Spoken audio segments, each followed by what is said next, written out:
Elizabeth's torn slipper during her first ball of the season that led her to believe that perhaps bad omens were real, and if so, her first season was not looking bright.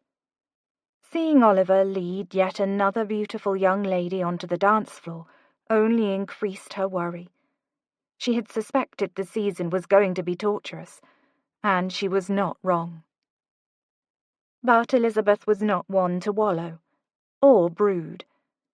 She swallowed against the lump in her throat and tore her eyes away from the man she had loved since she was 10 years old, and searched for an exit from the ballroom.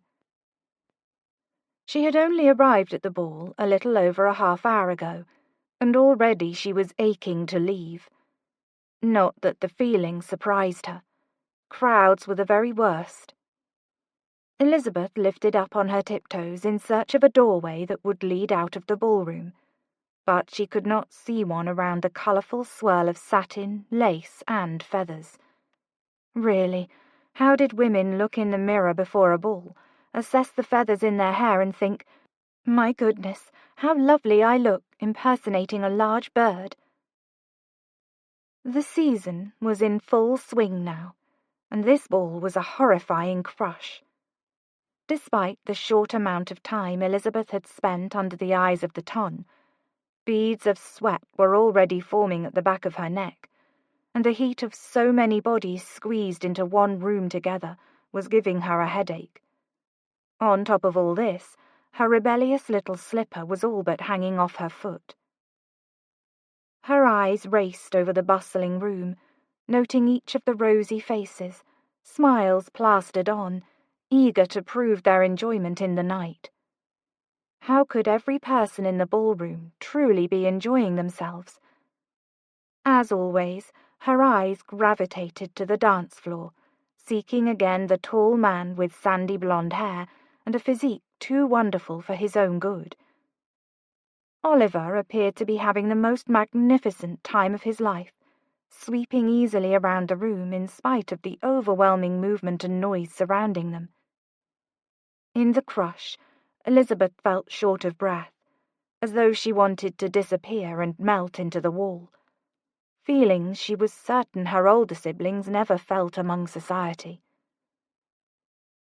As the middle daughter of the Duke of Dalton, sister to both the Earl of Kensworth and the Countess of Hatley, Elizabeth had already been forced into introductions to at least 50 people whose importance made her legs wobble and her voice crack when she spoke. This was not the plan. It was decidedly opposite of the plan. Elizabeth had hoped that London's air would somehow change her into the outgoing socialite she longed to be. Oliver Turner was nothing but outgoing. Everything about him oozed confidence and charisma. He loved society events, flirting and dancing, and then spending the summer at Dalton Park, telling Elizabeth all about his life in town.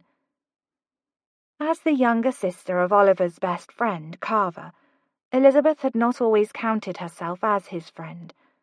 But as they had grown older, the 5-year span between them had seemed less and less like an impediment to friendship. Now she considered him her very best friend, and they shared all kinds of confidences with one another. But this wasn't about him. This was her season, her chance to show Oliver, herself, that she was no longer the young girl who had chased Oliver, Carver, and Mary around the park grounds, begging to be included in their games. Actually, she hadn't been that girl for some time. Elizabeth now had 20 years in her dish, soon to be 21. Really, if anything, she was showing Oliver that she was no longer the schoolroom miss who would listen to him talk for hours on end about whatever love he'd most recently tumbled into. He was always doing that, falling in love. But again, this wasn't about him. As Elizabeth had grown older, she and Oliver had turned into real friends, especially during Carver's dark years after the death of his fiancée, when he refused to return home. Oliver had still come to Dalton Park every summer, however, and he spent those warm, magical months with Elizabeth and her family, but mostly Elizabeth, riding, walking, reading, and doing most all activities that unfortunately didn't include falling in love with her. However, she had come to terms with it. She wasn't one to wallow. Elizabeth hadn't always been this comfortable with the idea that the man she had spent her whole life dreaming about would never reciprocate her affection. No, this was a new resolution, a decree written into her heart and sealed with the wax of her melted hopes and dreams. Elizabeth had decided before she came to London for her first season that she would not waste it wearing the willow for a man who didn't want her back. She deserved someone who cared for her just as much as she cared for him, which was why she was determined to spend her season kicking Oliver Turner out of her heart and finally letting herself shine like a town diamond. Except she didn't feel very shiny at the moment, what with her displaced shoe and her wobbly legs and her voice cracking as if she were an adolescent boy. The sights and sounds and smells of the ballroom were really too much for her. She didn't understand how anyone looked forward to these events.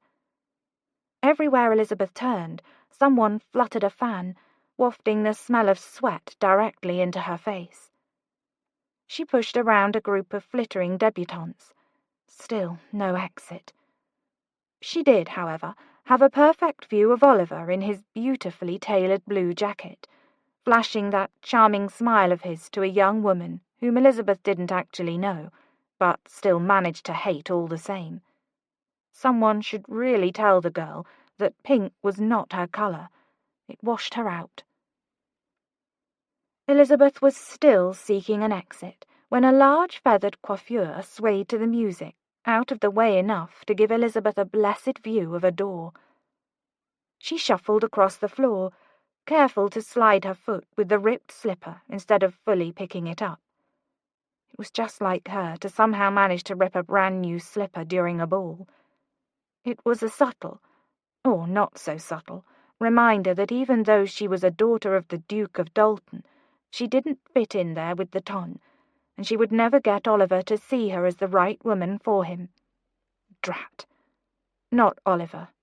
Not caring about Oliver's opinion of her was turning out to be a more laborious task than she had anticipated.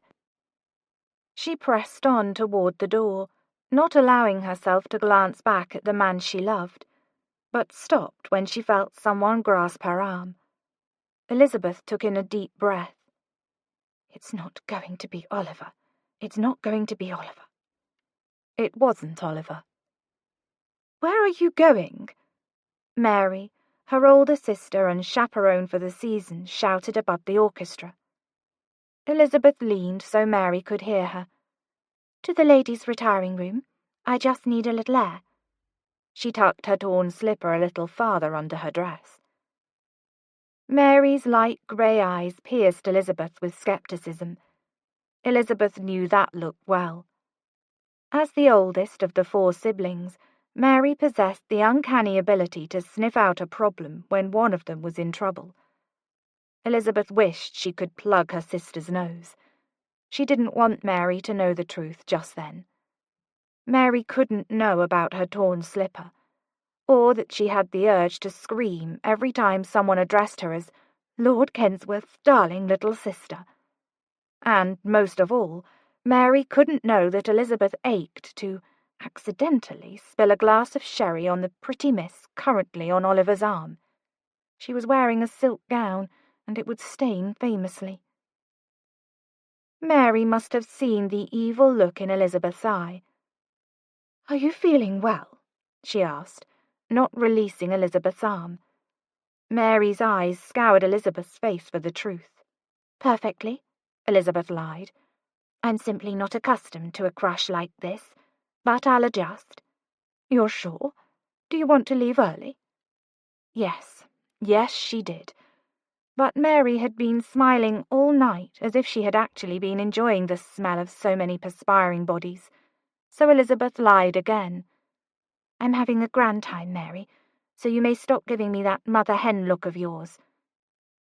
Elizabeth saw a smirk begin on her sister's mouth, and decided to push the conversation in a different direction.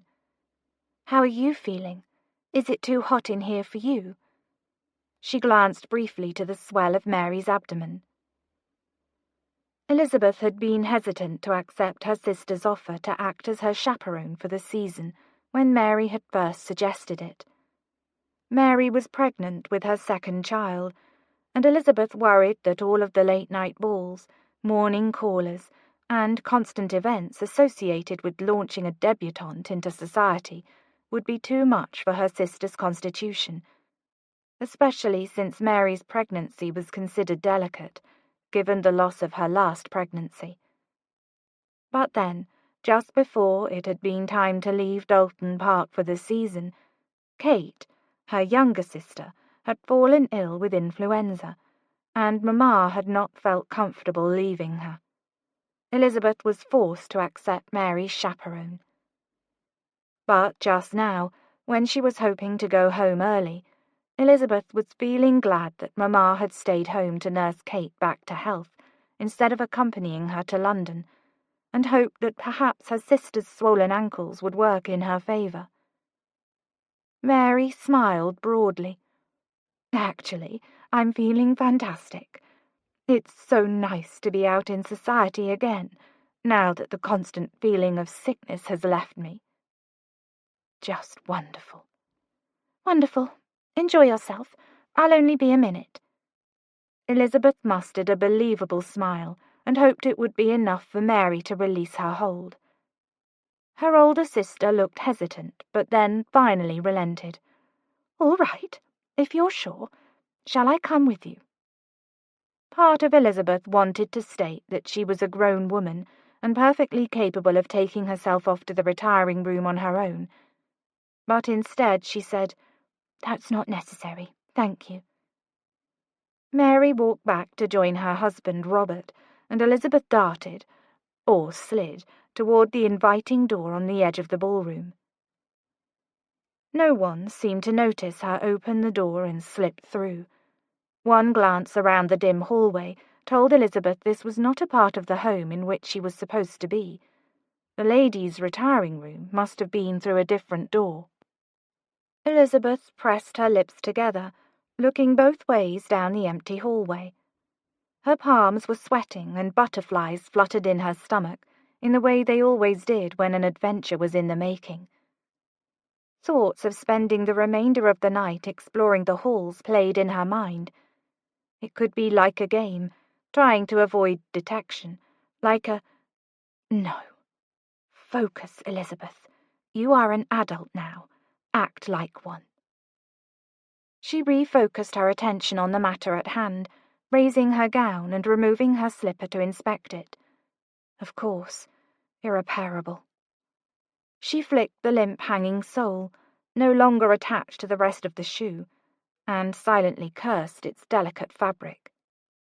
"There you are." Elizabeth jumped and turned toward the man who had just stepped into the darkened hallway with her. He glanced quickly over his shoulder, peeking out the door before closing it. Oliver Turner. Chapter 2. Elizabeth hugged the banister rails as she waited to catch sight of Carver and his new friend returning from boarding school for the summer holiday. Miss Emma had assured Elizabeth that she would fetch her from the nursery just as soon as Carver stepped through the door. But Elizabeth was 10 years old now, and much smarter than her stuffy governess suspected. She knew that Miss Emma would wait until Carver and his friend had settled in and had tea with Mamma and Papa before she ever went to collect Elizabeth. That's why Elizabeth snuck away from the nursery the moment Miss Emma had stepped away to fetch a book, and now waited on the second-floor landing, peering through the banister rails, full of anticipation. She didn't like that Carver had to go away to school for most of the year. It seemed unfair that she should get to remain at Dalton Park for her education, while Carver had to live at Eton, with no mother and no sisters, and only a slew of smelly boys to keep him company. She had missed him more than anything while he was away, and was already concocting a plan to convince Papa that Carver should stay home for his studies and have a tutor, rather than be sent off to school again. Of course, Papa had tried to trick Elizabeth when he said that Carver was actually enjoying his time at Eton, but Elizabeth didn't believe him. She knew her big brother missed her just as much as she missed him. A knock sounded at the door, and Elizabeth pressed her face in between the spindles to get a better view. Their butler, Henley, walked to the door and grasped the knob.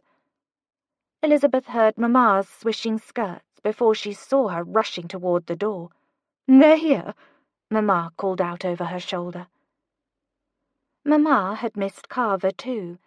She knew because Elizabeth had seen Mamma crying one day in the garden, and, when she had asked her what was wrong, Mamma said her heart was made up of 5 pieces, one for Papa, and another each for Elizabeth, Mary, Kate, and Carver.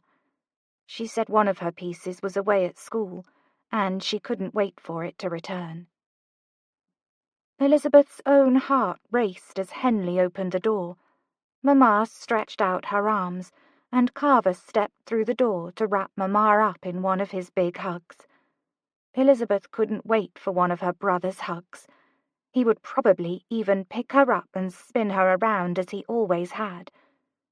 Elizabeth stood, ready to rush down the stairs and claim her brother's attention, when suddenly another boy stepped through the door. She froze and sat back down, shrinking behind the banister and peeking through the rails once again. She'd never seen this boy before. Carver had written home and asked if his friend, Oliver Turner, could come stay for the summer holiday with him. Papa, of course, had agreed, because he always loved to stuff the house with as many people as he could. But Elizabeth was a little worried that this new boy was going to take away Carver's attention. Mamma released Carver after saying words Elizabeth could not make out, and looked behind him to Oliver Turner. Elizabeth thought Oliver looked a little nervous. Mamma smiled and gave Carver's new friend the same hug she had given Carver. The look on Oliver's face was strange. It was the same sort of look she had seen on Miss Emma's face when Elizabeth had surprised her with a bouquet of picked flowers, like she wasn't quite sure they were meant for her, but was happy to receive them anyway. Why did he look that way?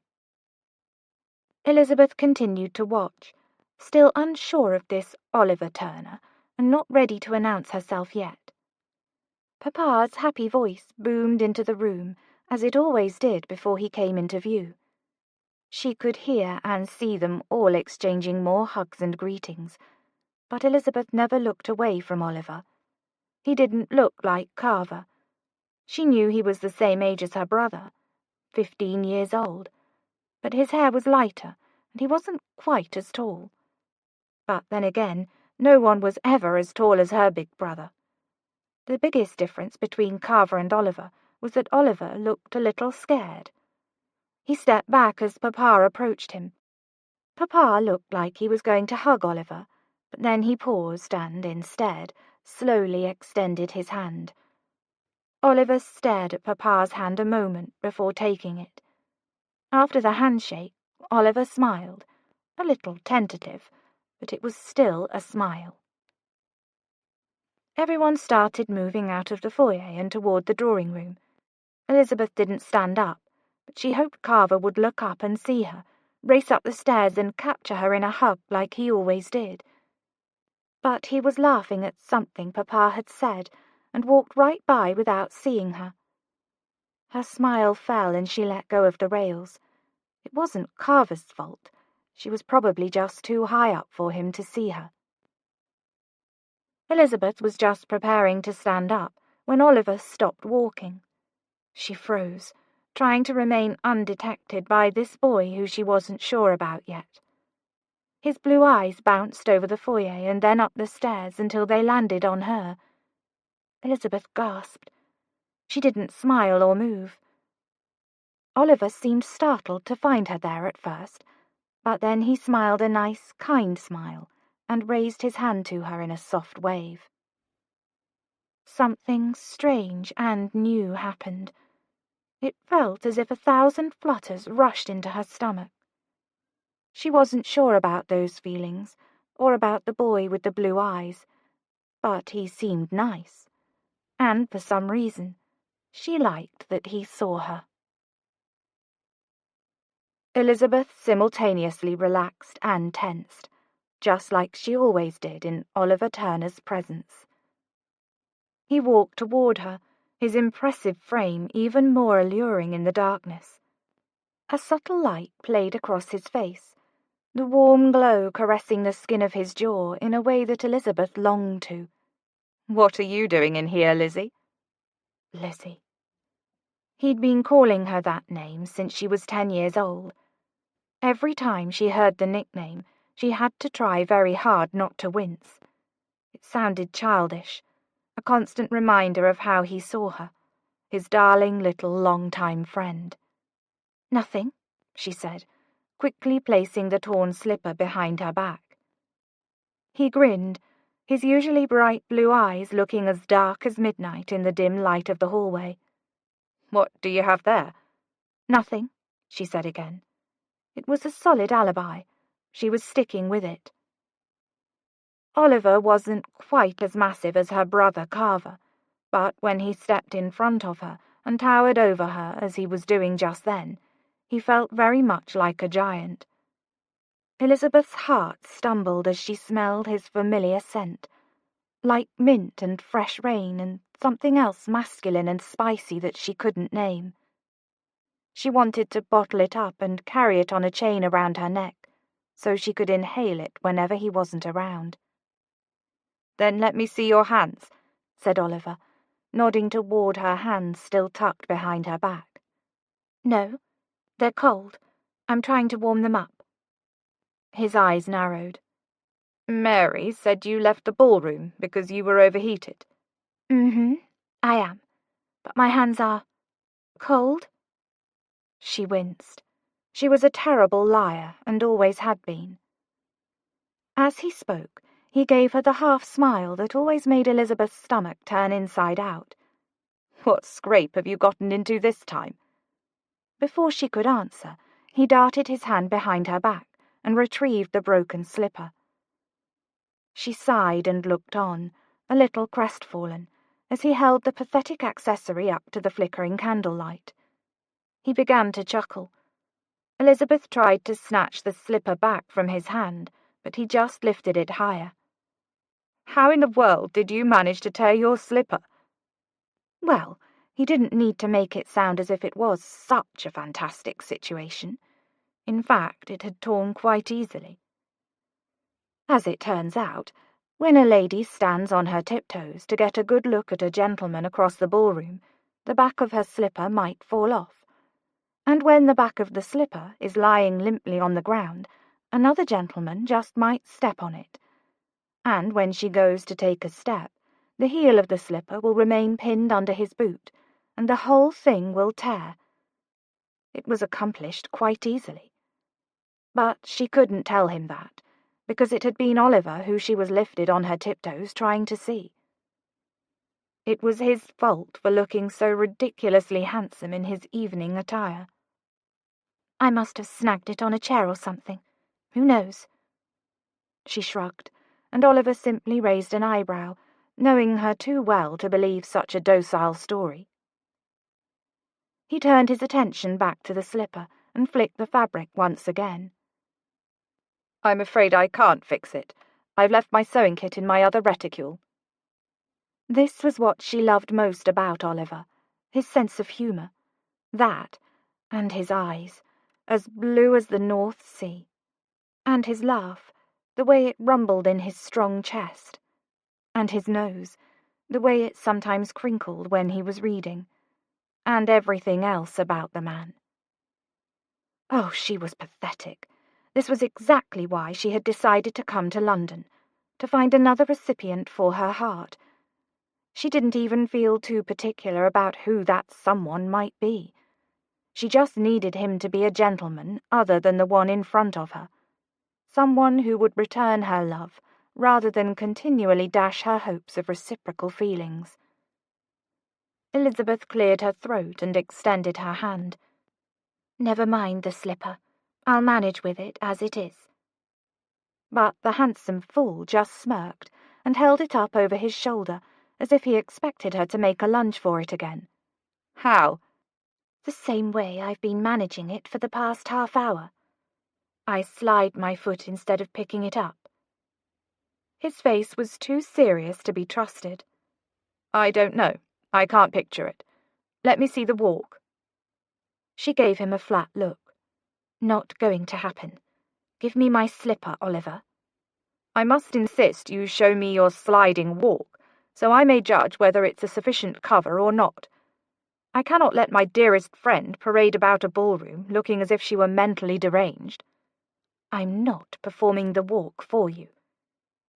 He gave her a look that said, "I think you are." She refuted his look with a challenging one of her own, before rushing up to him, rising up on her tiptoes and grabbing for her slipper. He, of course, being the ever-playful Oliver, raised it high above his head. But then he did something surprising. Oliver reached out and snaked an arm around her waist, pulling Elizabeth up close to him. She froze, feeling shot through the chest as her heart tried to recover, beating an unnatural rhythm. Elizabeth expected him to let her go. He didn't. Oliver was only teasing. He was always teasing or playing some amusing game with her, although never a game quite like this one. But still, he must have simply been teasing her. However, when she willed herself to meet his gaze, she saw something entirely new reflected in his eyes. She was dry brush, and his eyes were a loose flame. There was no teasing glint, no smirk. His face was solemn, and his eyes bored into hers. Knowing exactly what to do, because she had dreamt of this moment a million times before, her greedy hand raised to rest on his chest. She sucked in a breath when his hold around her waist tightened. She could feel the warmth of his hand searing through the fabric of her gown. Her lips parted, and her breath shook when his eyes fell to her lips. She pressed her hand a little heavier against his strong chest, and felt his heart beating a rapid rhythm, not so different from her own. If Oliver hadn't been holding her so firmly to him, she would have undoubtedly melted into a puddle on the floor by now. Someone would have needed to mop her up. Fortunately, he was holding her as if the last breath of humanity lived within her body. Was he going to kiss her? "What?" Oliver's slightly husky voice broke through the moment, to her horror, alerting Elizabeth to the fact that she had spoken the question aloud. Oliver abruptly released her and stepped away, the fire in his eyes dying, replaced by a new, closed-off expression. "No, no, no, no." She saw a muscle in his jaw jump as he cleared his throat. "I'm sorry, Lizzie. That was—" She shook her head, feeling the flush of embarrassment creep up her neck. "No, of course it was nothing." A forced chuckle left her mouth, and she smiled awkwardly. "Nothing at all. We both understand that neither of us feels that way about the other." Elizabeth resisted the urge to grimace from the pain of those words that were only half true. He stared at her for a moment. Usually she could read every expression that flashed across Oliver Turner's face, a talent she had developed from spending countless hours with the man over the course of 10 years. But just then, she hadn't the slightest idea what he was thinking. "Right." He handed her the slipper. "I'm glad we are both in agreement, because, honestly, Lizzie, you mean so much to me, and—" She wanted to shut her eyes against the words she knew were coming. "I would never want to lose your friendship." She wasn't exactly sure why falling hopelessly in love with each other would mean they had to sacrifice their friendship. But it didn't truly matter, because she had already prepared herself to hear those words. Because Elizabeth refused to be a lovesick, pining woman, and also because this little situation only added to her resolve to find someone new to whom she might give her affections, she said, "I agree wholeheartedly." For good measure, she added, "Besides, I'm completely convinced kissing you would have been exactly the same as kissing my brother." His head kicked back a little and his brows stitched together. "Well, perhaps not exactly the same." She moved past him toward the ballroom door, relishing his offended scowl a bit more than she should have. "Oh, yes, exactly the same. It would have been stale and boring and just plain unremarkable." She heard him let out a scoff. It felt a little too good to make him pay for that almost kiss. She paused, her hand on the knob of the door, and looked back. "I think you ought to find another entrance back into the ballroom. I'd hate for someone to see us entering together and assume the worst." She paused for dramatic effect. "Then you would be forced to marry me, a dreadful fate for us both." Elizabeth slipped quickly back into the ballroom and shut Oliver behind. Chapter 3. Oliver's boots clacked against London's sidewalk, a haunting echo in the deserted street. It was quiet, almost too quiet compared to the usual bustle of town. But it was 6 o'clock in the evening on a Wednesday, which meant most everyone on this elite side of town was inside, dressing and preparing for dinner, and a night full of dancing and socializing at Almac's assembly rooms. He was, of course, going as well, because he always went. London counted on him to go and flirt with their daughters and dance with their wallflowers. It was his unofficial job to make aging mothers blush and smile and become more pliable toward whatever demand the young ladies were hoping to make on their pitiable guardians. Oliver wasn't exactly sure when that had become his post in life, but, nevertheless, it was. To say he disliked his situation in life would be a lie. Was it taxing at times? Yes. Did it sometimes demand more of him than he felt he could give? Yes. Did it sometimes land him in courtships, the thought of which made him shudder? Absolutely. But somehow Oliver still didn't mind. In fact, he felt a small satisfaction any time he contributed something to lift another's day, something to lessen their burden, make them smile, to make them pleased with him. And thankfully, none of those courtships ever lasted. Every flirtation or courtship Oliver entered followed the same pattern. They started with a hope so bright he felt the need to squint in its direction, and ended with a false conversation about how their relationship had grown into a friendship much too dear, and they were better suited for a platonic life. "As your friend, I could never ask you to sacrifice a future full of love and devotion for a life of mere friendship." Which was a little ironic, considering he was hopelessly in love with his best friend. But he had to push those thoughts away. He couldn't marry Elizabeth because, well, he simply couldn't. Recently, Oliver had even decided to put the whole idea of marriage behind him. Thankfully, romance and love-filled marriages had become quite in mode over the past few seasons. Every lady who received his heart-melting speech looked at him as if he were the very manifestation of Eros, sent to earth with the sole purpose of helping her find true love. And perhaps he was. Not a god, but sent to earth to set up love matches among his friends and acquaintances, because, honestly, he was deucedly good at it. Nearly every lady Oliver had ever courted had ended up married within 2 months of their separation. Even Lord Kensworth, or Kenny, as Oliver had nicknamed him 10 years ago when they had first become friends, had profited from this odd talent of his.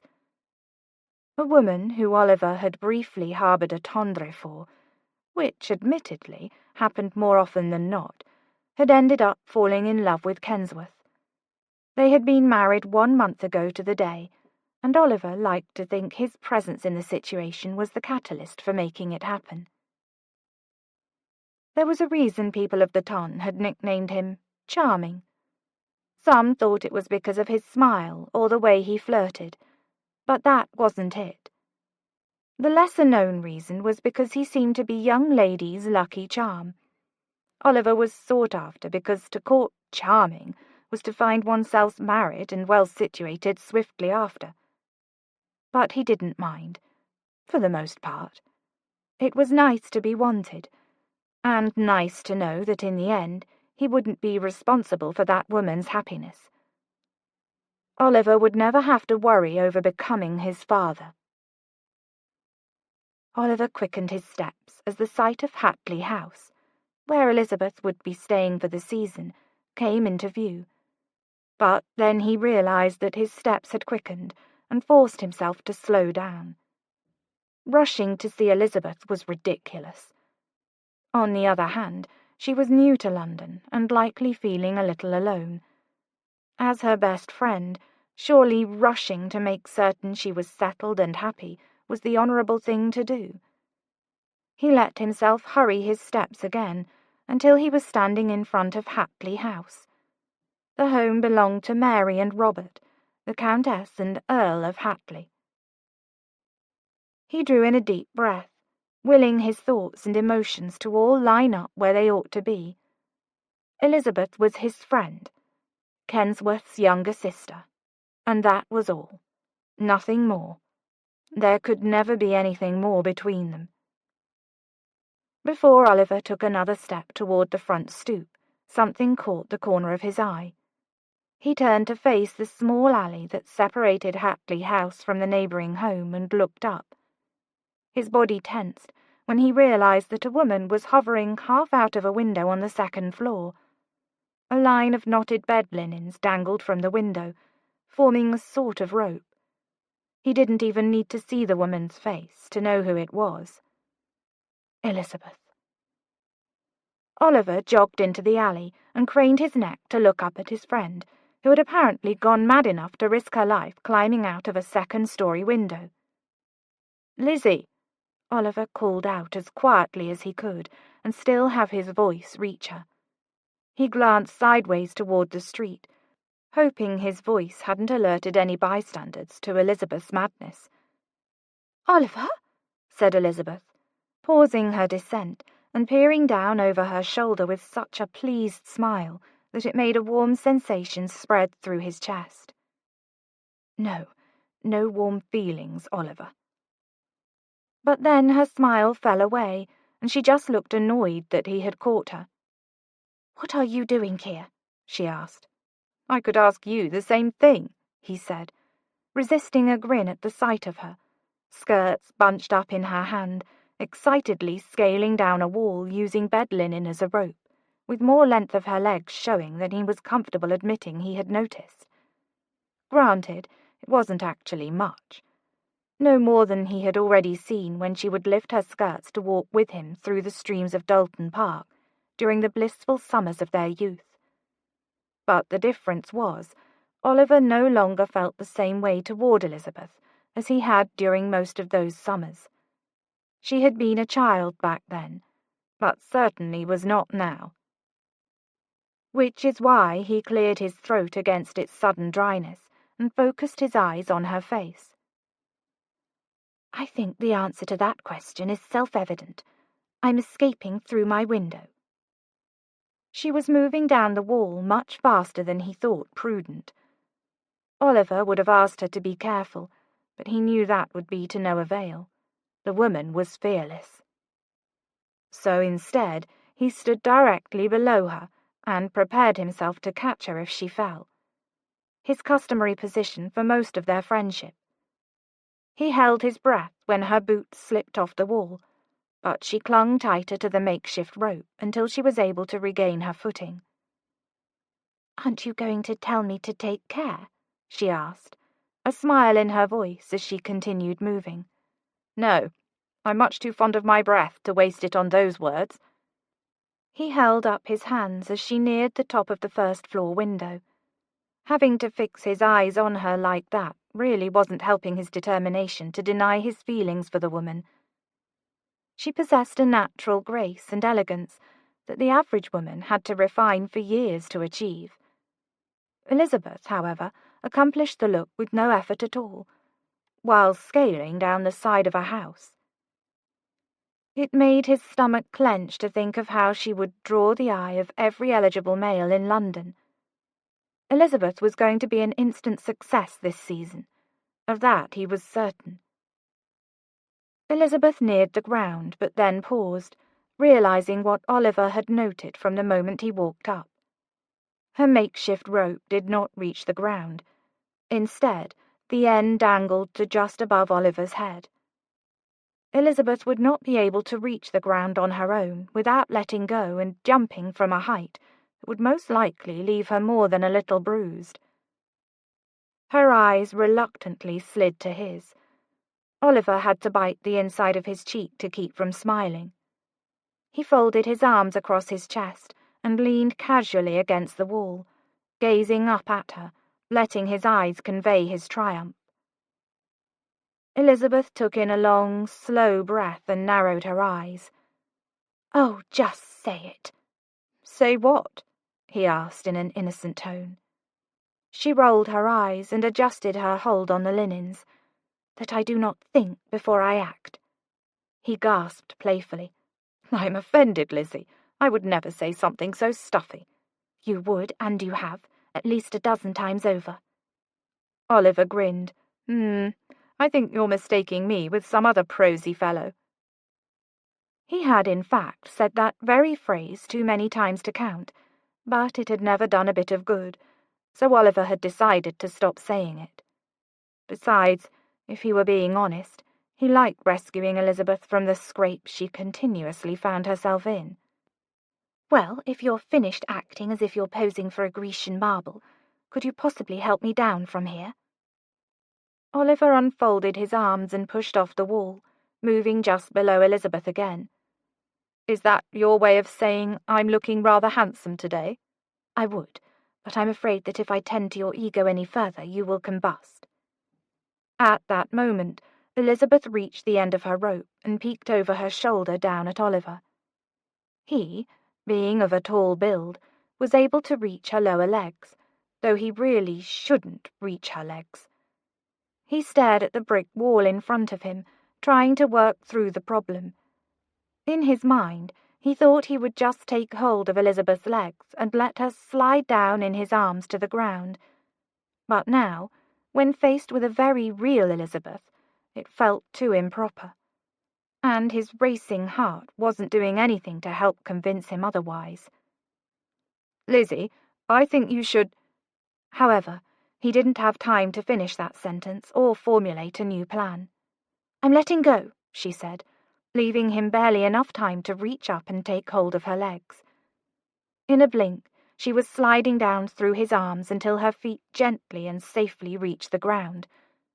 Oliver's heart pounded against his chest as Elizabeth spun around, still encircled by his arms, and faced him. He was struck by how incredibly right it felt to hold her. If he held her in his arms a moment longer, he would be forced to kiss the woman and show her just how wrong she had been. Like kissing her brother, indeed. In fact, Oliver was certain that a kiss shared with Elizabeth would be nothing short of devastating. Using impressive amounts of willpower, Oliver dropped his arms and took a small step back on the pretense of inspecting his jacket. "Well, I hope your shenanigan was worth it, because I don't think this jacket will ever recover. You ripped off a button." He heard her chuckle, but it sounded a little forced. Or was he just reading too much into her actions? Blast! He needed to get a hold of himself. "It was more than worth it, believe me," she said playfully. "Your button sacrificed itself for a noble cause." Oliver stopped pretending to care about his jacket and turned his attention back to Elizabeth. She wrapped her arms around herself, trying to keep warm. He almost pulled her into an embrace to warm her, but he refrained. Instead, he squinted up at the top window. "Are you going to tell me what you have escaped from? Is using the door too much of a bore for you now?" Her light pink lips pulled into a grin. "Doors are rather average, but no, Mary has been put to bed." Oliver's face sobered at the thought of Elizabeth's older sister, who also felt very much like his older sister, taken ill. "Is everything all right with her and the baby?" Oliver knew that Mary was increasing, and that she had lost a baby during her last pregnancy.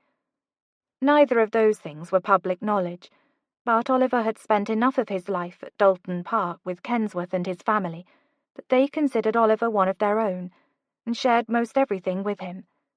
They loved him in a way that his own father never had. Thankfully, she and the baby are both well. However, she began to have a few startling pains after the ball a few nights ago, and the doctor thought it best for her to remain abed until her time comes, and you know how inept Mary is at sitting still. Oliver couldn't help but laugh at the way Elizabeth said those words, completely serious, and as if she was not exactly the same way. "I'm failing to see where the window comes into play." Elizabeth's eyes widened in horror. "The woman is a nightmare, Oliver. She is bored to death, laid up in that bed of hers, and has taken to putting all of her energy into managing my every move, even more than usual. Not to mention the many, many times a day she pulls me into her room to discuss my hopes and dreams for the season." She shuddered. "She's suffocating me. I just needed a little walk, but I have to pass by her room to get to the stairs. I simply couldn't risk alerting her to my exit, or else she'd call me into her chamber again." Elizabeth would rather risk her life climbing out of a window than discussing her feelings, or at least discuss her feelings with her older siblings. He knew that Elizabeth had always felt overshadowed by them, even though she had never said as much to him outright. But there was a lot Oliver knew about Elizabeth that she had never spoken. He just wished her feelings toward him were one of those things. Actually, no, Oliver didn't wish that, because even if she did share his feelings, it wouldn't change his mind about the future. Oliver would never marry. He wasn't going to marry Elizabeth, or any other woman, for that matter. "I can see how the window was an appealing choice, but not perhaps the safest. If I hadn't been here to catch you, what would you have done?" She shrugged a shoulder, a half-smile on her mouth. "Why should I waste my time with what-ifs? You were here, and that's all that matters." Her eyes held to his, a secret message that either read as thankful or annoyed flashing through her sky-blue irises. "You're always there to catch me," she said in a frosty tone. Annoyed, then. Suddenly, a voice called from the window above them, drawing their eyes up to Lord Robert Hatley, who was leaning out. "Elizabeth, did you climb out of this window?" A pause. "Yes?" Hatley let out a short laugh and shook his head lightly. "Of course you did. Well, get back in here, because I will not let you leave me to fend for myself with your sister." In any other noble family, Elizabeth would have been scolded, punished, and caged until she could learn to act as a proper society lady for ever doing something so reckless as climbing from a window. But Oliver had learned from a young age that Elizabeth's family was quite unlike any other. "Is Lady Hatley truly that miserable to be around in her state?" Oliver asked, looking back and forth between Elizabeth and Hatley. Even from the ground, Oliver was able to see the flat look Hatley was giving him. "She's insisting that I try on every single outfit I own, inspect each one from head to toe, and purge the things that are out of fashion." Oliver let out a laugh, imagining his stoic friend parading around his room for Lady Hatley to judge. "Is it too late to cast my vote? I've been itching to burn that grey waistcoat of yours for at least 5 years now." "I was going to invite you to stay for dinner, But now I think I'll let you starve," said Hatley. He pointed at Elizabeth. "Back inside in 5 minutes, Mrs. Scape Artist. But leave the imp outside." Hatley disappeared back into the house and pulled the makeshift ladder back in with him before shutting the window. Apparently, he didn't trust Elizabeth to not re-enter the house the same way she left it. Smart man. Oliver rested his eyes again on Elizabeth. She had a way of smiling that made it impossible for him to not return it. "Are you coming in?" she asked, gesturing with her thumb toward the front of the house. "Didn't you hear Hatley? I'm banned from admittance." "You know, I do have a bit of pull with him. Or perhaps we could simply lie and say that I was attacked by footpads and you fought them off. He will be honour bound to give you dinner then." Oliver chuckled. "No sense risking the goodness of your soul for my benefit. I was planning on dining at White's before I made my way to Almack's anyway. I only stopped by to see how you are settling in." "I'm pleased you did." She held a soft smile for a moment before it changed into mischievous. "But only because I would have fallen to my death had you not. It has nothing to do with being pleased to see you." He laughed. "Of course not." But inwardly, he wondered if there was some truth to her words. Did she only view him as she would an older brother, always around to protect her and help her down from walls, apple trees, old ruins, and other obstacles of great height? Oliver peeked around the corner to make sure no one would spot them before exiting the alley together. His steps slowed as they approached the door. He didn't want to leave Elizabeth, a recurring theme of the past few years, and that was precisely why he had to go. They said their goodbyes, but before they parted, Elizabeth turned back. "Oh, I almost forgot to tell you. Since Mary is sentenced to her bed, she can no longer act as my chaperone for the season." Oliver raised an eyebrow. "And you're happy about this because you've finally found a way out of having to endure a season?" Most of her life, Elizabeth had grumbled and complained at the thought of having to come to London for the season. Adventure and freedom meant more to Elizabeth than fine gowns and stuffy ballrooms. Her face didn't brighten like he had anticipated. Instead, she looked toward her slippers and fidgeted a bit with her skirts. "I do not feel that way any more, Oliver." Her eyes darted back up to his, something like uncertainty in their depths. "I fully intend to enjoy my come-out, and, hopefully, even make a match." "Good," he said, in a tone that sounded odd even to him. He wasn't sure what she wanted him to say, or why her eyes seemed to challenge him. "So, is the Duchess coming to town after all?" "No." Elizabeth shook her head lightly, loose blonde curls that had slipped from her pins bouncing around her face. "Kate is still ill, and you know how dreadful Kate is when she is ailing. Mamma cannot leave her." "And yet you still look happy after all of this rather depressing news." "That's because the solution is going to be much more entertaining." "Oh?" Her eyebrows lifted and lowered. "Rose and Carver are returning to town early to act as my chaperones." For a moment, Oliver couldn't say anything. His mind was too busy racing with images of Rose, Kensworth's new bride, who was also a newly rehabilitated conwoman, returning to London in the new role of countess. Elizabeth was correct. It was most definitely going to be entertaining.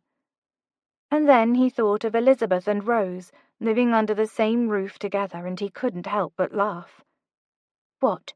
said Elizabeth. "Nothing," he said, backing down the stairs with a grin on his face. Her brows pulled together with suspicious amusement. "I know that grin, Oliver Turner. What are you off to do?" "Oh, nothing important. I simply want to get my name in the betting books at White's. There's no chance Kensworth House is still going to be standing at the end of the season with both you and Rose living under its roof." Her eyes narrowed, but she smirked. "If I had a something in my hand, I'd throw it at you." "My point exactly." Chapter 4. Elizabeth entered the house and closed the front door as lightly as possible, before hugging the wall as she ascended the stairs. The middle of the stairs were the creakiest, therefore she needed to avoid them at all costs. Once finally at the top level, Elizabeth tiptoed across the floor, holding her breath and praying that Mary wouldn't see her pass by. She loved her sister dearly, but Mary seemed intent on discussing every aspect of Elizabeth's life, and she could not stand it any longer that day. Her well of patience had run dry. Elizabeth had almost made it to the opposite side of Mary's door, holding her breath and pursing her lips together in quiet concentration, until she was stopped by Mary's voice. "Elizabeth? Love? Is that you?" Elizabeth shut her eyes tightly, and she let out a defeated breath. Caught by the mother hen again. "Yes, it's me," she said, turning to walk into Mary's room, resigning herself to an afternoon of smothering and unwanted conversation. "Oh, good," said Mary, with a bright smile, sitting propped up on her bed by a mountain of pillows and surrounded by dozens of fashion plates. Elizabeth chuckled at the sight and moved toward her sister's bed. "Are we trading in our coverlets for fashion magazines now? I'm not sure that will keep us as warm in the winter." Mary's light grey eyes squinted in a mock smile. "Very funny. But no, I've just been rethinking your wardrobe for the season." Elizabeth groaned and pushed a pile of papers aside so she could dive onto the bed beside her sister. "No more talk of gowns, please. I've had quite enough of that with Mamma over the past 3 months of preparation." Elizabeth snuggled up to Mary and looped her arm around her sister's. If she was going to listen to Mary's constant interference, she was going to listen while resting comfortably. Mary was 10 years older than Elizabeth, and often acted more like a hovering mother to her than even Mamma did. In fact, Mamma was more like Elizabeth in temperament, always quick to dive into an adventure, and slow to enter a ballroom. That was how Elizabeth knew Mamma was likely not sorry in the least to have to stay home and nurse Kate back to health. Elizabeth almost envied Mamma. Almost. But knowing she was most likely having to hear at least 15 times a day how Kate was near her death, and that the family should be brave after she passed, made her feel grateful she was in town and not back home at Dalton Park. She could practically hear her younger sister declaring that if the family harbored even an ounce of affection for her, they would not touch that dreadful black, because to Kate, wearing black was the equivalent of torture. Mary picked up a picture of a lady in a bright pink dress and eyed it closely. "I'm just not certain you have enough colour in your wardrobe." Elizabeth snatched the picture out of Mary's hand and tossed it off the bed. "Leave my wardrobe alone, Mary," she said with a playful scowl, before she wrapped her arm back around her sister's. "Believe me, I have more than enough colour variations." Thoughts of that turquoise dress came racing back to mind, and Elizabeth cringed. Despite her sister's attempts to sway her dislike of it, Elizabeth still thought it made her look like a trifling piece of shrubbery. "Why don't you let me fetch your sewing, and you can focus all of this endearing attention on making new gowns for the baby?" Elizabeth grinned at her sister, but Mary's body stiffened.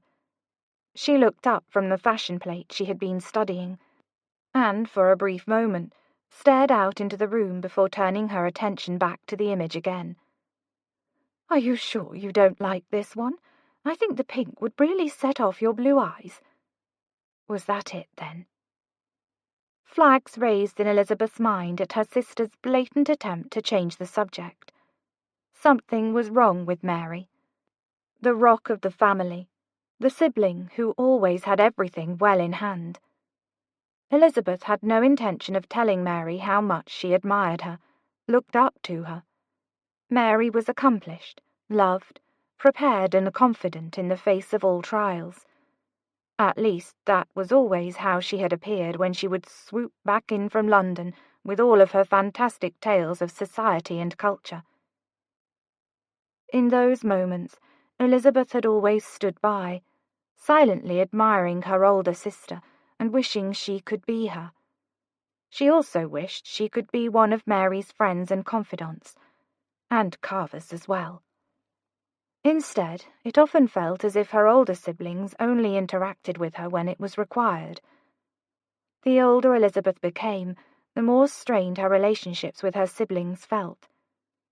Although they were close, there was still a wall between her and Mary she wasn't sure how to scale, and if she were being honest, she was a little afraid to even try. When Elizabeth did not acknowledge the picture of the horrid pink gown Mary was holding, Mary held it closer to Elizabeth's face. "What do you think? Shall we have it made for you?" "Absolutely not." "Why? I'm certain it will make your eyes look dazzling." Here was Mary pushing again. Was there ever a time when Elizabeth had asserted her opinion and Mary had accepted it without argument? "I do not doubt its ability to bring out my eyes. My fear is that those who have to look at me in it will not be too pleased when they are left blinded." Mary smirked down at her. "Now you sound like Kate with your dramatics." She paused and squinted. "Or Carver with your sarcasm. Or Robert, by combining them." Mary chuckled and finally pushed aside the fashion magazines to nestle down into her pillows next to Elizabeth. It was in those small moments when Mary would relax her shoulders that Elizabeth saw hope for the two of them as friends. "I think it would be more like Oliver. I don't think Robert is capable of dramatics." At the mention of Oliver's name, Elizabeth's mind flew back to how it felt having him hold her in his arms standing in the alley, and the way he had looked at her. It almost gave her hope for a future with him. But did she really want hope? No, she was quite finished hoping.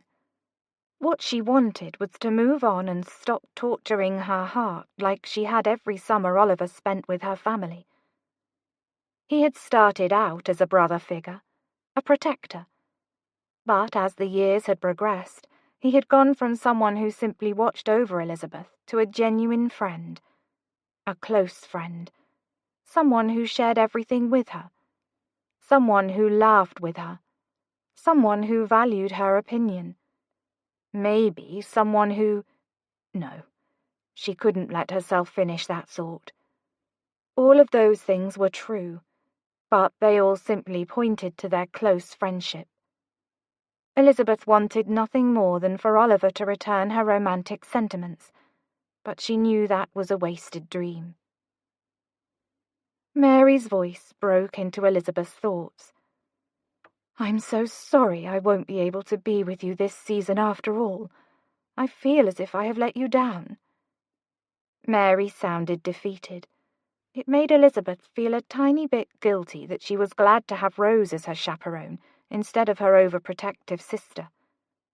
Rose never smothered or inserted herself into Elizabeth's problems as Mary did. In fact, Rose only ever listened and gave opinions when asked. It was a novel idea, really. Elizabeth forced herself to wear a somber expression. "I'll miss you dearly, Mary, but I wouldn't risk anything happening to you or the baby for the world. We need to keep you resting so you are ready for all the sleepless nights our newest little lord or lady will bestow on you."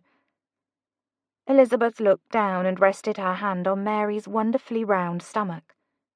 Usually, Mary would smile and place her hand over Elizabeth's and say something like, "I cannot wait to hold this little darling." But she didn't do that this time. Mary cleared her throat and changed the subject again. "I think I will have Rose over for tea when she and Carver arrive." "Oh?" Elizabeth asked, inwardly trying to make sense of Mary's avoidance of any topics pertaining to the baby. Perhaps it was simply coincidence. Perhaps Mary hadn't heard her. Mary shifted on the bed, forcing Elizabeth's hand to fall away from her middle. to fill her in on all of her duties as your chaperone. She is new to this life, you know. I'm sure the idea of launching you into society, all while trying to establish herself as the new wife to the Earl of Kensworth, feels daunting." Elizabeth wondered if she and Mary were thinking of the same woman. She never knew Rose to be daunted by anything. "I'm sure Rose will manage well enough. This life is not exactly foreign to her, given all of the identities she's assumed. I dare say she will manage better than I." True. Mary agreed a little too quickly for Elizabeth's comfort. Did she not think Elizabeth was up to the task of becoming a society lady? Still, I will rest easier knowing that she is thoroughly apprised of her responsibilities. Oh, and Oliver. I must remember to have Robert speak to him. Elizabeth sat up a little. Why must Robert speak to Oliver? Mary sat up as well. About the season. To make sure he keeps you in his sights. In his sights? Why did Elizabeth not like the sound of that? Yes, I know Carver will be a diligent guardian, but I would feel more comfortable knowing Oliver acts in a similar manner. Elizabeth let out an incredulous laugh. As my guardian? Was Mary blind? Could she not see how much Elizabeth adored Oliver, and how offensive that idea would be to her? Elizabeth was torn. In many ways she had no desire for her sister to learn of her sentiments toward Oliver. Mary would surely meddle and tell Oliver, regardless of Elizabeth's own say in the matter. But another part of her wished that Mary would see her as a grown woman, capable of loving, as well as attracting, a man such as Oliver Turner. Obviously not Oliver Turner himself, since he was not in fact attracted to her, but one like him, perhaps. Surely Mary didn't think it completely beyond the realm of possibility? Of course. He's always kept a hawk-like eye on you, and since you two are close friends, I think he will be a wonderful blockade for unwanted suitors. Elizabeth couldn't stop an incredulous laugh from bursting forth. Not only was Mary going to ask Oliver to act as a guardian to her during the season, but she was going to ask him to shoo away other suitors. Mary, I beg you not to ask that of Oliver. I'm sure his time this season will be monopolized enough, without the added burden of holding on to my leading strings. Mary waved her off as always, landing on a decision without truly hearing Elizabeth's objections. Oliver is always happy to help where you are concerned. Elizabeth cleared her throat and tucked a wayward curl behind her ear. She could assert herself further, but what was the point? At the end of the day, Mary would still do as she thought best. They needed to change the subject, and she decided now was the opportune moment to see if Mary's avoidance of a certain topic was coincidence or not. I never did hear if you and Robert have settled on a name for the child. Mary tensed and looked around the bed. Have you seen the plate of the cream dress with burgundy embroidery? I wanted to have a second look at it, but I seem to have misplaced it. Not a coincidence, then.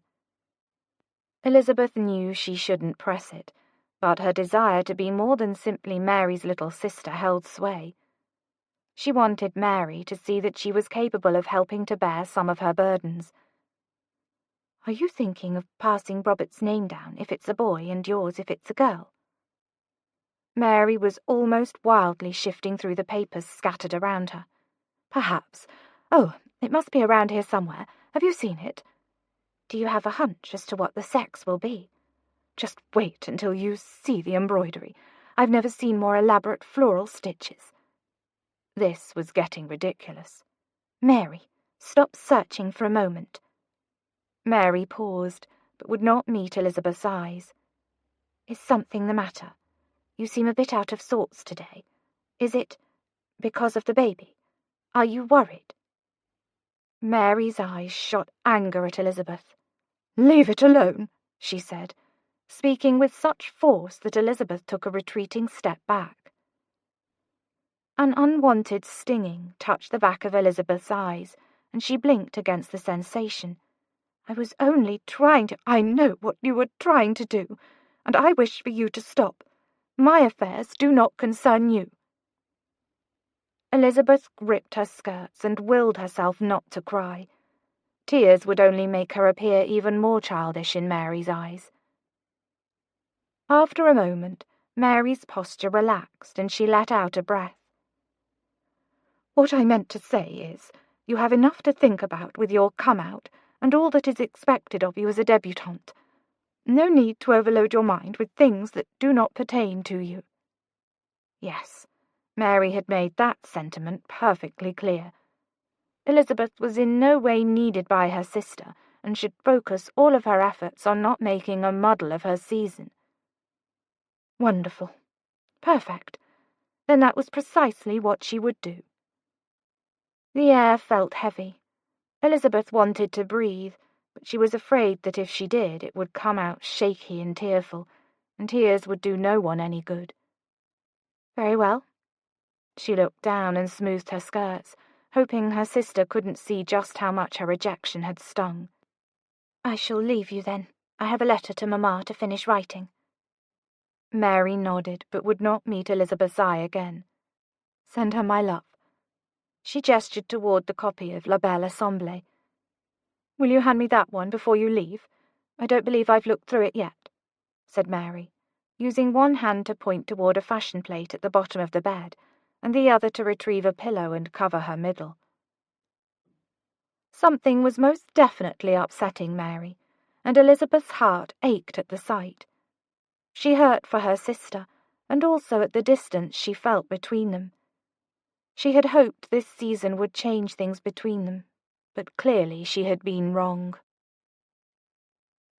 Chapter 5. It had been 5 days since Oliver had found Elizabeth climbing out of her window, and 4 days since he had promised himself he wouldn't spend every single day of the season with her. Too bad he apparently had the will of a child in a room full of biscuits, because he had spent every single one of those 4 days with Elizabeth. It wasn't good, and it wasn't doing anything to help him lessen his growing feelings toward her. He knew from Elizabeth that Kensworth would be back in town today. In fact, he and Rose had been expected at Kensworth House the previous evening. Oliver had intended to pay them a visit when they first arrived, but had gotten stuck at that blasted ball, guilted into filling every young debutante's dance card. Most nights he didn't mind. However, ever since Elizabeth had arrived in town and been without a proper chaperone, thus unable to attend any social events, he had felt as if London had suddenly lost some of its magic. Ballrooms didn't feel quite as dazzling, knowing that Elizabeth was only a 10-minute carriage ride away. He had pictured her curled up next to a fire, reading a Gothic novel that Kate had lent her, and dying to talk to someone about it. Elizabeth never could just read a book. No, that would be far too docile for her. If Elizabeth was going to open a book, she was going to pause every minute to recount whatever nonsense she found, or animatedly read the funny bits, or— Wonderful! He was still thinking about her. Of course he was, because that seemed to be all Oliver had been able to do for the past several months. Which was why he needed to go visit Kensworth. Seeing the physical evidence that Elizabeth was only his friend's younger sister would help shift his thoughts back to where they ought to be. Oliver dressed quickly, left his rented apartment, and walked toward Kensworth House as if the ground beneath him was on fire. It was probably a little ridiculous how much Oliver was looking forward to reuniting with his friend. The two men had been thick as thieves until Kensworth married Rose a little over a month ago, which was ironic, since Rose really had been a thief before their union. And now, this had been one of the longest stretches Oliver and Carver Ashburn, Earl of Kensworth, had gone without seeing each other in a decade. That pitiful fact alone proved that it was good that Kensworth had married Rose. Oliver looked down at his pocket watch and smiled as he approached the massive, familiar townhouse. Kensworth hated mornings, and he especially hated seeing Oliver in the mornings. That's precisely why he made it a priority to show up in Kensworth's bedchamber at the earliest hour he could manage. Just then, it was only 8:15 in the morning, so he knew his friend had likely not yet even opened his eyes. Perfect. Oliver ducked into an alley that led behind the house and headed to the servants' basement entrance. The trick to achieving the prank was getting in the door without alerting Kenny's butler. He'd been caught a few times and then made to sit in the parlour like a misbehaving child until his lordship was ready for visitors. Oliver slowed his steps and quieted the click of his boots against the pavement as he rounded the house. He slipped down the small set of cement stairs that led to the servants' entrance. When he opened the door, he could hear the staff bustling around in the kitchen, so he turned the handle while closing the door to prevent it from making a loud click. He then hunched down as best a man of his exceptional height could and inched quietly toward the stairs. With Kensworth House's immense size and lavish furnishings, it was exactly the opposite of Oliver's small bachelor quarters. Oliver's father owned a fine townhouse right on the edge of London's elite West End, but Oliver refused to stay there. It wasn't that he was afraid of Frank Turner ever coming to stay in the townhouse, because Oliver knew better than that. His father preferred to stay holed up with all of his anger and hatred at Pembroke, the country estate. Oliver refused to live in the townhouse because he simply would not take 1 penny from that man until the day his father died, and he would inherit the lot of it. Luckily, he had an aunt who had liked Oliver enough to leave him her fortune, small though it was, after she died. It kept him fashionably dressed, properly housed, and adequately fed until he could inherit the fortune his father was loath to give him. Oliver made it up the narrow set of stairs that led to the ground floor without detection. Peeking his head into the vast main foyer, he found the familiar sight of the large crystal chandelier, a green ornate rug spread over the marble floor, and the long case clock ticking in the corner, and, thankfully, no disapproving butler. A grin pulled at his mouth as he eased open the door and stepped fully inside. "Mr. Turner?" came a voice that made Oliver jump and spin around. He found the disapproving butler emerging from the coat closet. Had he been lying in wait for Oliver? "Blast Jeffers," said Oliver, tugging on the lapels of his jacket and straightening to his full height. "I wasn't expecting to find you emerging from the closet." The man's face was impressively smug. "I, however, am not surprised at all to find you emerging from the servants' stairs." Yes, he had definitely been lying in wait.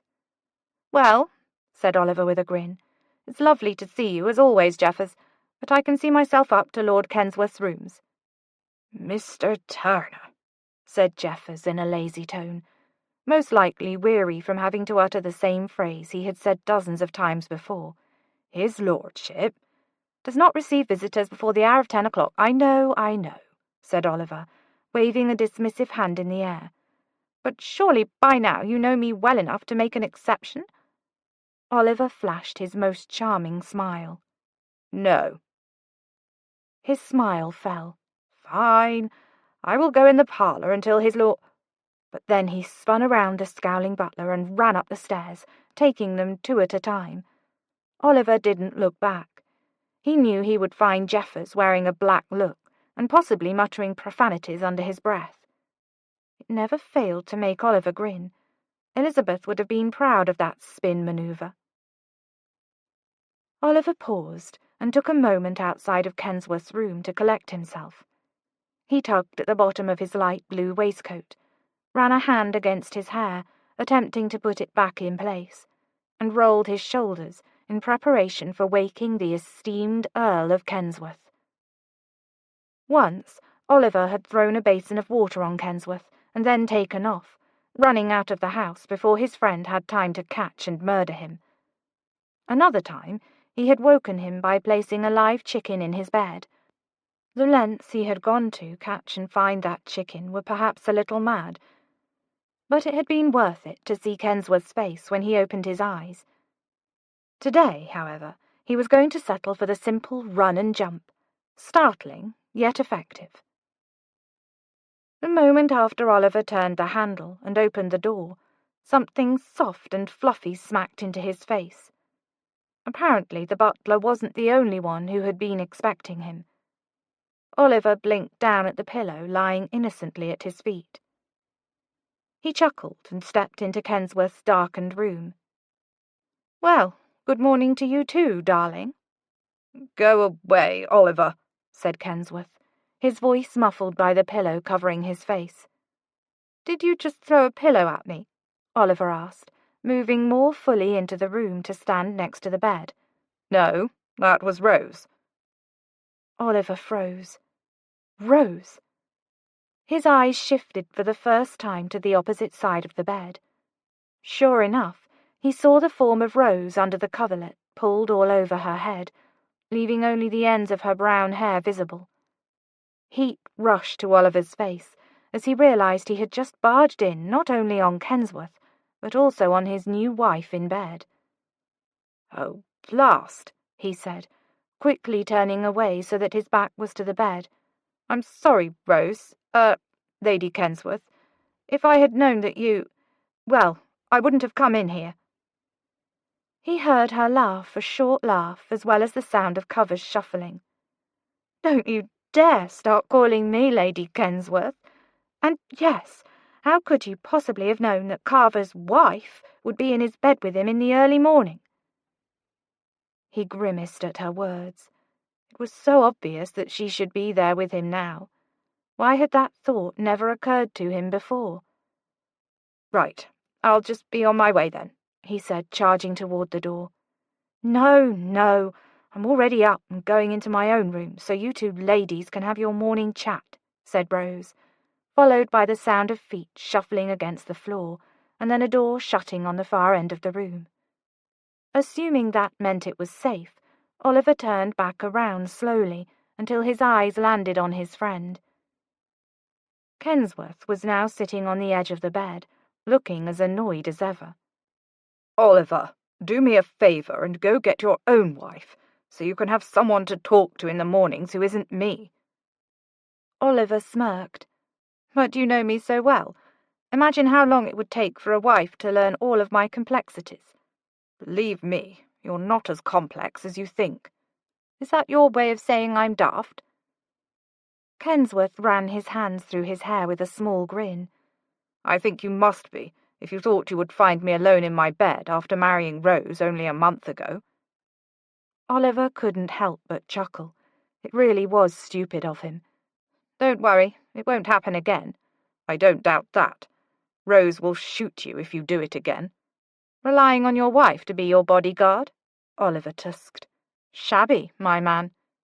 "I'm debating calling my guard back in here to take care of you right now."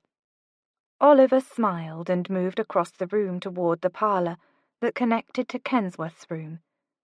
Before he opened it, he paused. The room no longer connected only to Kensworth's room. It also connected to the bedchamber of the lady of the house. As Oliver stood there, his hand poised on the knob, he was hit with the realization that he could no longer move with freedom through his best friend's house, as he had done nearly every day since they had both moved to London. An uncomfortable feeling settled over him. It was heavy and cold, and told him that he had been replaced. There weren't many places in Oliver's life that felt like home. His own home, Pembroke, felt like anything but a home. It's why he had been avoiding the place, and the man who occupied it, since he had met Kensworth all those years ago at Eton. He had learned from the Ashburn family what a peaceful home looked like, what caring parents looked like. Dalton Park and Kensworth House felt like two pillars in his life holding him up, giving him a place to belong and feel wanted. And, suddenly, He felt as if one of those pillars had just been ripped out from under him. "What is it?" asked Kensworth, coming to stand behind him. Oliver forced a smile. "You probably should go in first, since that's your wife's parlour as well now." Kensworth didn't seem to be feeling the same significance of that statement, because he just smiled and nodded. "You're right. I'll go in first." Oliver stepped back, falling into his new place as he watched Kensworth enter the parlour, and then waited for the cue that it was clear for him to enter. A fire lit in the grate made the room feel warm and soothing to the gnawing sense of change Oliver felt prickling at him. He breathed a quiet sigh of relief as he and his friend both sunk into the old worn leather chairs, and everything felt a little more normal again. He looked down and ran his finger over the familiar large crack in the leather. For the first time in the history of their friendship, Oliver was at a loss for what to say. There was so much buzzing around his mind, but he couldn't give voice to any of it. "No smiles for me today, sunshine?" asked Kensworth. "Am I frowning?" "Yes, and it's a rather disturbing sight. I haven't seen that face since childhood. What's made you pull it today?" Oliver took in a deep breath, keeping it captive in his chest as his mind raced with reasons. Elizabeth, Kensworth's marriage, his boredom with society, feeling lost and uncertain of who he was or where he belonged anymore. Instead, he voiced what was most bothering him at that moment. "Your hair." Kensworth's head kicked back slightly. "What the devil is wrong with my hair?" he asked, grinning and reaching up to run a hand through his long locks. Oliver scrunched up his nose theatrically. "It's too long. Looks as if you're letting yourself go, living at the orphanage." It had been no shock to Oliver when Kensworth had announced they would be living full-time at the orphanage Rose and her Uncle Felix had founded. Kensworth hated society and had been looking for a way out of it since the day he had stepped into it. Boxing had been his escape before he met Rose, something Oliver wondered if his friend would pick back up now that he was home for the season. Kensworth just grinned deeper. "Rose likes it." I don't." "Well, it's a rather good thing you're not the one I'm trying to get to kiss me then." Oliver shrugged. "Your loss. I'm a fantastic kisser." Kensworth shook his head, but Oliver didn't miss the hint of smile that slipped over his mouth. "Speaking of, who is the newest lady to catch your fancy?" Oliver tensed, his finger pausing midway over the crack in the leather. "What do you mean?" "Oh, don't act the innocent. The season has been in full swing for almost 2 weeks. Usually by now there is someone you are professing your undying love for." It was annoying how well Kensworth thought he knew Oliver sometimes. Even more annoying that he wasn't wrong. Oliver was in love again, but this time it was different.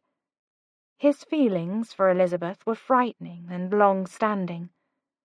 It was because of these feelings for Elizabeth that he was constantly trying to lose himself in London flirtations. He couldn't marry Elizabeth. He simply didn't trust himself with her. So trying to forget her every time he returned to London felt like his only choice.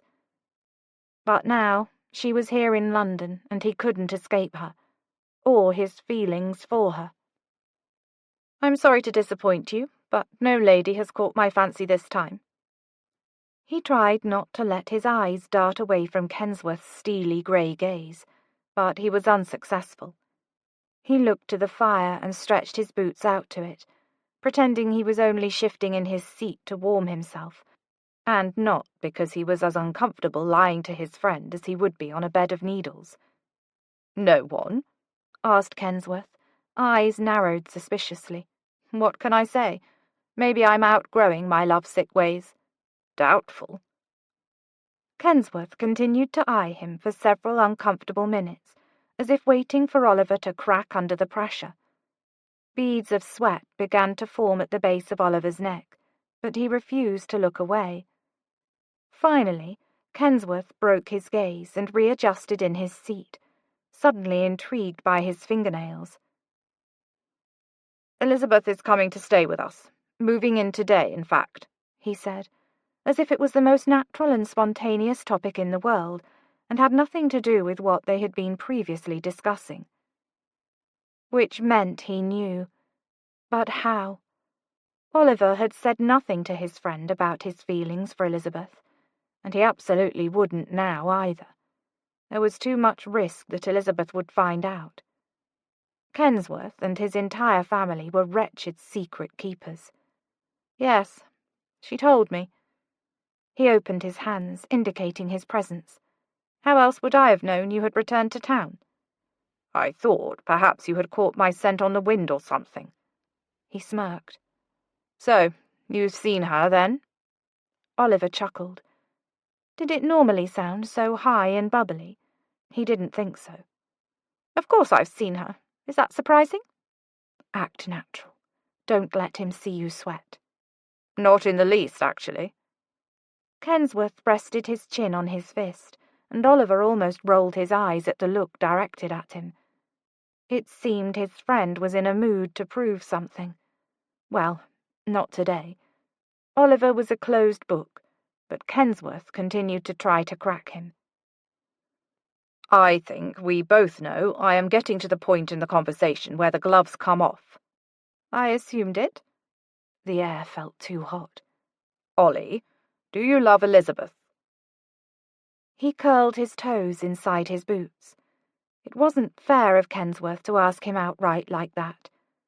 He didn't want to lie to him, but he must. If Oliver admitted his feelings, he knew his friend would be elated and encourage the match. But there would be no match, because Oliver loved Elizabeth too much to marry her.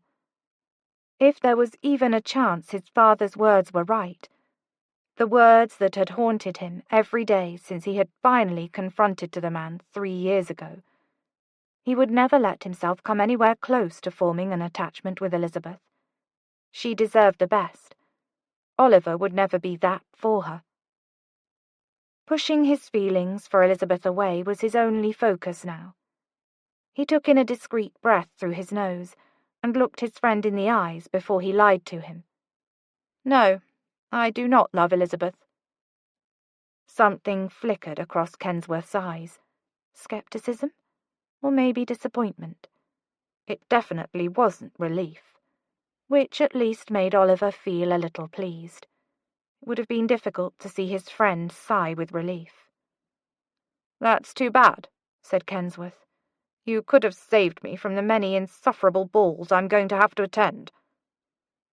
Oliver learned long ago that Kensworth covered his feelings with a jest. He always had to squint to see the truth, but when he did, he could find it buried beneath the sarcasm. Oliver smiled and clasped his hands behind his head. You could have just said that you are disappointed I won't be your brother-in-law. I could, but lying is such a terrible habit, and I'm trying to break it. Kenny smirked, and Oliver felt himself relax into his favourite leather chair for the first time. His comfort was short-lived. A moment later there was a short knock at the parlour door, followed by the entrance of a footman holding a silver tray. I apologise for the interruption, my lord, but there is an urgent missive for Mr. Turner. Oliver sat up straighter in the chair, wondering what sort of message could have been urgent enough for its sender to track him down at Kensworth House. Not that it would have been that difficult to do. Most people knew it was where he spent most of his time outside of society functions. The footman approached Oliver, extending the silver tray that held the suddenly ominous-looking letter. Oliver picked it up and nodded his thanks to the footman. His eyes caught sight of the handwriting on the outside of the letter, and his stomach twisted. Waiting until the footman left and closed the door behind him, Oliver broke the seal. Oliver, I am writing to you because this is the end for me. I do not expect you to come, but nevertheless, I thought you should know. Frank Turner. 2 sentences. His father had caused him nothing but pain for his entire 25 years of life, and, now that he was almost dead, all the man had to say to his only son was contained in 2 sentences. It wasn't that he had ever truly expected his father to be remorseful for the way he had treated him, but he at least expected, well, he wasn't sure, but it definitely wasn't that. Oliver folded the small letter back up and shoved it into his jacket pocket.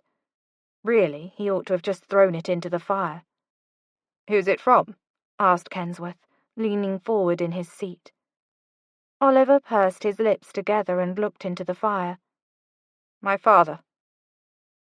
Kensworth knew Oliver was estranged from Frank Turner, but he didn't know why. It was an implied rule that Oliver's home life was an untouchable topic. Well, untouchable with everyone besides Elizabeth. Kensworth knew enough, however, to understand that receiving a letter from the man was shocking.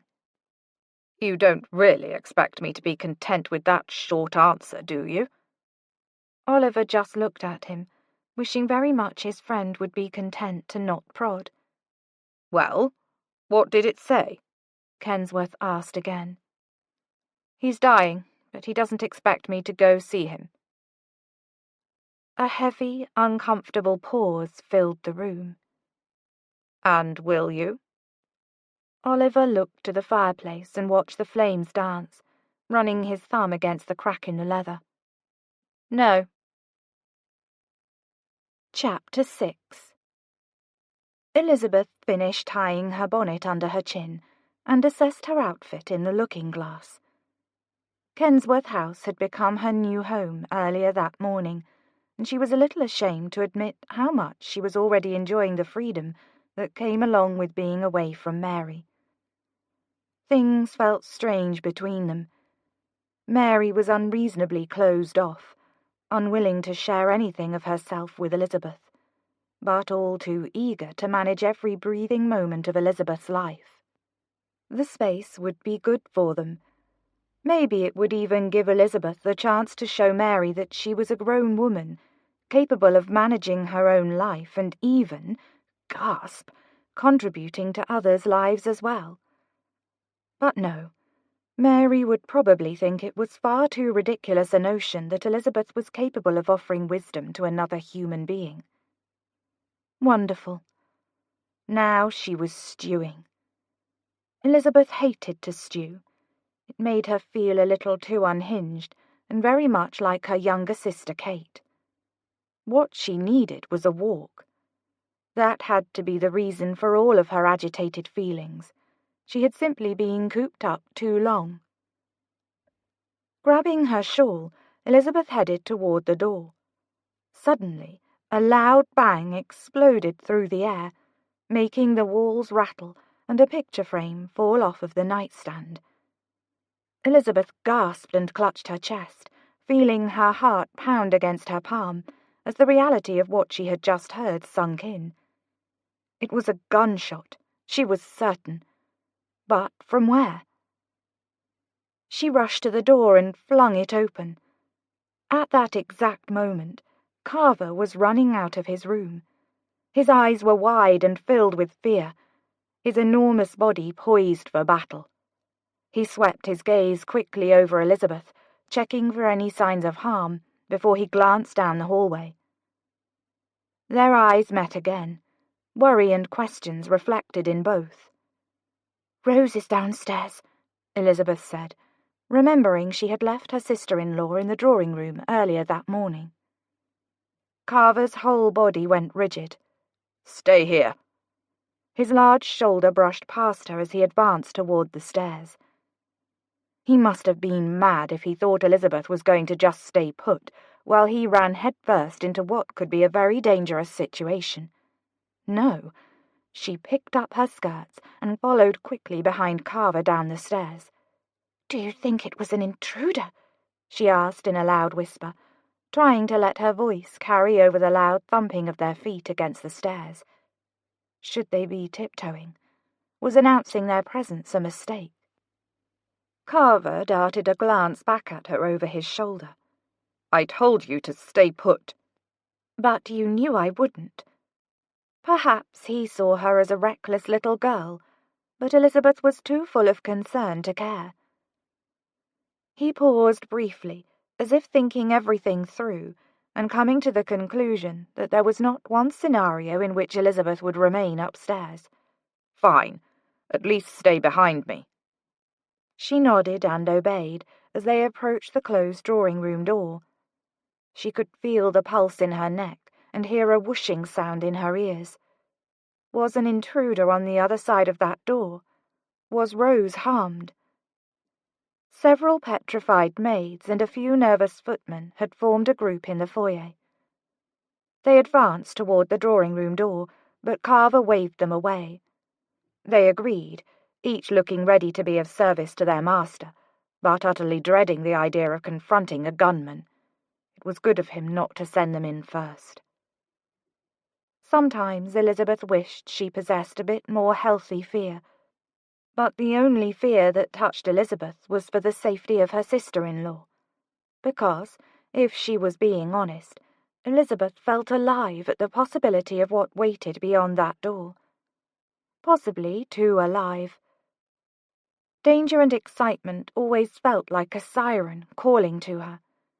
She was all too aware that was not a quality the daughter of nobility ought to possess.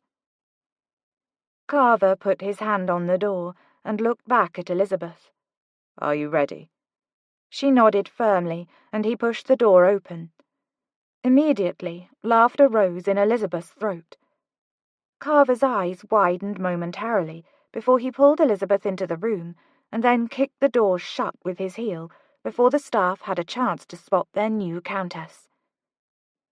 Rose, said Carver, on a sigh that could be interpreted as relieved, amused, and exasperated all at once. I should have known. Elizabeth had never assumed that her new sister-in-law's transition from criminal life to the peerage would be easy.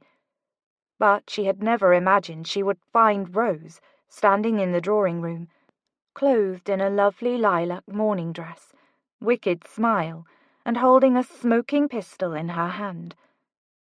Clearly there was no intruder. Elizabeth looked to the other end of the room, where Rose had been aiming her pistol. There stood a footman with his eyes shut tight, holding a playing card as far away from his body as his fingers could manage. Elizabeth had to press her hand to her mouth to hold back a laugh as he cracked open his eyes. A heavy dose of relief washed over his expression as he looked at the playing card and confirmed that all of his fingers were still attached. The playing card, however, had a hole blown straight through the center. Unfortunately, or fortunately, depending on how one felt about crabby old ladies, there was also a big black hole in the portrait of Great Aunt Willowfred hanging on the wall behind him. Oh yes, Elizabeth was feeling much better in her brother's house than she had under Mary's roof. Rose lowered her gun, but held up a finger at Carver with her opposite hand. "Now, wait just a minute before you throttle me," she said, taking a step away from his advance toward her. You have approximately 10 steps before your chance to explain ends, said Carver, sounding none too happy with his new bride. "You remember Ben, don't you?" Rose had told Elizabeth about Ben earlier that morning. He was somewhere around 18 years old, and she had known him from her days on the wrong side of the law. He had wanted a better life, but was too old to enter Rose and Carver's orphanage. Instead, they had hired him on as a footman. Elizabeth had a feeling that before too long the entire staff of Kensworth House would be composed entirely of rehabilitated thieves. I remember him, said Carver, taking another step, not looking away from Rose. Rose's eyes were wide and alert. Well, he had the audacity to suggest that the stories about my shooting abilities were all a hoax, that they were all just made-up tales, because according to Ben— She flashed the footman a menacing look. "A woman could never actually live up to the reputation of my marksmanship." "So you decided to punish him with the fear of being shot dead by a woman in our drawing room? No." The innocent look Rose flashed Carver was laughable. He was stalking toward her, a wolf, fangs bared, and she was nothing but a baby lamb. "I simply wanted to give him the opportunity to witness firsthand just how fine a shot a woman can be, and also that I can indeed shoot a playing card out of a man's hand from 20 paces away." "You're abusing your power," he said, but Elizabeth could hear the amusement in his voice now. Rose gave a mock gasp. "Never! Ben volunteered to hold the playing card." Carver looked back at Ben, who looked very much like a man who had not volunteered to hold a playing card.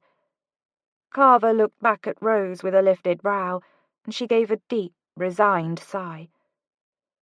"Very well," she said, with a sulky pout that would make Elizabeth's 3-year-old niece proud. "Please forgive me, Ben. I'll never shoot a playing card out of your hand again." "Thank you, m'lady." Her eyes narrowed at him. "And this is the part where you apologize for your folly." "No," said Carver, drawing the word out for emphasis. "This is the part where we remember that we are trying to keep the whole world from learning of your past, and beg Ben to not tell any of the other staff what happened in here. If anyone asks, Rose was going to surprise me with the gift of a new pistol, but it misfired when she was looking it over." Rose scoffed. "I would never mishandle a pistol." Carver grinned before looking back at her. "I think you've proven that point already today, darling. Your ego can stand to be knocked down a bit. Do I have your word, Ben?" "Yes, my lord," said Ben, before he bowed and rushed out of the room, looking like a dog with his tail between his legs. Poor pup. Carver finally walked fully up to Rose and stopped just in front of her, holding out his hand. "A deal is a deal. You promised you'd hand it over if there were any more shooting shenanigans." Any more? And Elizabeth thought she was the one with an overinflated love of excitement. Rose rolled her eyes and placed her pistol in his palm. Then Carver smiled with such tenderness and intimacy that Elizabeth felt a little uncomfortable at being its witness, wrapping his arms around Rose and pulling her firmly up to his chest, pistol still in the hand draped behind Rose's back. Elizabeth looked away, feeling that the moment had become a little too private for her to witness. She started to quietly back out of the room. With every retreating step, her mind pulled to Oliver.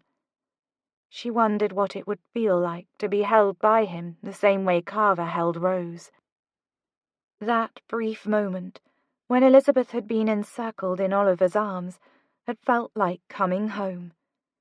It felt like hope and belonging and safety all wrapped up together.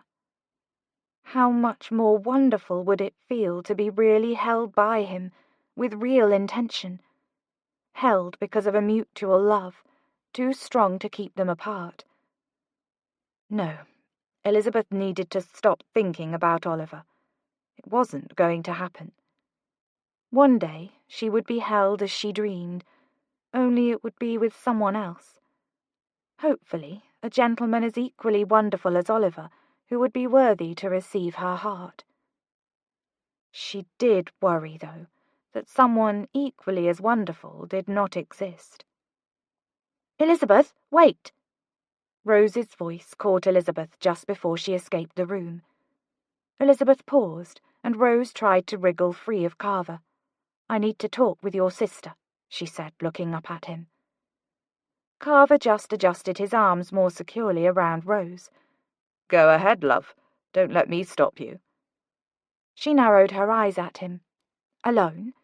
In fact, I think now would be the perfect time for you to revisit that boxing saloon you've been missing so much." He pretended a face of heartbreak before turning his eyes to Elizabeth. "Do you see how she treats me, Elizabeth? Kicking me out of my own home?" He shook his head, looking again to Rose. "Such a cold-hearted woman." Rose chuckled, pretending to squirm out of his arms again. "And you're entirely too lovesick. I think a good round of boxing is exactly what you need." He smiled mischievously. "I don't think that's what I need." Elizabeth pretended to cough to cover the embarrassed laugh that came, unbidden, from her mouth. She wasn't alone in those feelings. Rose's face turned a bright shade of pink that Elizabeth had never seen on her confident sister-in-law before. Perhaps coming to stay with a newlywed couple wasn't the most intelligent plan after all. "Out," said Rose, looking as if she was torn between embarrassed, angry, and amused. All right, I'll go." Carver leaned down and briefly kissed Rose's cheek, but then he quickly pulled away, touching his fingers to his mouth and pulling a deep, put-on frown. "Just as I suspected. Ice cold." Rose gave him a flat look before trying to kick him. Carver laughed fully, a sound that Elizabeth had never thought she would hear from her brother again, before he had met Rose, and jogged away from his wife and out the door. Elizabeth let out a sigh. "You two are going to be difficult to live with." "Hopefully you won't have to live here and endure it for too long," said Rose, taking a seat on the settee. Elizabeth pretended to be offended. "Already wishing me gone?" She sat on the opposite end of the settee with Rose, tucking her feet up under her skirts. "You know what I meant. Hopefully you won't have to wait too long before your hand is claimed by a certain someone who shall remain unnamed." Elizabeth was glad that she had confided her feelings for Oliver to her sister-in-law when they were last at Dalton Park. Usually, Elizabeth kept her feelings to herself, more comfortable with them remaining hidden than exposed, especially in a family of Elizabeth's size, where keeping a secret seemed to be optional. She had no doubts that the moment Mary or Kate or Carver learned how she felt toward Oliver, the rest of the family would be in the know before the end of the day. It's simply how things went in their family, and it's why Elizabeth tended to keep things bottled up. But Rose, she was different. From the first day Elizabeth had met Rose, she had proven herself to be a solid confidant. Not only was she a trustworthy secret-keeper, but she was a good listener. And in a family where everyone was talking, it was nice to be heard. Elizabeth let out a tense breath, recalling the last time she and Rose had discussed this topic. Rose's suggestion had been for Elizabeth to encourage the attention of other gentlemen, to hopefully open Oliver's eyes and help him see her as more than the child who used to tag along on his adventures with Carver. But the more Elizabeth considered the idea of trying to make Oliver jealous, the more uneasy she felt. Only a sad, pathetic sort of woman could be satisfied with love gained through manipulation. "That certain someone shall remain unmentioned, because there will never be a reason to mention him again," said Elizabeth, deciding it was more comfortable to look at the floral print on her dress than to meet Rose's eyes. "What do you mean by that?" "It's nothing. I've simply decided it's time to move on from my feelings for the aforementioned man." Rose's expression pinched. "Has something happened between you two?" "No." Well, an almost kiss that was hardly worth mentioning, which was the problem. There was never anything worth mentioning. "Frankly, I'm tired of harbouring a love which will only ever be one-sided.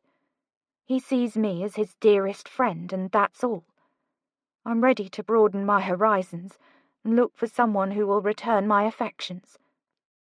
She should be awarded a medal of some kind for managing that speech in an unaffected voice.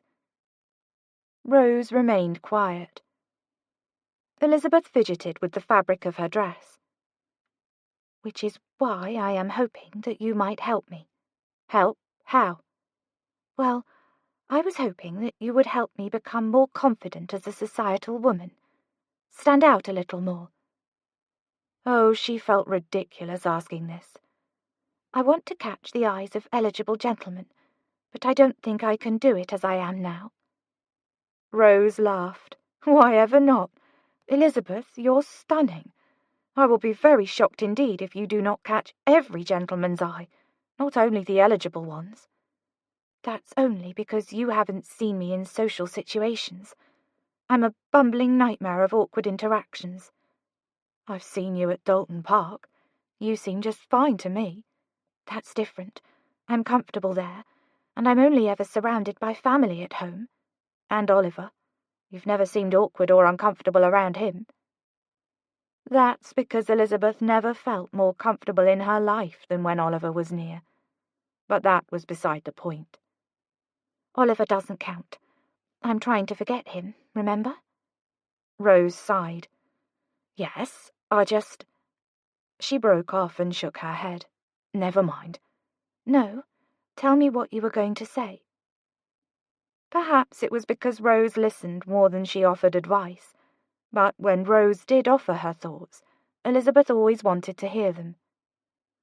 Before you completely push Oliver out of your heart, are you sure you do not wish to simply tell him the truth about how you feel?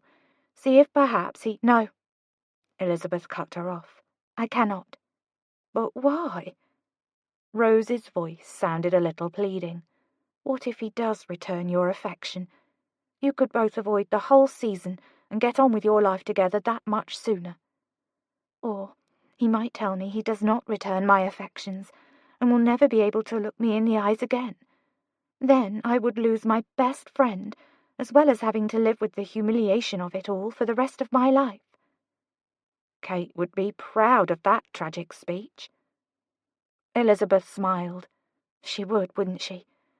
The point is, it's too great a risk, one that I'm not willing to take. Fine, said Rose, but she didn't sound happy about it. I suppose I see your reasoning. I knew you would. So, will you help me become more of a town diamond? Look more confident and sophisticated? Rose had been assuming various identities for years. She was a master at morphing into whomever the occasion called for. Elizabeth knew there would be no better tutor for feigning confidence. I suppose I can teach you a few tricks, but, Elizabeth, I also feel that if you have to change yourself for love, it's probably not a love worth having. She became a touch smug. Besides, I think it's a silly reason to not tell Oliver of your feelings, and a tad bit cowardly. This was yet another reason why Rose was so dear to Elizabeth. When asked for her opinion, Rose never tried to sweeten her words. She spoke them, honest and true, without any coddling or manipulation. Once again, you're making me feel so welcome here, said Elizabeth with mocking smile. Rose chuckled and leaned over to squeeze Elizabeth's hand. I am happy you're here, Elizabeth. There is no one else for whom I would even consider coming back into London so soon. And you won't say anything to Carver about my feelings for Oliver? Your secret is safe with me. Those words brought an immense amount of relief. The last thing she wanted was for her brother to confess her feelings to Oliver on her behalf. Thank you. Just promise me one thing, said Rose, softening her voice. Don't lose out on a wonderful life with Oliver because you are too afraid of rejection. Would you have been able to make that same promise to me a month ago, when you left Dalton Park because you suspected Carver didn't love you? Rose's lips pressed into a line, but Elizabeth could tell that her sister-in-law was trying to hide a smile. You're not supposed to question my profound statements. You're simply supposed to marvel at my wisdom. Elizabeth couldn't help but laugh. She stood from the settee, already weary from the emotional weight of their conversation, and eager to move on. I'll just go to my room now, and think about the importance of your wise words until the soirée tonight. Elizabeth had almost forgotten about the soirée at Miss Locksley's home. She cringed at the thought of attending what would surely be the event of the season. She thought immediately of at least 10 different ways she could bungle the evening. Rose picked up a small embroidery hoop from the basket beside the settee and nestled back into the cushions. No, you won't, but you could at least pretend to find me wise beyond my years. Elizabeth paused in the doorway, eyeing her usually spirited sister-in-law sitting in the drawing-room, docile as a fawn, needle in hand. Somehow the picture before her was at odds with the Rose she had known when she had first come to Dalton House. Elizabeth chuckled. What happened to, if you have to change yourself for love, it isn't worth having? Rose just grinned and continued with her embroidery.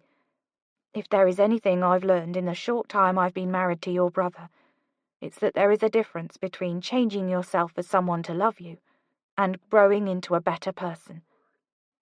She paused and looked up at Elizabeth, eyes twinkling.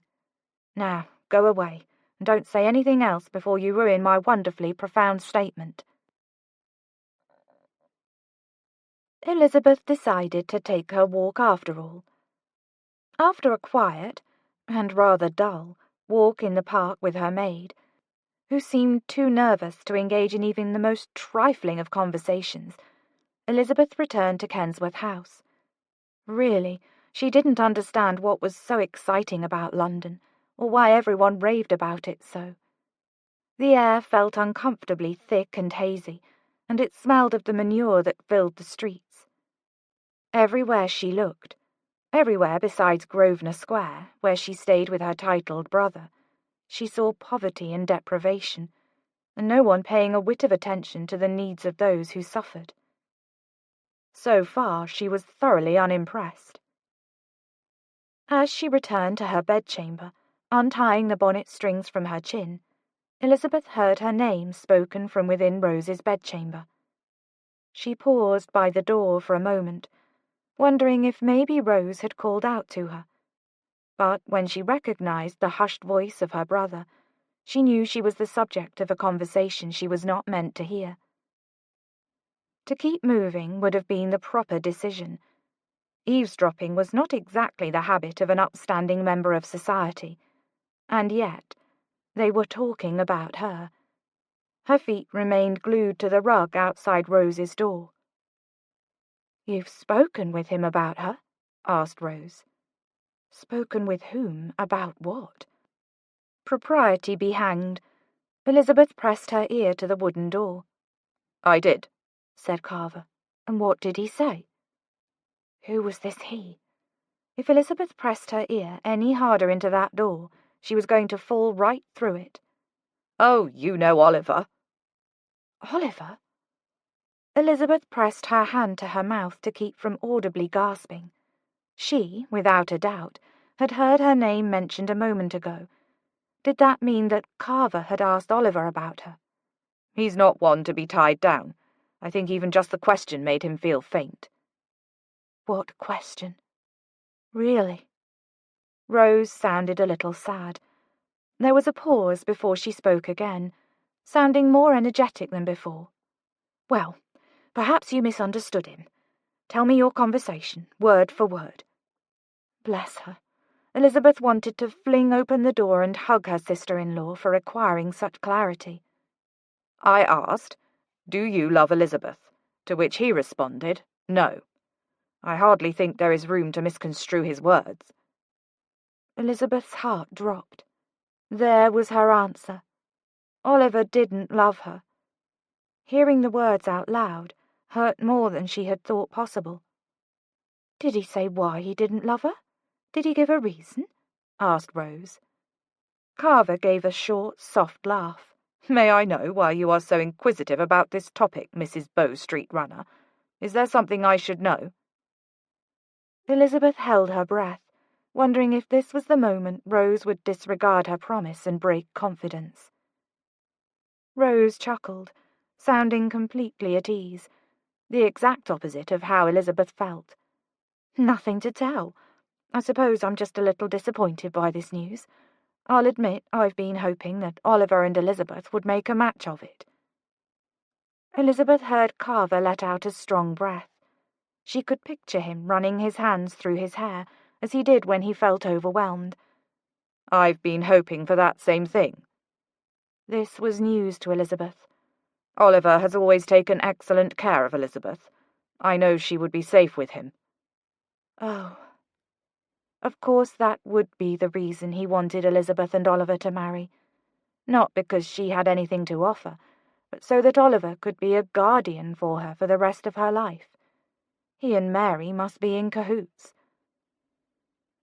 The weight of her feelings pressed hard on her heart, forcing her to acknowledge them, something she wasn't even sure how to do. She pushed away from the door and quickly walked back to her room. Only after she was safely inside with the door shut did she allow a tear to fall down her cheek. She pressed her back to the door and shut her eyes against the emotions swirling within. Oliver doesn't love me. Well, at least now she knew for sure. There would be no more wondering. Easier to move on this way. She swatted away a tear and looked around her room without really seeing it. Her mind constantly switched tracks between unwanted emotion and opinions for her future. Firm in her belief that feelings were nothing but thorns in the flesh sent to remind a fallen humanity of their sin, Elizabeth pulled herself together and pushed away from the wall. She decided to put everything she had into carving out her future, without Oliver. Elizabeth felt a new resolve. She would put Oliver out of her heart. She would find someone else to love her, and she absolutely would not end the season a pitiful woman, pining over a man who didn't love her. Elizabeth moved across her room and threw open the doors of her wardrobe so aggressively that her hair blew away from her face. If only Kate were there to see her, she would have been so proud. Elizabeth reached inside and removed the turquoise gown. She took in a deep breath and held it as she firmed her resolve that, tonight, she would finally wear the gown that made her feel like a trifling bit of shrubbery. Chapter 7. Oliver stood outside Kensworth House for the second time that day. This time, however, was different, because he knew Elizabeth was somewhere on the other side of the door. And he knew her beauty would take his breath, and he would have to, once again, smother his inconvenient feelings for her. He cleared his throat, feeling both his nerves and his cravat strain at the effort. He was being ridiculous. What did he have to be nervous about? This was Elizabeth. His Elizabeth. His dearest friend. His most beloved confidant. But no, not his Elizabeth. Yes, she was still the same Elizabeth with whom he had spent countless hours. The same Elizabeth in whose boots he had once put worms. The same Elizabeth with whom he had cheated at hide-and-seek. But there, once again, was the problem. Elizabeth may have been the same girl, but she certainly did not look like her anymore. He needed to find a way to the more simple feelings he had for her when they were children. Perhaps if he forced himself to picture her with bows tied at the ends of her braids, like she had as a girl, it would help him to put these feelings behind him, and he could finally move on. Something inside him whispered that he hadn't felt normal around Elizabeth for 3 years now. But he firmly, and finally, ignored it. Oliver felt the tension in his shoulders ease the moment he stepped through the door of Dalton Park. It was Oliver's 7th summer at the park, but his first one without Kensworth at his side. Oliver understood why Kensworth didn't want to go home. The unexpected death of his fiancée was still fresh, and, since it had taken place on the grounds of Dalton Park, his friend couldn't bring himself to go anywhere near it. Kensworth had moved to London, and Oliver had followed him there. But it was summertime, and Kensworth had given Oliver his blessing to return to Dalton Park without him, for which Oliver was grateful, since it had become home to him in a way he'd never experienced before. He had missed the room that had been his ever since his first holiday there. He had missed the Duke and Duchess. He had missed Kate, and he had missed Elizabeth. She, especially, was like the little sister he had never had. She was full of fun and pluck, and just the right amount of obnoxiousness to keep things interesting. Sometimes Kensworth found Elizabeth to be a pest, always following them around the grounds and inserting herself into their activities. Oliver, however, never felt that way. He didn't mind spending his days with little Lizzie. She had been darling, with her bouncing curls and endless zeal for life. After greeting the Duke and Duchess, Oliver made his way up the wide staircase of Dalton Park, feeling his burdens melt away with every step. It had been that way since he was a young buck. The Duke and Duchess fostered an environment of love and peacefulness in their home, so different from anything he had ever felt in his own home. Pembroke had felt like a prison from the day Mamma died. Of course, Frank Turner had still been every bit as hateful and violent before Mamma died as well, but Mamma had shielded Oliver from most of the man's anger. Now there was no love contained within the walls of Pembroke, which was why Oliver had decided, after his last trip to visit his father, that he would never return. Unfortunately, what he had hoped would be a cathartic trip to confront Frank Turner ended up being a hopeless journey that ended with him feeling more fearful than when he started. As much as he wanted to have outgrown being so affected by his father's bullying, he hadn't. Frank Turner had still gotten into his head, and now he feared he would never be rid of that hateful voice. But he didn't want to think about Pembroke or Frank Turner now, and he certainly didn't want to think about the last words his father spat at him on his way out. No, Oliver would not pollute Dalton Park with even a hint of his father's influence. He reached out and traced a path with his fingers over the wood moulding lining the walls of the hallway that led to his room. So much time had been spent here that he could find his way around with his eyes closed. It felt quieter, though, without Kensworth. Normally they would have so much pent-up energy from a long journey that they would spend most of their walk to their rooms wrestling down the halls. And usually Elizabeth would have been waiting for them by the front door. Where was she? Oliver stopped in front of his door and smiled. It was good to be home. He opened the door and walked into his room. The light was low, and it cast a golden glow across the... Boo! Oliver started and whipped around, heart racing, breath short. Elizabeth emerged from behind his door, and, judging by her doubled-over laughter, she was enjoying his reaction. "You wretched girl," he said, chuckling and putting his hand on his chest to still his heart. He should have known better than to trust her absence at his arrival. "How long have you been—" But his words fell flat when his eyes finally focused on Elizabeth's face for the first time.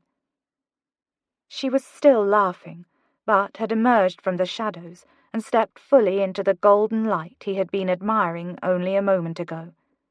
His breath left him, along with all of his words. He blinked, unsure that he was even looking at the same girl. He wasn't. Blast! Elizabeth was not a girl any more. "What is it?" Elizabeth asked, her amusement starting to die away as she registered the shock on his face. "What's wrong? Is there something on my face?" She started brushing at her cheek. What happened to the girl he had left behind last summer? Elizabeth was much taller and slimmer, and yet somehow had more of a figure. She had filled out in places that had most definitely not been filled out when he last left her. The way she looked now made him breathless and evoked feelings in him that the girl from last summer had never stirred. It was not good. "Oliver, you're scaring me. Do I have a spider crawling on me somewhere?" But he couldn't tell her what was running through his mind. Thankfully, she had already provided him an excuse. He smiled and stepped toward her. Blast, blast, blast. She even smelled incredible. "You have a bit of an ink smudge. Here, I'll get it." Oliver wasn't sure if telling that lie made his predicament better or worse, because now he was running his thumb along her soft cheek and noticing how her lashes were so dark against her light blue eyes, and her lips were full and entirely too kissable, which was ridiculous, because they were not actually kissable, meaning absolutely under no circumstances could he kiss Elizabeth's lips. Running his thumb across them was also unacceptable. Oliver suddenly realized his hand was still resting against her face, and she was looking up at him as if he had lost his mind. Maybe he had. Air and space. Those were two very important things he needed at that moment. Oliver took one large step away from Elizabeth and cleared his throat. How old was she? He'd never really cared to know before, because she had always just been little Lizzie to him.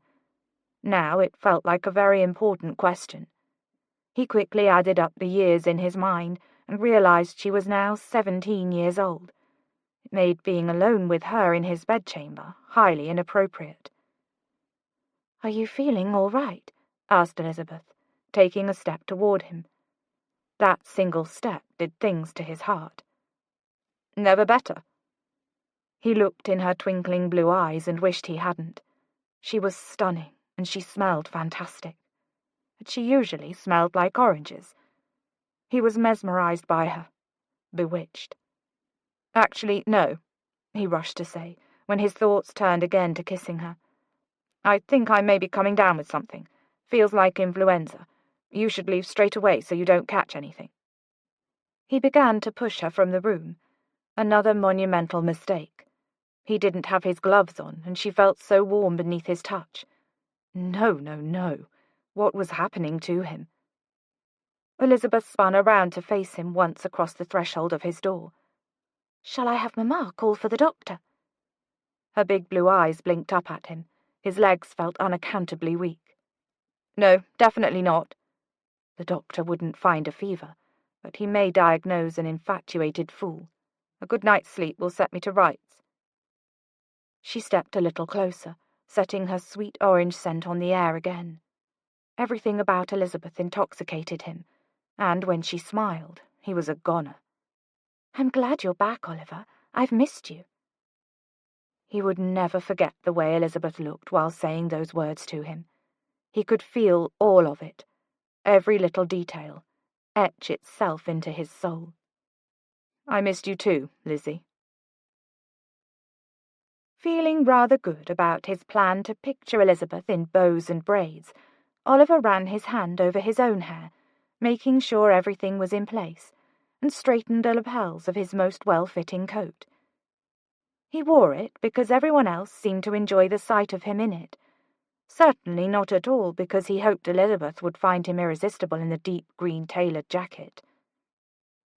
Oliver knocked on the door and smiled cheekily when the disapproving butler answered. "Jeffers," said Oliver, stepping inside Kensworth House. "Always a pleasure." It was never a pleasure. Oliver could have sworn he heard Jeffers grunt, but he wasn't entirely sure. "Just so, sir. I have been instructed to ask you to remain waiting for the family in the foyer. They will be down momentarily." Jeffers eyed Oliver closely, as if expecting him to dart from the room and run up the stairs again. Jeffers's reprimanding look rather tempted Oliver to do just that. Were all butlers so supercilious? "No need to fix me with that glare, Jeffers. I am here as Lady Elizabeth's escort tonight, so I shall be on my best behaviour." Another grunt. Oliver supposed he deserved it. It had been his unofficial mission in life to get under the butler's skin. It was just a little too much fun to watch him scowl. "Lady Elizabeth will be down momentarily." Somehow, those words, coupled with the menacing look the butler was giving him, only intensified Oliver's buzzing nerves. He fumbled with the folds of his cravat as an excuse for something to do while he waited. Bows and braids. He just needed to fix that mental image in his mind, and this whole season would go by in a flash, friendship not just intact, but unscathed. Movement caught his eye at the top of the staircase, and, when he looked up, his heart stopped. All thoughts of bows and braids fled his mind at the image of ethereal beauty gliding down the stairs. Elizabeth wore a silk gown in an indescribable colour, some mix of green and blue. All he knew was that whatever colour it was, it made her eyes stand out like a beacon in the night. They called to him as if he had been lost at sea and was finally seeing the promise of land. Oliver's heart beat an unnaturally fast rhythm as Elizabeth drew closer. This felt far too much like that day several years ago, when Elizabeth had changed in his mind forever. Just like that day, he had a feeling this would be a memory he would never forget. He formed a smile he hoped didn't look as if he were harbouring an undying love for this woman. Oliver spent every London season for the past 3 years trying to overcome his desire for Elizabeth. She had awoken his heart that summer at Dalton Park. Any other woman had paled in comparison to Elizabeth after that. He ached to think she would never be his. "Well?" she asked with a searching smile as her silver-slippered foot reached the ground floor. "Will I do?" There was some new tentativeness, an insecurity he'd never seen before lingering in Elizabeth's eyes, which was absurd because the woman looked like some sort of otherworldly fairy from lore. To look at her would grant eternal youth or riches or— "Oliver?" she asked again. Her brows pinched together nervously when he didn't respond the first time. Oh." He let out a short laugh and readjusted his stance. "Lizzie, you look—" But what could he say? His instinct was to tell this woman how absurdly beautiful she looked and spill all of his feelings at her feet. But that would be dramatic, not to mention impulsive, which was what he had promised himself he would not be with her. With Elizabeth, he was Oliver, not the flirtatious, charming. "You look well." Her brows pulled deeper together, and she seemed even more unsure of herself. "I look well?" He nodded, feeling like the ground between them was shifting back into something uncertain. He could feel another pillar falling. What he needed to do was find some way to put them back on firm, friendly footing. Bows and braids, bows and braids. Blast! That still wasn't working.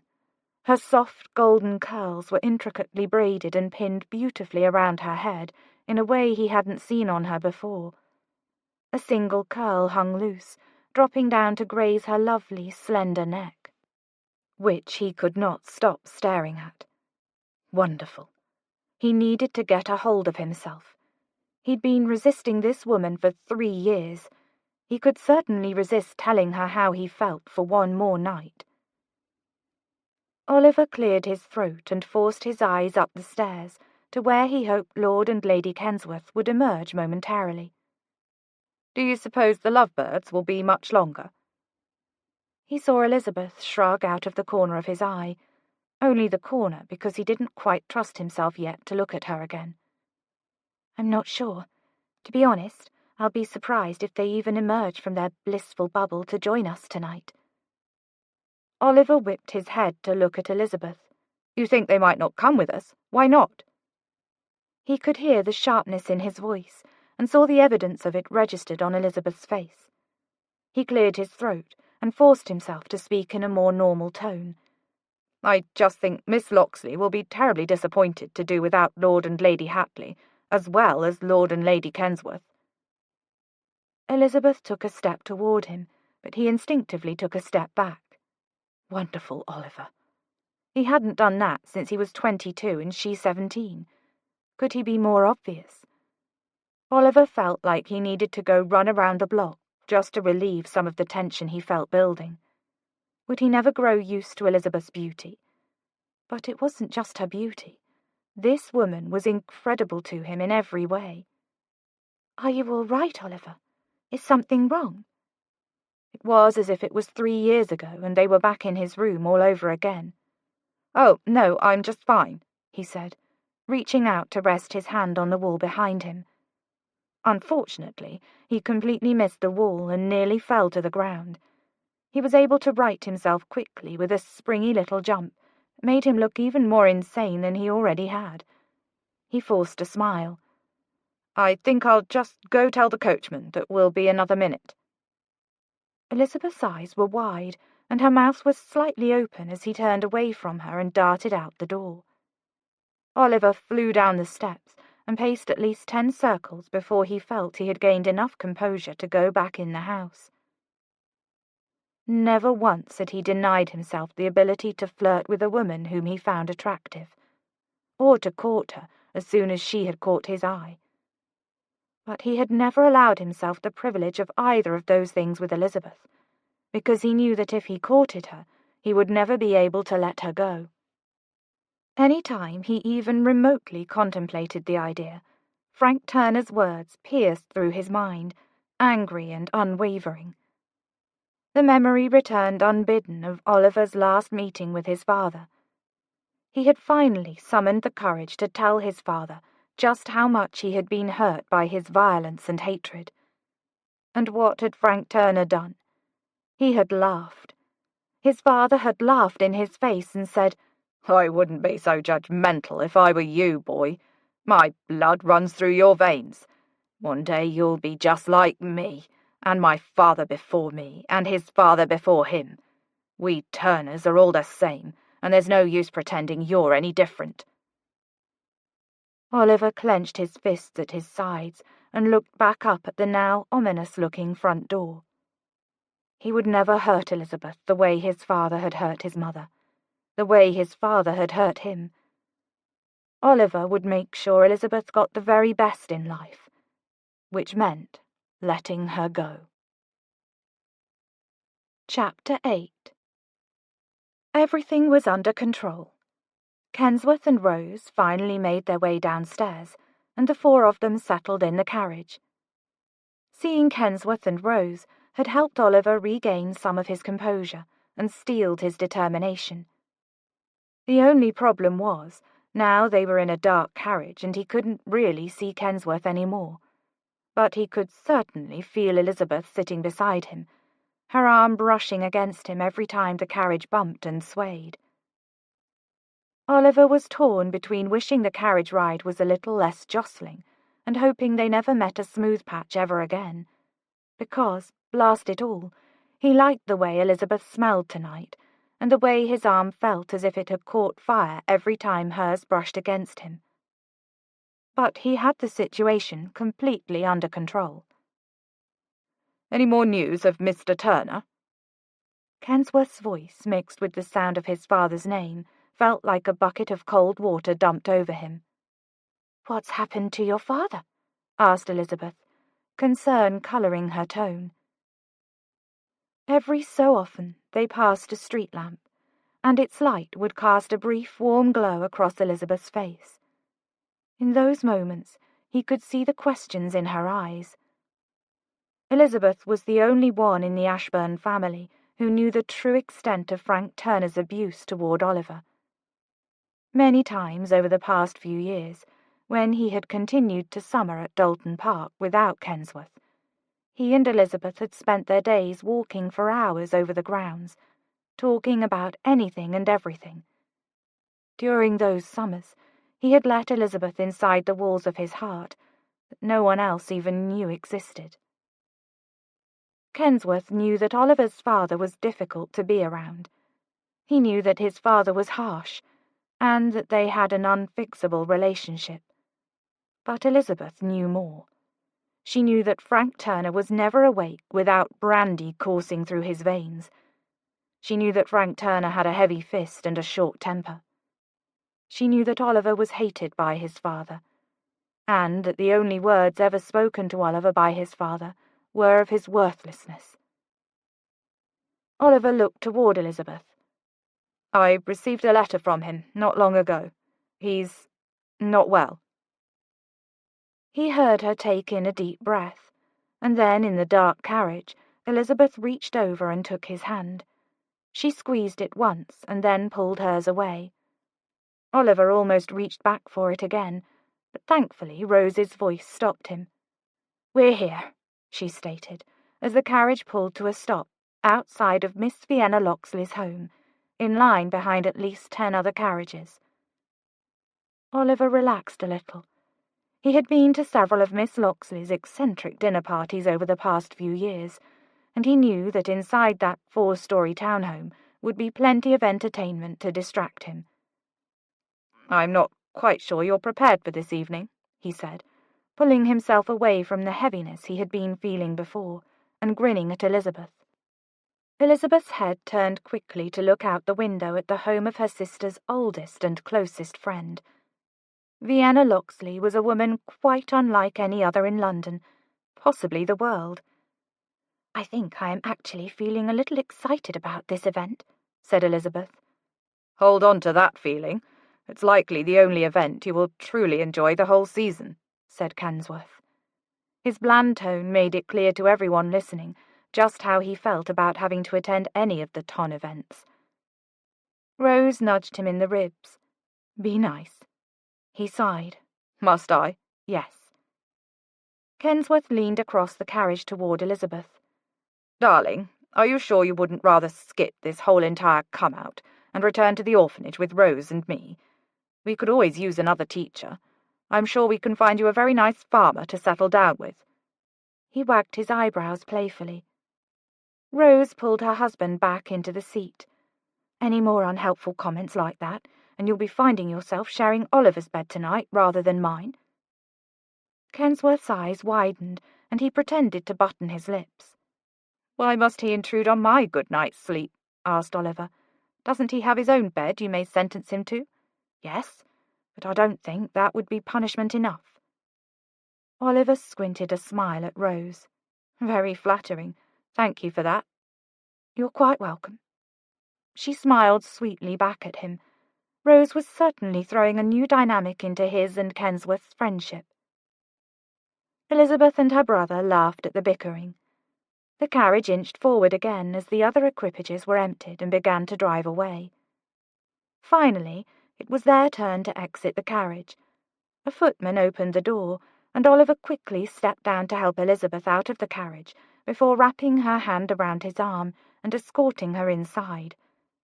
Rose and Kensworth followed closely behind. Oliver wished he and Elizabeth could be the ones to walk behind. It would give him a much better view as his reclusive friend and new bride re-entered society. Oliver had rarely ever been able to drag Kensworth to an insufferable, puffed-up society event full of preening debutantes and obnoxious mothers. Kensworth's exact words, and he wished he could see his friend's face as he was forced to smile and do the pretty. Oliver, however, had mastered that particular talent.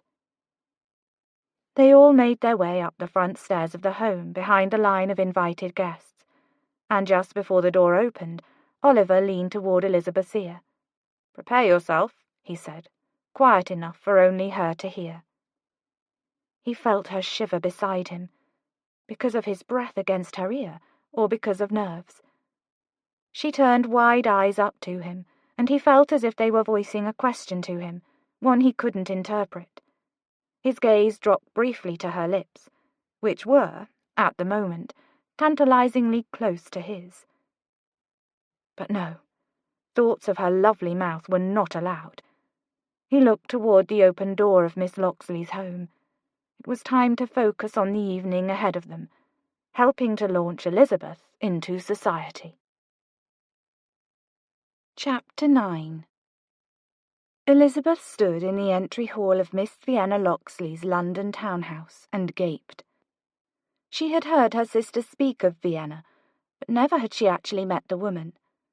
And never had she imagined a home that could only be described as eccentric. The warm light of many candles illuminated the space, allowing Elizabeth to see with perfect clarity the many jaw-dropping features of the room. Her eyes first settled upon a gigantic round table in the middle of the foyer. The table itself was nothing impressive, but the base had Elizabeth blinking. A massive and quite startling carved lion held up the large mahogany table, realistic enough that she wouldn't have been surprised to hear it roar. She turned to take in bright green drapes, the exact shade of a lime, hanging over the two main windows to either side of the front door. An ornate long-case clock stood in the corner of the room, fashioned to look as if the base were a woman wearing a dress, complete with slippers peeking from underneath. "It is something, isn't it?" asked Oliver, pulling Elizabeth back into the moment. "I cannot find the words to describe this home," said Elizabeth, turning her wide eyes to Oliver. He grinned mischievously. "Look up." Elizabeth obeyed, and then gasped at a scandalously painted ceiling. Those musicians were so very naked behind their lyres and harps that Elizabeth wanted to blush, or laugh, or wrap a shawl around herself. They did look very merry, though. "Ah, you've arrived," a cheerful, fluttering voice called from across the foyer. She tore her gaze from the provocative ceiling and resisted the urge to gape when she finally laid eyes on Miss Vienna Locksley. Elizabeth had, of course, heard many tales of her sister's friend. She was prepared for Vienna to be a little out of the ordinary. This woman could never be described as anything so pedestrian. Vienna was an angel in the flesh. White blonde curls peeked out from beneath Vienna's elaborately decorated gold silk turban, adorned with glittering jewels, and one single large ostrich feather rising from the back. Elizabeth had never appreciated fabric head wraps before. Vienna, however, elevated the style and made it look entirely different and highly appealing. Her skin was nearly as milky white as her hair, giving her an appearance more porcelain than flesh. Her bright green eyes glittered as much as the emeralds dotting her turban. Most striking of all was the thin, flowing cream gown draped over her willowy figure. Vienna was nothing less than striking. The woman swept over to Elizabeth and took her hand and kissed it. "Lady Elizabeth, I presume. I cannot believe this is our first introduction, but I feel as if I already know you from all the stories Mary has told me over the years. You look exactly as she described, a beauty with mischievous eyes." She winked and turned her attention to Oliver. He bowed and she curtsied. Even her curtsy was impressive. It was both lazy and regal at the same time. Elizabeth slowly awakened to an uncomfortable sensation growing in her stomach. It was ugly and pinching. "Mr. Turner, you are going to be the most envied man in the room, walking in with Lady Elizabeth on your arm."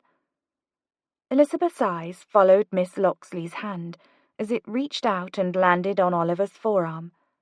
"I predict she is going to be the diamond of the season, and my predictions are never wrong."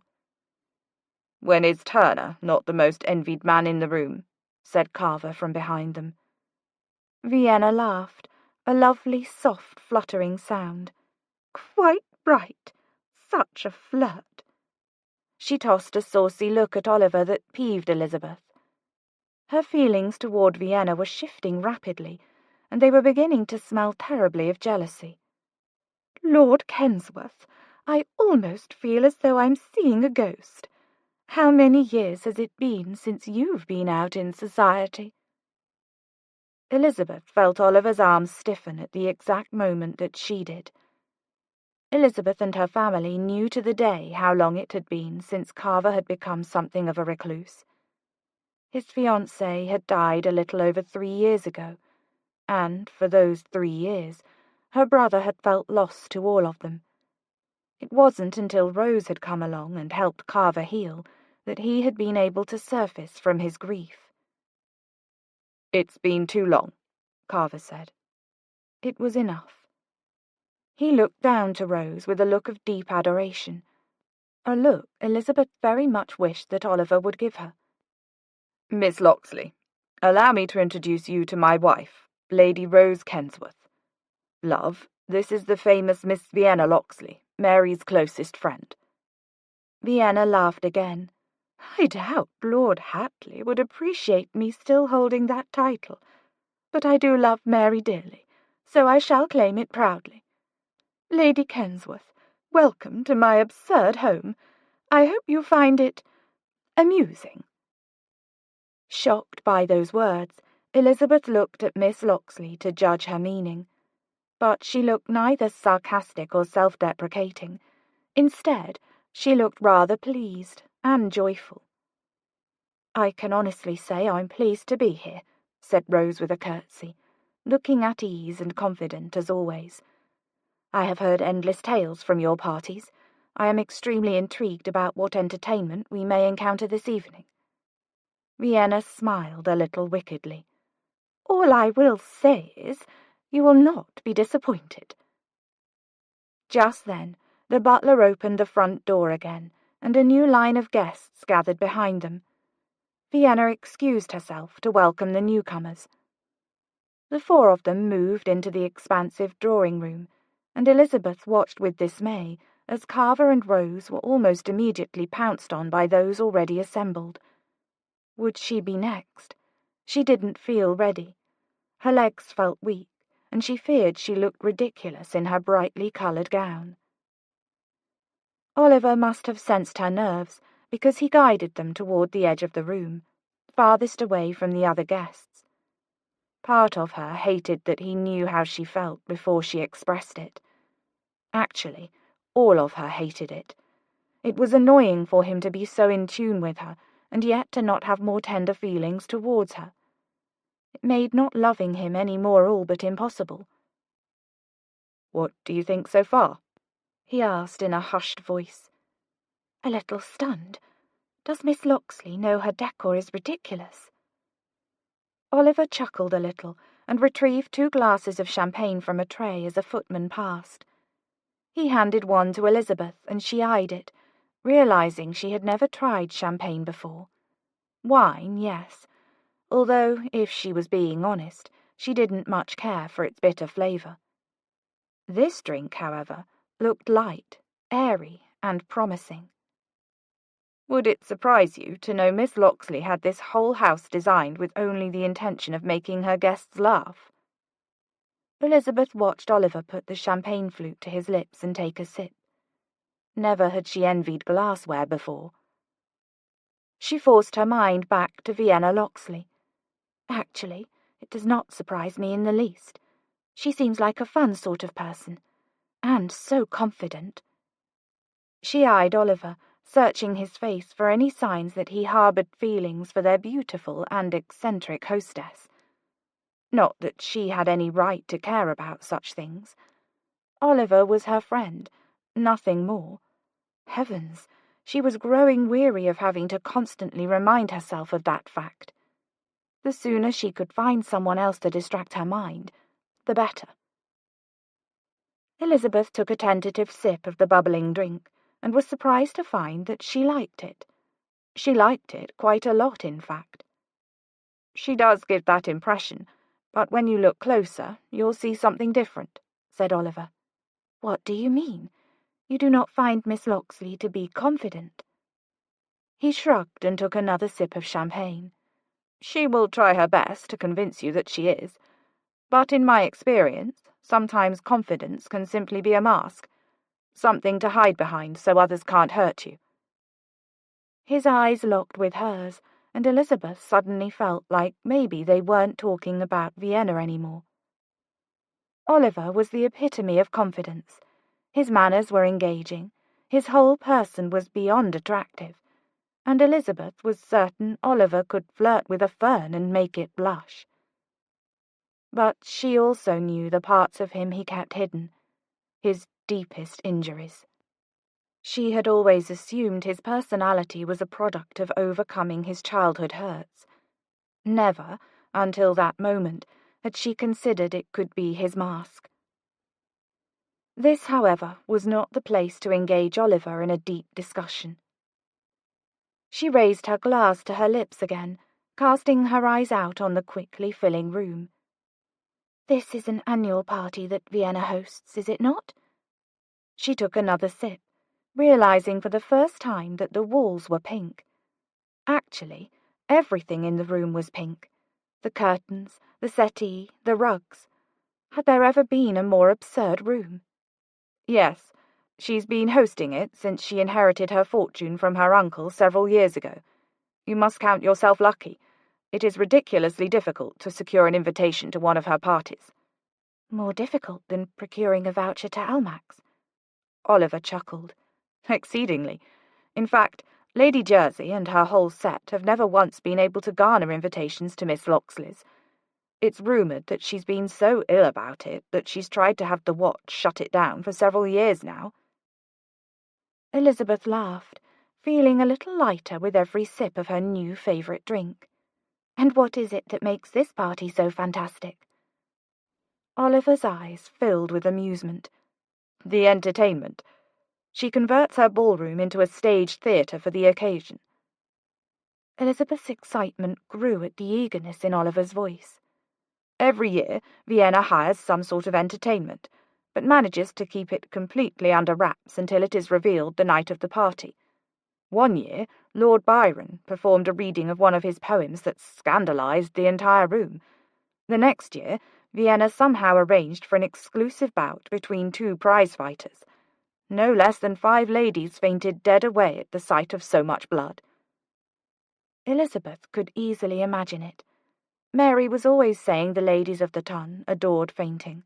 It made them interesting, apparently. "Last year's party," continued Oliver, "was much less bloody, but certainly no less shocking. Beau Brummel himself walked onto the stage in his underclothes and proceeded through his dressing routine, step by step with his valet, for the next 3 hours. Gentlemen all through the crowd requested pencils and notepads to record the way he tied his cravat." He chuckled. "At least 3 ladies fainted that night as well." Elizabeth laughed, feeling a bit lighter and more at ease. As much as she adored the country, it was wonderful to finally be in town, sharing this moment with Oliver. Her nerves calmed a trifle, and her trepidation receded a touch. For once, Elizabeth hadn't been left behind. She wouldn't have to hear the tales second-hand from Oliver when he came to stay for the summer. She was here, experiencing the eccentrics of London with him, her best friend, the man she loved. Elizabeth stared at Oliver with her lips poised against her champagne glass. If only she possessed a bit of Rose's confidence, perhaps she would be able to tell Oliver how she felt about him, risk everything, and declare her love. She wasn't sure how she could feel so bold when it came to climbing out of windows, but act like complete mush when it came to sharing her heart. Because, at that moment, wearing the brightest colour gown she had ever worn, and standing amidst an event that she felt like she was sneaking out of the nursery to attend, she didn't feel at all confident. And she still wasn't sure what to make of the way Oliver had reacted to the sight of her. It certainly hadn't done anything to lessen her anxieties. He had reacted so strangely when she first walked down the stairs, as though he wanted to be anywhere but there with her. Perhaps it was pathetic, however, despite her confirmed suspicions regarding Oliver's lack of romantic feelings toward her, that part of her was still hoping he would see her in that gown and find her breathtaking. It wasn't fair that instead she felt exactly that way about him. Really, must he wear such form-fitting jackets? Did he perform some sort of exercise to build the muscles tugging against his jacket? What would it feel like to run her hand up his arm and over those broad shoulders? "What are you thinking of that's making you blush so suddenly?" asked Oliver, his deep blue eyes sparkling with amusement, a devilish smile on his lips. Drat! He'd caught her ogling him. Elizabeth shook her head lightly. "Oh, nothing. I'm simply—" She was going to say that she was simply warm, but the sound of another woman's voice interrupted her. It seemed they had finally been discovered in their blissful little corner. Chapter 10. "Mr. Turner." A petite, dark-haired young woman moved to stand far too close to Oliver. Did every woman have to look at him in that kiss-me-here-and-now way? She certainly understood the desire, but must they wear it so plainly across their faces? "I hoped you would be in attendance tonight. How dashing you look in your dark green jacket. It is quite my favourite of your wardrobe." She reached out and ran her hands slowly down the length of his arm. Elizabeth narrowed her eyes. Did every woman pet him in such a way? "Ah, Miss Barley, you are also looking radiant in your lovely gown." Huh! Miss Barley looked radiant, while Elizabeth simply looked well. Elizabeth bit the inside of her cheek. This was precisely why she must move on from Oliver. She needed comments such as those to lose their sting. Miss Barley feigned embarrassment as she coyly sidled closer to Oliver. "I knew I could count on you to notice my new frock. It was made especially for the occasion, and, if I am remembering correctly—" The blasted woman bit her lower lip. "This particular shade of blue is your favourite, is it not?" Elizabeth could only blink at her forwardness, and also at how startlingly long her lashes were. Good heavens, but they looked terrifying, like spiders perched above her eyes, waiting to crawl off and bite someone at any moment. Even more startling was the charming smile Oliver returned to her. "Your memory serves you well, Miss Barley. It is indeed my favourite colour." This party was becoming less and less enjoyable by the minute. As though he could hear her thoughts, Oliver looked her way. How good of him to remember she existed. "Forgive me, Lady Elizabeth. Have you and Miss Barley been yet acquainted?" With that look, Elizabeth's heart sank even further. His face looked different, his smile bright and welcoming, of course, but also devoid of the intimacy and warmth she usually felt from him. It was as if he had put on a new man, one too pleasant for his own good, suddenly treating Elizabeth as if she were nothing more than a mere acquaintance. "I have not had the pleasure," said Elizabeth, burying her feelings down deep to be examined later. Miss Barley's eyes slid to Elizabeth, deliberately assessing her slowly from head to toe, in a way that made Elizabeth wish to hide behind the drapes. She felt ridiculous enough as it was in this dress. She didn't need Miss Barley's help to feel any more a spectacle. "A pleasure, my lady?" Somehow, Miss Barley managed to make even that small statement sound condescending. Her dark, nearly black, eyes turned back up to Oliver, and she fluttered her spider lashes at him. "Now that you are back in town, I do hope you will join Mamma and me for tea one day soon." She turned her eyes to Elizabeth, a sneer marking her pouty lips. "Of course, you are also welcome, Lady Elizabeth. It's only that Mr. Turner has always been a frequent visitor to our home, and Mamma does so dote on him." The woman's face moulded back into a flirtatious smile as she looked up at Oliver. "She will be most disappointed if made to endure another week without your company." Could the woman be any more obvious? Her meaning came through loud and clear. She was staking her claim on Oliver Turner. Well, Elizabeth had news for Miss Barley. She would not be entering the competition. A friend was all she would ever be to Oliver, unless, of course, he were to— No, it was past time for her to stop wishing for the impossible. Oliver's eyes darted to Elizabeth, holding her gaze for the briefest of moments, and then back to Miss Barley. "I should not wish to disappoint you or your lovely mother for the world, Miss Barley. I will call within the week," he said. His words felt like daggers to Elizabeth. But why? Elizabeth had known Oliver was a flirt. That was nothing new. But some small part of her had hoped that maybe, just maybe, when she came to London, he wouldn't flirt with anyone but her. Now she felt stupid and small for ever entertaining such a hope.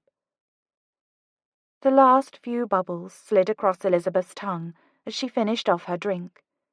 She cast her eyes out over the now crowded drawing-room and thought of the plan she had been concocting in her mind all day. It was time to act on it. Her eyes raced over each of the different well-dressed ladies and gentlemen in their finery. She was vaguely aware of Oliver and Miss Barley continuing their flirtations, but the sounds around her all faded to a muffled hum as she searched for the right person, the right man.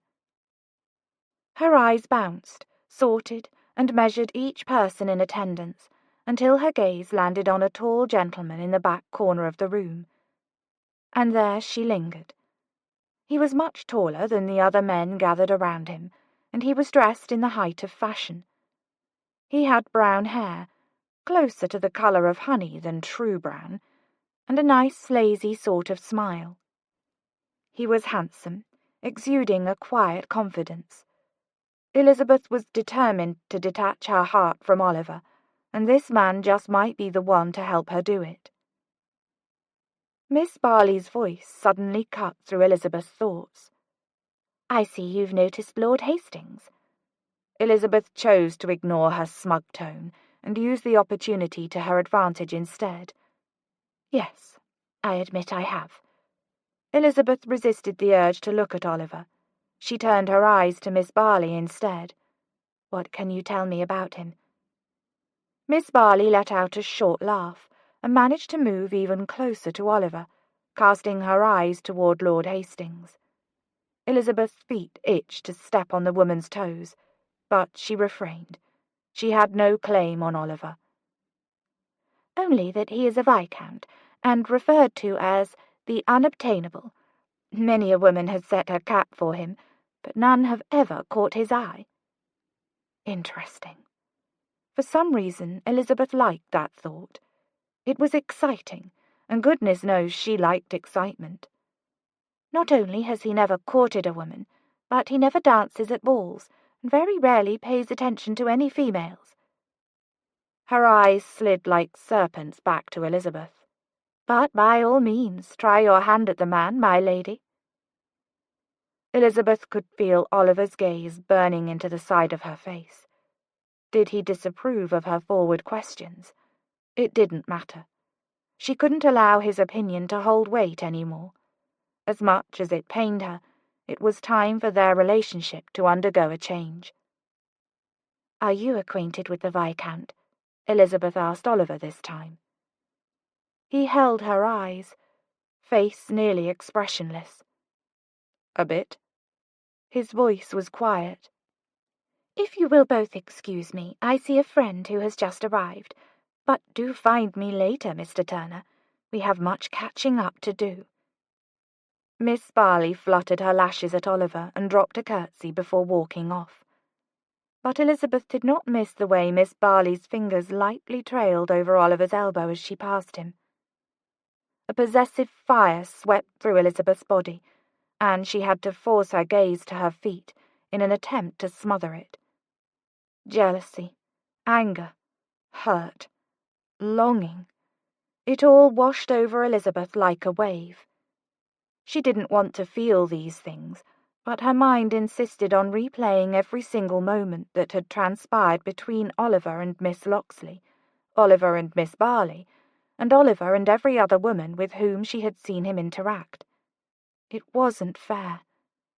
She had shared so much of her life with him, and he had this whole other life in London that he lived without her. Now that she was here and seeing it firsthand, it made her ache. She was present with Oliver, but she still was not truly able to share it with him. They were friends, nothing more. She could not trail her fingers across his elbow. She could not dance fluttering eyelashes in his direction. "He will never love me in that way." "You're frowning," said Oliver. She lifted her chin and forced herself to meet his eyes. Friends. She knew her place. "No, only lost in thought." "And what thoughts would those be?" "I was only thinking of Miss Barley, and wondering what your opinion is of her."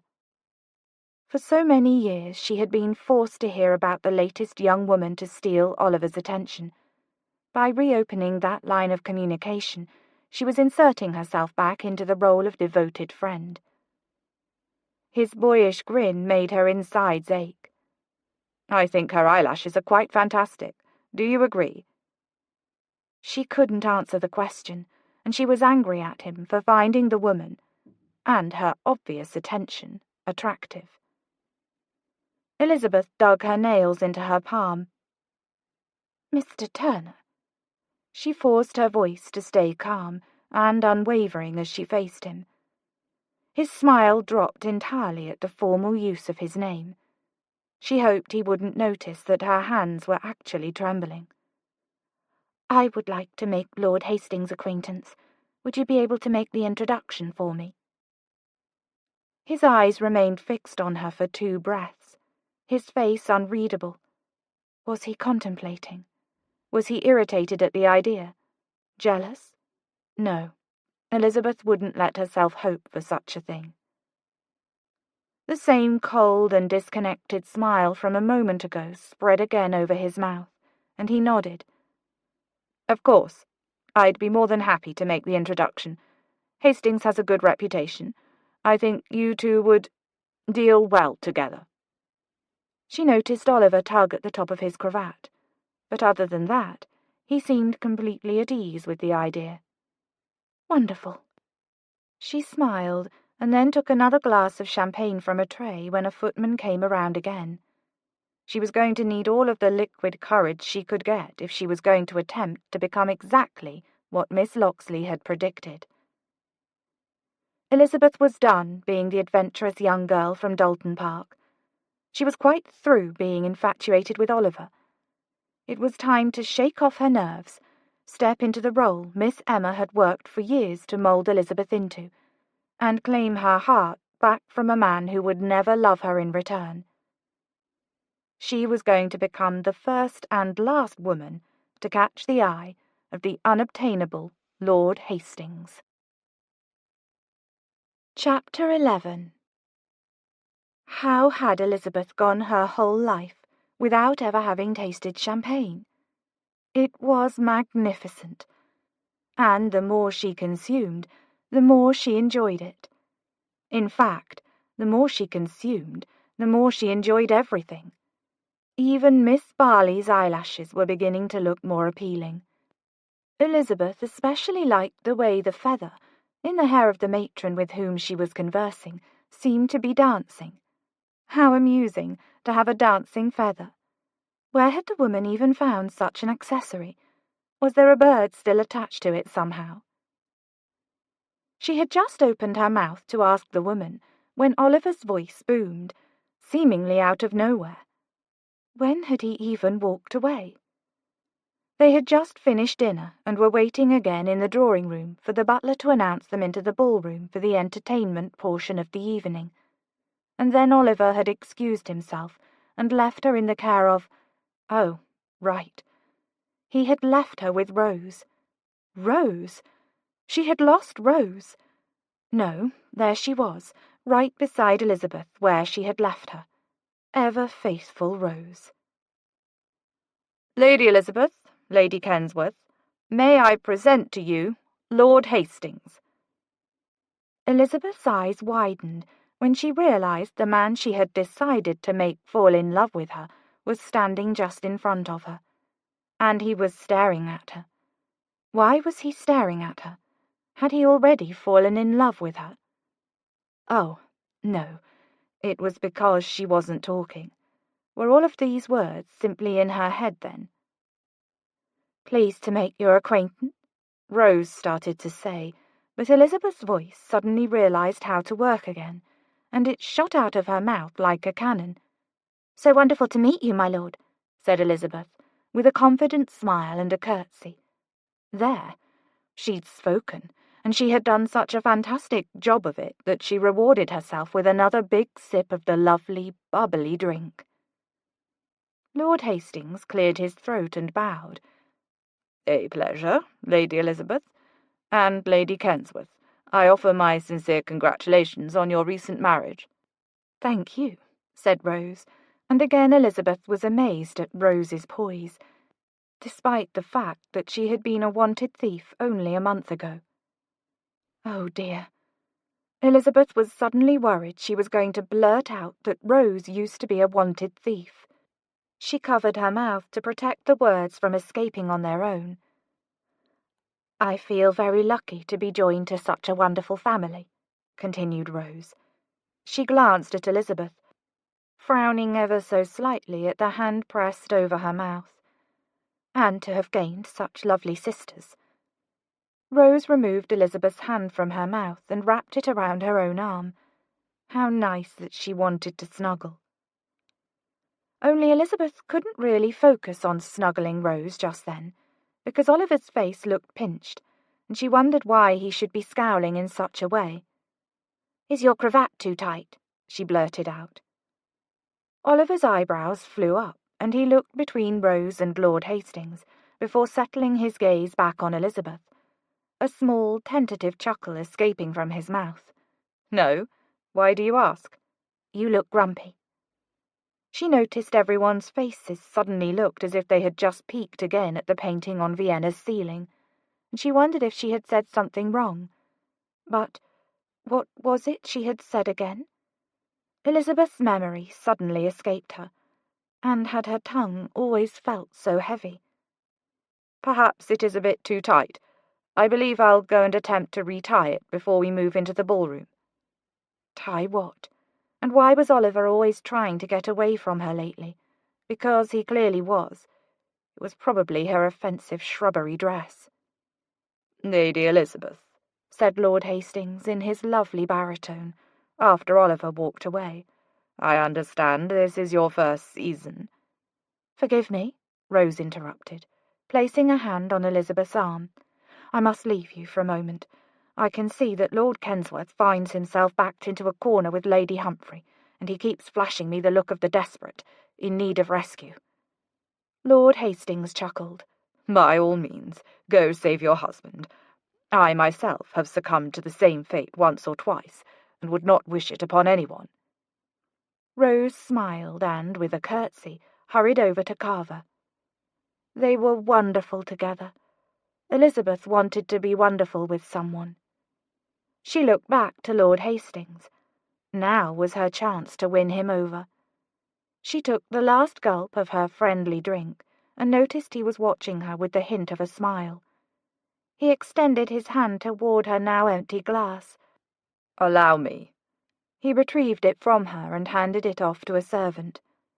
Handsome and chivalrous. But then, when he chuckled and thanked her, Elizabeth realized she had said that thought out loud. Why was she always doing that? Her cheeks filled with heat, or rather continued to heat, because she felt as if her face had been on fire ever since she had finished her first glass of champagne. She placed her gloved hands on her cheeks to try to cool them, but there was nothing for it.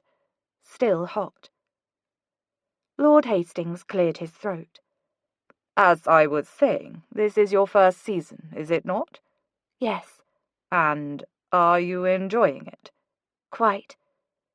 She wanted to say more, but suddenly the room was starting to feel a little wobbly, and she was having to use a great deal of energy to remain upright.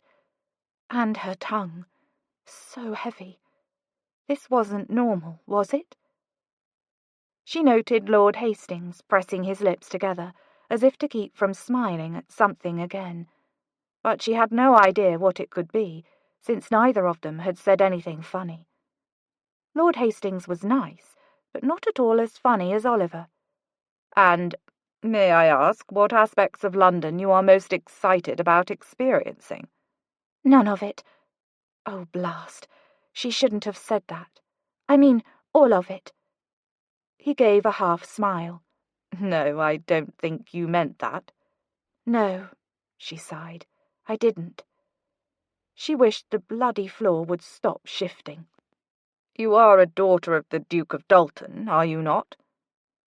Elizabeth narrowed her eyes, focusing on Lord Hastings' dark green ones, and trying to block out the way the room was starting to turn on its end. "Yes, one of three. My youngest sister is Lady Kate, and my eldest sister is Lady Elizabeth." She paused. "Wait, no, that's not right. Lady Hatley is my eldest sister, that's it." Again, He pressed his lips together, as if holding back a fierce laugh. "I am well acquainted with Lady Hatley. I believe my eldest brother vied for her hand during one of her seasons." Elizabeth gave a short snort. He and every other man in society, they all wanted her dowry. Again the words flowed freely from her mouth, completely unbidden. And why had Miss Locksley made her rooms so wobbly? Horribly rude. "I don't believe my brother was after her dowry, if that helps remove his name from your black books," said Lord Hastings. Elizabeth waved him off. "Doesn't matter a drop to me. Mary will be the first to tell you she can take care of herself. Trust me. She doesn't need my help in the least. And you can tell your brother she settled for nothing but a love match, so there's no need for him to feel slighted by her." Lord Hastings' brow pulled down. "My brother is no longer with us. He died 2 years ago, I'm afraid." A large puff of air released from Elizabeth's cheeks. "Well, and it's rather a good thing Mary didn't choose him, isn't it?" Wait a moment. Was that a rude comment? Yes. Her hand flew to cover her mouth as she realized her words had once again exited instead of staying in her head where they belonged. And why was she talking so loudly? How did one lower one's voice? Just another thing she failed at. "I'm terribly sorry," she said, trying to lower her voice unsuccessfully, and deciding to convey her apology by grabbing his arm instead. But it felt wrong. So she placed her other hand on his other arm to balance out the gesture. There, steady as she goes. What was that snooty matron scowling at? Elizabeth nearly told the woman to pull the tack out of her slipper before she was distracted by Lord Hastings. He must have heard something funny again from someone else, because Elizabeth could see him chuckling behind his closed lips, shoulders slightly shaking. She wished he would share the joke with her. She loved to laugh. "Lady Elizabeth," he said, barely hiding his amusement, "are you feeling quite well?" She pulled away with wide eyes and placed her hand on her chest. "Moi? Oh, I'm feeling phenomenal." She frowned at her words. "Phenomenal. Oh, you know what I mean." She leaned in to whisper to him. "But I do wish Vienna had not made these rooms so wobbly. They are quite frustrating." Chapter 12. Was Elizabeth swaying? Yes, she definitely was. Something was off. Oliver had tried to keep his distance that evening. Distance for himself, and distance for Elizabeth. Flirting with Miss Barley seemed like the most natural way to remind himself that his destiny had already been carved out before him as charming, not as Elizabeth's husband. In fact, she had expressed interest in Lord Hastings, and as much as the idea hurt, Oliver knew it was for the best. If Lord Hastings began courting Elizabeth, and then married her, Oliver would never have to acknowledge his feelings for her. Of course, he would then have to spend the rest of his life looking on as Elizabeth shared her life with another man, which did not sound too appealing either. What choice did he have? He wasn't willing to tell Elizabeth of his own feelings. She deserved nothing but the best, and the truth was, Lord Hastings fit the criteria much better than he did. But then why was his heart protesting so much at the thought of Elizabeth in the arms of another man? Oliver re-entered the drawing-room and pushed through the crowd. A buzz of excited energy filled the space, in anticipation of the moment when the doors to the theatre-room would open to reveal whatever eccentric entertainment Miss Locksley had planned for the evening. As he drew closer to where Elizabeth stood in the corner of the room, he could verify that she was indeed swaying like a tree in the wind, and also that Lord Hastings was still with her.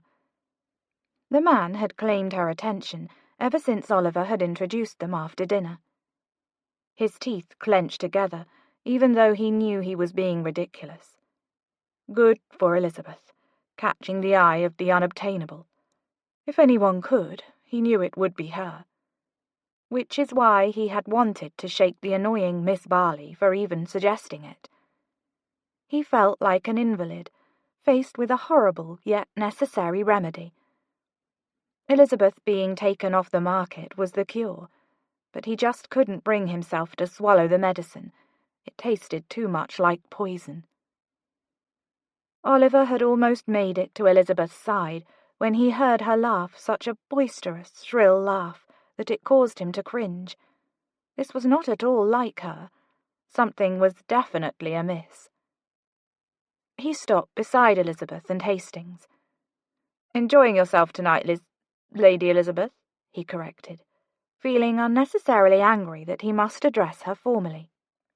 Elizabeth's eyes went wide as saucers and she leaned toward him. "Oh, yes." Oliver blinked at the smell of champagne heavy on her breath. "The most fun. Lord Haplings is very gentlemanly." She winked at Hastings, unaware that she had mispronounced his name. Oh no. Was she? Blast! The woman was completely foxed. Oliver looked hesitantly to Hastings, wondering what he thought of Elizabeth's lack of decorum, and was a bit, though he would deny it until the day he died, pleased to think that maybe this would scare the man off. But why did he feel that way? Oliver wouldn't, act on his feelings, and he couldn't reasonably expect Elizabeth to remain single her whole life. No, he cared deeply for Elizabeth. He wanted her happiness, which is why he needed to save her just then. However, Hastings spoke first. "Turner, I believe Lady Elizabeth has suddenly—" He gave Oliver a meaningful look that said he would be the one doing the rescuing. "Taken ill. You are a close friend of her family, are you not? Would you be able to escort her to Lord and Lady Kensworth and inform them of her illness without the room raising questions?" Hang Hastings. This was what Oliver had already planned to do. Now it sounded as though Hastings was the one to ensure Elizabeth's well-being. The man continued, leaning closer to Oliver so Elizabeth would not overhear. "I would escort her myself, but I do not wish for Lady Elizabeth to feel any more embarrassment than she likely already will tomorrow." Oliver smiled tensely. "Of course, I'm exceptionally close with their family, so it would only make sense if I were the one to inform them." Oh, wonderful. He was going to act like a jealous fool now. Hastings lifted a brow in the haughty way of the aristocracy and smiled tentatively before turning his attention back to Elizabeth, who appeared to be deeply enthralled by something on the ceiling. "My lady?" Her head flew down, and the sudden movement seemed to knock her off balance.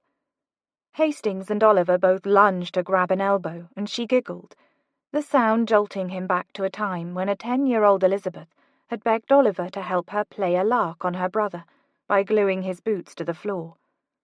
Oliver wished he could glue Hastings' boots to the floor right then and run away with Elizabeth. "Lady Elizabeth," said Hastings, "I will leave you with Mr. Turner now." Elizabeth pulled her dark blonde brows deeply together. "Mr. Turner," she said slowly and with a heavy slur, "is not here."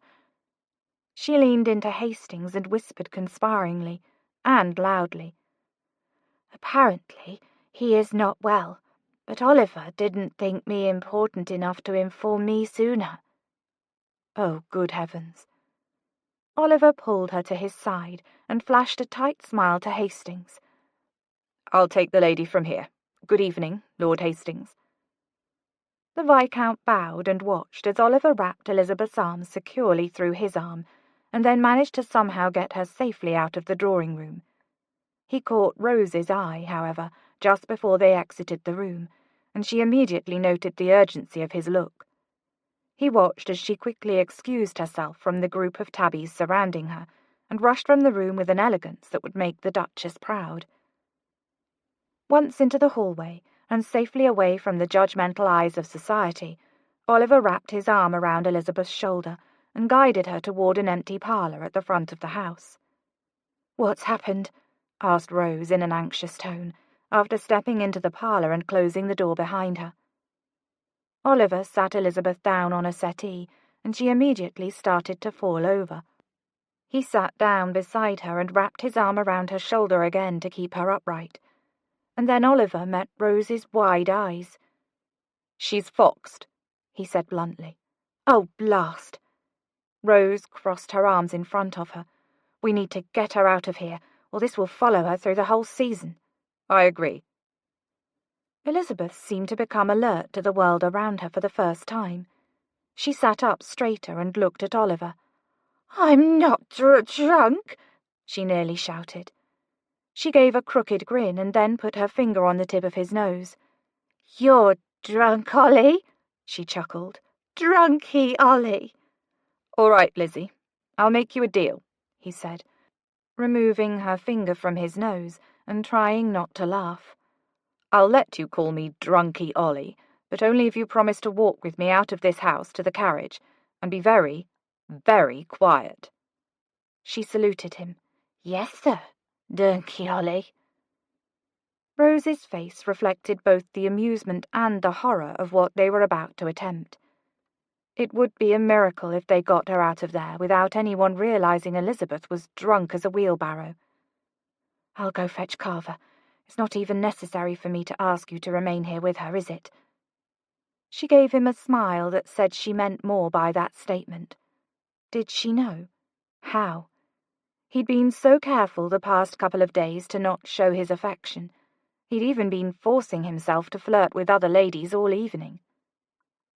He shook his head and tightened his arm around Elizabeth's shoulders.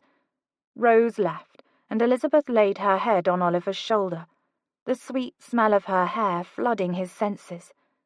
Must she make this so difficult for him? Only Elizabeth could make intoxication look lovely. He felt Elizabeth take in a deep breath, her shoulders rising and falling in a way that reflected contentment. He relished too much her closeness, and the realization that she fit perfectly beside him made him ache. Oliver peeked down just as Elizabeth shut her eyes and nestled into his side, the heat of her body radiating into his. She was smiling softly. Did she feel as comfortable tucked up next to him as he felt holding her there? This was a frozen moment, a stolen bit of time that he knew would take yet another piece of his heart and surrender it to the woman who he would never let himself have. His eyes traced a line from her earlobe, down her neck to the top of her shoulder, where it lingered on the cap sleeve of her gorgeous gown. She had been too much for him that night. Forcing himself to stay away and allowing her to befriend Hastings felt like the worst sort of torture.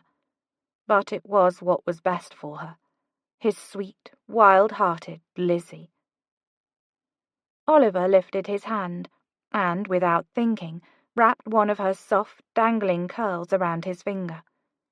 The tips of his fingers brushed against her neck. He noticed that her smile broadened and the hairs stood up on her arms. "Ollie," she said with a sleepy slur. He allowed himself the moment to rest the side of his face against the top of her head. "Yes, darling." "Do you find my dress repulsive?"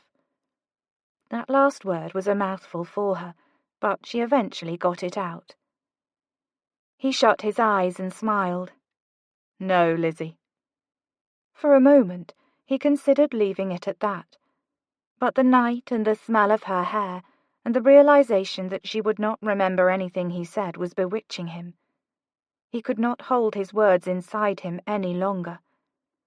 "You must know, the way you look tonight, and every second of every day for that matter, is driving me mad." He held his breath, waiting for her response, but she only sighed. He looked down and ran his knuckles against her jaw, eliciting a dimpled smile. He whispered, "You are beautiful, my darling." He was counting on the promise of her inebriation that she would not remember his words tomorrow. But if he were being honest with himself, Part of him hoped his words would sink into her heart, and she would never forget them.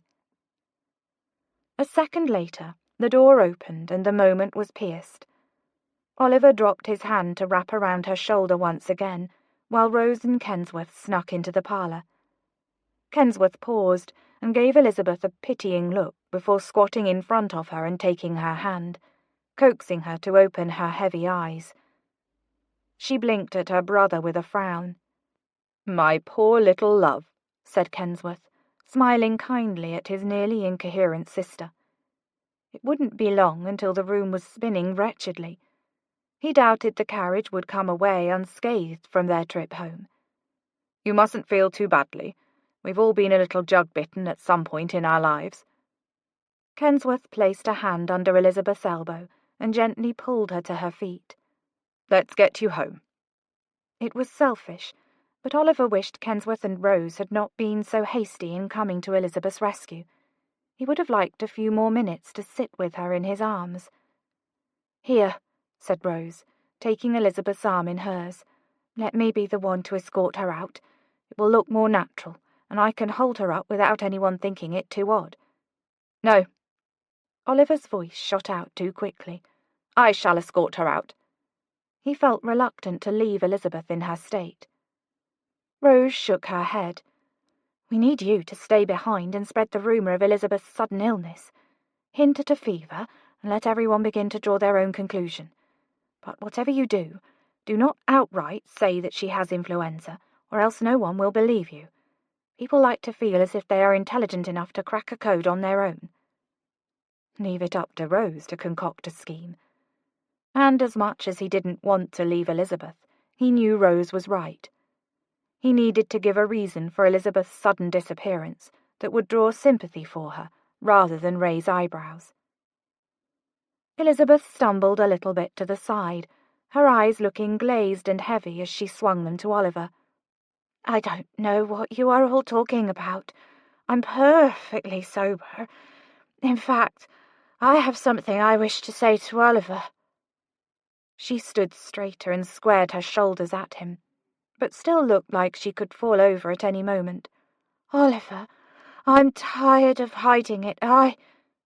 But he didn't know what Elizabeth was going to say, because Rose clapped her hand over Elizabeth's mouth. "Shh! Yes, darling. I'm sure you are quite sober, but let us wait until we've had a good night's rest to talk with Oliver." It was on the tip of Oliver's tongue to protest, but Elizabeth spoke again. "I'm not tired," she said with a yawn, stumbling over her own steps as Rose dragged her toward the door. Kensworth moved ahead of them and peeked his head out the door, and then waved them forward when the hallway was clear. "Thank you for your help, Oliver," said Rose, before the three Ashburns slipped out the door. Then they were gone, and Oliver was alone in the parlour. He was thankful for Rose, he really was, but he would be a liar if he said he didn't miss the way life was before Kensworth had married. He missed the time he had spent with his friend. He missed how uncomplicated his relationship had been before he was aware that Elizabeth was maddeningly beautiful, and he would have to let someone else marry her. What was his place in that family now? The Ashburns had been Oliver's grounding force for the past 10 years. But now he felt a little washed out to sea, unsure of who he was or where he belonged. Chapter 13. It was official. Elizabeth despised champagne. It was a vile devil drink that swept her up in the moment with the promise of confidence and happiness. That was not what she had received.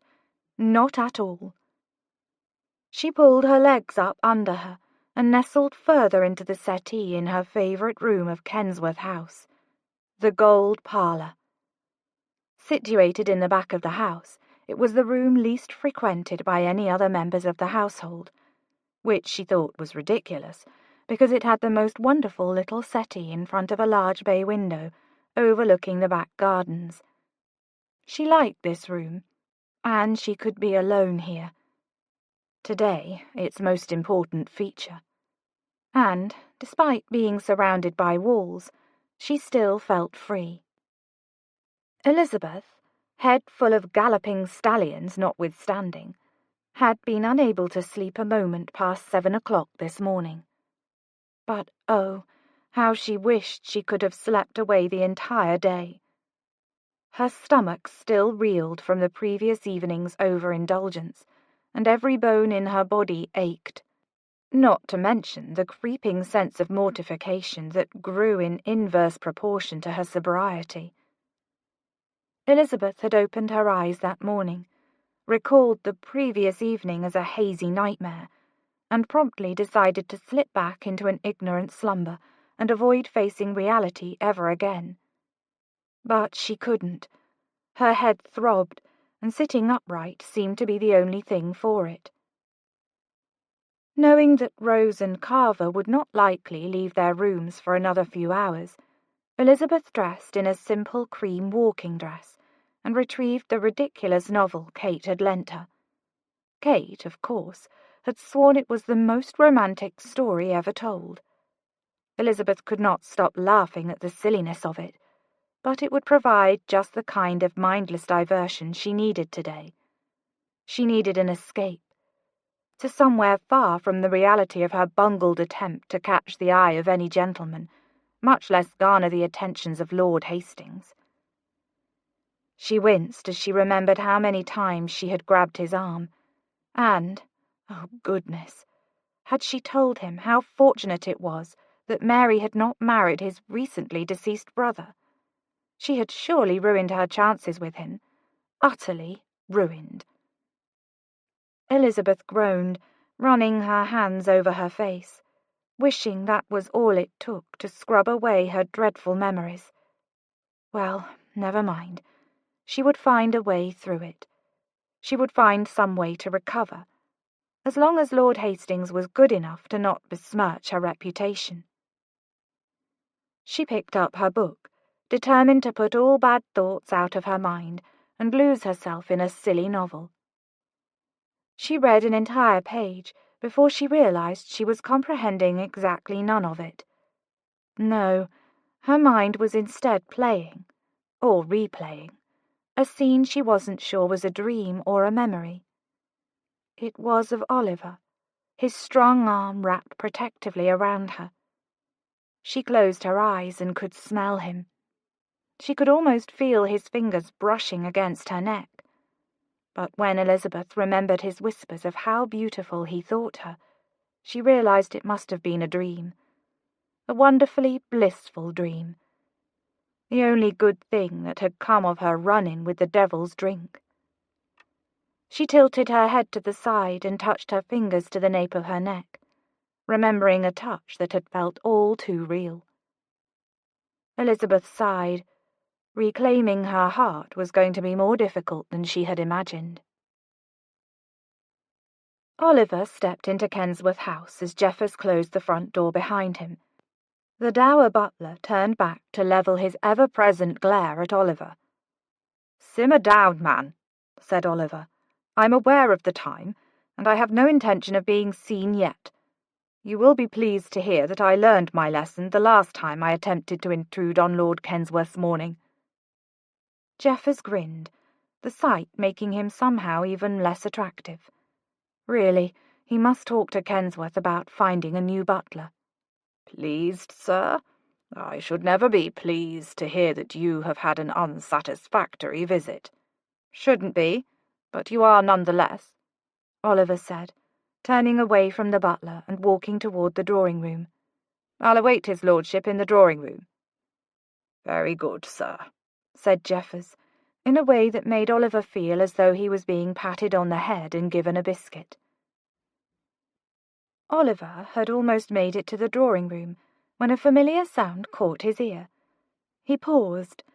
A light chuckle drifted down the long hallway and settled over Oliver like a fresh breeze in summer. He smiled and looked over his shoulder, making sure Jeffers wasn't skulking around the corner, tracking his every move.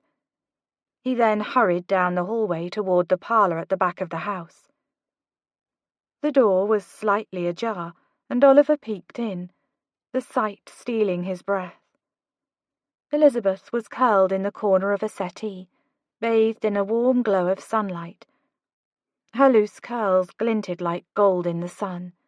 Her fingers were pressed to her mouth, a book in her other hand, and she was smiling, trying to stifle another laugh. Oliver knew he should walk away, but his heart was practically grabbing him by the lapels of his jacket, demanding he go in. His heart and mind warred. This is London. Rules are different here than at Dalton Park, and she is alone. Do not go in. But he could leave the door open. It would still be inappropriate. He could leave the door wide open and sit far across the room. Turn around and leave. But goodness, she was beautiful, and captivating, and humorous, and he didn't entirely trust himself to not walk right in that room and blurt out, "I adore you, Lizzie. I cannot be simply your friend any longer." He expelled an annoyed breath. What was he? A foolish young buck with no self-control?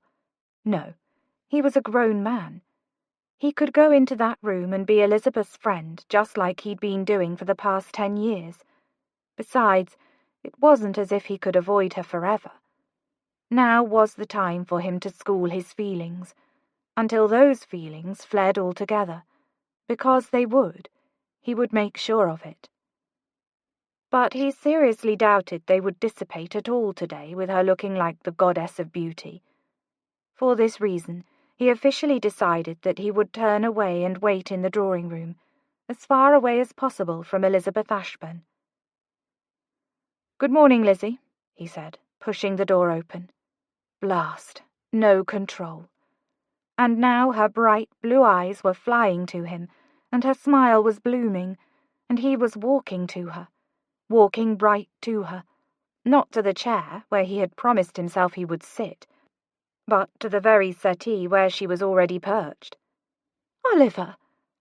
How did she always manage to make his name sound so remarkable? She made to stand, but he waved her back down. You weren't planning to jump out and scare me, were you? Because I don't think it would be in your best interest to begin a battle of that sort again, said Elizabeth. She wasn't wrong. Elizabeth took scaring a man to a whole new level. He had always hoped to one-up her, but somehow she always managed to outdo him instead, hiding away in the most unexpected places, and then scaring the living daylights out of him when she would pop out with a loud noise. He chuckled. No, I forfeited those wars a long time ago, and I'm still waving the white flag. His eyes fell to her book. Am I intruding? Shall I leave you to your reading? No, she said, snapping it shut, and moving her bare feet to the floor. She started messing with her hair, tucking strands behind her ears and looking self-conscious, much like she had last night before the soiree. His brows furrowed and he grinned. What are you doing? She paused her fidgeting and her eyes met his. I just realized how I must look. I haven't even run a brush through my hair yet this morning. Something about those words, knowing that he was seeing her just as she had awoken, sent a thrill through him. No thrills. He attempted a light chuckle and gestured toward the seat beside her on the little settee. She nodded and he sat down, refusing to acknowledge the empty chair, mocking his weak will from across the room. You do realize that I've seen you with your hair down more than pinned up throughout the course of our friendship? Yes, but it's different here. Still looks blonde to me. She gave him a flat look. You know what I mean. It's different in London. He did know. He had just been thinking that before he walked in. Here, in town, I must be Lady Elizabeth, and you are Mr.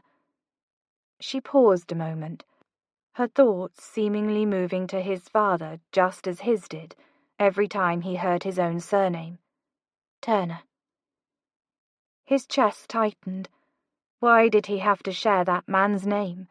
Why could hearing it always jolt him back to his father, shoving him up against a wall, face purple with anger, telling him he was a burden, a weight, an albatross, how much better life would have been had he not been born? Anyway, she continued, I don't think we are allowed to be quite as familiar with each other as we are at Dalton Park. He was thankful she had changed conversational tacks, ignoring the tension surrounding his parentage. He finally relaxed against the settee and draped his arm over the back. Are you suggesting we implement some new rules for our friendship? Her blue eyes sparkled. Exactly. Rules were exactly what they needed. A few mutually understood guidelines would help him put Elizabeth back inside the friendship box where she needed to stay. And as much as he didn't want to admit it, lessening his presence around her would ensure that she was given more of a chance to make a match with someone else. It would be best for both of them. What did you have in mind? He asked.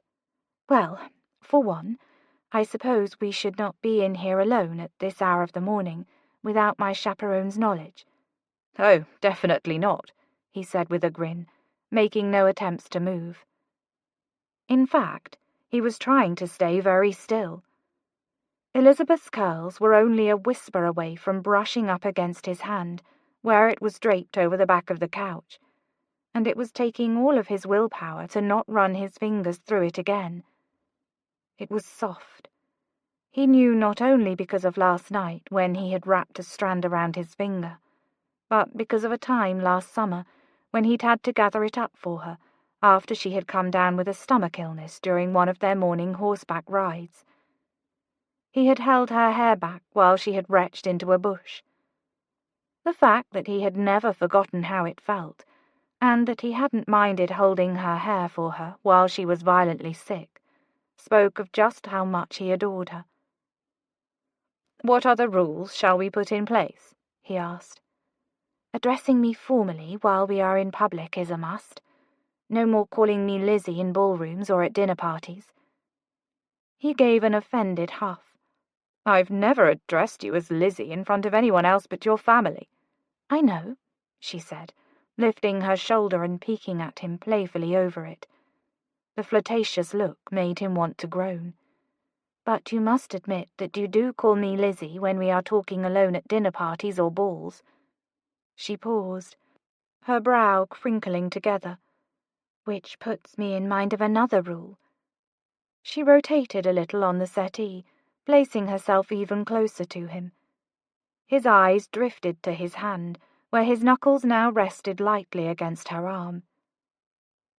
He should not be feeling sparks at the slightest touch of her, and why did he not move it? Did she mind? She didn't seem to. In fact, she was still going on about the newest rule they should implement. Honestly, he was only half listening because his mind was wandering to her lips and imagining what it would be like to throw all of his resolve out the window and kiss her. Give himself a chance to prove that he wasn't like his father. He was roused again to reality when he heard Elizabeth say, I cannot have you scaring away my other suitors by calling me little Lizzie in front of them. The words other suitors felt like a punch to his stomach. He pulled his hand away. I haven't called you little Lizzie in years. But what's this about other suitors? Do you already have one in mind? Somehow he already knew the answer. Her eyes flicked to his before her gaze turned away and she fidgeted with the pages of the book in her lap. Well, not exactly another suitor, not yet at least, but I will admit that someone has caught my eye. She paused and bit her bottom lip before releasing it, turning determined eyes to him. Actually, it's Lord Hastings. He was very kind to me last night. Her shoulders slumped, though I'm afraid I completely bungled that. One could only hope. No, he wasn't supposed to be thinking things like that. He was supposed to be glad for her to be courted by other men. She looked down at her lap, and a lock of hair fell from behind her ear. Oliver reached out and tucked it back without really thinking. Surely that wasn't strange for him to do. Surely he'd done that before. But the fact that her eyes turned wide, questioning him, told him that it was the first time he had ever touched her like that before. He wanted to box his own ears. Rules. Implement the rules. Oliver cleared his throat and stood up, forcing a smile.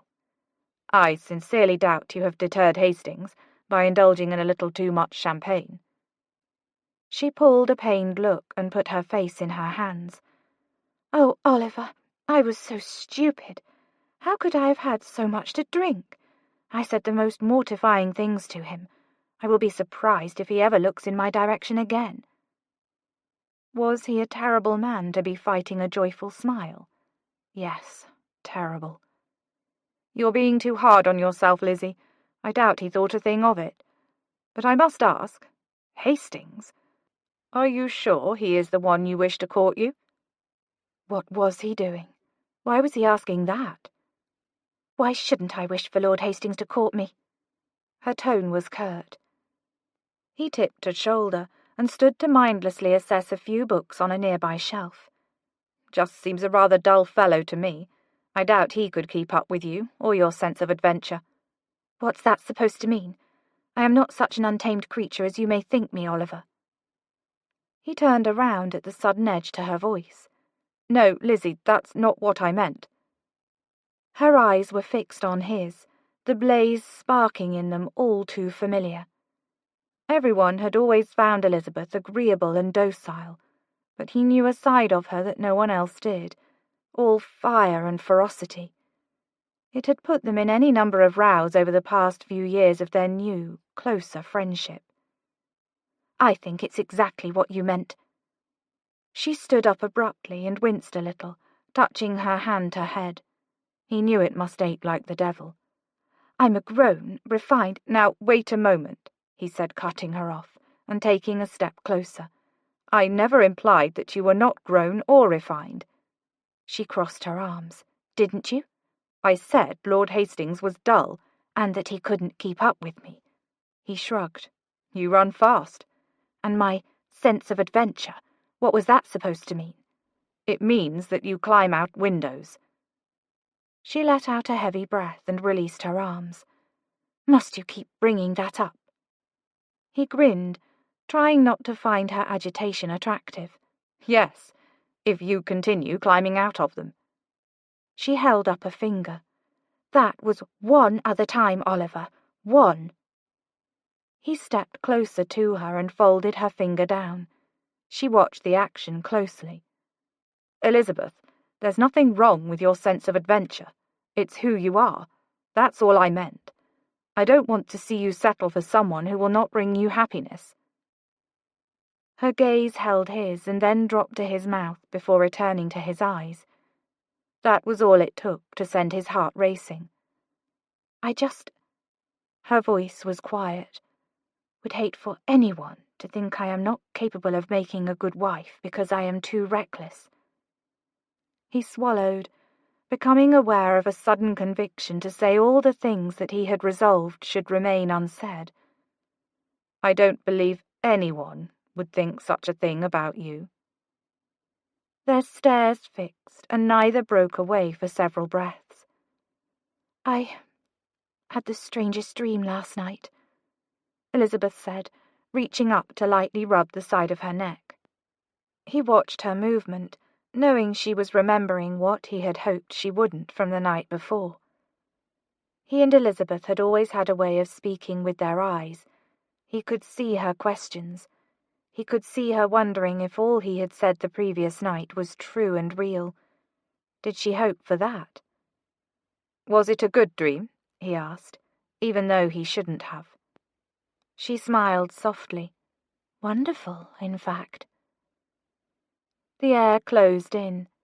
The world outside of them disappeared, and it was just he and Elizabeth, standing in the sun-drenched room. He wondered, now more than ever, if she loved him in return. What would he do if she did? What if he told her how he felt, and they kissed, and he courted her and married her, only to find out Frank Turner had been right about who he would become? Oliver had never struggled with temper or alcohol thus far, but what would happen when children came along and life grew more stressful? What about when he was living in close quarters with a wife? What if he felt angered by her? His father's words haunted him. My blood runs in your veins. Oliver's throat felt as if it closed up. He took a step away from Elizabeth. Dreams can feel oddly real at times, but it's best to remember that they are nothing but figments of the imagination. Her face fell along with her hand. The sadness in her eyes had him opening his mouth to say something, anything, when a voice at the threshold of the door filled the room. "My lady," said Jeffers. Of course he would interrupt this moment. "These have just arrived for you." The butler gestured toward the massive display of white roses in his hands. "Where would you like me to place them?" Oliver watched with a sinking feeling as a small smile peeked onto Elizabeth's mouth. "Do you know who they are from?" "Lord Hastings, my lady. His lordship delivered them personally, with his best wishes for a quick recovery from your illness, and a promise to pay you a visit as soon as you are well." Oliver's eyes narrowed. It would seem that the man wasn't deterred after all. Wonderful. Just wonderful. Chapter 14. Elizabeth eyed her navy and white striped walking dress in the mirror as she finished the last gold button on her deep blue spencer. She retrieved her straw bonnet from the dressing table and headed for the door. Lord Hastings was due to arrive at any moment, so she hurried to tie the silk ribbons under her chin. Because of the illness Elizabeth was supposedly recovering from, she had been forced to miss 2 balls and a night at Almack's, and she was utterly broken-hearted over it. At least, that's what she would tell people when she re-entered society. But really, she had quite enjoyed herself over the past several days. Elizabeth had spent more time with her brother than she'd spent with him in years. Carver, Rose, and Elizabeth had stayed up intolerably late every night, playing games and telling stories. Rose was teaching Elizabeth how to aim a pistol, though Carver, a stick in the mud, would not let her shoot it inside like Rose had. And Elizabeth was teaching Rose how to embroider like a proper lady, though that was also laughable, since Elizabeth was known amongst her family as the worst needleworker of the lot. That included Papa and Carver. Anyway, it didn't actually matter, because she and Rose hadn't been able to concentrate on their stitching long enough to accomplish much of anything. Rose would start to tell Elizabeth about one of her ruses from when she was a thief, and they would put down their needlework and glance at it occasionally with an expression of, "We should really return to our stitching," but then they would decide to ignore it for the rest of the night. Those nursery linens for Mary's baby would never be finished. But the previous evening, Rose and Carver had felt that Elizabeth's illness had run its course, and she could reasonably be expected to re-enter society without raising suspicions. So they had all attended Lord and Lady Hamilton's ball. It had gone tolerably well, and Elizabeth had felt rather proud of herself for how much decorum she had displayed. Not a single untoward incident had occurred through the whole evening. Not a single one. Well, not a single one, aside from getting her hair tangled up in the branches of a giant fern. She was still convinced the thing had somehow come to life and reached out to grab her as she'd passed by. It was really too bad that Oliver had found her that way. Did he have some sort of alarm bell that rang in his ears whenever she was in an embarrassing situation? He was the one man in the world she wanted to see her as sophisticated and attractive and alluring, and yet he was the one man who was always catching her with her slipper torn or hair tangled in a fern. It was just as well. She needed a reminder that she had not come to town to impress Oliver. Why did she seem to keep forgetting that fact? Other than that one small moment, which was hardly even worth mentioning, the evening had gone off without a hitch. Elizabeth's hand had been claimed for every dance, and it seemed that no one was the least bit suspicious of the champagne incident. She knew her rescue was mostly attributed to Oliver, and the stories he had concocted of her sudden decline the night of Miss Locksley's soirée. But she didn't want to let her mind stray to Oliver again, or the fact that she had missed out on an evening of fantastic entertainment. Apparently, Miss Locksley had hired a travelling carnival to take the stage and perform all sorts of tricks with fire that left everyone in raptures. She was beyond sorry to have missed it. At the ball, however, Elizabeth had danced nearly every set of the evening, including 2 with Lord Hastings, and apart from the fern incident, she had successfully avoided Oliver. She was well on her way to pushing him out of her heart for good.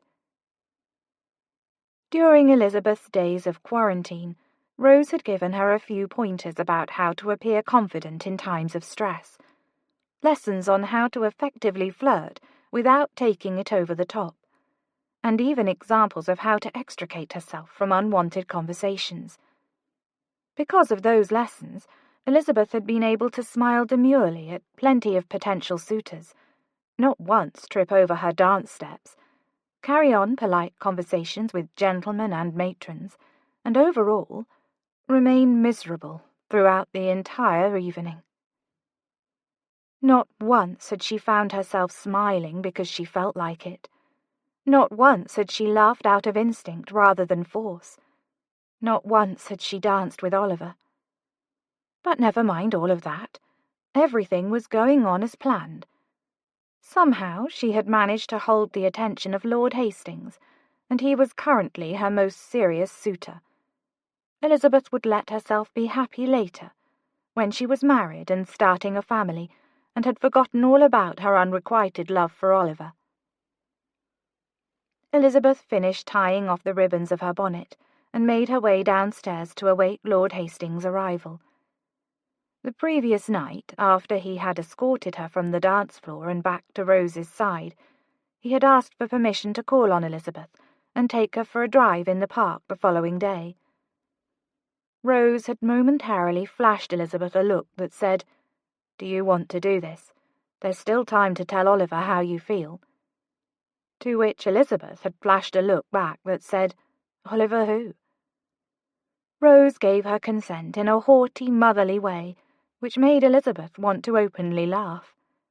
And then the night had carried on just as she imagined every other ball would. Dead boring. Dancing felt restricting and stale. The refreshments were merely tolerable, the conversations stilted, the smiles fake. And, well, never mind. What good was it to dwell on the bad? The handsome Lord Hastings would be there any moment to take her on a drive, and that's all that mattered. Things were looking up. Elizabeth reached the top of the first-floor landing, just as Jeffers opened the front door, and Lord Hastings stepped inside. The carriage was pulling down the front lane of Dalton Park. Elizabeth knew because she had spotted it from the window where she had been keeping watch the past hour. She shot out of the window seat, her book landing on the floor with a hard thunk, before she rushed from her bedchamber to the stairs. Her breath was racing, and anyone who saw her would think her mad. But Elizabeth didn't mind. Oliver was finally here, and it was summer, her favourite time of year. Not necessarily because of the weather, although the warm sunshine certainly didn't detract from her admirations, but because it meant she would have a whole month with her favourite person in the world. Elizabeth reached the landing where she had waited for Oliver to step through the door every summer for the last 8 years. Would Carver be with him this year? Her heart still ached for her brother and the grief he wrestled with. There was a loud knock on the door, and Elizabeth's heart echoed its beat. Her hand gripped the oak banister as Henley opened the door. And then there he was. Oliver Turner stepped inside, with a bright smile on his face that made Elizabeth's stomach tie into wonderful knots. He didn't know it, but she loved him. Last summer had felt like magic. Oliver hadn't declared himself, but something in the way he had treated her was different from every other summer. It was as if he had finally seen her for who she truly was, and now he was back, and hope flickered in her chest. She waited, holding her breath for the moment she loved more than anything, the moment that had been repeated at the start of every summer since the first day Oliver joined Carver at Dalton Park. And then it happened. Oliver handed his hat and gloves to Henley, and then with such determination, such certainty and assurance, he turned his sea-blue eyes up to Elizabeth, like he never doubted for one moment that that was where he would find her waiting for him, like he had been anticipating this moment just as much as she had. He smiled fully and raised his hand to her. Elizabeth smiled back, every part of her aching to be loved by this man, knowing that no one else would ever fill her with as much joy and sparks and excitement as Oliver Turner. Elizabeth waited there at the top of the stairs. For some reason, her feet would not move from that place. She didn't want to admit what she was waiting there for as she watched Rose enter the foyer and greet Lord Hastings. She gripped the railing, watching, waiting, hoping. Nothing. He didn't see her. He didn't sense her the way Oliver always seemed to. Elizabeth cleared the lump from her throat and made her way down the stairs. It was unfair of her to hope for something that Lord Hastings had no way of knowing was important to her. "Lady Elizabeth," said Lord Hastings with a small bow and a warm smile as he approached. "Good morning. You look well." Well? He never said she looked beautiful or enchanting. He always thought she looked well. Oh, heavens! Now she was being completely absurd. What did she expect? For Lord Hastings to perform one of Lord Byron's poems to her in the middle of the foyer in front of Jeffers and Rose? She was being unfair, and it needed to stop. Elizabeth smiled what she hoped was her most encouraging smile and curtsied. Seeing him again, dressed in his golden waistcoat and black riding jacket, she was honestly able to say that she found him very handsome. His eyes were a deep green, and put her in mind of a forest at dusk. He didn't smile overly much, but she could tell by the lines around his eyes that he did laugh from time to time. Perhaps she could bring out the laughter in him more often. "Do you have everything you need?" asked Rose, with a smile that was tender and supportive, but Elizabeth knew Rose well enough now to see that there was more behind it. "I believe so." Elizabeth turned to the Viscount. "Lord Hastings, would you give me a moment to speak privately with my sister-in-law before we set out?" "Of course." "I'll only be a moment." "Take your time." He bowed again and turned to walk outside. He really was a kind soul. She could certainly do much worse than Lord Hastings. "What is it?" Rose asked the moment the door shut behind the Viscount. "That's the very question I was going to ask you." Rose blinked, her face otherwise unreadable. "I'm not sure what you mean." "You gave me your false polite smile. Why?" Rose's eyebrows twitched together for the briefest of seconds. "I think you're reading too much into my demeanour." "That's what you'd like for me to think. But like it or not, Rose Ashburn, Countess of Kensworth, I know you now, and I know that you are hiding something from me, and that it must have something to do with Lord Hastings. Do you not approve of him?" Rose sighed, and her shoulders dropped. "It does not matter what I think, Elizabeth. It matters to me." Rose gave a soft smile and took Elizabeth's hand. "I do have thoughts and opinions concerning your new courtship with Lord Hastings, but they don't have as much to do with the Viscount as they do with another man that I know your heart is still attached to.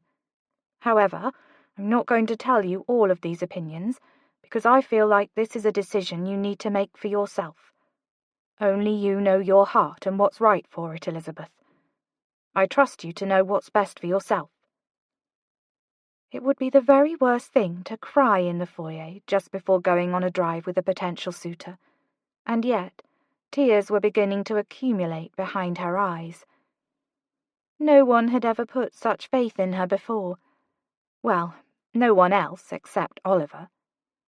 "Thank you, Rose." Rose chuckled and squeezed Elizabeth's hand. "Enough of all that. I suggest you get out of here before you're made to endure what I am certain is going to be the most insufferable tea with Lady Hoffman and her daughter.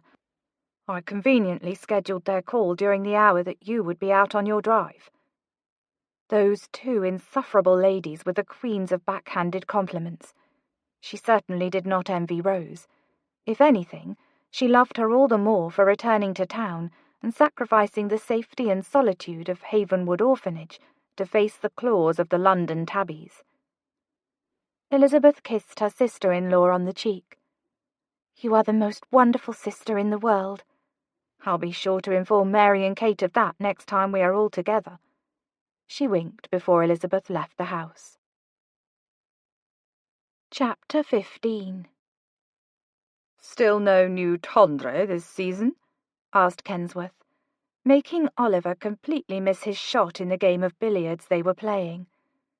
Oliver looked up from where his stick had just shot right over the top of the ball into the amused eyes of his friend. Oliver stretched his neck a little to the side. No, none. Which wasn't a lie. His feelings for Elizabeth were not new. "And I would appreciate it if you would refrain from speaking until I've finished my shot next time." Kensworth pulled a theatrical frown. "Forgive me. How was I to know that question would make you flinch? It wasn't the question, it was the sound of your voice. And here I was, thinking you liked my baritone all this time." He shook his head. 10 years of utter lies." Oliver forced out a short chuckle, but actually the statement had hit a little too close to home. He hadn't exactly been lying to his friend for the past 10 years, but he certainly hadn't been telling him the truth. Not about his father, and not about Elizabeth. It felt as if every single day his feelings for the woman only grew stronger. He didn't know how much longer he could resist her. Oliver had been staying away the past week while Elizabeth was at home recovering from her supposed illness. He had been taking great care not to find himself alone with her again by burying himself in social events, paying calls to anyone and everyone he knew in town, and even joining Kensworth for a round of sparring at Gentleman Jackson's boxing saloon. But none of that worked. His mind continued to obsess about how she had reacted to him the last time they had been together, and how concerned she had seemed to be about him viewing her as an untamed creature. No matter how he tried to distract himself, his heart continued to find its way back to Elizabeth, and he wasn't sure what he was going to do about it. Actually, he did know what he would do. Nothing. Absolutely nothing.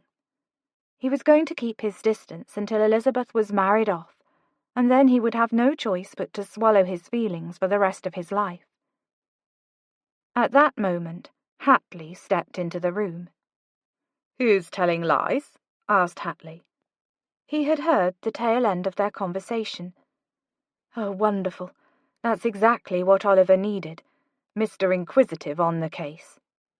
"Ollie, he's not smitten with my voice any more," said Kensworth. Hatley cracked the barest of smiles and picked up his cue stick. "You two are infantile. I hope you know that." "We do," they both said in unison. Hatley leaned over and took his shot, sinking 2 balls into 2 different pockets. It was absurd how good the man was at everything he did. "How's Lady Hatley faring?" asked Oliver. Robert's face turned thoughtful. "She's as well as can be expected, I suppose." "What does that mean?" asked Kensworth, acquiring that edge to his voice he always gained when he feared for one of his family members. Robert must have heard it too, because he chuckled. "Easy, Kensworth.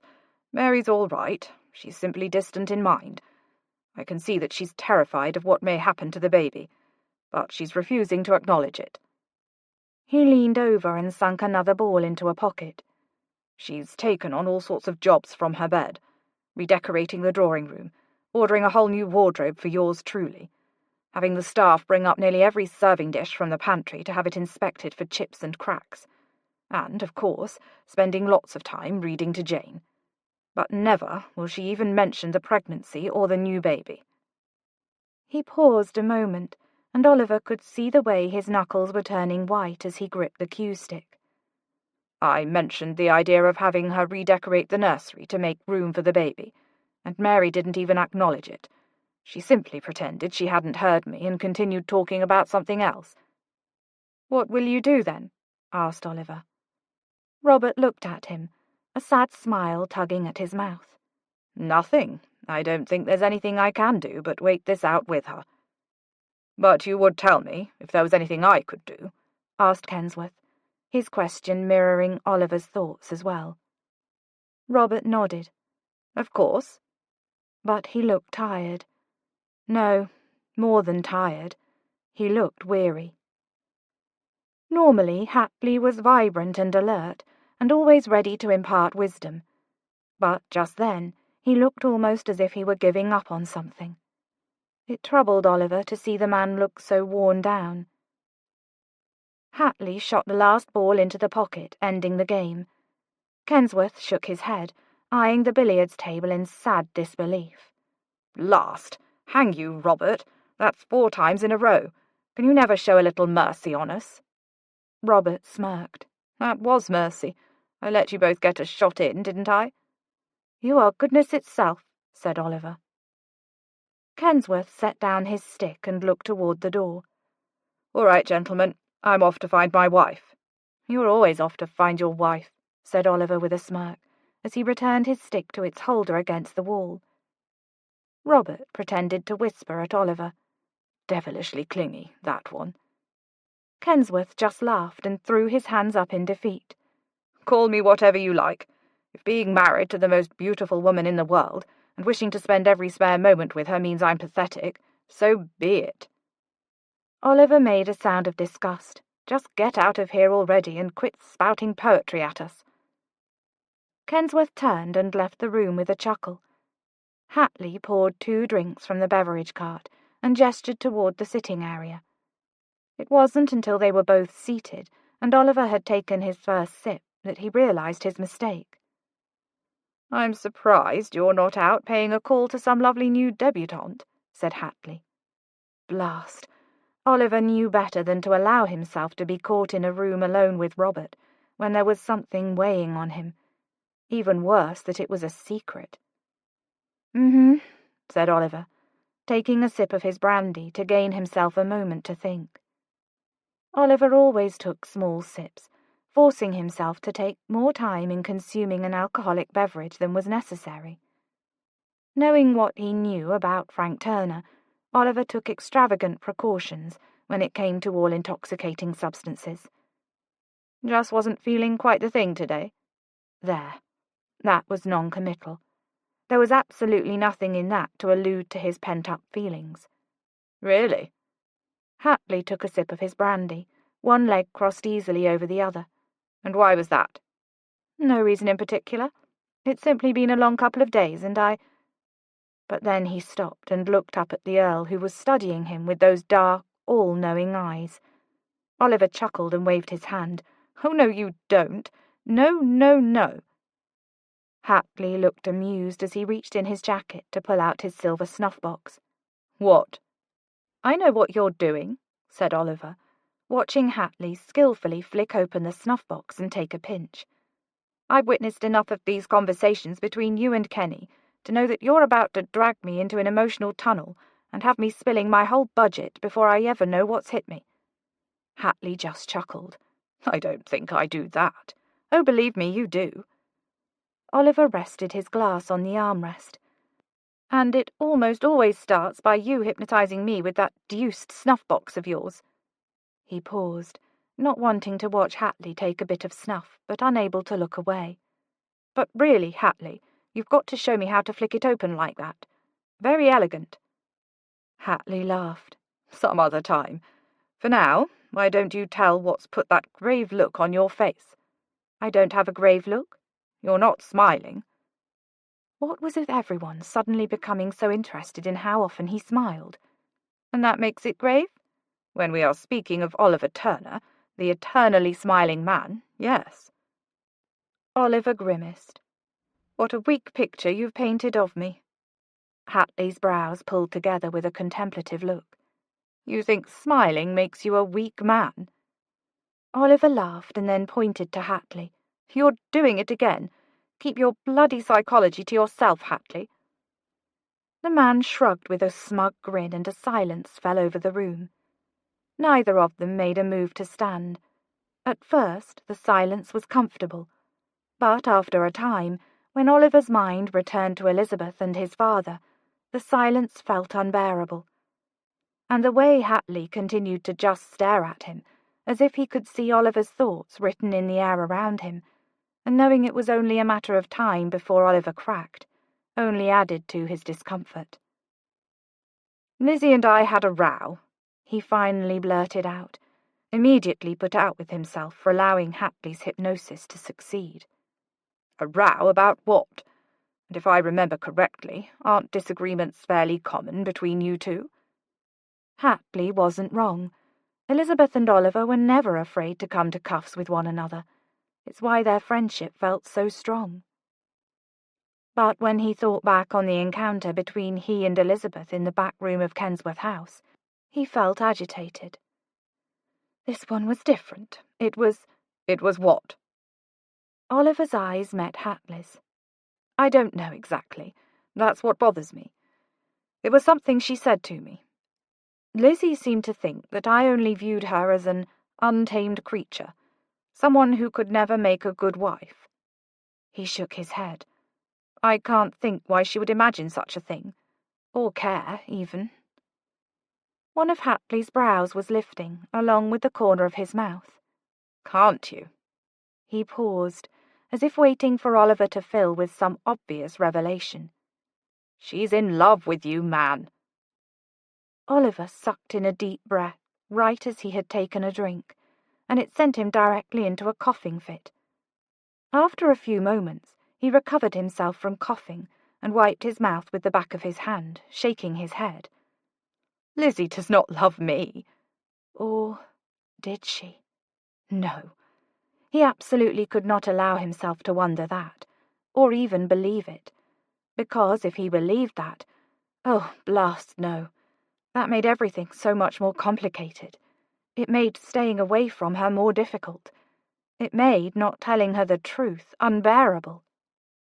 Would that be so terrible if she did? You two get on quite well together, do you not? How on earth was the man's voice so calm?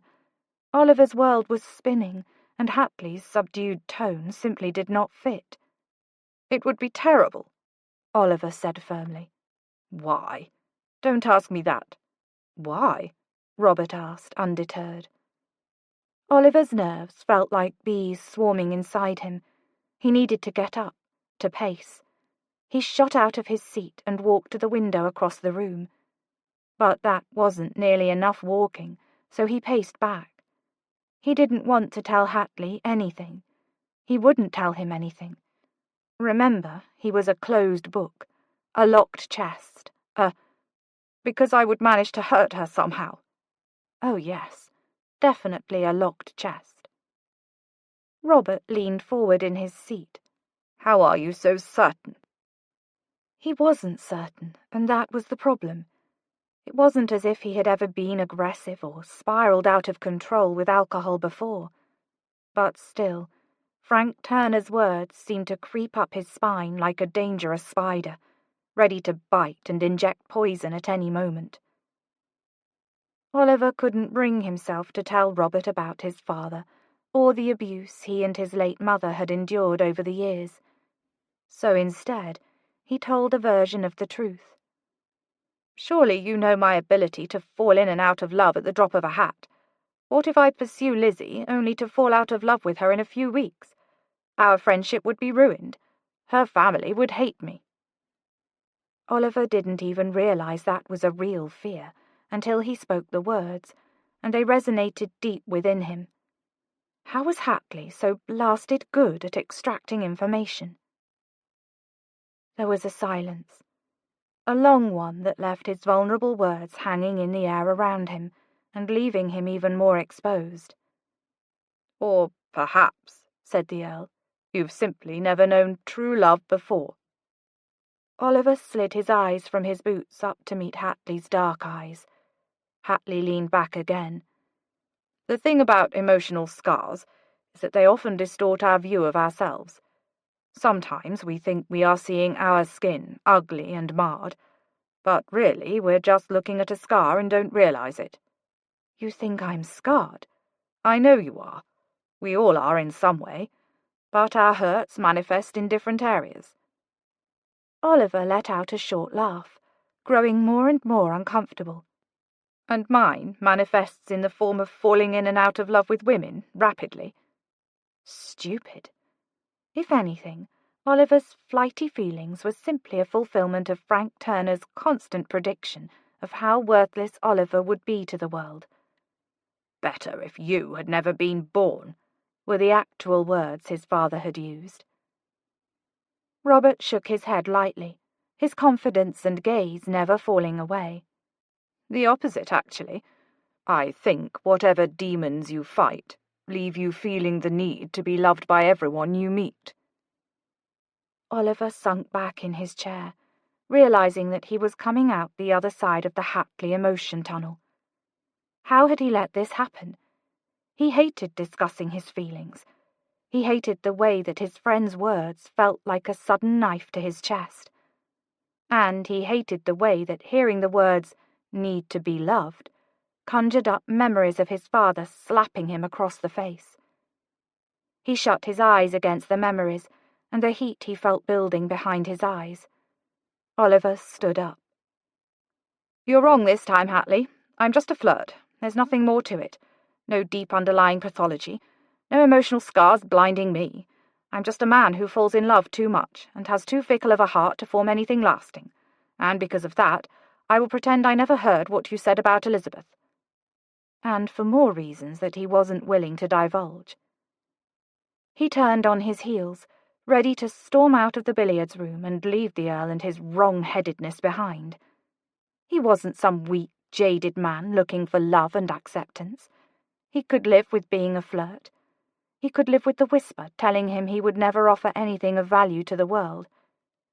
But what he could not live with was letting his father's hand reach him any more. He refused to believe he was broken or misguided or affected in any way by that man whom he had left behind at Pembroke years ago. Oliver was in control of his life. He could make sure that he never let himself enter a situation he wouldn't be able to control. Marriage left too many things to question, and it was not an option. Frank Turner wouldn't control him any more. "Oliver?" Hatley's voice caught him before he left the room. "I'm here when you're ready to talk." He wouldn't be coming back to talk to Hatley, though. He'd had quite enough of the Earl's thoughts. "You think too much of your abilities, Hatley. Stick to the billiards table next time." And then he left. "Everything all right?" asked Rose, coming down the stairs and spotting Oliver before he left out the front door. He wanted to groan. Would everyone stop trying to suss out his emotional scars? He flashed his best smile, the smile of a man who was eternally smiling. "Wonderful. And you? Are you adjusting well to the life of a countess?" She laughed as she reached the bottom floor. "Let's just say, it's a rather good thing that I'm a fabulous actress. Carver, however, is not, and is eagerly counting down the days until the season is over, and we can once again escape the eyes of the ton and return to Hopewood." Oliver could well understand. The orphanage Rose had founded, and where she and Carver had decided to make their home, was lovely. It was tucked back into the country, where rules and propriety and changing your wardrobe 4 times a day couldn't reach. Oliver was aware of a sudden jealousy prickling him. Is that what he wanted? He had always assumed town life was for him. but there was a quiet longing inside him for something he knew he couldn't have. Honestly, the more time he spent in London, the more he tired of it. All of it. The balls, the flirtations, the debutantes, the keeping up of appearances. He even tired of the man he was when he was in town.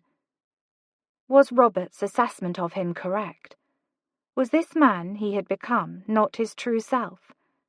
Did he even know who he was, apart from his father and London and the Ashburns? His heart pulled to Elizabeth again, and knew that the only times he had ever felt truly comfortable had been when he was walking with her through the grounds of Dalton Park. "Well, I must be off. I'll see myself out," he said with a brief bow to Rose, and turned toward the door, eager to escape all of these depressing feelings. "You don't wish to wait until Elizabeth returns from her drive and see how things went?" asked Rose, her amber eyes holding an odd glint. Oliver paused with his hand on the doorknob. "Her drive?" Rose gave a soft, sweet smile that could only mean she had ulterior motives. "Yes, she left about a quarter-hour ago with Lord Hastings for a drive through the park." He turned around and walked back toward Rose. "The park, you say? And would that happen to be Hyde Park?" Rose studied his face a moment. "Yes," she said slowly. "But you wouldn't be asking because you planned to go to the park and check up on her, would you?" Oliver frowned deeply. "No, that doesn't sound like me in the least." He was backing toward the door.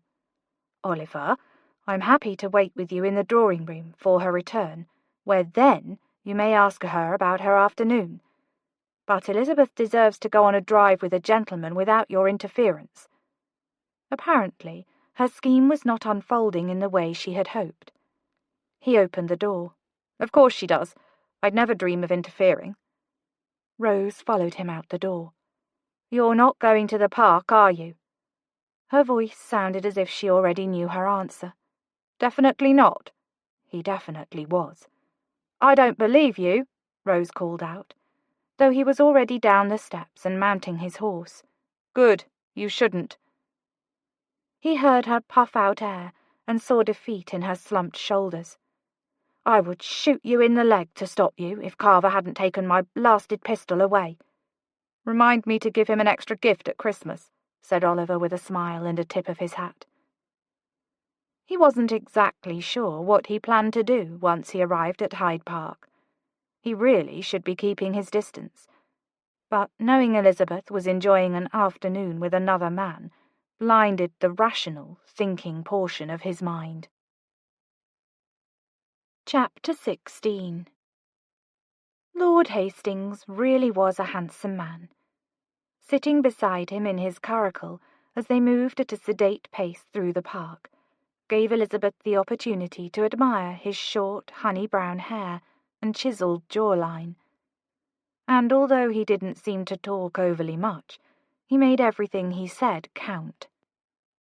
For instance, a moment ago, before the large span of silence they were now enjoying, he had said that he preferred town life to the country because there was so much more entertainment offered.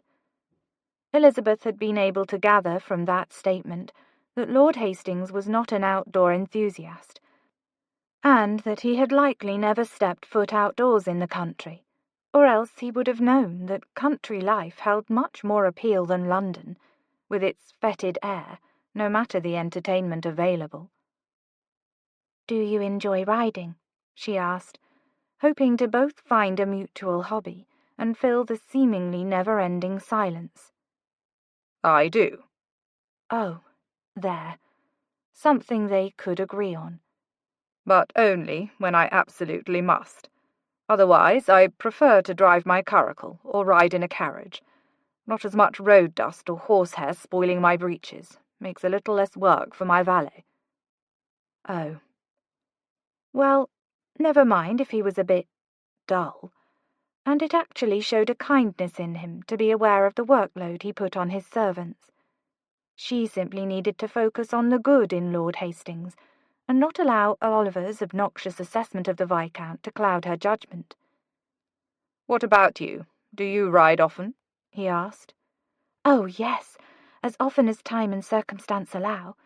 Obviously, here in town, I am not given much opportunity to ride, but back home at Dalton Park, I ride nearly every day."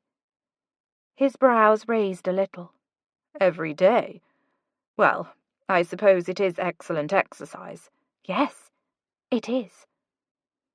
And then they fell into another silence.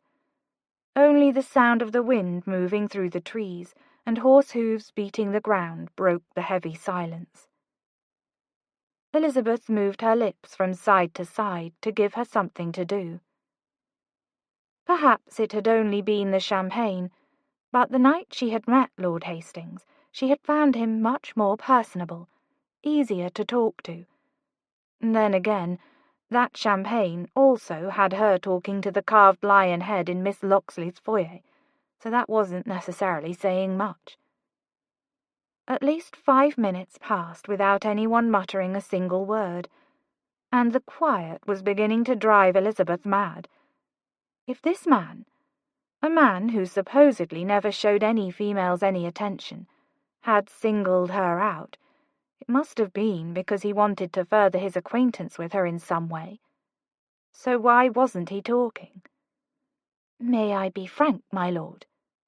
He smiled softly. "Please do."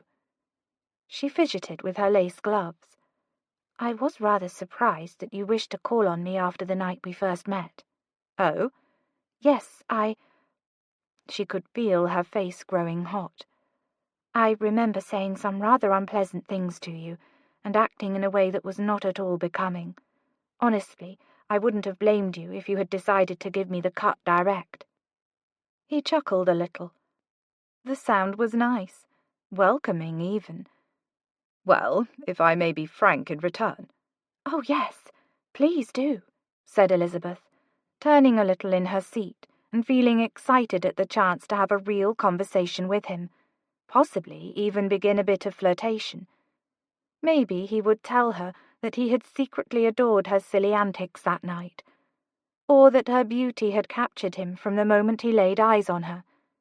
This could be the beginning of her falling in love with Lord Hastings.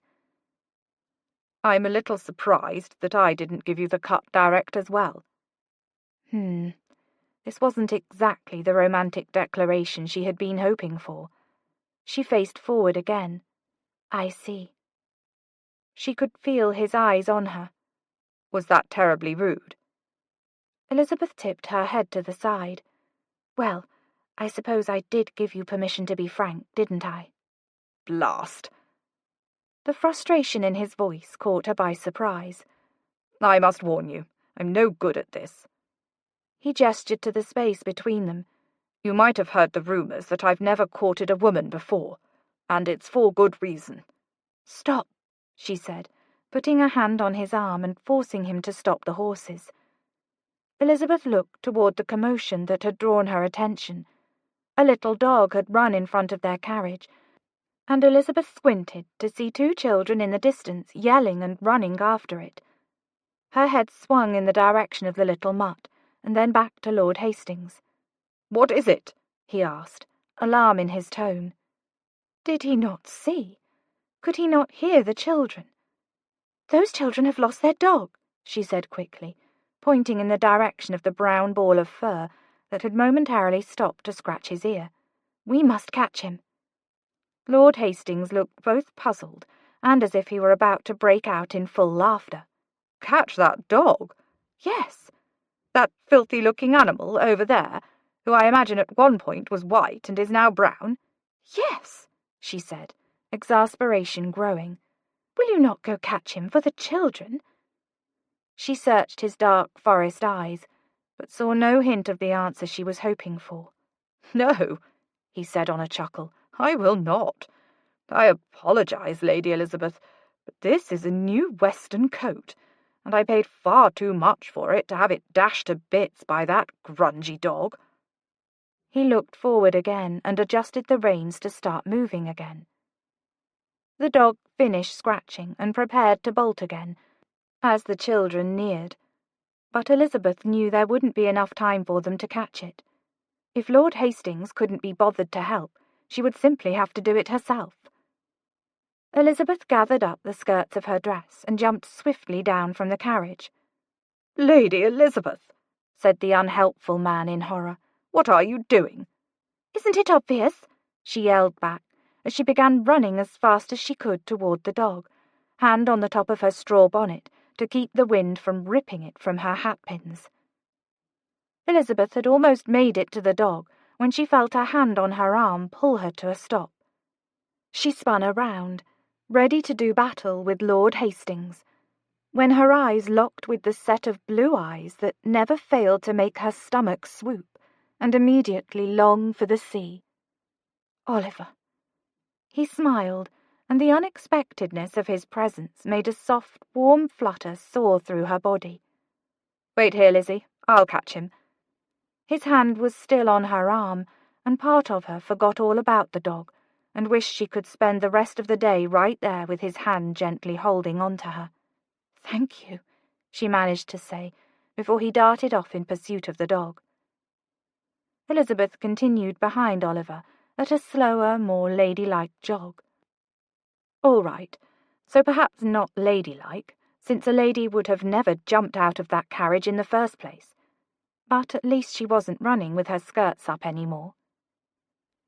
Oliver overtook the little dog in less than a moment, but the man and beast performed what Elizabeth thought was the most entertaining dance she'd ever witnessed. The dog moved to the left, and Oliver followed, only for the dog to zigzag in the opposite direction. She could no longer contain her laughter when Oliver finally dove onto the dog and wrestled the muddy furball. He rolled over and sat up, not letting the dog out of his arms, and stood. Elizabeth's hand flew to her mouth to hide an even bigger laugh threatening to burst out. Oliver was covered head to toe in dirt. His tan leather breeches were ruined with grass stains. His jacket was covered in cakes of wet mud. It seemed Lord Hastings was correct about the unfortunate mutt's original colouring. Even Oliver's cheek had managed to earn a brown splotch. And yet, he looked more handsome to her than ever. His eyes sparkled, and his jacket was strained against the muscles in his arms where he struggled against the efforts of the rambunctious dog. This was the man she loved. Her heart gave a sharp tug that he didn't love her back. "You're really enjoying this, aren't you?" he asked with playful, narrowed eyes. "What do you mean? You look perfectly normal." She assumed her most serious expression. "I can feel the mud on my face." "It adds to your rugged handsomeness," she said with a chuckle. His smile grew a little serious. "You think I'm handsome?" Her smile then fell away altogether. Thankfully, at that very moment, the two children, an older boy and young girl, bounded up behind them, panting and red-faced from their exercise. "There, there," said Elizabeth, bending down to put a hand on the little girl's back. "Take a breath. Your dog is rescued, so you may make yourself easy now." "Thank you for catching our Freddie, mister," said the boy, who looked to be somewhere around 8 years old. Oliver raised Freddie to look into the little mutt's eyes and laughed. "Freddie, is it? I should have known. Freddies are forever disobeying." "Truly?" asked the little girl, who looked a little older than Elizabeth's 3-year-old niece, Jane. Oliver assumed that expression he always got when he was trying to entertain Jane. "Oh, yes. I once knew a boy named Freddie, and he was set down from school for misbehaving more times than I could count." "That's just like our Freddie, all right," said the boy, giving the dog a reprimanding look. "I'm sorry you had to spoil your clothes to catch him for us." Oliver smiled and looked down at his ruined breeches. "These old things? Never mind them. I've despised them for years." "Boy!" came the sudden harsh sound of Lord Hastings' voice from behind Elizabeth. She turned and found him and his pristine western coat walking up behind them, a frown on his face. "You ought to have had that dog." "Freddie," Oliver interjected. "The dog's name is Freddie." Lord Hastings looked to Oliver as if he didn't quite know how to take the interruption. He swung a disapproving look back to the boy. Dogs should never be in the park without a lead. Do you see what your negligence has caused? Lord Hastings, Elizabeth said in a soft tone, hoping to get the man to stop talking. His shift in demeanour was more than a little shocking. He looked to Elizabeth, standing a little taller. Young boys should be shown the error of their ways. And this, he gestured toward Oliver and Freddie, was certainly an error. Not only have you ruined a gentleman's outfit, but you have delayed our drive. Where is your— That's quite enough, Hastings, said Oliver with an edge to his voice that Elizabeth had never heard before. Of course, she'd heard that he and Carver had been known to escalate their arguments to actual fisticuffs now and then, but she had never seen him look so fierce or protective. The boy doesn't deserve your wrath. I'm sure it was an honest mistake. It was, sir, said the boy, looking as if he were trying to be brave, but might fall into tears at any moment. We had him on this lead. He raised a limp piece of leather, but Sally begged me to let her chase him. I let Freddie off of it only for a moment, but then he ran off. Oliver smiled at the boy. Like I said, an honest mistake. One that should be paid for, said Lord Hastings, refusing to come down from that throne of righteousness he was perched on. Elizabeth did not at all like the man at that moment. Since it was not you who suffered any sort of sacrifice today, Hastings, I hardly think you are in a place to make that call. Oliver turned his blue eyes to the boy, and the fire that had been present a moment ago had softened. Now, let us get our dear Freddie back on that lead of yours. He set Freddie down and helped the boy reattach him. Oliver was so kind and gentle with the boy, and it made Elizabeth want to wrap her arms around him and never let go. "John," said the little girl, "Miss Hollis is going to be angry at us, isn't she?" "Who is Miss Hollis?" asked Elizabeth, stepping in front of Lord Hastings to shield the children from any more of his unkindness. "Our governess," answered John. "She might have told us to stay put while she went to speak with a friend on the path, and then—" "You ran off after Freddie without telling her," said Oliver when the boy trailed off, eyes cast down. Both children nodded. Oliver simply chuckled. "No need to look so glum, children. Don't worry. I'll return you to your Miss Hollis and have a nice chat with her. You see, I'm told I have a smile that can charm anyone out of the blackest of moods." He looked at Elizabeth and winked.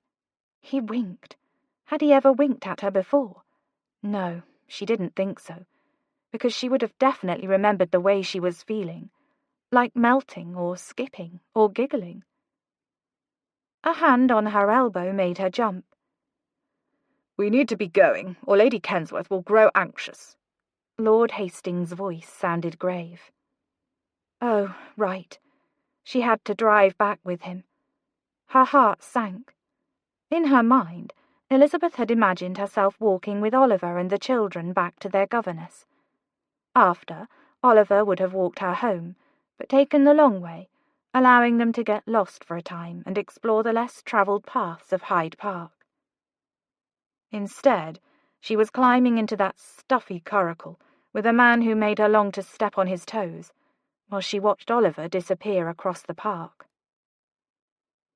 The drive back to Kensworth House was a quiet one, but the thoughts inside Elizabeth's mind were plenty loud. Oh, how she ached to give Lord Hastings a stinging set-down. The worst feeling, however, was that of hopelessness. He was supposed to be the one to help her move on from Oliver. Instead, he was serving in the opposite capacity. Oliver was even more wonderful in her eyes than he had been yesterday. A large part of her wished he would stop showing up in her life. Maybe every other man wouldn't look so dim, if not forced to live in Oliver's magnificent shadow. The carriage came to stop in front of Kensworth House, and a footman approached the side, ready to help Elizabeth down. Lord Hastings held up his hand to the servant. "Give us a moment." Elizabeth's body went rigid. She didn't wish to spend another moment in that man's company, handsome or not. She kept her eyes firmly fixed on her hands, tightly clasped in her lap, gritting her teeth in a way that would most definitely hurt later. Am I right to assume you are vexed with me over my reaction to the children at the park?" His smug voice irritated her. A bit. She prepared herself for his defence. His weary sigh, however, surprised her. Elizabeth turned her head and saw his broad shoulders sink a little. "You're right to be vexed with me. I'm angry with myself, in fact." She blinked at him, not sure what to do with that statement. He peeked over at her, a crooked smile on his mouth. "I was a pompous coxcomb back there. I can only beg for your forgiveness and ask that you put that memory out of your mind." As it turns out, Lord Hastings wore a crooked smile nicely. "Well, I suppose we could strike a deal. I might be able to forget your manners in the park, if you are willing to forget my manners during Miss Locksley's soirée." He shook his head. "I should never wish to forget that night." "But in the park you said you were surprised you did not give me the cut direct." He turned to face her more fully. "What I was going to say to you, before we were interrupted by Freddie, was that I have a tendency to be completely and utterly daft when it comes to women." Elizabeth had to press her lips together to not smile. "Somehow, I have gained the reputation of a self-assured gentleman who finds women beneath him. The truth is that I am shockingly shy and have no idea how to act around the opposite sex. Your manners at the soirée were shocking to me in the best of ways. You forced me out of my comfort and intrigued me. What I am about to admit is humiliating and would be a real damage to my finely crafted reputation. Therefore you should know, if repeated, I will deny it to my grave." She couldn't help her chuckle. "Very well. Tell me your secret, and I shall promise to keep it. Unless, of course, it's just too fantastic to keep to myself." "I was surprised that I did not ignore you, because usually I am not bold enough to approach a beautiful woman." Elizabeth felt a subtle stir inside her at his words, and she was more than pleased he hadn't used the word "well" to describe her. "And now, having you here with me, I have no idea how to act or the proper thing to say. At the park, I shamefully admit that I was hoping to appear masculine and dashing. It was ridiculous. I see that now. Please, I beg you to forget this entire morning and allow me another chance." She smiled. "I would like that very much." The only thing that would have made his speech any better was if he had taken her hand while making it. Something in her longed to know if his touch would invoke the same fire that she felt from Oliver's. But no, that was unfair. Elizabeth was determined to no longer compare Lord Hastings to Oliver. She would give him the fair chance he deserved. Chapter 17. "I never got a chance to ask you about your morning with Lord Hastings yesterday," said Rose, as she and Elizabeth continued down the sidewalk toward Hatley House. Elizabeth hadn't seen Mary since her move to Kensworth House. She had been meaning to visit, but every time she had considered it, she had thought of their last conversation, and Elizabeth would talk herself out of it. She remembered that look in Mary's eye, sad and heavy, but unwilling to talk about it with her younger sister, who she clearly didn't trust to rely on her to help with her troubles. The rejection still stung. So Elizabeth had been avoiding her sister. Robert, however, had sent a note over to Carver that morning, requesting Rose and Elizabeth to come visit Mary. "But under no circumstances must Mary know that I have written on her behalf." Elizabeth could almost see Robert hovered over a desk, quickly dashing off a note, fearfully looking over his shoulder in case Mary should find him out, and spend the rest of the day scolding him for trying to take care of her without her approval. Mary could be frightening when she wanted to be. The sun was bright and warm against Elizabeth's skin as she tipped her face up toward the sky, squinting at the light and trying to decide how to respond to Rose. "My time with Lord Hastings was something of an intriguing disaster, and I have no idea how my relationship with him will end." No, that wouldn't work. Since Elizabeth was hoping this courtship with the Viscount would see the distance, she didn't want to put him in Rose's black books by telling her about his manners towards the children. So what to tell Rose? It was absolutely wonderful, and I've fallen madly in love with him. Definitely not. She was a terrible actress, and could never be that convincing. Too late, said Rose, pulling Elizabeth to a stop with her on the sidewalk. You took too long to answer. Now I know you had a terrible time. Elizabeth wondered if she just kept on moving, would it keep Rose from asking any more questions? Worth a try. Elizabeth Ashburn, stop right there. Elizabeth stopped and winced as she waited for Rose to catch back up. Rose crossed in front of Elizabeth and paused. She was a tiny, yet fierce woman. Elizabeth watched, resisting a smile, as Rose tugged at the bonnet strings under her chin, as if she could barely tolerate the thing being on her head. Rose had never been an admirer of fashionable ladies' bonnets. It made Elizabeth laugh to see her sister-in-law so uncomfortable. What happened with Lord Hastings? Asked Rose. Well, Elizabeth swallowed and considered. The truth, if you will. Elizabeth sighed. He was a bit pompous in the beginning, and we didn't exactly have the best time.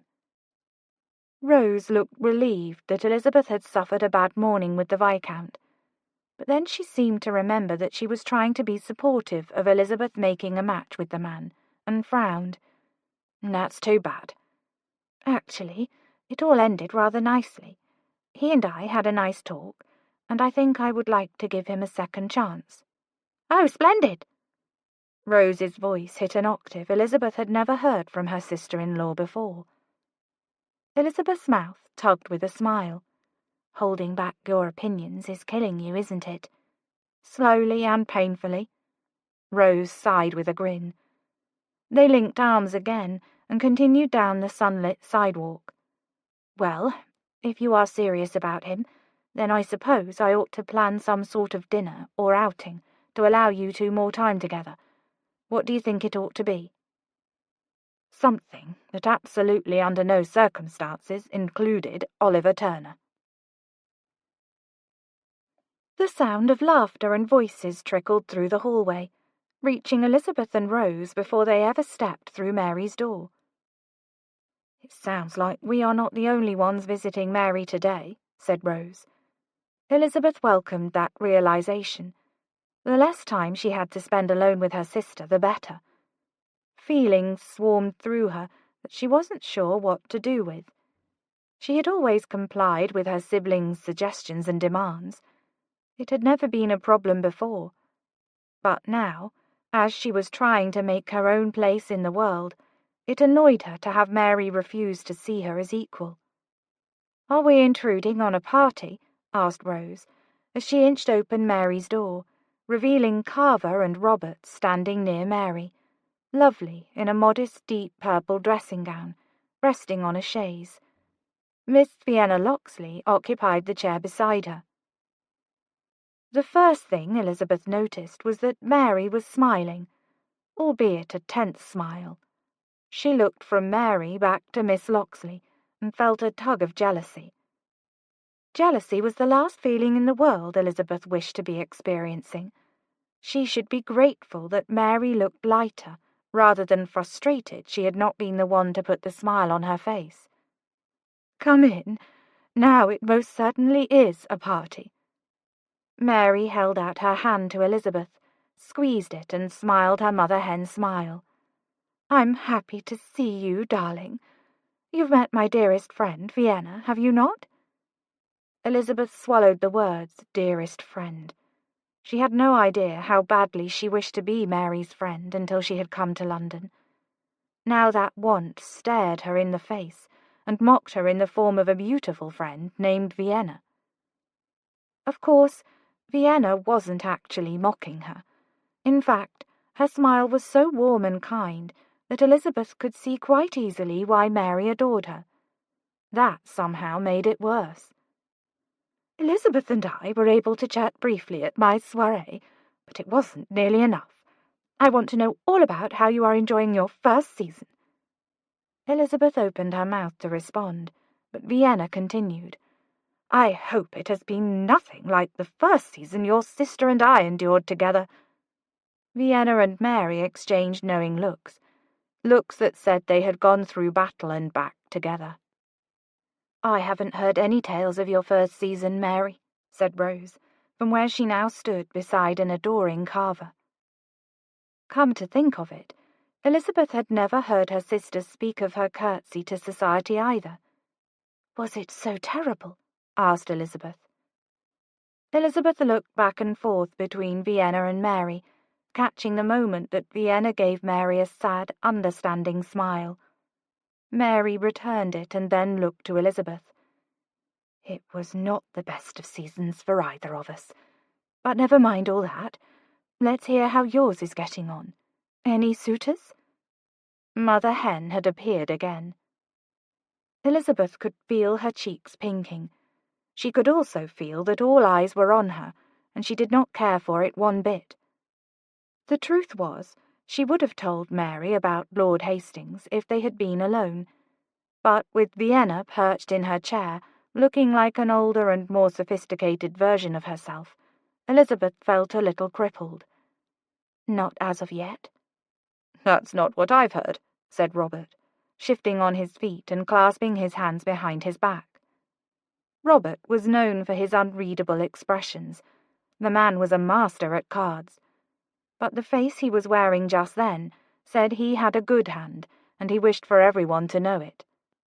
"And just what have you heard, dearest brother-in-law?" said Elizabeth in the teasing tone she often used with him.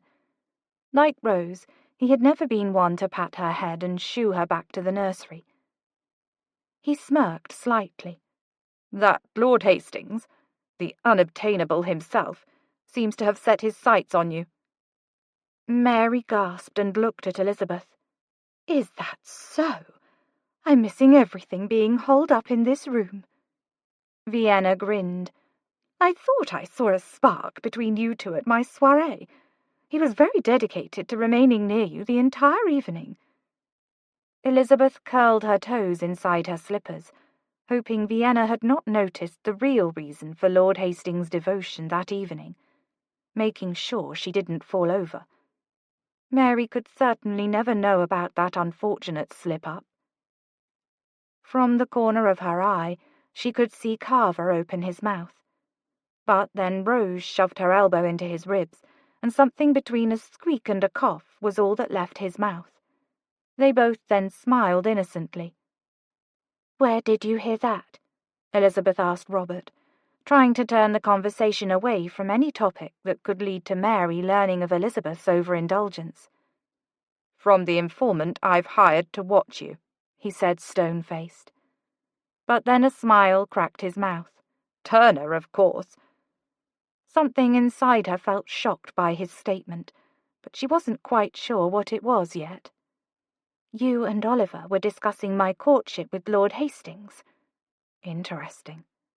"So it is a courtship, then?" asked Mary. Elizabeth sighed. "I suppose, yes. He took me for a drive in the park yesterday." "That's wonderful, Elizabeth. Lord Hastings would be a fine catch." Mary turned her eager grey eyes to Rose. "Have you planned any events to help encourage his suit?" Rose visibly stood a little straighter under Mary's watchful gaze. It nearly made Elizabeth laugh. It would seem she wasn't the only one who felt as if she needed to add an extra inch or two to her person when Mary was looking on. "I had considered throwing a dinner party." Elizabeth noticed Vienna crinkle her little nose. Mary noticed too.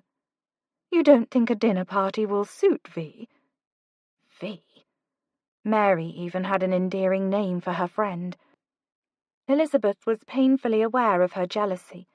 It didn't suit her, but she couldn't help it. Mary had never even shortened Elizabeth to Lizzie. Actually, Oliver and Papa were the only ones to ever call her by that name. "Dinner parties are just so ordinary and boring, don't you think?" Unfortunately, Elizabeth did agree with Vienna. and she knew that Rose would as well, but she was feeling just petty enough not to agree out loud. "What do you suggest?" asked Mary, looking to her friend as if she held the keys to the world. Vienna put a finger to her lips in thought.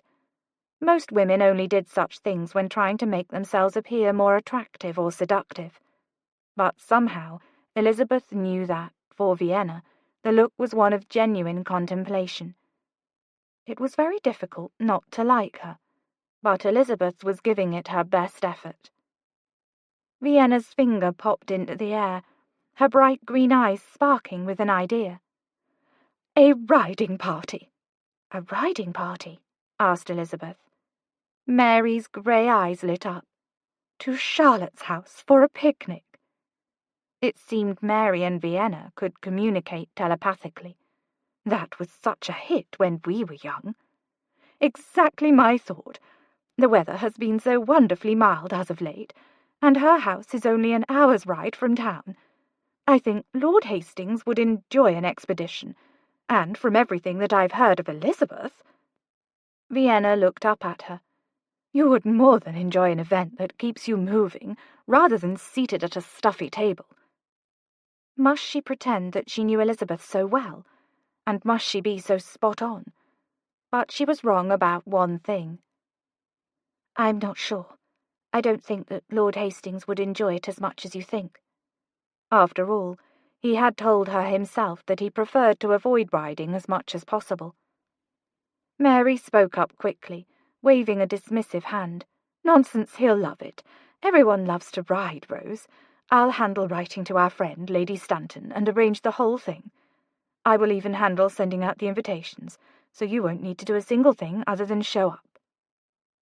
How did Rose feel about Mary bowling her over? Relieved by the looks of it. Apparently, Elizabeth was the only one who felt annoyed. "Mary, I think it would be better for everyone if we—" "Darling, you mustn't worry your head about it. I know sitting still and planning is not your forte," Mary said, forcing Elizabeth's hands to clench at her sides. "I'll take care of everything." "But you should really be resting. Wasn't this sort of thing exactly what the doctor intended for you to avoid by placing you on bed rest?" Mary's face darkened. The smile she had been wearing a moment ago faded, and a cloud hovered in her eyes. "I'm well enough to handle writing letters, Elizabeth." Her clipped tone felt like salt in the wound Mary had inflicted on Elizabeth several days ago. The whole room felt tense. Everyone seemed to suddenly find their shoes extremely interesting. "I didn't mean to offend you. I simply want to care for you and the—" "Of course she wasn't offended," Vienna interjected with too bright of a smile. She leaned over and patted Mary's hand. "And this is just what our Mary needs to help pass these dreadfully boring days. Now, everyone shoo, and allow Mary and I to get to work." Vienna was going to help Mary. Of course she was. Elizabeth watched Mary lift her hand and reach for her full midsection, but as if deciding against it, froze and lay her hand back down beside her. It broke Elizabeth's heart. Mary was hiding her hurt. It irked her that Vienna seemed to be the newest blockade between Elizabeth and her sister. But then again, perhaps Vienna was better suited to care for Mary than she was. She certainly seemed to know her better. "You're sure you don't need my help?" asked Elizabeth, both fearful and hopeful that Mary would see the concern in her eyes. However, Mary was too busy rearranging her skirts to look up. "Never you mind, darling. Vienna and I will get it all taken care of, and send a note over with all of the details." Elizabeth nodded. Everyone said their goodbyes and began filing out of the room. Elizabeth stopped when she heard Mary say, "Oh, yes, Oliver Turner must definitely be invited." Elizabeth whipped around. "No." But she shrunk back a little from Mary and Vienna's wide eyes. "I mean, no. Do not invite Oliver." "Why ever not?"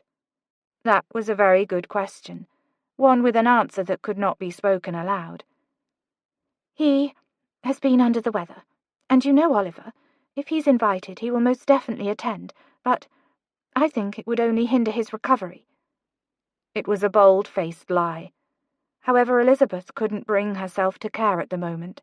Her only objective was to ensure that Oliver Turner would be forced to keep his distance and give her enough space to fall in love with Lord Hastings.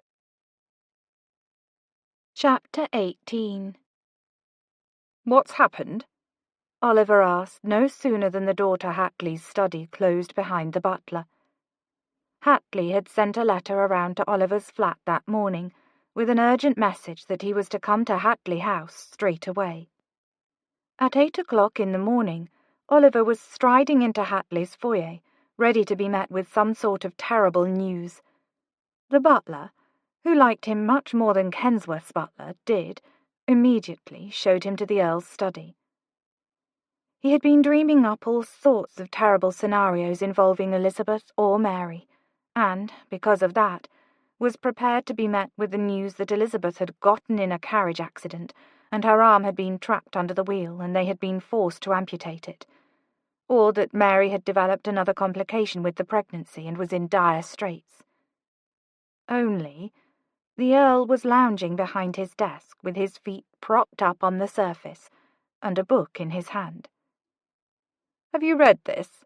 Hatley asked, dark eyes peeking over the book. Pride and Prejudice. "It's good. I was surprised, because normally when Kate suggests a novel for me, it's some gothic romance that I'm sure she shouldn't be reading. But this, I like it."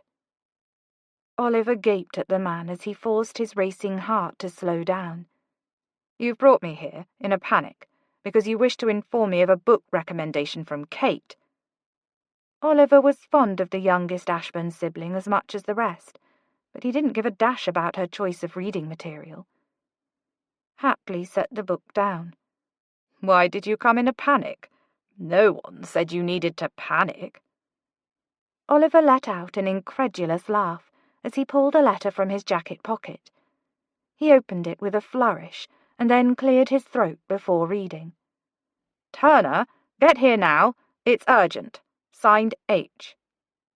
He looked up at Hatley, whose face held nothing but amusement. "Exactly. Never said you needed to panic." Oliver let his gaze fall heavily on the Earl. "I'm going to run you through." Oliver had raced through the streets of London like the very ground was on fire. The whispers around his name were going to be plentiful. "Could you possibly wait until after I've found out what happens with Mr. Darcy?" "Mr. who?" Hatley lifted the book with a grin. Oliver grunted and sank into a chair in front of Hatley's desk. "Why am I here, Hatley?" He pointed a menacing finger at the book. "And it better not have anything to do with your blasted Mr. Darcy." "A bit surly this morning, are we?" asked Hatley. "I didn't sleep last night." "Why?" He rubbed his hand over his face. "I can't decide what to do about Lizzie. I saw her at the opera last night, and Lord Hastings spent nearly the whole evening at her side. Ridiculous." "I fail to see the ridiculousness of the situation. Isn't he known as a rather respectable gentleman of good breeding, with a nice fortune?" Oliver shuddered. "Exactly. He'll bore Elizabeth to death." Hatley laughed and stood up to come lean against the front of his desk, crossing his arms. "So, let me get this straight. You don't want Elizabeth for yourself, but neither do you wish for Elizabeth to be with anyone else. Well, when you say it like that, it sounds rather childish, doesn't it? I would answer that question, but I've been told recently that I think too much of my own opinion, and I should stick to billiards." Oliver winced. "Sorry about that. You hit a sore spot during our last talk. I might have been a little sharp when I left you." "Might have been?" Hatley asked with a grin. "I've apologized. No need to rub it in." "Very well. I'll tell you why I've called you here, then." "Please do." "I need to ask a favor of you." "Of course. Anything," said Oliver. Hatley smiled. "The ladies have all planned a little riding party to Lady Stanton's home, just outside of town, for a picnic. Mary, of course, thought it advisable for me to attend as an escort, and has volunteered my attendance. I, however, do not feel comfortable leaving her in her state for that amount of time, and was hoping I might persuade you to attend in my place." The ladies had planned a riding party. Why hadn't he been invited to begin with? "The picnic is today. In about an hour, in fact." Oliver narrowed his eyes at Hatley. Suspicion tiptoed over him. "And just when were you first asked to join this riding party?" Hatley cracked the barest of grins. 3 days ago. And you're only just now deciding you should like for me to go in your stead?" Hatley nodded. "Do the ladies happen to know you are asking me to attend in your place?" "No." Oliver narrowed his eyes into the barest of slits. "Scheming, Hatley? Will you do it or not?" Oliver looked down and lightly scuffed his boot across the red rug. "Do you happen to know if Lord Hastings will also be among this riding party?" "I believe so." Oliver's fingers dug into the armrest. "Does that bother you?" asked Hatley, already reading the correct answer in the whitened grip of Oliver's knuckles. He relaxed his hand and stood up.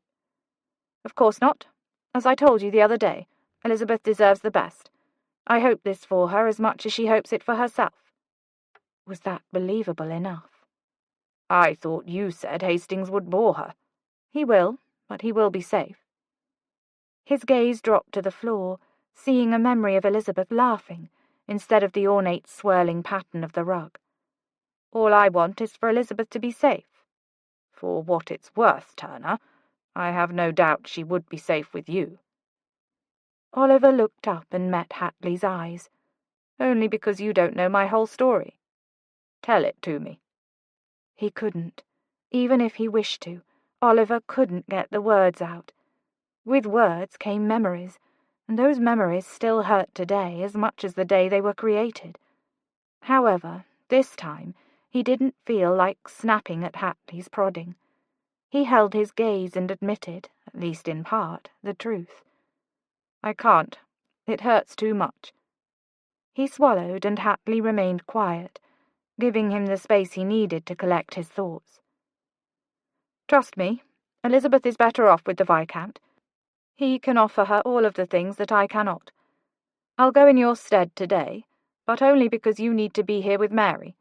No matter your scheming, Hatley, I don't plan to interfere with Hastings' suit." What was Oliver doing here? No, he absolutely was not supposed to be invited. Elizabeth had made it plain to Mary that Oliver was not to be added to the guest list. Although she hadn't said as much to Mary, Elizabeth knew that if that blasted man continued to show up in every corner of her life, she would never be released from loving him.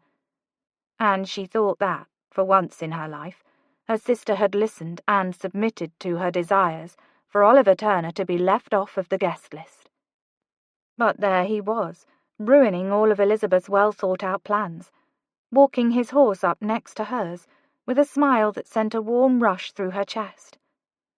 Did his blonde hair have to look so wonderful, peeking out of his hat at the nape of his neck? And why must he have worn her favourite light blue waistcoat under his black jacket? It was obnoxious how well it hugged the contours of his muscular shoulders. Shoulders she had spent a little too much time dreaming of touching. Elizabeth shook her head, ridding her mind of those unwelcome thoughts.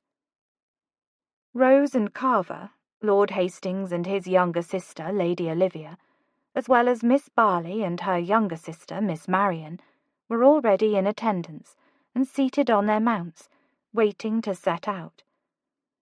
Mary had also invited another single gentleman by the name of Mr. Yates, but he had unfortunately become ill overnight and had sent his regrets that morning.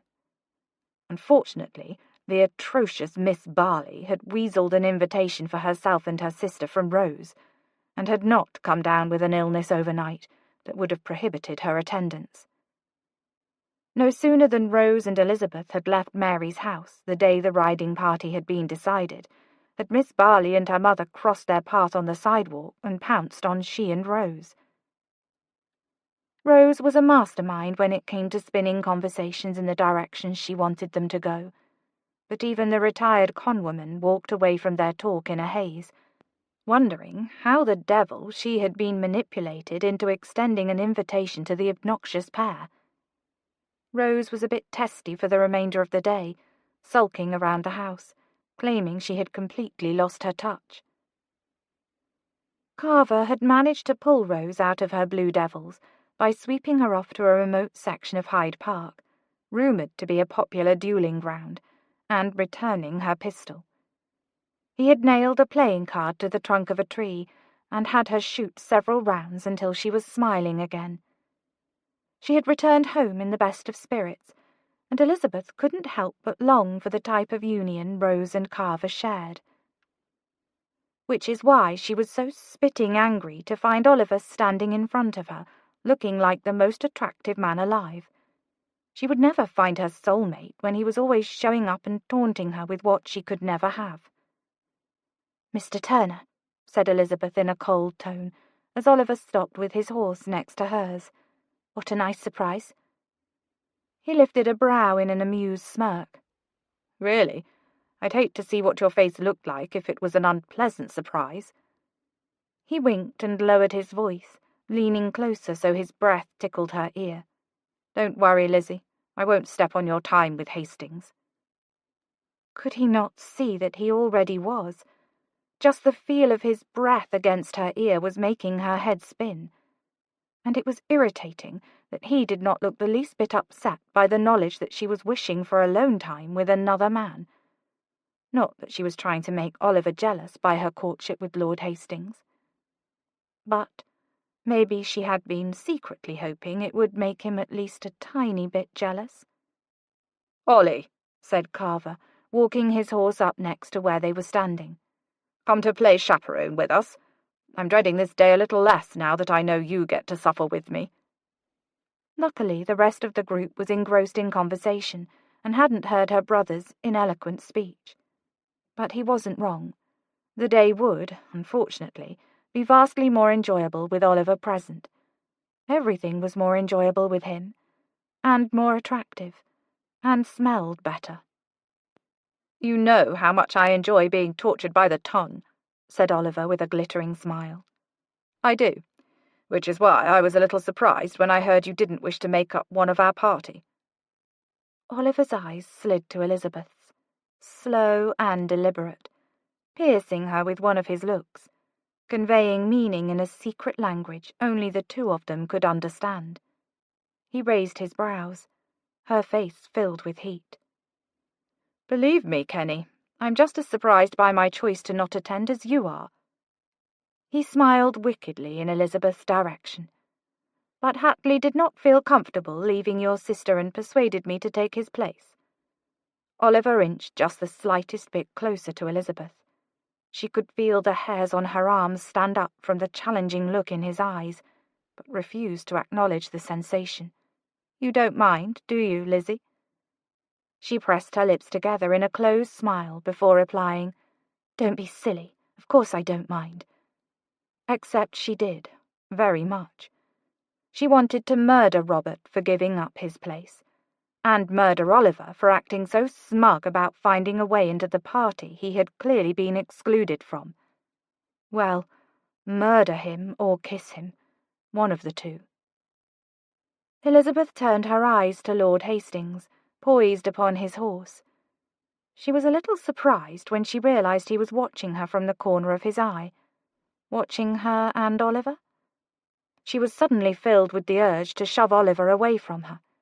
He was going to sabotage everything somehow. She just knew it. Chapter 19. How many times, really, could a woman say, "Oh, Mr. Turner, you're so droll," and reach out and touch his sleeve? 5.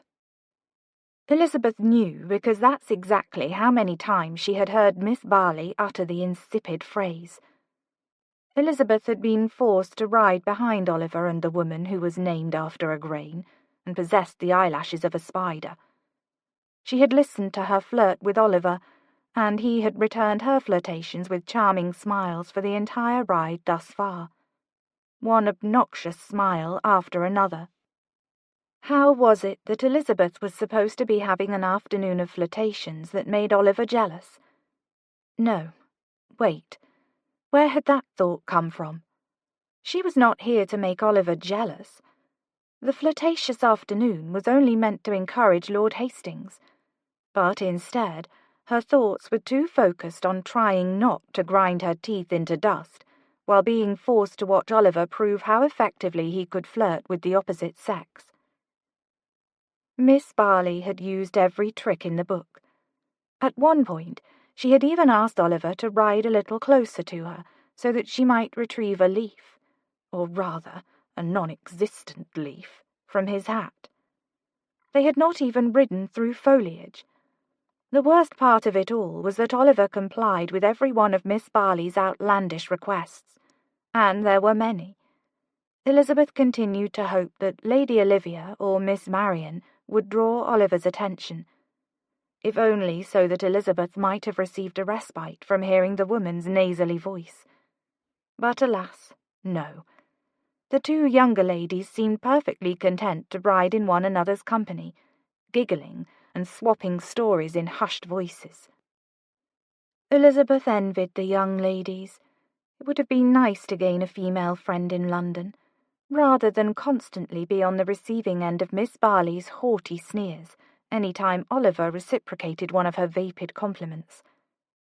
Miss Barley's eyes seemed to claim Oliver and warn Elizabeth off from interfering. Elizabeth didn't plan to. She didn't have any desire to compete with the woman. So she told herself. But if it were true, why was Elizabeth laughing loudly at something Lord Hastings had just said, despite having not even heard it? She knew the answer as soon as she received the response she had been secretly hoping for. Oliver looked over his shoulder with a raised eyebrow. "How funny you are, my lord," Elizabeth said, looking at Hastings over a slightly lifted shoulder, like she'd seen other women do when they were trying to look attractive. Was she doing it correctly? She sort of felt as if she looked deranged. And whose attention was she truly trying to gain? Lord Hastings or Oliver's? Lord Hastings. Definitely Lord Hastings' attention. She simply needed to focus on the Viscount and block out the ugly jealousy she was feeling toward Miss Barley and the attention Oliver was giving her. Lord Hastings' brows pulled together, but he smiled, evidently confused, but nonetheless enjoying the sudden attention. "Well, I suppose that taking a toss during a fox hunt and nearly being trampled to death might be viewed as humorous. In a sort of dark way, I suppose." Oh, is that what he had just said? Oh dear. Elizabeth noticed Oliver's ears strain back, like they always did when he was trying not to release a full laugh. She needed to recover herself. It was time to take the game up a step. No, not a game. What she meant was, it was time to ensure her relationship with the man riding beside her. Elizabeth steered her horse a little closer to Lord Hastings and looked at him with doe eyes. "It's only humorous because it is so unexpected. I dare say it's very unusual for a strong gentleman such as yourself to ever lose his seat." Despite herself, Elizabeth peeked up at Oliver. He hadn't turned back around, but his head was now angled in such a way that she knew he was listening.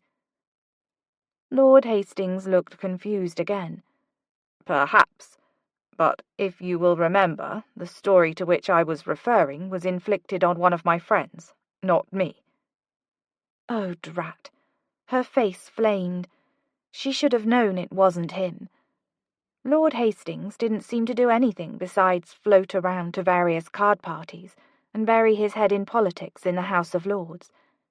He would never engage in something so exciting as the fox hunt. He probably wasn't even enjoying himself on this ride. She still felt uncomfortable that Mary had forced an event on them that Elizabeth knew Lord Hastings would not enjoy. A weak smile was all she could muster. She looked over her shoulder at Rose, feeling her spirits sinking with every increasing minute of the day. Her sister-in-law returned her pleading look with a firm nod that Elizabeth knew meant, turn around and be confident. It was time to pretend she was Rose. Elizabeth turned back and squared her shoulders, but her heart faltered a little when she realized Oliver had been looking back at her. A soft smile played on his lips, and, for a brief moment, Elizabeth completely forgot about all of her determination to take her heart back from him. She would have given anything to be riding next to Oliver just then. "Mr. Turner," said Miss Barley, diverting Oliver's attention back to her after spotting his smile toward Elizabeth. "Is it not wonderful to see Lady Elizabeth thriving amongst society?" Elizabeth was aware of Lord Hastings speaking to her, but she narrowed her eyes on Miss Barley, knowing the woman too well now to trust that her comment to Oliver was a compliment.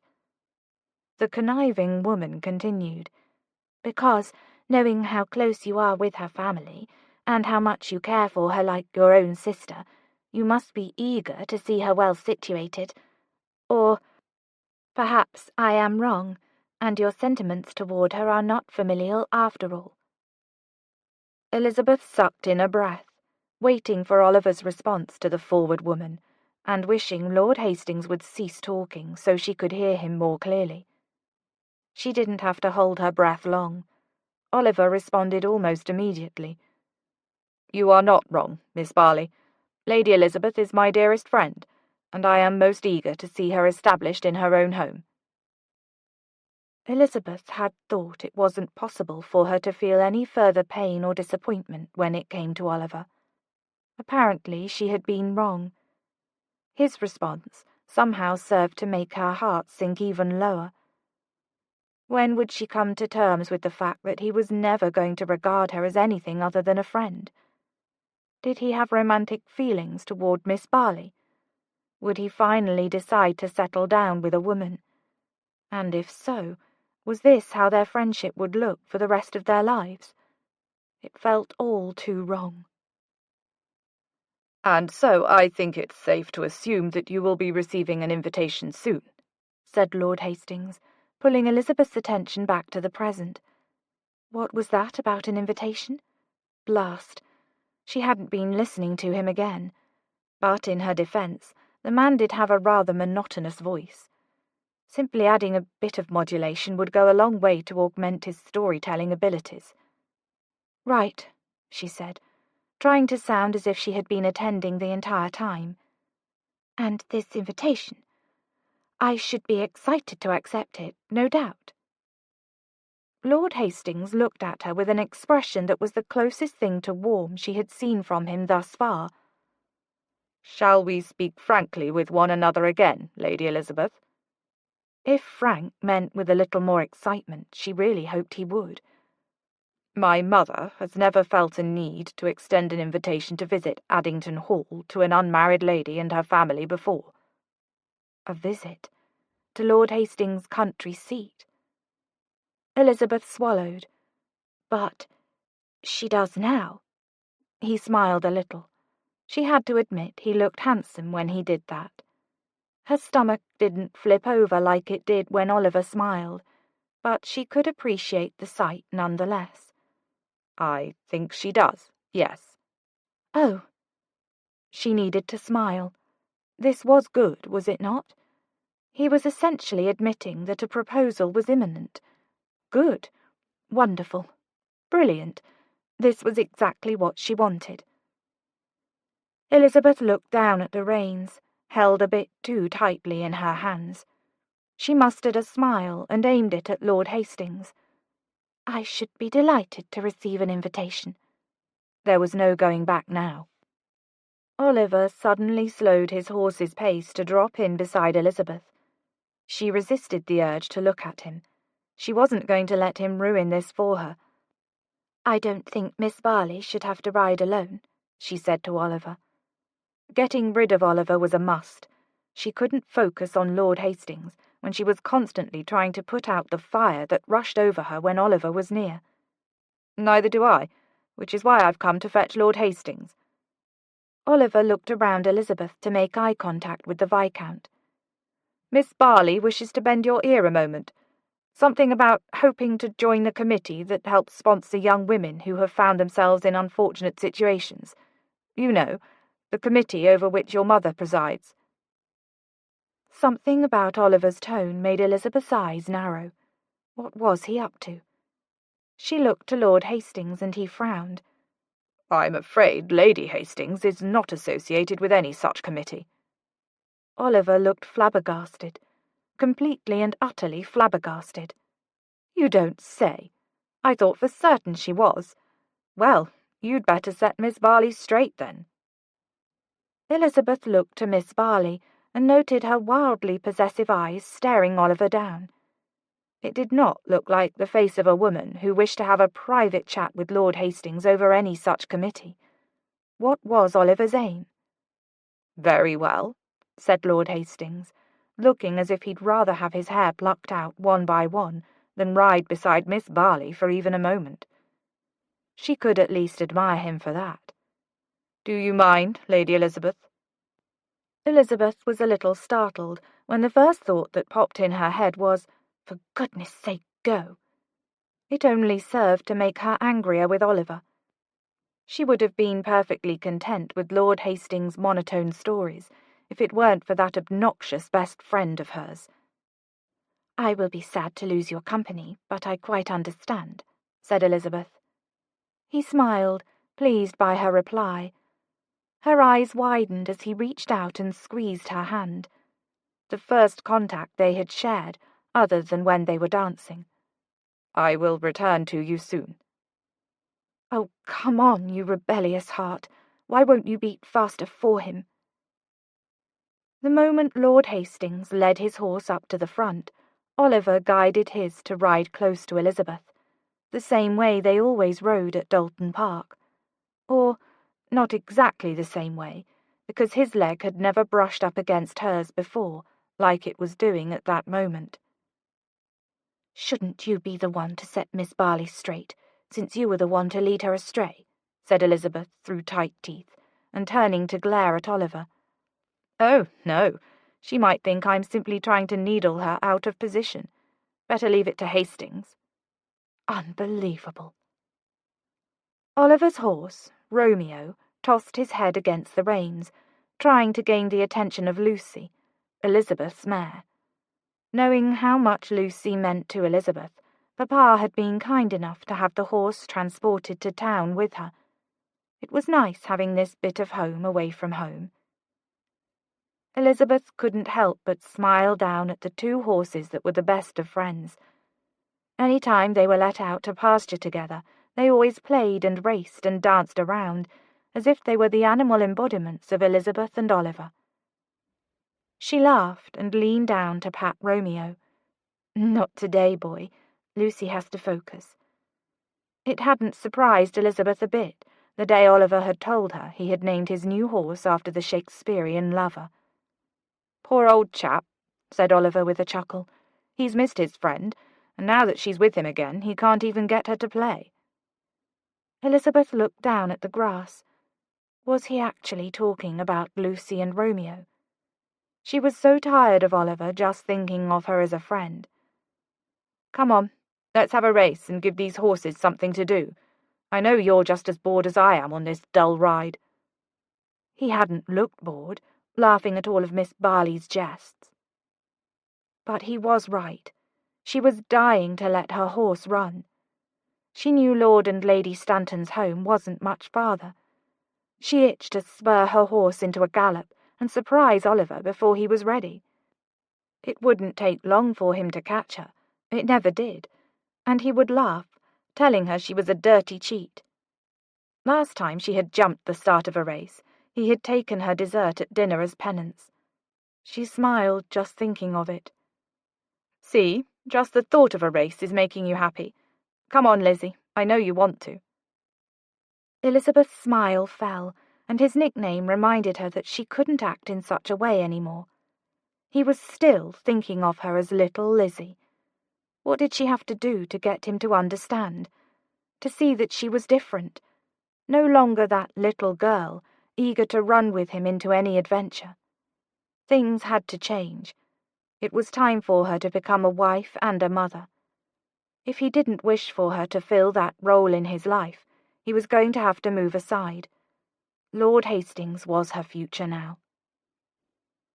Elizabeth pressed her lips together and sat a little straighter, banishing memories of Dalton Park from her mind. "Ladies do not race during a riding party, Mr. Turner. Lord Hastings would not find it becoming." "Elizabeth?" The way he said her name, almost as a caress, made her look up at him. There was something new in his tone, and his look. If she had thought Lord Hastings' look was warm, this one was pure fire. Her heart raced. What did it mean? Was she imagining it? Was he jealous? Her traitorous heart liked that idea far too much. "Mr. Turner?" Miss Barley's voice sidled into their conversation, effectively putting a stop to whatever Oliver was about to say. "You promised you would tell me about meeting the Prince Regent. We are nearly finished with our ride, and I have yet to hear the story. Do come tell me." She fanned her spider-leg lashes at him. Oliver sighed and broke his eyes away from Elizabeth. "Of course, I'll be right there."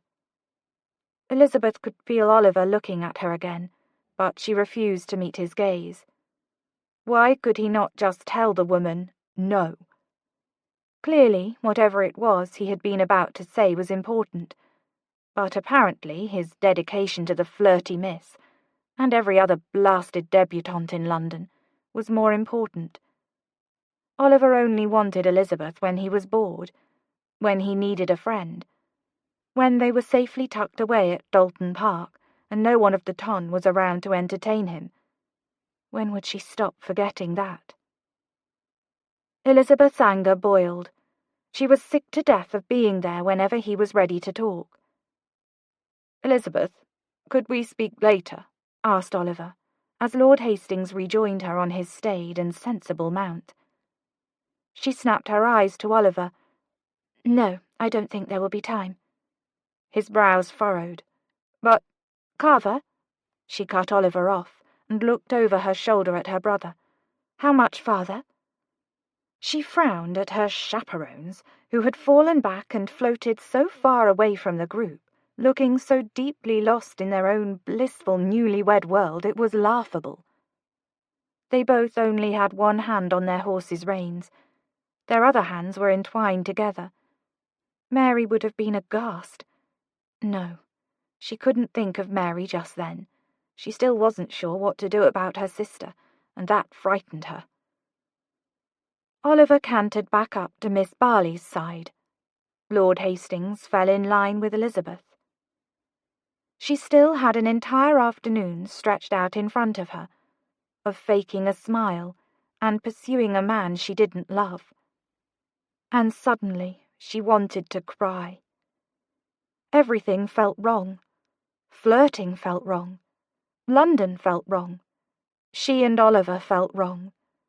And the bright lavender riding habit she was wearing definitely felt wrong. None of this was her, and she wasn't sure how long she could keep it up. Would it even be worth it in the end? Chapter 20. Oliver focused on taking 3 deep breaths in and out of his nose. Inhale, exhale. If he concentrated all of his attention on breathing slowly and purposefully, inhale, exhale, he would not notice how utterly and completely infuriated Elizabeth was making him. Inhale, exhale. Elizabeth's fake tickling laugh interrupted his meditation. Lord Hastings had said not one humorous thing the entire afternoon, not a single one. And yet Elizabeth had laughed that obnoxious fake laugh, what he imagined was over 100 times. What did she see in that man? Most would call Lord Hastings an upstanding gentleman. Oliver just found him to be a dead bore. Not one surprising or original statement had left the Viscount's mouth since they set out that morning. Oliver had sworn to himself he wouldn't interfere, but, of course, just like every other time he found himself in Elizabeth's company, he couldn't stay away from her. She was a magnet, and everything in him was absurdly attracted to her. He was also so inexcusably jealous of Hastings that Oliver was afraid his skin was starting to physically turn green. Almost as green as all of those cucumbers Lord Hastings was placing on Elizabeth's plate at that moment. Oliver watched closely to see how Elizabeth would react. They had arrived at Lady Charlotte Stanton's house a half-hour ago and were enjoying being the opposite adjective of how he was truly feeling, a picnic in her gardens. They were all seated around a table, bright with pristine white linens and gleaming utensils, reflecting the sun's light overhead. It never ceased to amuse Oliver what fashionable society thought was a picnic. Miss Barley leaned into Oliver's side, once again a little too close for his comfort, and started remarking on the well-manicured paths of the garden, and how she should like above anything to explore them before it was time to leave. She was about as subtle as an elephant in a church. She likely wanted to get him alone on one of those paths, and find out if his reputation of being a fantastic kisser was well earned. One thing was for sure, Miss Barley would never find out. She droned on, but he mentally clapped his hands over his ears so he could focus on Elizabeth's reaction across the table, when Lord Hastings handed her the plate he had so chivalrously prepared for her. Oliver narrowed his eyes as the plate was set in front of Elizabeth. She looked down at it, and Oliver didn't miss the split-second frown that pulled at her mouth. Her eyes flicked up to Oliver's and locked for one knowing moment before she turned to Hastings and recovered her smile. "Thank you, my lord." Hastings looked smug at the sight of her smile. He nodded toward her plate. "I believe you forgot to ask for cucumbers, so I took the liberty of adding a few to your plate." He picked one off of his own plate and took a large indulgent bite and swallowed. "They are a delicious fruit. You agree, do you not?" Elizabeth blinked a few times quickly. "Oh, yes, I adore them." A loud scoff fell out of Oliver's mouth. He covered it with a cough, but it still earned him a sharp glare from Elizabeth. They communicated in their wordless language. "Shut it. Not a single word." He smiled and leaned back, folding his arms. "Fine, but I will always know the truth." The sun was full and warm, and Elizabeth hadn't come inside for luncheon, which could mean only one thing. Oliver walked outside in the direction of Elizabeth's favourite oak tree. It wasn't far from Dalton House, but it was tucked far enough away that you couldn't see it from the windows of the manor. Elizabeth had found the tree when she was 10 years old and claimed it as her own. She said it spoke to her, and therefore it belonged to her. It was difficult to believe that had been 8 years ago. She was a woman now, and because of that, Oliver had mentally promised to keep his distance from Elizabeth during his summer holiday. Kensworth still wouldn't return home with him, so he felt as if he didn't have anyone to create the much-needed barrier between him and Elizabeth. Every one of the Ashburns saw Oliver as family, and because of it, no threat to Elizabeth whatsoever, which was why he was allowed to venture outside, as he was at that moment, prepared for a picnic, and looking for Elizabeth, with the blessings of both Duke and Duchess. They wouldn't have given him that blessing if they could have read his thoughts any time Elizabeth stepped into a room. But still, he loved the Duke and Duchess as his own parents. Actually, he didn't love his own father, so he loved them as something different, something stronger. He would never do anything to lose their trust. Oliver's boots crunched over the tall green blades of grass, every step sounding remarkably like a laugh. A mocking laugh, saying that he never stood a chance at staying away from his beautiful and enjoyable friend for an entire summer.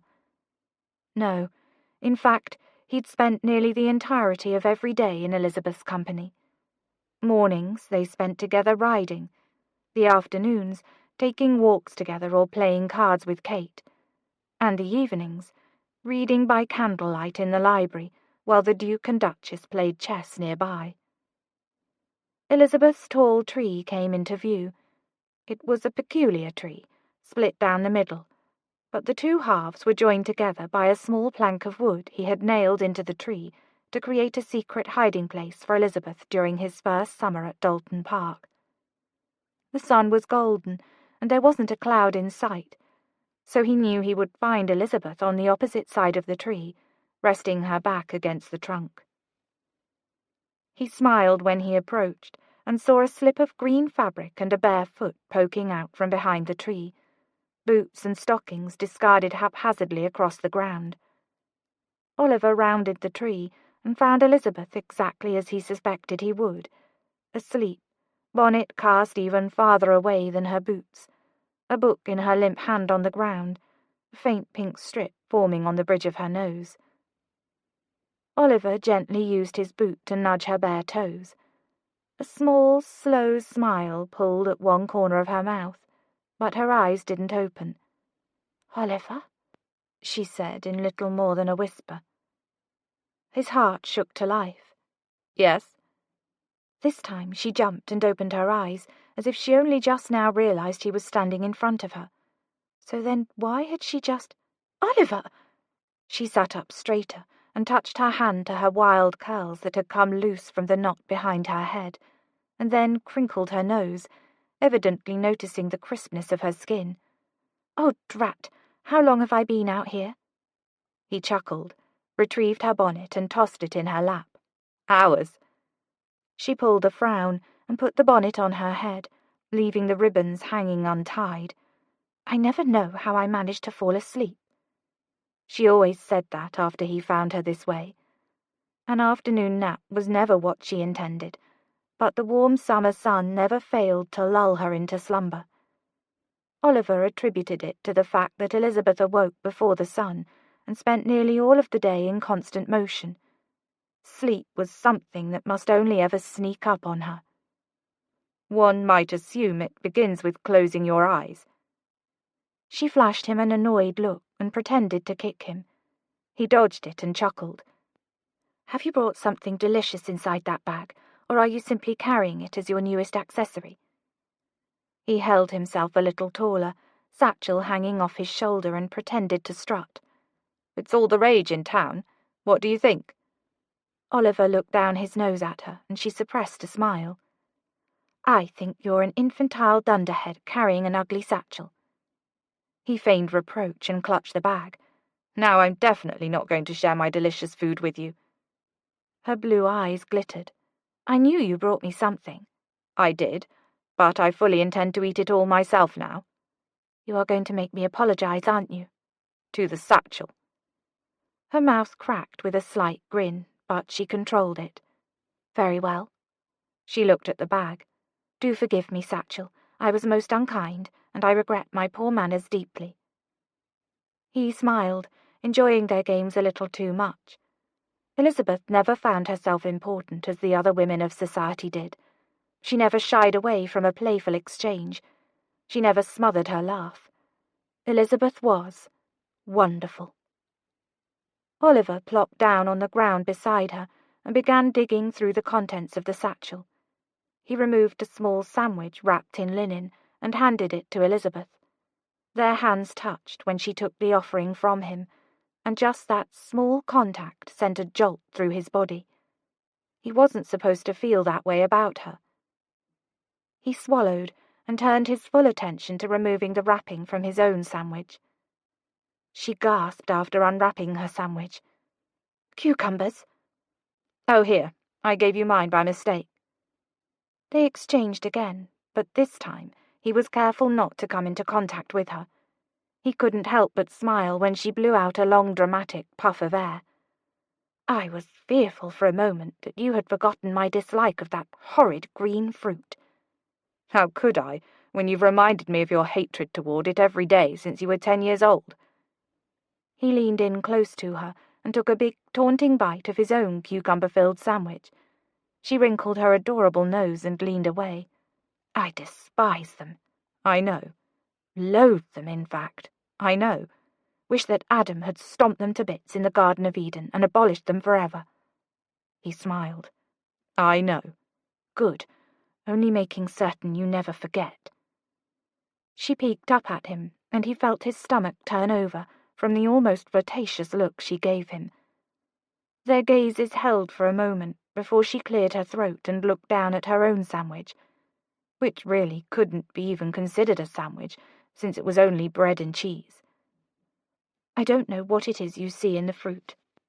My mother loved them, he said, and then froze. Had he really just said that out loud? He never spoke of his mother. Never. Not to anyone. Elizabeth's mouth parted and she took in a breath. She knew this unspoken rule as well.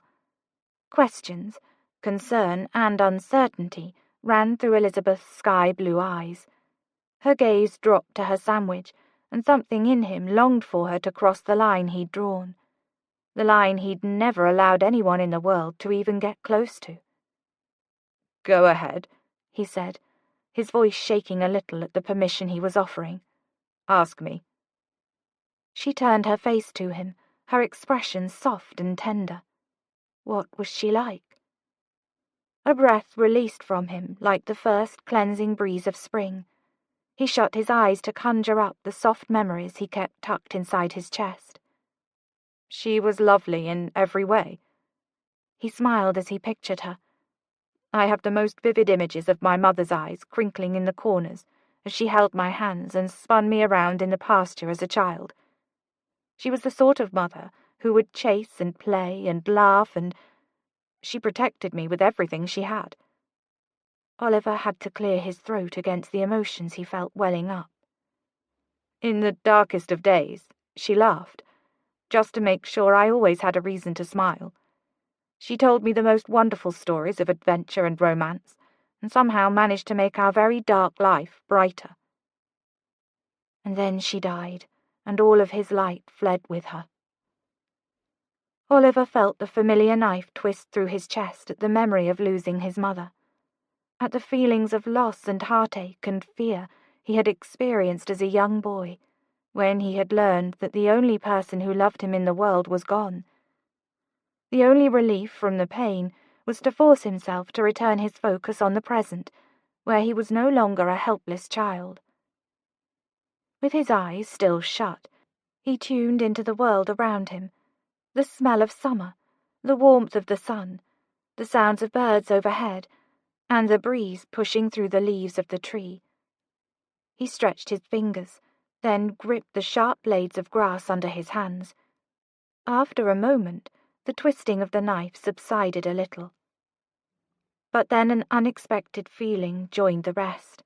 Warm, soft, velvet. He opened his eyes to see Elizabeth's hand covering his. What happened to her? She asked gently. This was the difficult part, the part that had changed his life forever. She died unexpectedly in her sleep. That night flashed in his mind. Frank Turner's voice, loud and angry, rising behind the closed door after Mother had retired for the night. He could still hear her sobbing into her pillow once Frank had finally let her be. Oliver shut his eyes again, wishing he could go back in time and be stronger for her, open the door, protect her from his father as she'd done for him all his life. The doctors said it was most likely due to a condition of the heart, and I don't doubt it. My father was hateful and aggressive and dark. I'm convinced his hate killed her, and that she died of a broken heart. Oliver looked from where Elizabeth's hand was covering his to her eyes. They were sparkling with unshed tears. She blinked, and one fell down her cheek. Oliver raised his hand and used his thumb to wipe it away. She shut her eyes and leaned ever so slightly into his touch. How was it that she wasn't saying anything, but he had never felt more comforted? You're like her, you know, she said softly, and his whole body stilled. Her eyes opened and fixed on him. Your eyes crinkle when you smile. and your love has always pushed away my shadows." He couldn't say anything. He was frozen, soaking up this moment and her words, silently begging them to be true. "And you love cucumbers," she said. He smiled, his hand falling away from her face as he looked down to his sandwich. "But you do not." There was a small, thoughtful pause. "No," she said simply, "but as long as we are friends, I'll always make sure you have them." Chapter 21. Enough was enough. He had tried to be patient. He had tried to give Elizabeth her space that morning. But it was torture watching her bat her lashes at Hastings and lavish him with flattery. Not because he was jealous, although he most definitely was, but because she was terrible at it.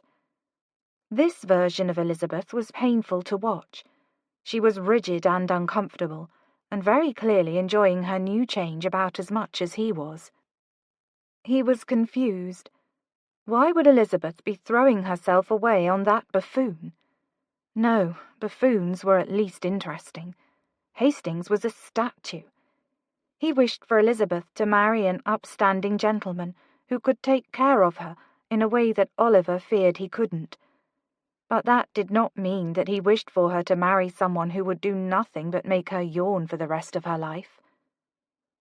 Oliver continued hugging the wall and peeking through the crack of the door to the little closet in which he was standing. It was a little desperate to be waiting inside a closet for Elizabeth to walk by, but what could he say? He was desperate. He needed to get her alone for just 1 minute. He needed to talk to her, to understand why she was acting the way she was, and why the devil she was pretending to love cucumbers.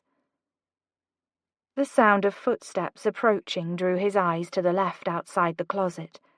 Elizabeth and Lord Hastings were walking behind Lord and Lady Stanton, with the obnoxious Miss Barley on the other side of Lord Hastings. The 2 youngest ladies of the bunch had opted to remain outdoors and forego the house tour. Rose and Kensworth were nowhere to be found.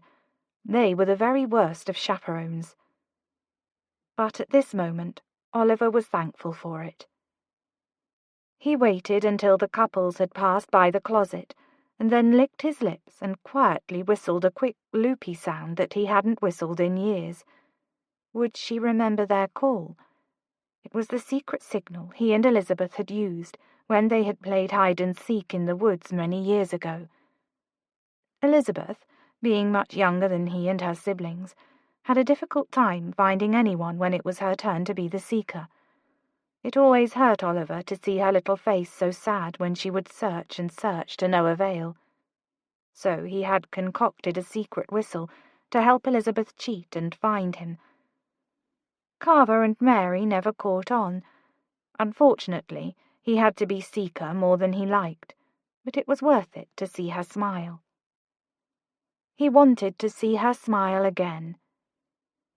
After his whistle faded into the air, soft and almost undetectable, he peeked through the crack. No one seemed to hear the sound, but Elizabeth's body stiffened. She looked toward the ground, angling her ear back toward him. He smiled and waited. She turned her head forward again, and he felt his heart sink. Was she not going to acknowledge it? But then he heard her say, "Will you all excuse me? I need to slip away for a moment." "Shall I escort you?" said Lord Hastings. The blasted weasel. Oliver knew Hastings would like nothing more than to walk alone with Elizabeth. "No," she said firmly. But then he saw her shoulders relax. "I need to seek out the water closet." He didn't need to look at Elizabeth to know her face was lightly flaming. He grinned to himself. "You all go on ahead, and I will rejoin you shortly." Lord Hastings looked just as uncomfortable receiving that bit of news as Elizabeth had giving it. He nodded and continued on with the rest of the group down the hall. Elizabeth turned toward the direction of the closet where Oliver was hiding. She glanced around hesitantly, taking a few steps until she was just outside of the closet, and whispered, "Oliver, was that you?" He quickly thrust open the door, grabbed her hand, and pulled her into the closet before pulling the door cracked again. He would have shut it completely, but he wanted to be able to see her face. "Oliver, what the devil are you doing?" She pressed her hand to her chest, breathing as if she had just outrun a lion. "I need to speak with you," he said. "So you thought jumping out of a closet and giving me the fright of my life was the best way to go about it?" He smirked. "Retaliation for all of the years you've jumped out at me."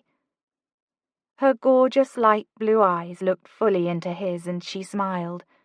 Suddenly, he was aware of how small the closet was. She was standing close enough that he could easily lean down and kiss her without ever having to take a step. "No, I can't do that." "But could he?" "No." He swallowed. "You remembered our secret call?" Her lips pursed together and she took a deep breath. "Of course I did." Her eyes held his for a moment, and he debated brushing his fingers against hers. What would she think of a gesture like that? He was beginning to fear that if his heart raced any faster, he was going to drop dead in that closet. She smelled like oranges, and her skin looked soft. Her expression, however, was cold as ice. When had this happened? Why was she so prickly toward him lately? Hatley's words came to mind again. "Elizabeth is in love with you." That made no sense. If Elizabeth were in love with him, wouldn't her actions be the opposite of a mistreated porcupine ready to draw blood? "What are we doing in here, Oliver?" asked Elizabeth, breaking eye contact to fidget with one of her gloves. "I need to speak with you, and every time I try, Lord Hastings or Miss Barley gets in the way." He peeked through the crack, a little fearful Miss Barley might have sniffed out his location.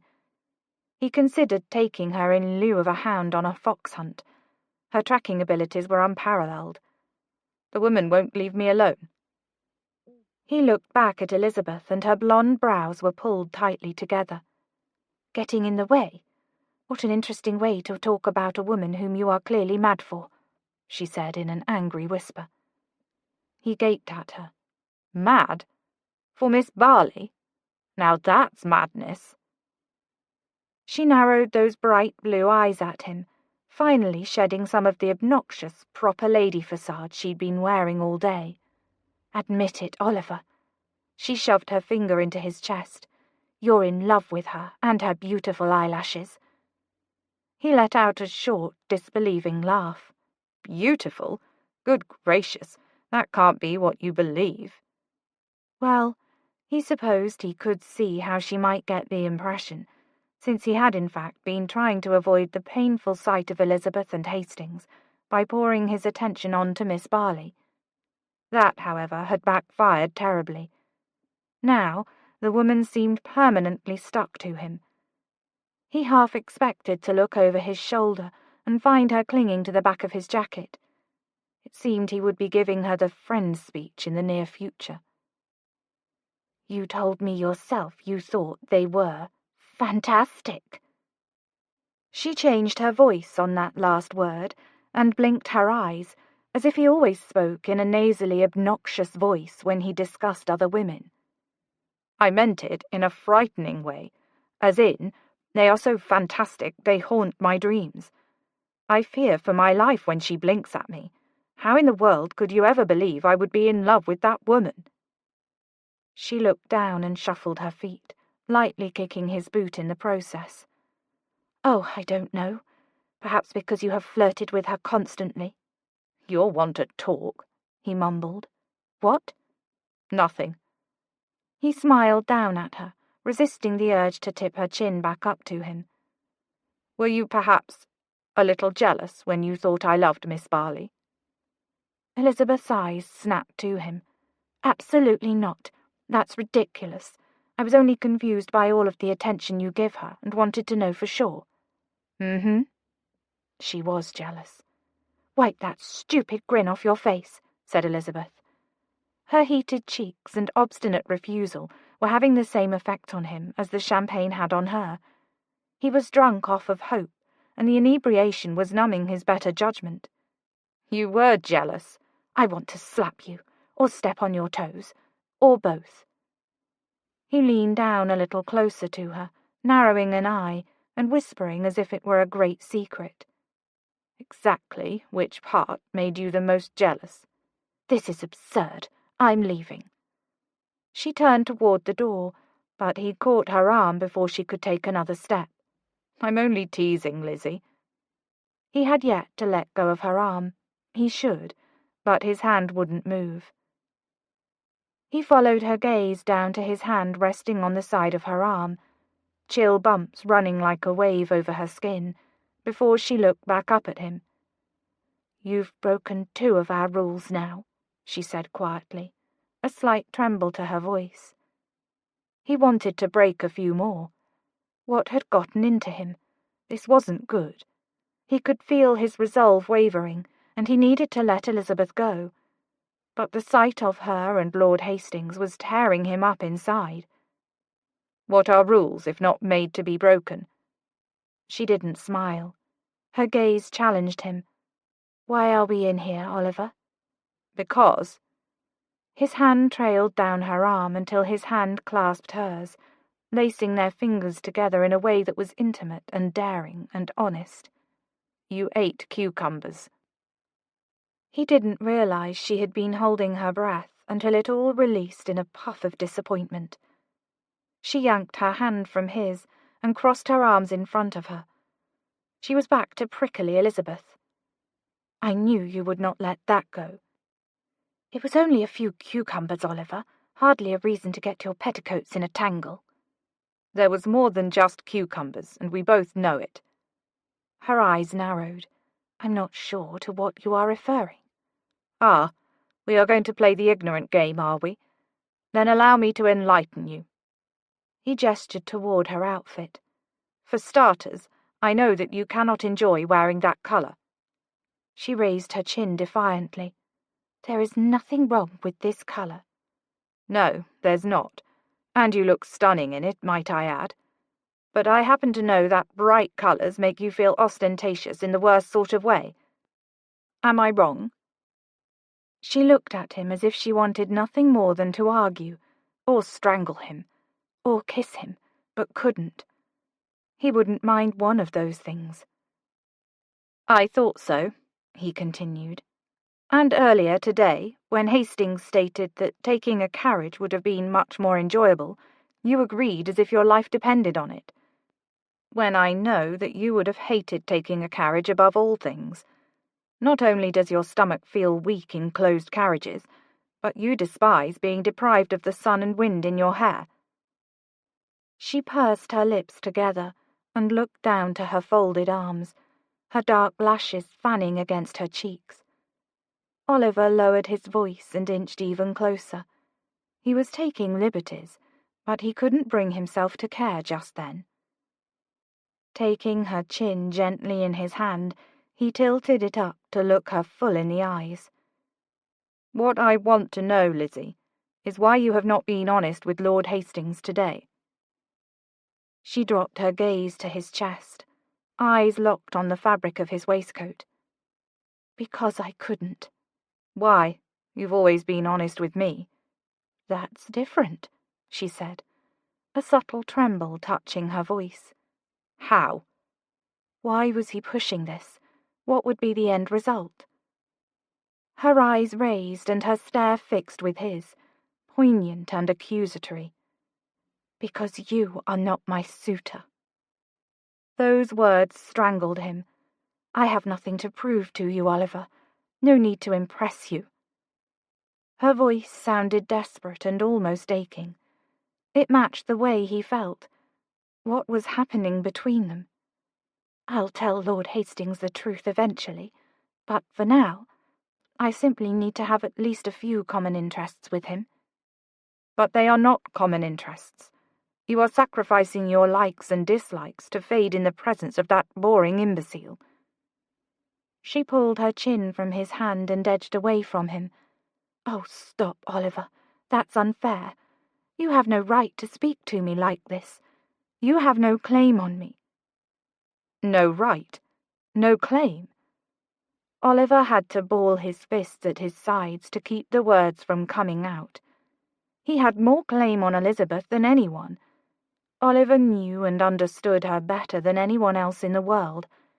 He could grab her around the waist and pull her to him, kissing the breath out of her lungs right then and there if he wished, because he knew Elizabeth, and he knew she would want it too. That thought stopped him, and his hands relaxed. Hatley was right. Elizabeth loved him.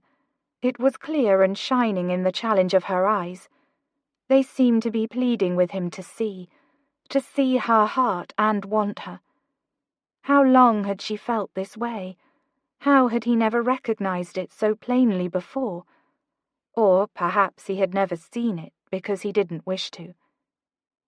But if she loved him, why hadn't she simply told him? Perhaps she knew deep down, just as much as he did, that he was not good enough for her. "You're right. I'm sorry." He took a small step back, as much as the closet would allow. The space between them felt vast and cold. Elizabeth must have felt it too. She rubbed her arms and was quiet for a moment before she turned, preparing to leave by putting her hand on the closet knob. But she paused, and he heard her take in a deep breath. She turned around sharply. "Do you know, Oliver, I find it rather hypocritical of you to lecture me on sacrificing my wants and desires for another." He stood perfectly still. What could she possibly mean by that? "You asked me earlier if I was jealous of Miss Barley, and the answer is no. I was annoyed." His head kicked back at the sharpness in her tone, and the way she was stepping closer to him, closing their distance, and leaving him trapped between her and the closet wall behind him. "Oh?"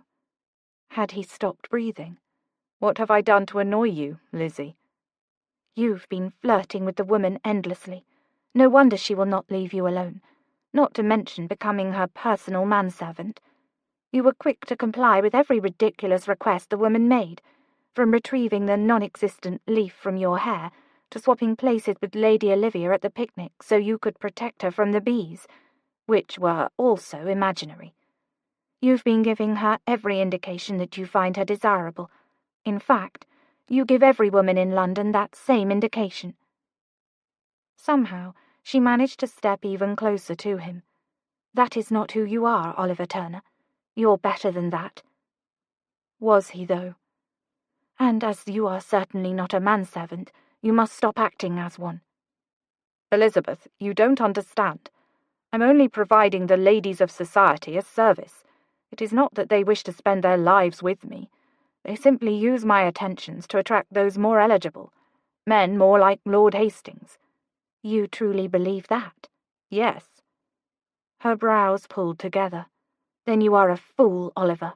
A fool who cannot see the beauty in yourself." "You think I'm beautiful?" he asked with a smirk. "Do not try to tease your way out of this. I won't let you this time." She always had a way of cutting right to the heart of things with him. How did she manage to do that? It would be useless to try to sidestep the conversation with her. "Very well, Lizzie." He swallowed. "What shall I do, then?" "Drop your act. Be yourself from now on. And for goodness' sake, stop doing every lady's bidding in all of London."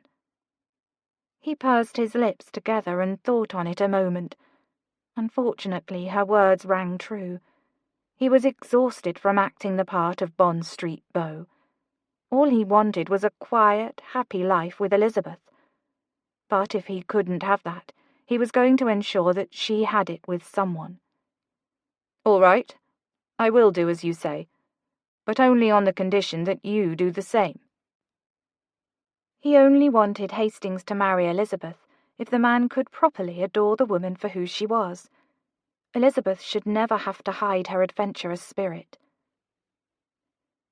They stood there for a long silent moment, staring at each other, daring one another to admit their hearts. If only he could. If only he could trust himself to love her well and protect her. But his father's words rang too loudly in his ears. Finally, she broke the quiet, and something in her smile grew mischievous, changing the air and making his stomach flip. Agreed. Shall we have a practice? Oliver knew that look too well. She was up to something, but he wasn't sure what yet. A practice could be good. What do you have in mind? I'm going to teach you something. Was her tone seductive, or was he simply imagining that? Oh? Suddenly he couldn't breathe. He swallowed, trying to also drag some air into his lungs. And what's that? Her eyes sparkled, and a smile bloomed on her mouth. The word, no. He frowned. To say he was let down by the turn in the conversation would be an understatement. You're going to help me say the word no? Yes. It's time you stopped doing everything for every woman in the world. Stand up for yourself. Claim some happiness of your own, instead of always seeking it for everyone else. She squared her shoulders and looked up at him. Here, let's practice. Oliver, I need for you to ride all the way back to London to retrieve my blue shawl, and then bring it back here for me. He laughed. That's a ridiculous request. Yes, well, we must start with the easy ones, since you seem to be inept at using the word. She shifted on her feet and looked fully in his eyes. Now, come on, take it seriously. He couldn't help but smile at her determination, and he would spend all day learning this word, if it meant he got to stay in that closet with the real Elizabeth, smelling her sweet orange scent and staring at those blue eyes. It was selfish, and he needed to let her get back to her courtship with Hastings. But for a moment he wanted to be selfish, completely and utterly selfish. Very well. No, Elizabeth, I'll not go to London for your shawl. She nodded. Good. Now, Oliver, will you be a dear and go ask the kitchen staff to whip me up a fairy cake before we leave? He chuckled. No. Wash my horse. Not a chance. Give me £1,000. No. Kiss me. Her eyes locked with his, and his heart stopped. It was a game, he knew that, but his mind couldn't help but hear the request as genuine. But, it was genuine. She was holding very still, but her eyes betrayed her. They always did. Her look was shifting the air, shifting the rules, daring him to kiss her, inching toward the imaginary line and drawing him closer with her. He couldn't. Blast, he wanted to, but he couldn't. This whole closet conversation had gotten away from him. Oliver wouldn't let himself look down at her lips. He tightened his fists at his sides and tried to convince himself that he was making the right decision. No, Elizabeth, I won't kiss you. She blinked rapidly and looked away, the spell and the moment broken. She looked around the little closet and then back up at him with the fakest of smiles. Perfect. I think you've gotten the hang of it. I'd better go find the others. Elizabeth slipped out of the closet and he let her go. He wasn't entirely certain what had just happened, or how he felt about it. Elizabeth looked disappointed, hurt even. But what about Hastings? Hadn't she been encouraging his suit? Oliver rubbed his hands over his face and groaned. Everything was too confusing, too out of reach. The obstacles in his mind felt insurmountable, and the chasm between him and Lizzie growing. His place in everyone's life had changed. Kensworth didn't need him any more. Elizabeth was replacing him. His father was dying, memories of his mother fading, and his reasons to visit Dalton Park were dwindling. Who was he without these people who had given him purpose and identity? What did he want in life? Elizabeth. But he wouldn't let himself have her. Chapter 22.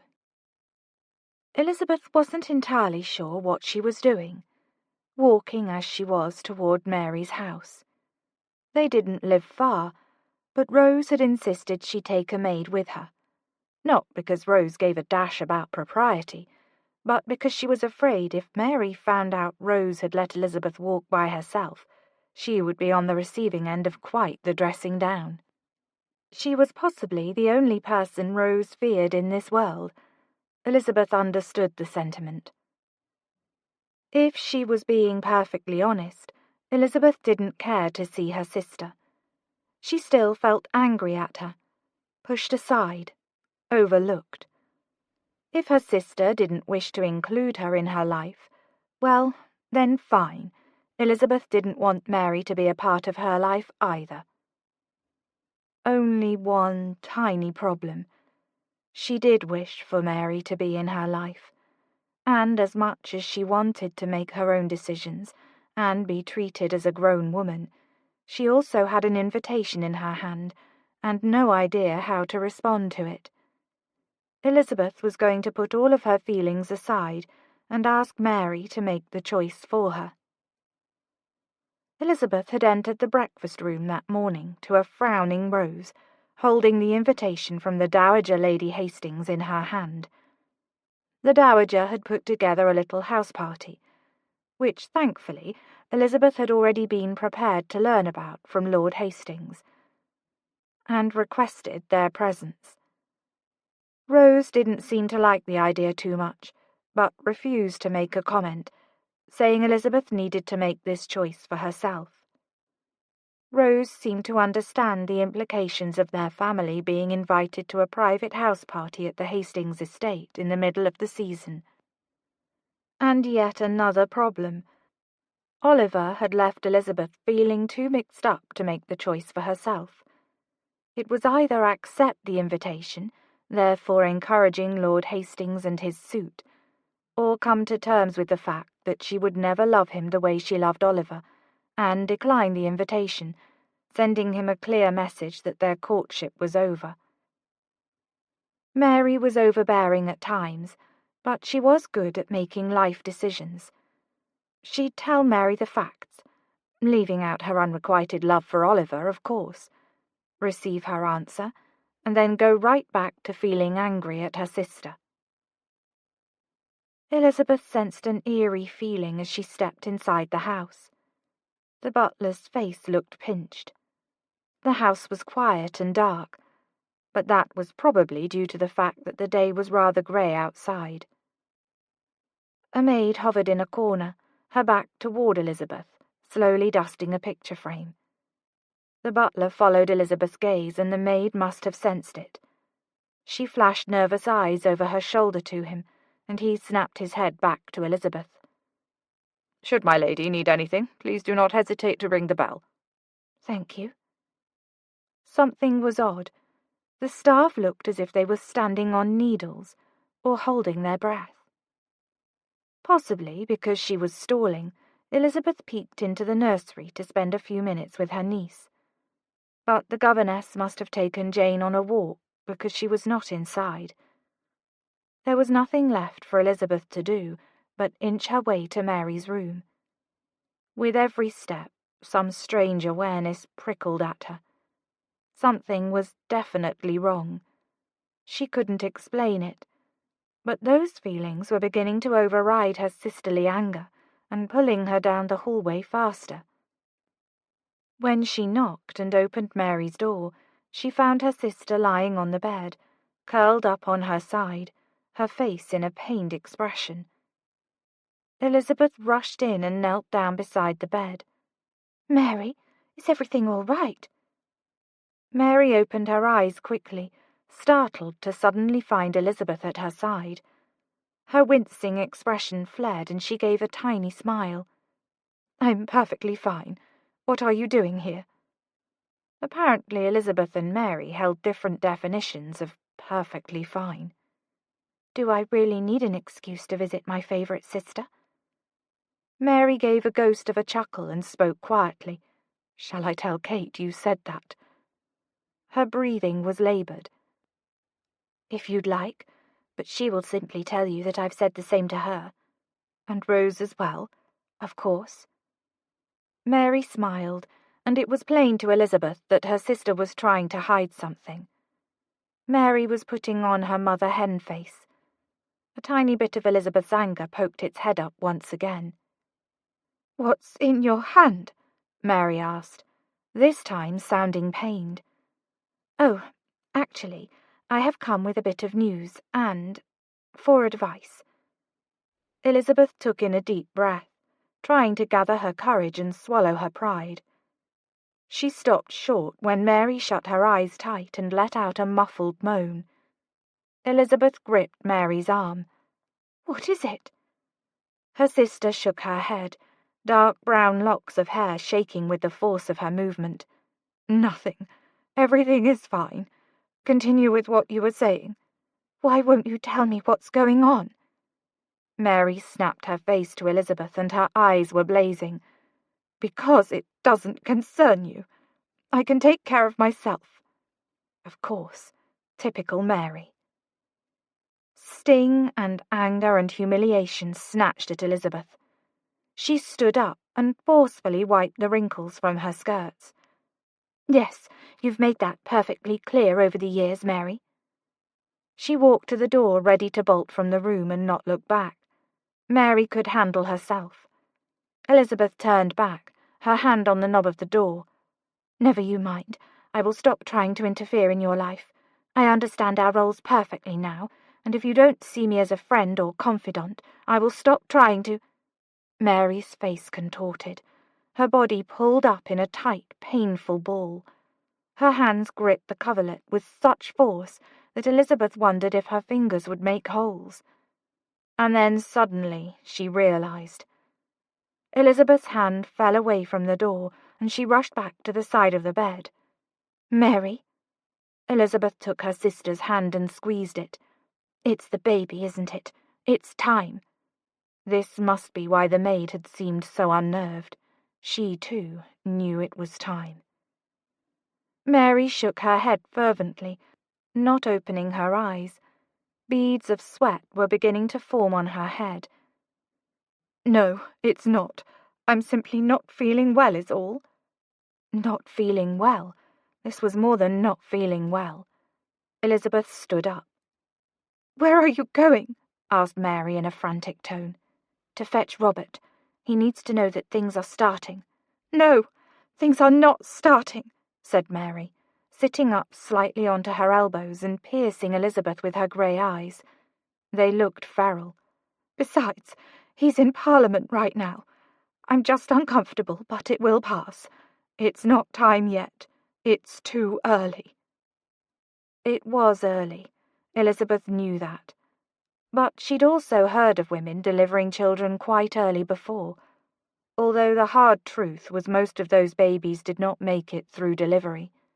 Sometimes the mothers did not make it through delivery either. She needed to call for the doctor.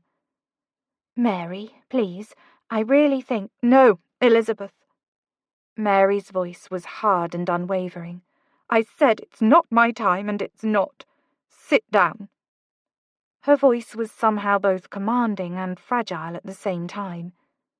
Out of habit, Elizabeth obeyed and sat down in a chair beside Mary's bed. She shut her mouth just like she always had when one of her older siblings overruled her. She eyed her sister as Mary lowered herself from her elbows back down onto her back.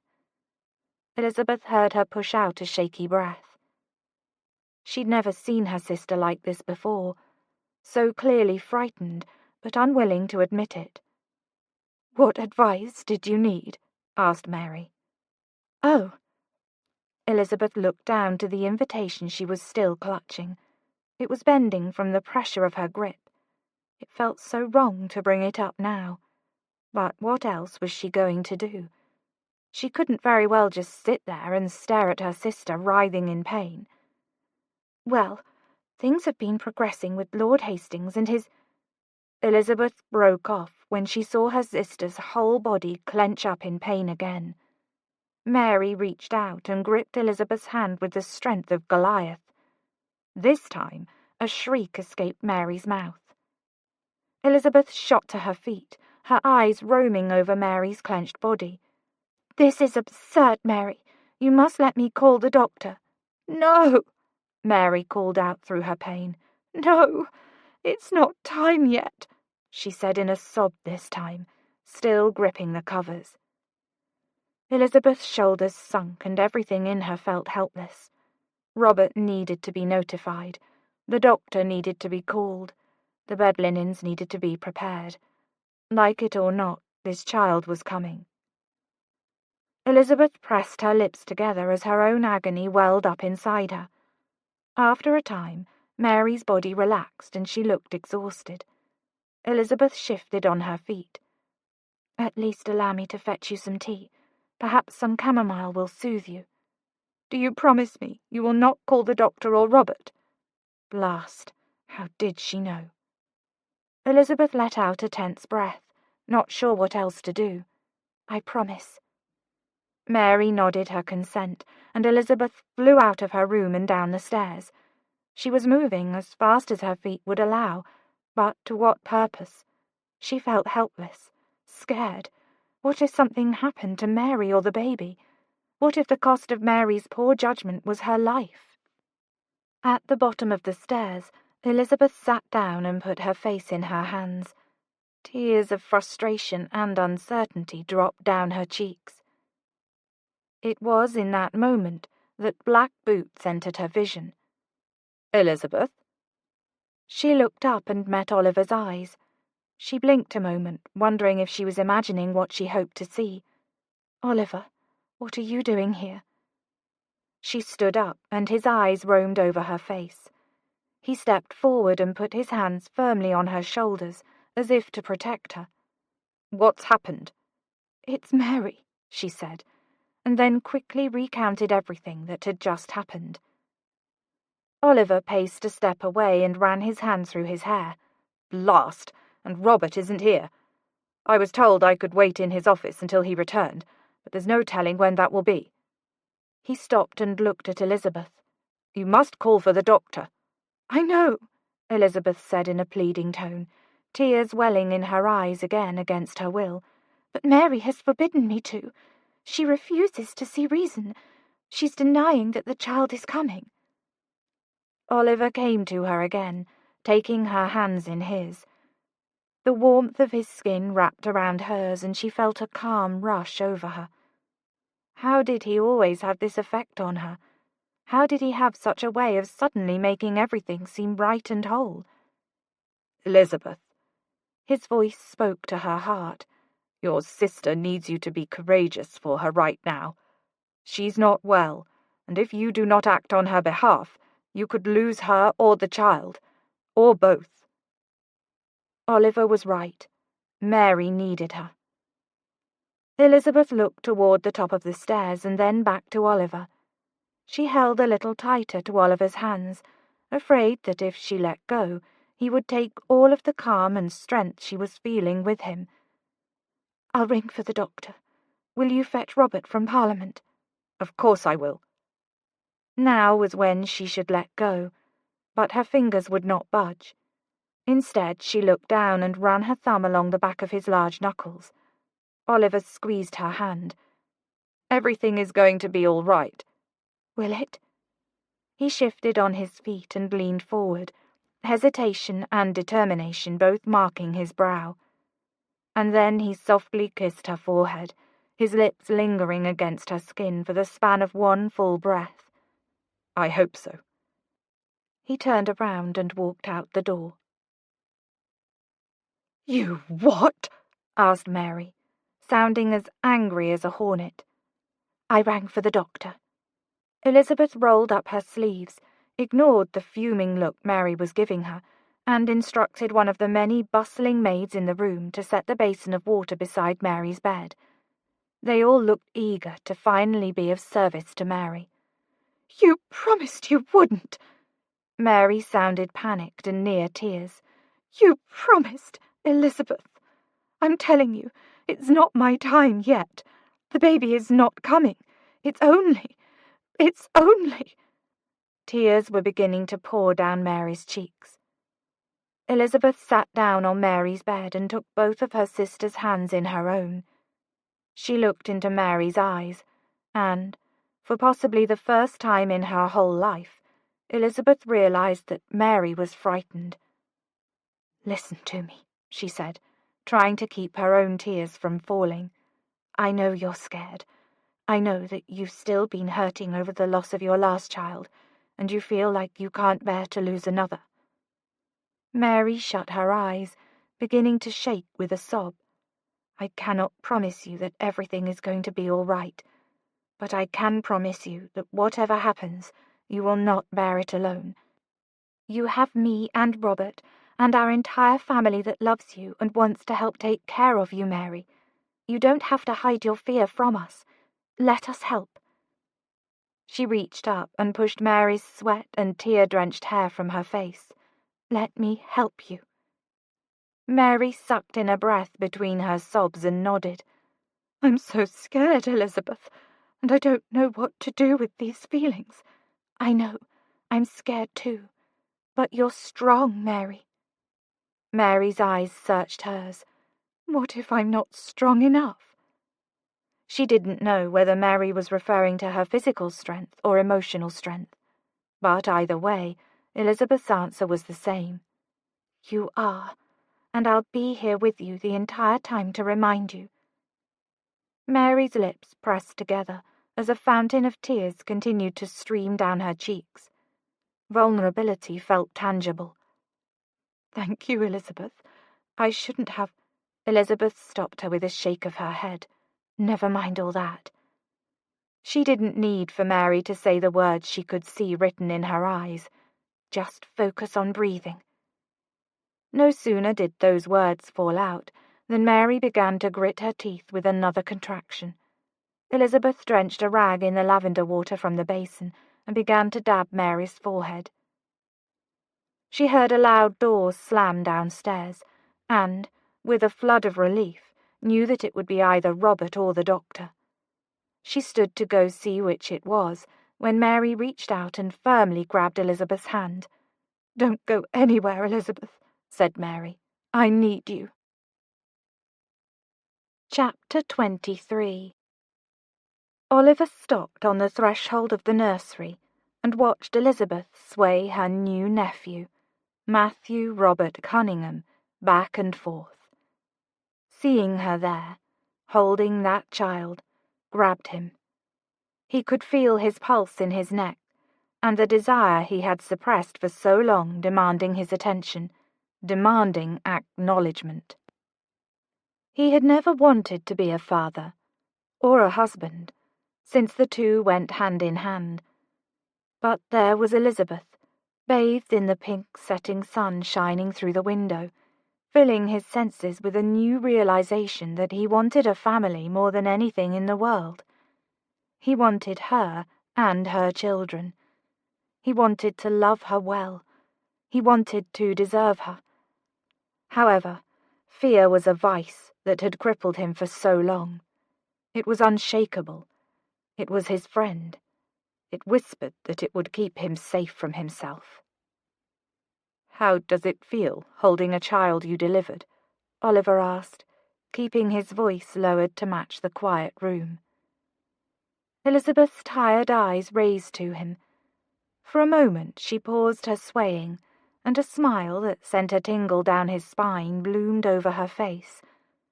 Maybe it was the sun setting in the window behind her.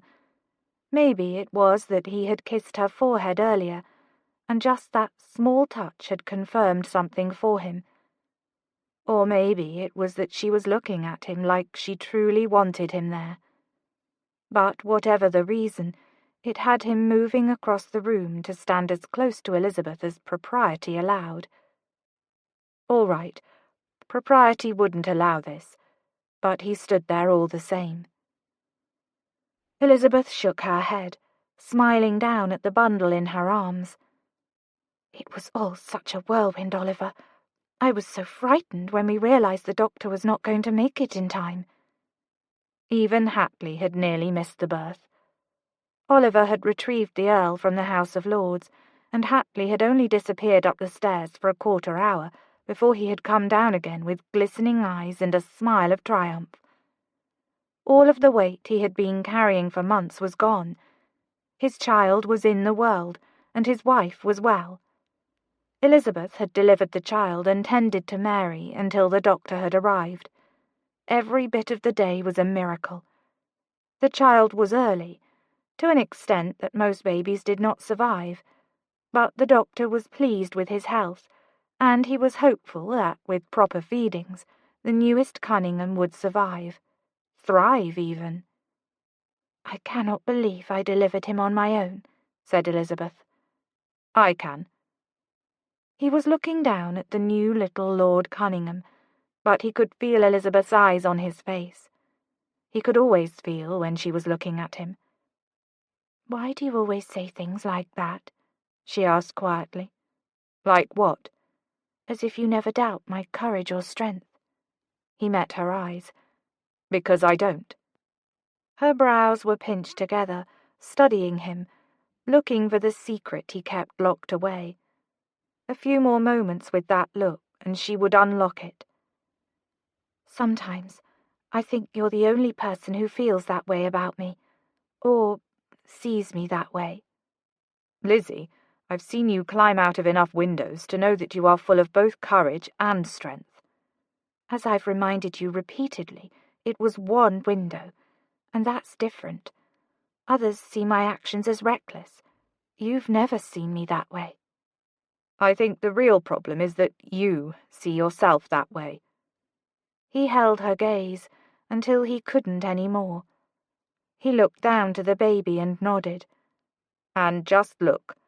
This is all the proof you need that you are full of courage and strength.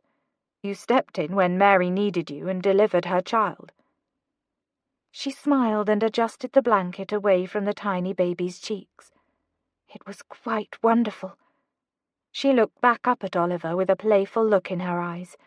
"You know, I was only keeping him for an hour, so Mary and Robert could get some rest. But perhaps I will steal him away in the night and keep him as a constant reminder of my courage." Oliver smiled. "A wonderful idea. I doubt your sister and brother-in-law would object in the least." "Really, I'd be doing them a favor. Imagine all the sleep they will not lose if I steal him." They both chuckled. "No need to justify your actions to me, Lizzie. I can't imagine why anyone would wish for the responsibility of a child anyway. You would just be relieving them of a burden." It was meant as a jest, but after the words came out, it didn't feel or sound much like one.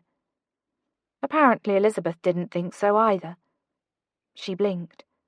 "You don't wish for children of your own?" Had he never told her that before? No. He'd studiously avoided any such conversations with her about marriage or children. No one knew that he never intended to marry. "It was only a jest," he said with a wavering smile.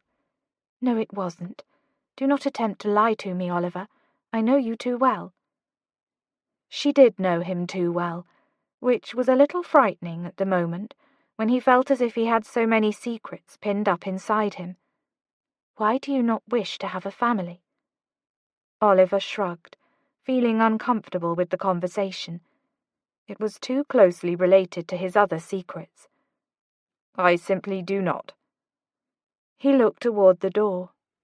"I should be going. It's getting late." He bowed and then moved to take his leave, but Elizabeth hurried past him and blocked his exit. She gave him a challenging look when he stopped in front of her.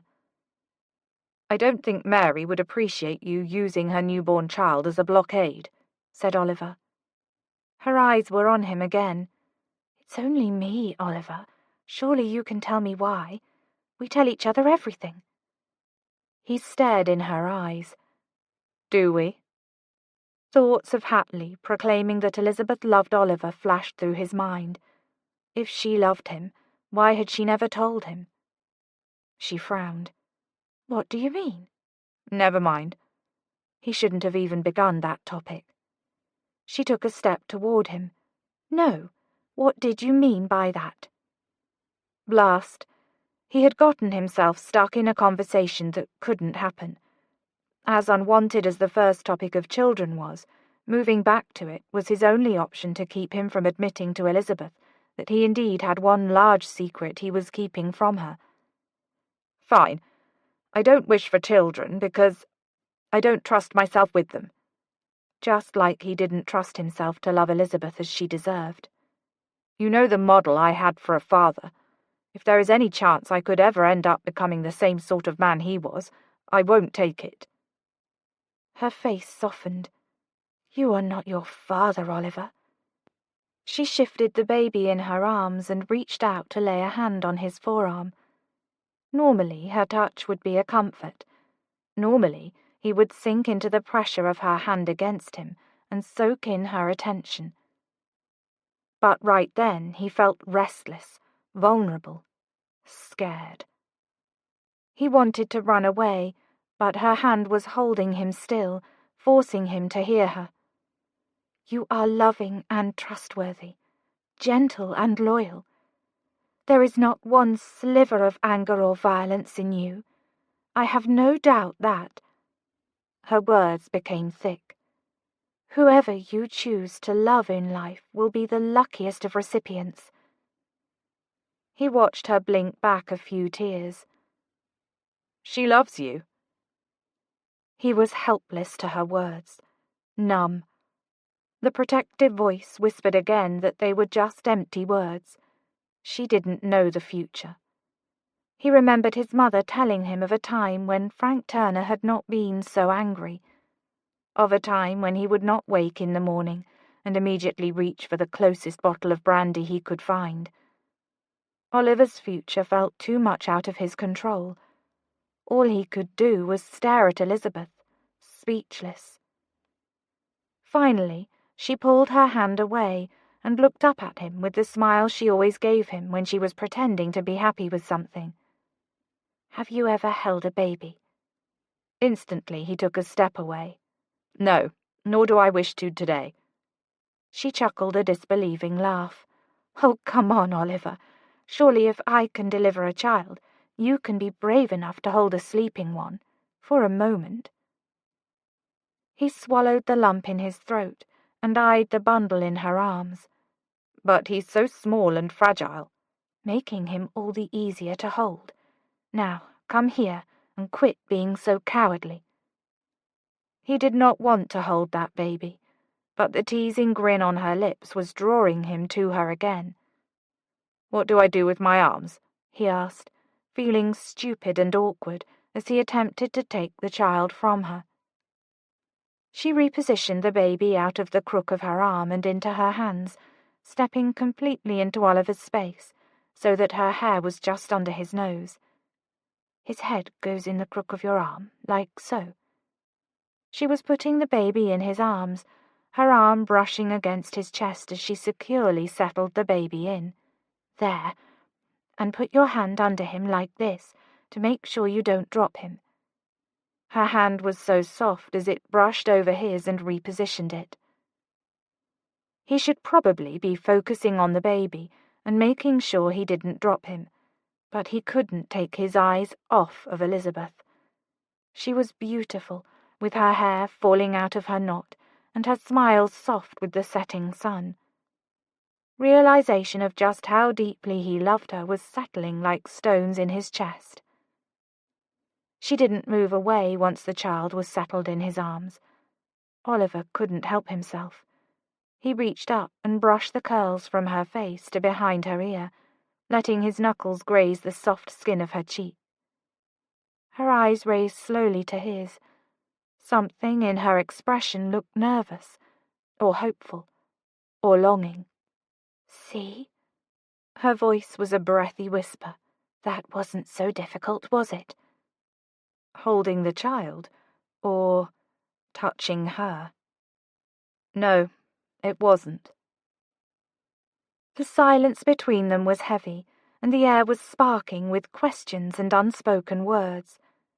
His heart was beating loud and strong, begging him to open his mouth and tell her he loved her. Take a chance. Tell her he was scared. Tell her that he'd loved her for a long time, but was too afraid of hurting her to act on his feelings. He ached to resolve his worries with her. The sound of boots approaching from the hallway made Elizabeth blink, breaking their trance, and she stepped back. A moment later, a servant walked through the open door and curtsied. "Forgive me for the intrusion, my lady, but Lady Hatley has requested that I take Lord Cunningham to her for his feeding." "Yes, of course," said Elizabeth, sounding a little jumpy. Her eyes bounced from the maid to the baby and up to Oliver. "I'm afraid you will have to continue your practice another time, Oliver. Little Lord Cunningham cannot afford to miss a feeding." She stepped quickly to him and retrieved the child from his arms, not lingering quite as long during the transaction this time. Elizabeth passed the baby to the maid, who turned to leave, but then seemed to remember something else. "Oh, and Lord and Lady Kensworth are waiting for you in the foyer. They are ready to take their leave." Elizabeth nodded, and the maid curtsied, which felt somehow more impressive and unnecessary with a child in her arms, and then she was gone, leaving Oliver and Elizabeth alone again. Words. He needed to say something. Anything to draw out this moment and make his time with her last a little longer. "Is Kate recovered yet? Will the Duke and Duchess be able to come meet their new grandson?" Her shoulders slumped. "No. Carver just received a letter this morning saying that Kate is recovered, but Mamma and Papa have now contracted the fever. They are both quite ill." "Oh, that's too bad." "Yes." "I will remember them in my prayers." She smiled. "Thank you." Elizabeth seemed to be feeling the same need to draw out their time together as well. Her eyes looked as if they were physically searching for a topic of conversation. Finally, he and Elizabeth both started speaking at the same time, but her words caught his ear and made him stop talking first. "What was that?" he asked, both wanting and dreading her confirmation of what he thought he'd heard. Her eyes darted to her skirts that she had begun fidgeting with the folds. "The Dowager Lady Hastings has invited me to come to attend her house party next week." His mind raced with the implication of that statement. "Is Lord Hastings going to be in attendance as well?" Her eyes met his. "I don't believe I would have been invited if he was not expected to attend as well." His stomach twisted.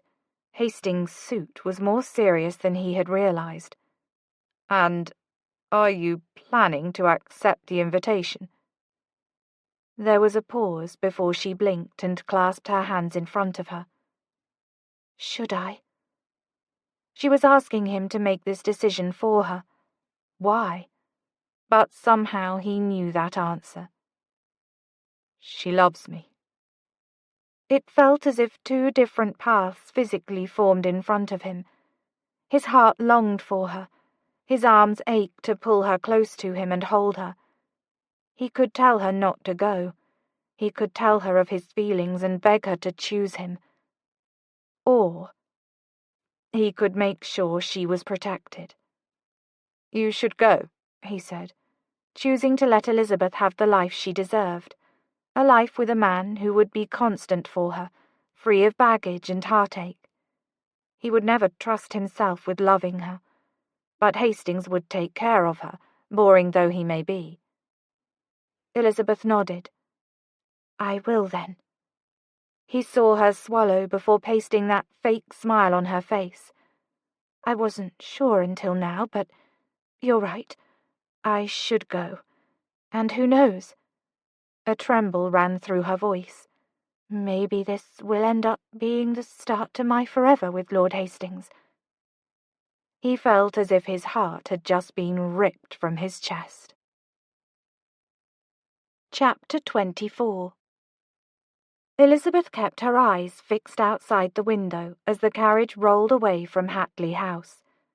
Never in her wildest dreams could she have imagined the sort of afternoon she had just had. Her mind bounced from remembering the agony of childbirth her sister had withstood to her own bravery in delivering the child.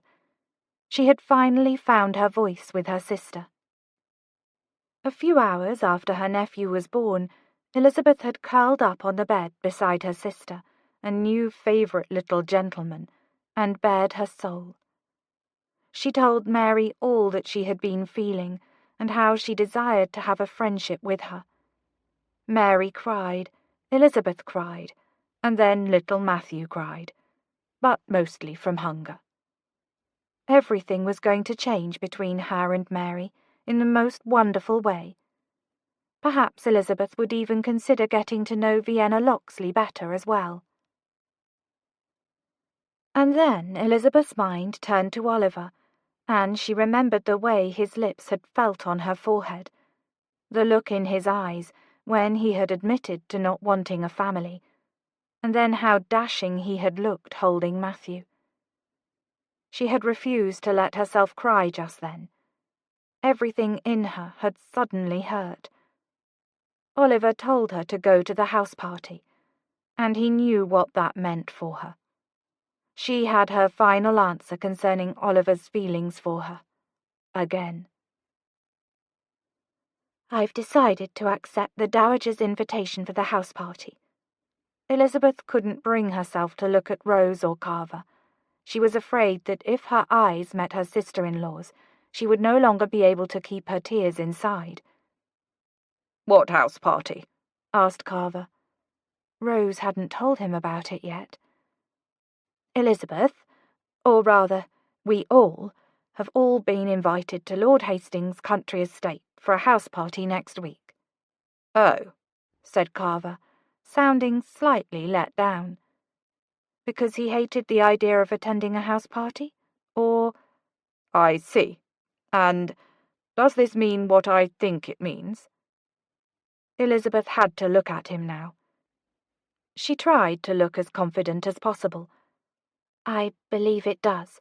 Lord Hastings. Wesley. She tried out his Christian name, which she had learned during their last walk in the park, but it just felt wrong on her tongue. Has hinted toward a possible proposal in the future. I believe he intends to finalize the engagement at Addington Hall. I wouldn't be surprised if he had already written to Papa to acquire permission. Until a few minutes ago, when Oliver had told her to accept the invitation, she had intended to refuse his hand. Picturing forever with Lord Hastings had become too difficult. But now things were different. Oliver still did not love her, and it was more than time to move on with her life. "Elizabeth?" asked Carver with a furrowed brow.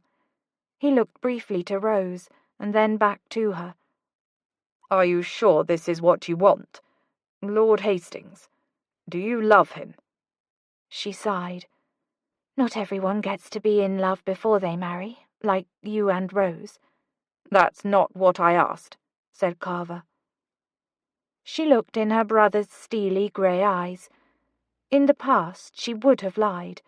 She would have said whatever she needed to, so that he wouldn't challenge her decision or think she was weak. But somehow, that day had changed her. Her desire to prove herself had fallen away, and all that was left was who she was and how she really felt. No, I don't love him. How could I, when it's Oliver that I truly love? I always have, and I'm afraid that I always will. Carver looked as if he were going to say something, but Elizabeth hurried on and cut him off. But tonight he made it clear to me that he will never love me in return. So I will go to Addington Hall, and if Lord Hastings proposes to me, I will accept, because I want to be with someone who desires me. Carver had yet to blink. His brows were pulled deeply together.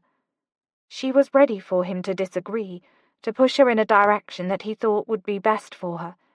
Possibly even demand that the carriage be turned around so he could storm into Hatley House and insist that Oliver marry Elizabeth. But he didn't.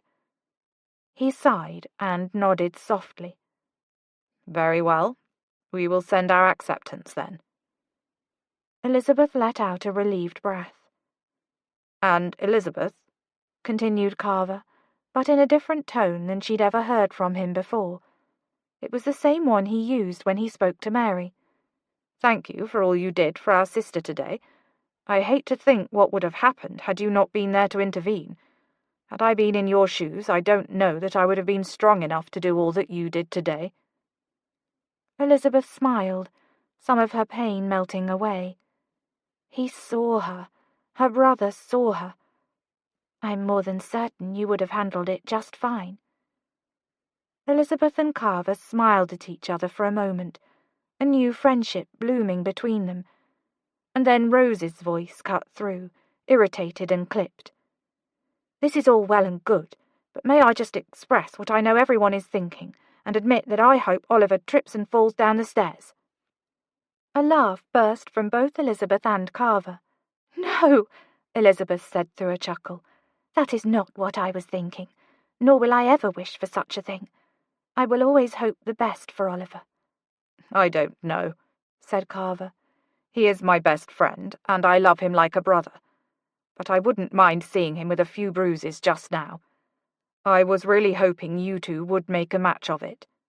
"You were?" Elizabeth asked, remembering the reason he had given Rose for his hope a few weeks ago. "So that I always have someone to protect me?" He chuckled. "You mustn't say it with such disdain. I am your older brother, Elizabeth. Like it or not, I shall always hope for someone trustworthy to protect you with all of his being. But that's not the only reason I have hoped for your match." He paused, and a sad smile curved on the corner of his mouth. "You two seem made for each other." Elizabeth felt very unwanted tears prickling her eyes again. Apparently not. A tear dripped down her cheek and landed on her skirt. She ran a finger over the new dark spot on the navy fabric. A handkerchief appeared in her lap, with the very worst embroidered monogramming she'd ever seen. She smiled tentatively up to her sister-in-law as she wiped her tears. Carver reached across the carriage to squeeze her hand, his face growing serious in a way she couldn't trust as earnest. "Are you positive I cannot simply go beat Oliver to a pulp until he decides to marry you? Because I assure you it can be accomplished." "Nice try. You're not getting out of the house party, Carver," said Rose, leaning forward to enter the conversation he was pretending was private.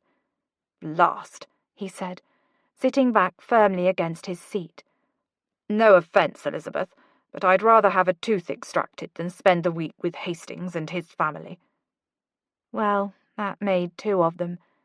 That thought did not bode well for her future happiness. Elizabeth watched as Rose scooted closer to Carver and wrapped her arms around one of his.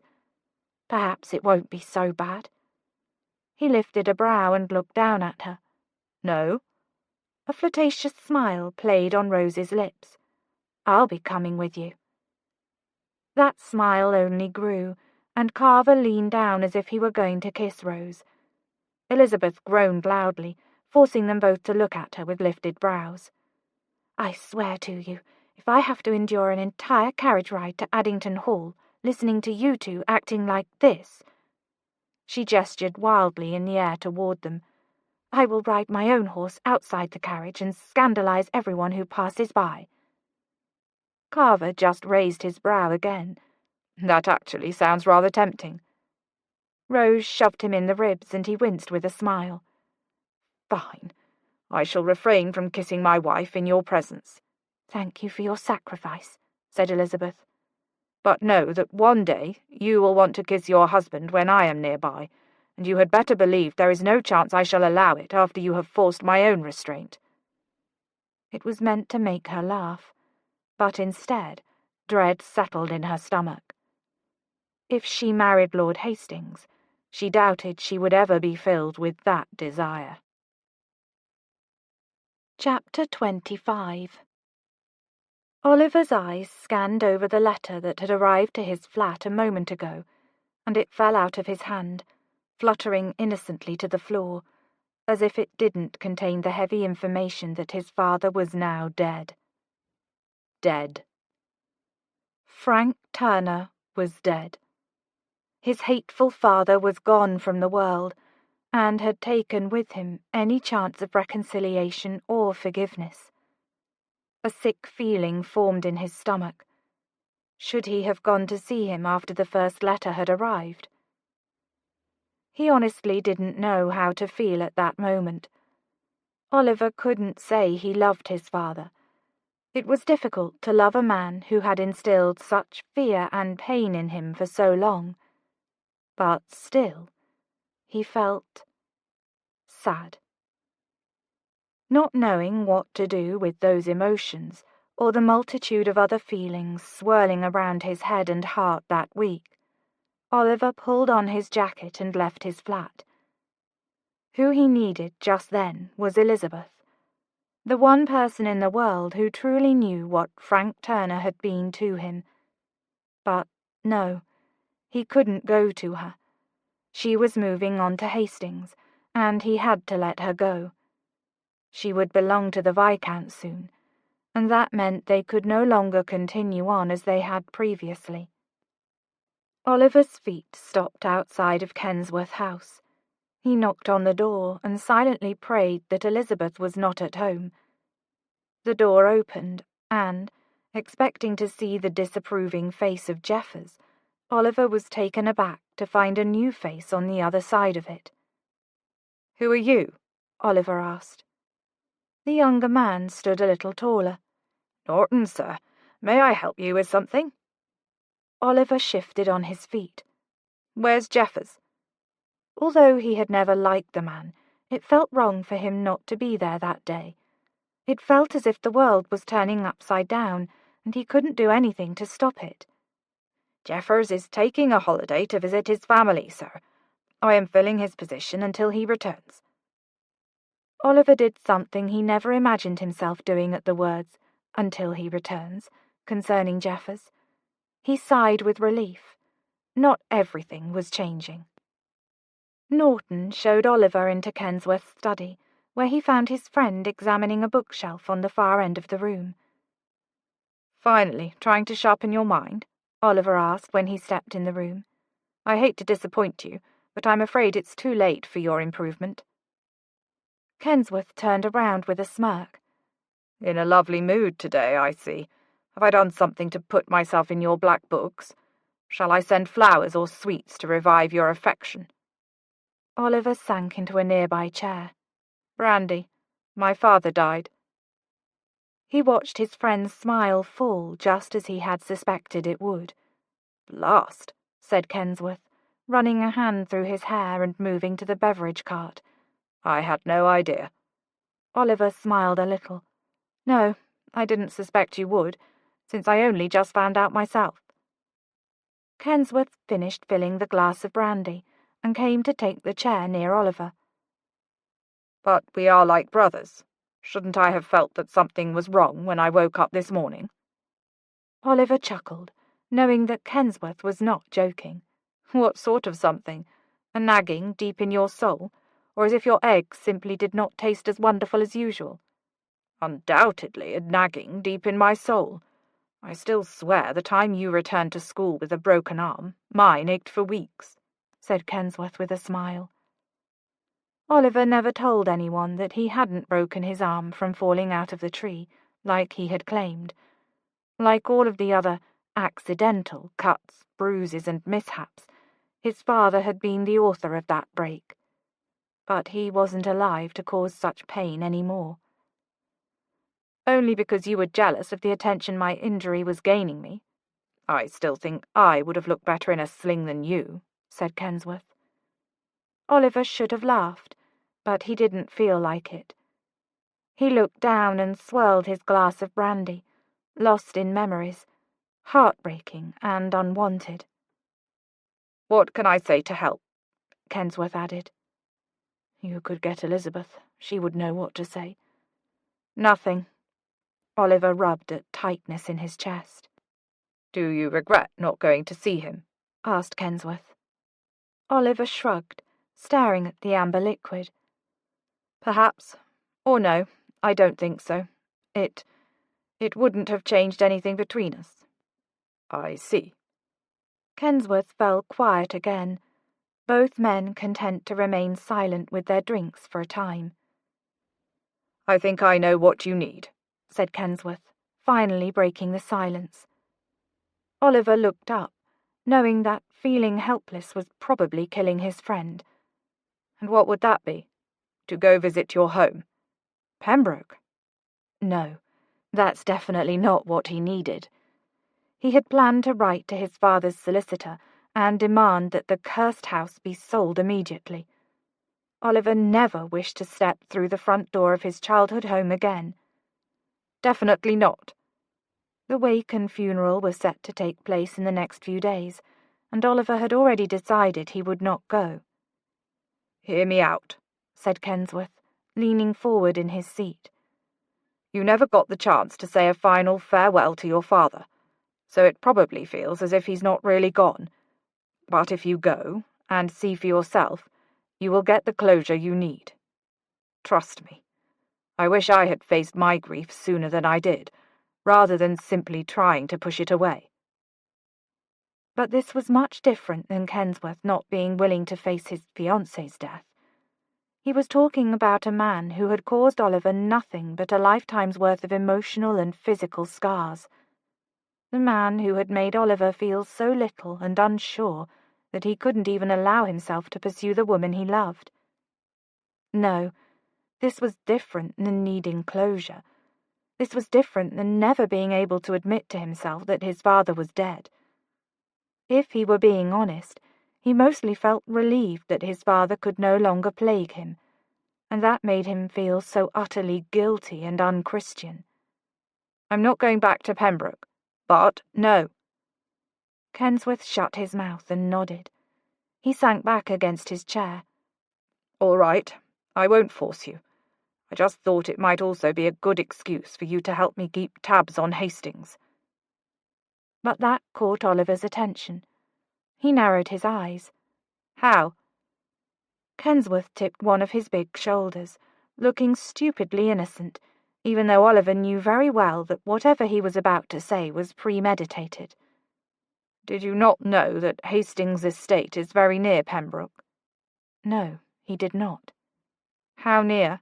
Oliver asked, feeling a little angry that Kensworth's plan was already working in his favour. "Very. If I did not misread the directions sent from Lady Hastings, it is in the same village as Pembroke. The estate is called Addington Hall." Addington Hall belonged to the Viscount Hastings. It wasn't all that surprising that he hadn't realised Hastings had been his neighbour all these years. He'd made sure he was never at home more than a week at a time during his Eton days, and, even when he was home, his father hadn't exactly been sociable, never requiring them to make or receive house calls. If Oliver went to Pembroke, that would mean he would be close to Elizabeth. He shouldn't even be considering it. Had he not promised to let her go once and for all? Oliver downed the rest of his drink and eyed Kensworth. "When do we leave?" Chapter 26. The carriage pulled up in front of Addington Hall, and Elizabeth couldn't help but let out a slight nervous chuckle. This was the Viscount's home. "Good heavens," said Rose, in awe beside her. "It's nearly as large as Dalton Park, isn't it?" Elizabeth swallowed and looked at her sister-in-law. "Rose, did you feel a little sick with nerves when you first came to Dalton Park?" "No, but that's only because I had no knowledge that I was going to marry the heir of it at the time. I would have tossed up my accounts for sure had I known what responsibility was ahead of me." Elizabeth let out a dejected puff. "Wonderful. You know you could have lied and said something along the lines of, 'No need to worry, you're perfectly capable of running a house this size if the time comes.'" A twinkle entered Rose's eyes. "I would have, but I was under the impression that you cherish honesty." Elizabeth laughed before she turned to peer out the window at the enormous home once again. "It's not too late to turn around," said Carver, his face joining hers to look out the window. "I can invent some excuse and have us back in London in a dash." She turned slowly to look at her brother, who had asked every single day of the past week whether she was truly certain she wished to go to Addington Hall. "Will you quit trying to get out of this house party? What do you think is going to happen? They will dress you up in a funny outfit and make you perform charades." The look of terror that flashed through her brother's eyes nearly made Elizabeth burst into laughter. "I certainly am now. Do you think there's a chance of that happening?" "Most definitely, now that I know you despise the idea so much." He narrowed his eyes. "And to think I left the comfort of Hopewood just to come launch you into society. Now I can only hope that Mother and Father catch influenza during Kate's come-out as well, leaving you responsible for what I know will be a very tedious debut." "How very mature, brother dearest. I'll be sure to tell our parents you're wishing them ill." Carver looked like he had a sally on the tip of his tongue, but the door to the carriage opened, and a footman waited to assist them down. It was then that Elizabeth noticed Lord Hastings and his family lined up in front of the home, waiting to watch her trip out of the carriage. Because she was certain from the way her legs suddenly felt wobbly and unsure of themselves, she was going to end this scene by crashing onto the gravel below. She had never felt nervous around Lord Hastings before, and, even now, she wasn't sure if the nerves she was feeling were because she was going to see Lord Hastings and meeting his family, or because she was afraid she was making a terrible mistake. No, not a mistake. She would be lucky to have Lord Hastings, Wesley, offer his hand in marriage.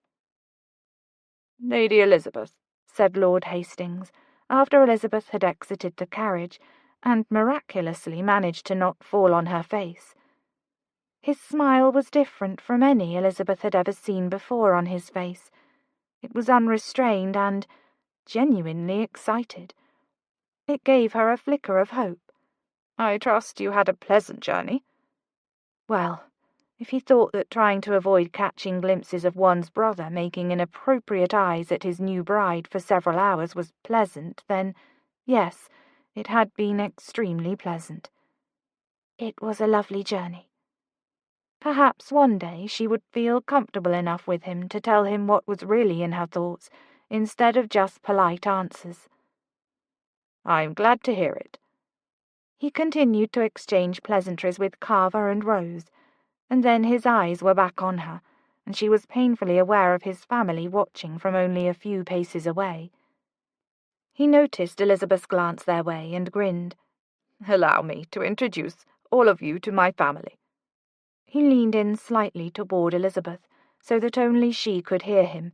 "Mamma is beyond excited to finally meet you." Mamma was most definitely excited to meet her. The woman's face bloomed when Elizabeth was introduced.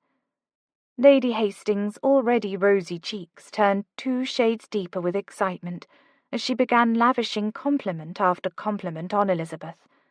Elizabeth's hair was ravishing, her smile was dazzling, and, oh my, how elegant Elizabeth was.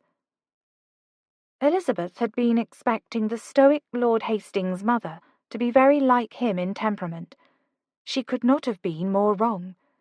The Dowager Lady Hastings was the exact definition of motherly. She was neither tall nor lean, and she wore a frilly lace cap on her head. The woman was positively lovely. Lady Hastings was warm and inviting, and just the sort of mother that Elizabeth was sure possessed a concoction for curing any illness known to man. Doting mothers were always proud of their ability to heal a headache. The point was, Lady Hastings was nice, and that made Elizabeth feel a little guilty. She was not standing there admiring the lady's son, the man who would more than likely propose to her soon, but she was thinking about Oliver, wondering what he was doing at that moment. Did he go to White's for breakfast that morning, or did he skip and take a ride in the park? If he skipped White's, that meant he had skipped his morning coffee, which then meant he would be ailing from a headache by that time in the day. Elizabeth finally shook her thoughts of Oliver, and focused on meeting the rest of the family and greeting Lord Hastings' younger sister, Lady Olivia, once again. They were all kind, welcoming, but none of them sparked any particular feelings of joy or excitement in Elizabeth, which also made her feel guilty. Shouldn't she be filled with the desire to get to know the members of a family that might become hers? Thankfully, Lady Hastings insisted that they all be given time to settle in and recover from their exhausting journey. Those words almost made Elizabeth laugh on the spot. She never understood why anyone would find sitting in a closed carriage for most of the day exhausting. If anything, it was an exhausting trial just forcing herself to sit there and do nothing. After Elizabeth was shown her room, she absolutely could not bring herself to lie on her bed and spend the rest of the day motionless. With the help of a sweet maid who had been assigned to attend to her over the course of her stay, Elizabeth changed out of her travelling clothes into a blue walking dress with yellow flowers embroidered on the bodice, and slipped out of her room. She should be used to enormous homes, but this one felt different. It was foreign and imposing, and everything seemed to be made of stone. It felt a little cold. Or perhaps she was just projecting her own feelings onto the house. Elizabeth wandered around a bit until she heard laughing echoing from a room down a long corridor. She paused outside the door and was surprised to find Lord Hastings hunched over a chessboard across from his youngest sister, Lady Georgia, whom Elizabeth knew to be 13 years old. "You've gotten better since we last played," he said, sounding impressed. "Well, that could be because you haven't played chess with me since I was 8 years old." He chuckled, and Elizabeth was relieved to say she enjoyed the sound, and also the way his brown hair was falling across his brow. "That could be it." He paused a moment. "I'm sorry I haven't been home more often, Georgia." Elizabeth looked away, feeling that the conversation had suddenly become too personal for her to observe. However, if she was contemplating marrying the man, shouldn't she be allowed to get an inside look on what he was like before Papa signed the marriage contract? Elizabeth sank beside the door so she could still listen but wouldn't be seen.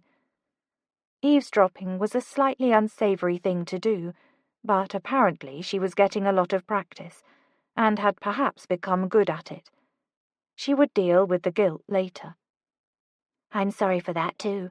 We've missed having you around," said Lady Georgia, moving a chess piece across the board. "Well, if things go as planned, I believe I will be home much more often in the future." "Does this mean you do intend to propose to Lady Elizabeth, then?" Elizabeth held her breath and leaned a little closer to the door. "I'm not sure I should actually be telling you this, but yes, I do plan to propose while she is here, and since she prefers the country to town, I believe we will reside here for the majority of the year." Was it bad for a person to go from perfectly well one moment to seeing stars the next? And that whooshing sound in her ears, was it normal? And, oh no, she felt as if she couldn't breathe all of a sudden. She put her hands up on her neck, as if that would help her grasp the air she needed. "Checkmate," said Georgia, signalling the end of their game. Chair legs scraped against the ground. Blast! They were coming. Elizabeth looked around quickly, knowing it would be terrible to be caught lurking outside a room where Lord Hastings had just admitted to his plans of a proposal. Elizabeth practically dove into a room adjacent to her. She pressed her back to a wall of the empty music room and waited, holding her breath, until she heard the clicking of Lord Hastings' boots and the swishing of Lady George's skirts fade down the hallway. A breath rushed from her mouth and her legs felt weak. He was going to propose for certain. Lord Hastings was going to ask her to marry him. She would be given the opportunity to become his wife. It didn't matter which way Elizabeth formulated the statement. It didn't settle well in her mind. Chapter 27. It didn't matter how old Oliver was. Standing outside of Pembroke, always filled him with dread. He was reminded of that old deserted cottage on Dalton Park's grounds that he and Kensworth had found once, and determined to be haunted. Oliver had told Elizabeth about it, and she had promptly demanded that he take her there. Elizabeth, being the brave girl that she was, had insisted that they go inside. It had been dark, with spiderwebs covering every corner, and boards falling off the sides of the cottage. Although he would never have admitted to Elizabeth, he had been terrified to go into that place, dreaded it.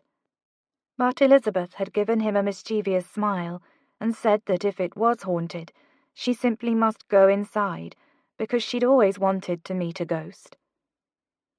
He'd held her hand that day, as they had stepped through the door, so Elizabeth wouldn't be scared. But looking back, he knew it had been as much for his sake as hers. Pembroke was twice as frightening to Oliver as that old haunted house. He wished Elizabeth was with him to hold his hand. Only she could chase away the ghosts that haunted it. Once inside the house, he didn't feel much better. Instead, he felt as if a vice was clamped around his neck, choking him. His father was dead, but part of him feared that the man would step out from behind one of those dusty curtains or emerge from one of the closed doors. Oliver walked slowly through the foyer, hearing the boards beneath his feet creak in a way that used to make him cringe. It had never been good to alert his father to his presence. Better to be silent and hide away most of the day. But Frank Turner wasn't there anymore to hear those boards creak. He didn't make it more than a few steps into the house before his feet just stopped without his permission. They wouldn't go any farther into that darkened home, and he wasn't in a mood to fight them. Painful memories were all twisting and taunting around him. Perhaps it had been a mistake coming there. Kensworth was an idiot to think this would bring him closure of any kind. He knew he had to fully enter that house eventually, but the moment didn't have to be now. Oh, blast, blast, blast! He had found her. Elizabeth had been avoiding any alone time with Lord Hastings since she had overheard him and his sister talking in the library the previous day. And she had certainly been avoiding him since Carver had pulled her aside that morning and informed her that the Viscount had asked for his permission to propose. Apparently Elizabeth had been correct, and her potential new husband was something of an overachiever who had already written to Papa and asked for his permission to wed Elizabeth. Papa had responded that he would defer to Carver to make the decision, since Carver had a better understanding of Lord Hastings' character. Carver gave his blessing. Wonderful. No, really, it should be wonderful, shouldn't it? This was exactly what she had wanted, exactly what she needed. A man who she wanted and who wanted her in return. There was only one flaw in her plan. Elizabeth didn't want Wesley. She had tried to rip her heart back from Oliver's hands, but hang the man. His hands must be filled with glue, because her heart wasn't budging. It was most inconvenient. And now, Elizabeth had been walking for at least an hour, thinking that surely she would be far enough away from Lord Hastings to avoid him, giving herself a little more time to make up her mind. But he had found her. Elizabeth pasted a smile on her face as Lord Hastings approached on horseback. "There you are," he said, and with a smile as wise as his horse, came to stop and dismounted. "I was beginning to think you had lost your way." Thankfully, the sound of more hooves came from behind him, and Carver appeared. She nearly sighed with relief. They wouldn't be alone after all. He noticed her eyes settle on her brother, and he smiled. "I asked Lord Kensworth to come with me to find you. I thought it would be more proper this way." Much more proper. Also, far less romantic, had she actually been hoping for a bit of romance with him. "Hello, darling," said Carver, pulling his horse up beside them but not dismounting. "Lovely day, isn't it?" That put-on smile made Elizabeth want to pinch her brother. He was up to something. She could feel it. He never smiled like that unless he was especially proud of himself. What had he done? "The loveliest. I'm afraid that's why I've been out wandering for so long. I hope I haven't ruined any plans Lady Hastings might have made for us." "None at all." Lord Hastings paused a moment, his brows pulling together slightly. "There was an outdoor luncheon and a bit of lawn games with a few of our neighbours, but nothing other than that." So she had ruined plans. Poor Lady Hastings. Elizabeth really hadn't meant to be gone so long. But sometimes, when she made her way into nature, she lost all sense of time, especially when the weather was so mild and agreeable as it had been lately. It was a problem. A wonderful problem, Oliver had always said. "I'm terribly sorry. She must think I'm the very worst sort of guest for getting lost to my own devices all day." "If she is disappointed, it is only because she was hoping to get to know you better." Why must he be so kind? Ever since that day in Hyde Park, when he had admitted to Elizabeth that he was shy, she had never again seen that harsh, pompous side to him. Unfortunately, she had also yet to see any sort of fun or life from the man either. He was simply always nice. Elizabeth pulled in a deep breath through her nose and forced herself to keep smiling. "Well then, I shall go back straight away and make it up to her." "Shall I walk with you? I'm sure Lord Kensworth wouldn't mind riding a bit behind, so we might talk a little more privately." Lord Hastings shot an inquisitive look to Carver. The two were in cahoots, it seemed. Thankfully, that gave Elizabeth the opportunity to give her helpful brother a look that said, "Don't you dare leave me with this man, or I will cut your hair off while you are sleeping." Carver digested the look Elizabeth gave him, and, with an amount of ease that would have impressed Rose, he said, "Actually, Hastings, I was hoping you might be able to show me around the estate a bit before we are needed to change for dinner. I don't think Elizabeth minds, do you, darling?" Lord Hastings' brows knitted together. Elizabeth smiled sweetly. "I think that's a wonderful idea. I'm feeling rather tired after my walk anyway." She saw the slightly saddened look that swept over Wesley's face, so she quickly added, for encouragement, "Perhaps we might have time to talk privately, as you suggest, after I've rested." His smile returned. It was a nice smile. Nice. Why did that word keep popping into her head? And why did it sound so negative? No matter. There would be plenty of years to learn to love his niceness after they married. Elizabeth watched the two men ride off, and part of her felt a little dejected that Wesley had not even tried to kiss her hand, or squeeze it lightly before he left her. Even a wink would have gone a long way to encouraging some flutters. Nothing. The man must have devoted his life to the study of propriety. There would be no surprises in life with him. At that moment, she heard a cat meow above her head. Elizabeth paused and squinted up into the tree she had been crossing under.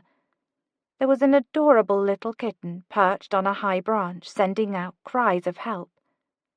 "Oh, no. Are you stuck?" asked Elizabeth, unashamedly talking to the white kitten in the tree. "Don't worry, I'll help you." It was a rather small tree. She'd certainly climbed higher ones before. As Elizabeth was bunching up her skirts and preparing to climb the tree, that annoying voice in her head was telling her to stop and think before she acted. These sorts of adventures had never ended well for her in the past, and she was trying to act more refined and polished these days. Not to mention the fact that she was not at Dalton Park, but on Lord Hastings' estate. But Lord Hastings wasn't around now, was he? Telling that voice to stuff it, Elizabeth started up the tree in the direction of the kitten. Just as she had suspected, it was the easiest climb of her life.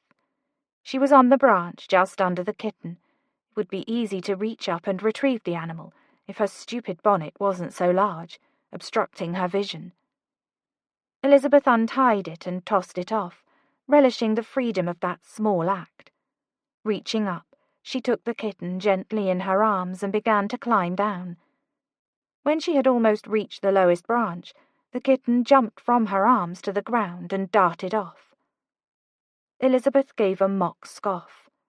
"And that's the thanks I get for rescuing you from a tree." She looked down, noting that the drop was not much, and decided to jump rather than climb the last little bit.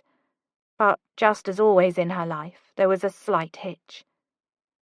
Everything would have gone smoothly had a branch not snagged her hair on the way down. But of course it did. And now Elizabeth was standing beneath the tree, being held captive by a rogue branch that felt as if it was slowly ripping every hair from her head. She looked up and immediately winced at the sharp tug of her hair. Like a claw, the branch had somehow grasped, twisted, and intertwined itself into the style that only a few moments ago had been a nicely polished and pinned style. "Just wonderful," she said with a rather juvenile stomp. But she didn't care about looking mature at that moment. She felt angry. Why couldn't things simply go her way for once? Why could she not, just this one time, act exactly how she pleased and not have any looming consequences?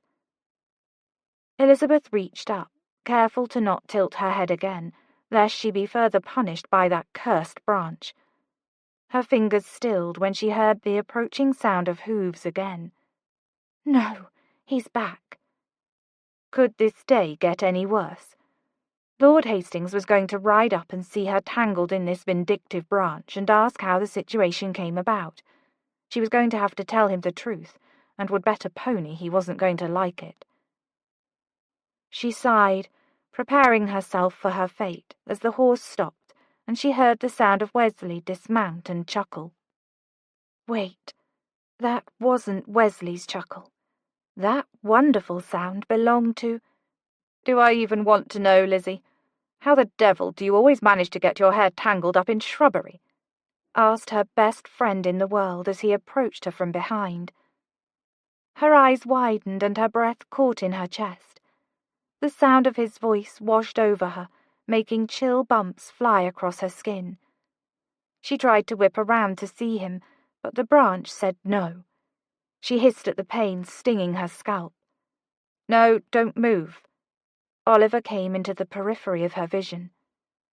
First, his boots. Should the sight of slightly muddy-top boots really cause a woman so much anticipation? Next, she could see his cravat as he came to stand just beside her, ridiculously close. And then she could feel his warmth as he stretched out tall with his hands above her head, working to free her hair. He smelled intoxicating. "This is rather impressive. What were you doing to make this tree so angry with you?" But her mind was still reeling. How was Oliver here, and acting so nonchalant, like he fully expected to see her today, and they had planned it all along? This must have had something to do with Carver's triumphant smile. She should have known better than to assume her brother would have not interfered in her life. But, at the moment, she couldn't say she minded. "I was rescuing a kitten," she said in a bit of a daze, holding completely still as Oliver tended to her hair. What was it he smelled like? It was fantastic. He tilted his head down, hands still in her hair, and smirked. "A kitten? This isn't like one of your footpad stories, is it? A heroic action to cover up the fact that you were simply climbing trees for fun again?" He smiled fully, and her eyes fell to the dimple on his right cheek. He hadn't shaved yet that day. It was unfair how attractive the man looked with a beard. "It ran off as soon as I reached the bottom." "A likely story." "It did." "And what colour was this kitten?" he asked, narrowing his sea-blue eyes. "White, with a little black speck on its right ear. Now, Will you please focus on my hair so I do not have to make a home out here under this tree?" She heard the small chuckle again, one that no one else would have been able to hear, but she was able to detect it because his chest was right beside her face. The fabric of his jacket brushed against her cheek. She swallowed. "I think we are going to have to cut it," he said. Elizabeth gasped. "No!" Images of her entering Addington Hall and sitting down to dinner with half of her hair cropped an inch from her scalp flashed through her mind. Again that chuckle, but this time louder. "Only kidding. It's done." He lowered his arms, and Elizabeth felt the release of the branch. She sighed and rubbed the now sore spot on her head. "Thank you." "You might want to take a peek in a mirror before you thank me. I'm afraid I've quite thoroughly ruined your coiffure." "At least we didn't have to cut it. And luckily I have a bonnet somewhere around here that I can use to hide the devastation until I've time to fix it once again." She glanced around, looking for the accessory that, for once in her life, might have served a good purpose had she left it on. The cream bonnet was resting by Oliver's boots. He picked it up and smiled at her. Elizabeth held out her hand, but Oliver swatted it away. He slid the bonnet on her head and bent slightly to see what he was doing as he tied the ribbons under her chin. Unfortunately, he was wearing his riding gloves, and she couldn't feel the warmth of his hands. It was odd how much she had come to crave his touch. If this whole situation had happened with Wesley rather than Oliver, Elizabeth guessed the Viscount would have assessed her situation and then dashed off home to obtain a chaperone before he began to untangle her hair. And she could never in a million years picture him tying the ribbons of her bonnet under her chin. Perhaps Wesley was the better gentleman. Was it so terrible that she did not wish for a perfect gentleman all of the time? Was it so awful that she wished for romance, stolen kisses and longing glances? She wanted to feel her heart race and her cheeks flush, both of which were happening with Oliver standing so closely in front of her. She'd seen his jaw lined with stubble many, many times over the years, but never until that moment had she had such an urge to run her fingers slowly across it. Oliver was ruining everything again. She was supposed to be putting him behind her. Why could he not simply have left her alone and given her heart a chance to love Wesley? Instead, he was popping up out of nowhere, with a handsome jaw of sandy scruff, his hair a bit too long, curling around his ears and neck, and he smelled. "What are you doing here, Oliver?" she asked in a curt tone, cutting off her own unhelpful thoughts. He finished the bow under her chin and dropped his hands, but did not step away and give her the space she needed, however. "Rescuing you, as always." She narrowed her eyes. "I mean, on Lord Hastings' property. Are you stalking me?" He gave her a crooked smile. "Yes, darling. You see, I'm hopelessly in love with you, and I followed you all this way because I've come to find that London no longer holds any value without you in it." But see, the thing about Oliver's sarcasm is that he was so good at it that sometimes it sounded rather like he was telling the truth. Like just then, Elizabeth knew it was a sarcastic jest, but her poor, stupid heart did not seem to understand the concept.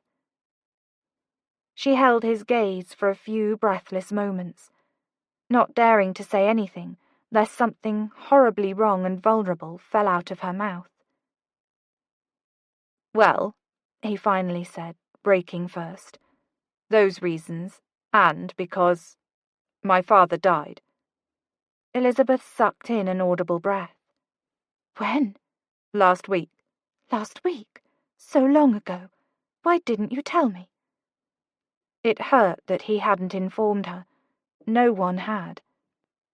He didn't say anything at first, but his eyes looked saddened. "Lizzie, I'm trying to find my way through life without you." His look grew meaningful. "Because I know that very soon I will lose my best friend and have no choice." There were no words that felt adequate enough to speak at that moment. It all felt so painful. Elizabeth stepped closer and wrapped her arms around Oliver's middle. He didn't push her away or delay even a moment. Instead, Oliver wrapped his arms around her and pulled her in close, resting his chin on her head as if he needed that embrace to hold him up. Elizabeth knew what Frank Turner had been to Oliver, and she also knew that Oliver despised talking about it. She didn't push him on it. She simply wished to hold him. Chapter 28. "It's hot," said Kate with a pouty face. "How much farther must we walk?" Oliver shifted the picnic basket on his arm and looked sideways at Elizabeth. It was her idea to have a picnic, and so she was the one calling the shots. Elizabeth laughed. "We could have left you at home, you know. Your grumbling is not helping your chances of being invited next time." Although Oliver was happy that they hadn't left her behind, it was good to have a buffer between him and the ridiculously beautiful Elizabeth. If only she had an obnoxious personality to lessen his attraction. But no, she had to be absolutely wonderful. "What makes you think I wish to come next time? I'm not even sure I wish to be included in this picnic. I was perfectly content reading my book before you dragged me away," said Kate. Elizabeth cast a quick, nervous glance to Oliver and then back to Kate. "You needed some sunshine." Interesting. So Elizabeth had forced Kate to come along. Could it be that she felt the same strong spark he had been feeling lately? Oliver knew his reason for keeping away from her, but what was hers? No, he was being ridiculous. Elizabeth only saw him as another brother. Elizabeth paused beside a patch of wild flowers and began to pick them. Kate looked at her sister and rolled her eyes with a smirk, before pointing to a nice large tree a little in the distance. She took the basket from Oliver, as if she knew instinctively he would stay with Elizabeth. "I'm going over there to set up the picnic. If you take too long, Elizabeth, I shall eat both yours and Oliver's portions." She turned and walked away with a grin. "Don't you dare," said Elizabeth to her sister's retreating figure. Oliver watched, willing himself not to stare, as Elizabeth crouched down and gathered the blooms in her hands. She was humming a soft tune. Everything about the woman was lovely and pure and enchanting. She looked up at him with a quiet smile and handed him her blooms. "Hold these, will you?" "Of course." He took them from her, and their fingers brushed fire against one another. Did she feel it too? "Do you realize this will be our last summer like this?" He hadn't actually meant to say those words out loud.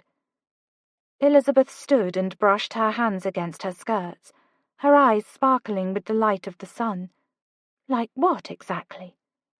He looked down at the flowers and shrugged. "You're coming to town this season. Everything will change. It is very likely you will be married by next summer."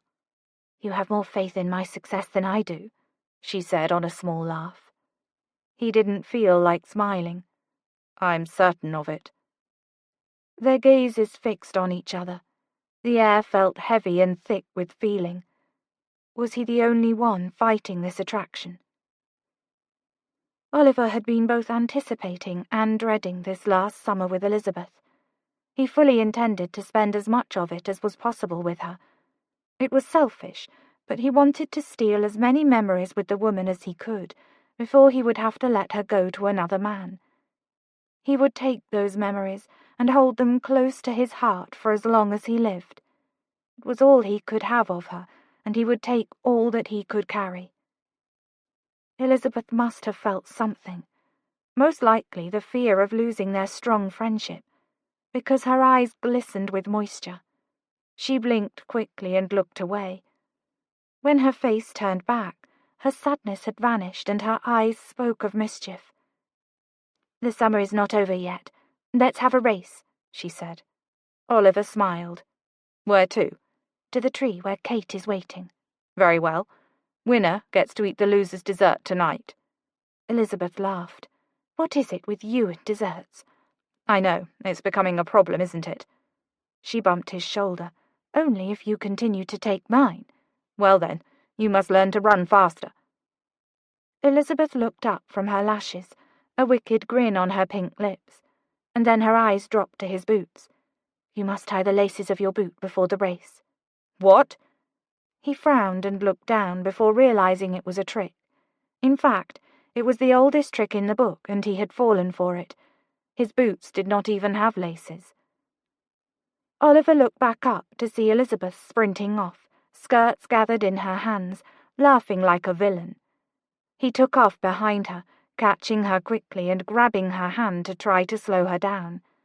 She glanced over her shoulder, still running, and her blonde locks rushing against her face. A full smile spread across her mouth.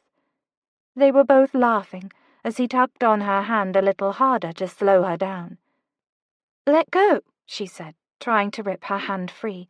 "I will not lose my dessert to you again." But he just grabbed hold again, tugging her back until his arms could wrap around her waist. He picked her up, spun her around to set her down behind him. Their laughter filled the air, each competing to be the loudest.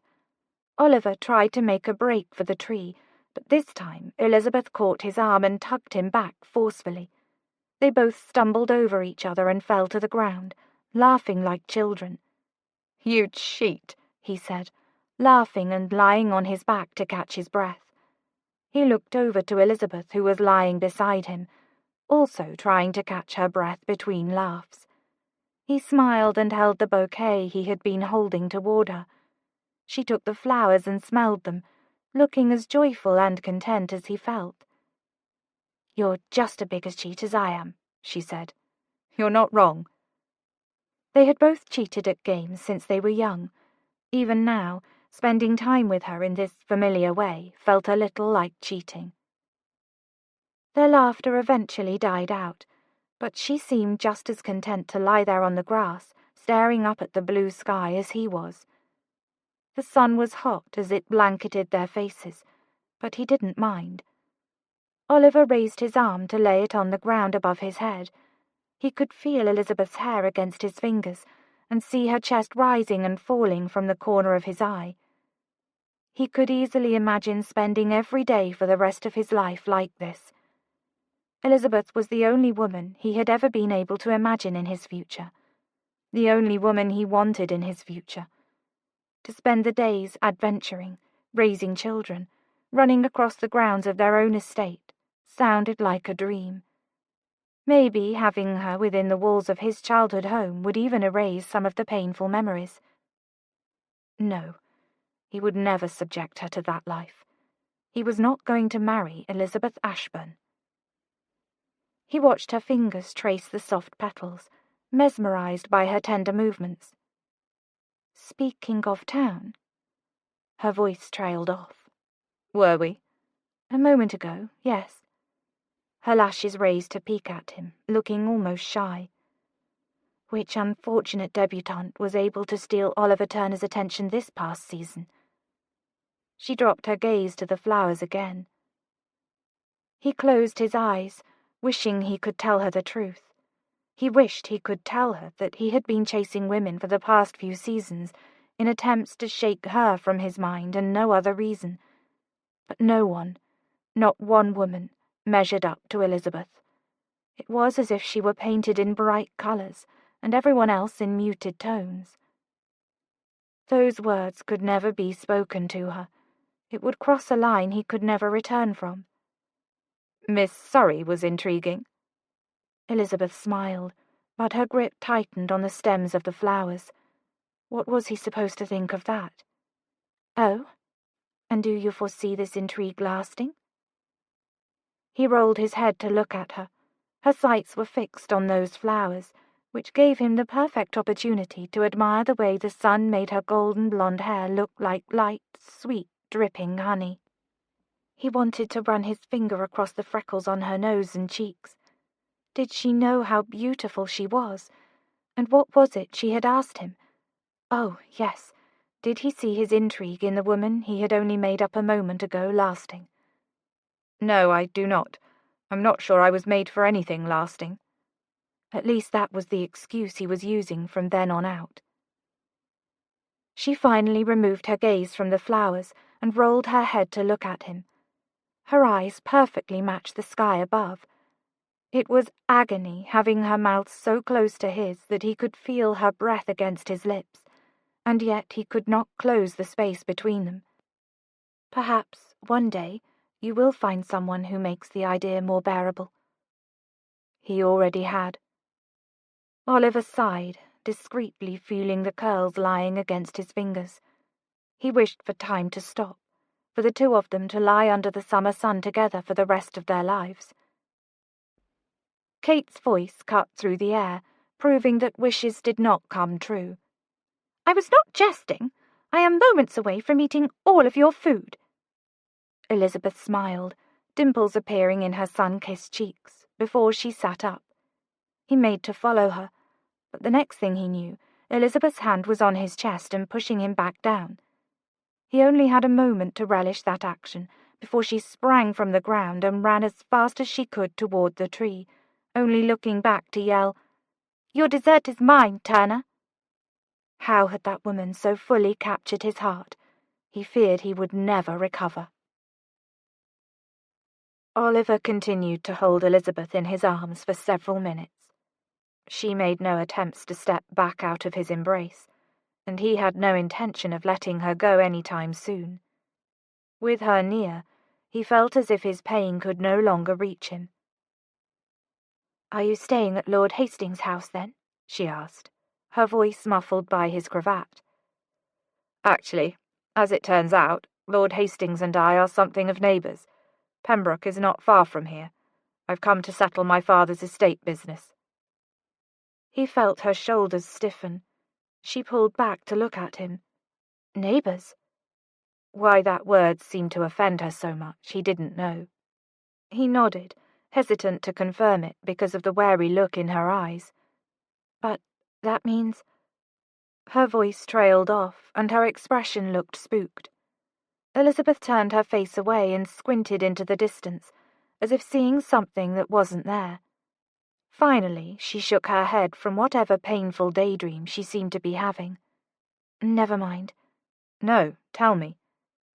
Her lips pressed together, and then she leaned in again to settle her head against his chest once more. "It's nothing. How has it been, staying at Pembroke?" He sighed. "I've only spent one night there, and I'm not sure how many more I can take. My father is gone, but his memory still feels far too alive in those walls." "I can imagine. Why did you need to come?" "For you. I needed to look over Frank's ledgers with his solicitor before I can sell it." Almost without thinking, Oliver raised his hand and stroked down the side of Elizabeth's hair. Oddly, she didn't even seem to notice. Or maybe she just didn't mind. "You're going to sell?" "I certainly cannot live there," he said. "No, I think it's a wise choice." This time it was he who pulled away to look at her. "You do? You don't think it's a bit cowardly of me to want to run as far away from the place as possible?" She smiled softly and reached up to touch the side of his face, something she had most definitely never done before. She ran her thumb back and forth against his jaw, tracing the movement with her eyes. "I would never think you a coward for taking care of yourself, Oliver." His gaze dropped to her lips. This was not a spontaneous thought to kiss her. It was something that had been lurking and taunting him for years. But seeing her here on Hastings' property, and knowing that, very soon, he would not have a right to hold her as he was, or talk to her intimately, like they always had, or entertain the idea of kissing her, well, all of those thoughts were begging him to put all of his fears aside and embrace his desire. And he might have, if she hadn't tensed up and dropped her gaze toward the ground. "I must go," she said with a cold tone. What had he done? He could have sworn she wanted him to kiss her only a moment ago.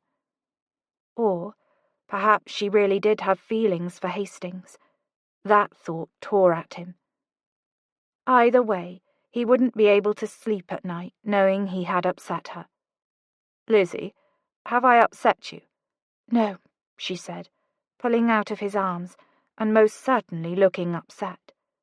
She started to walk away, but then turned back sharply. "I'm here for Lord Hastings."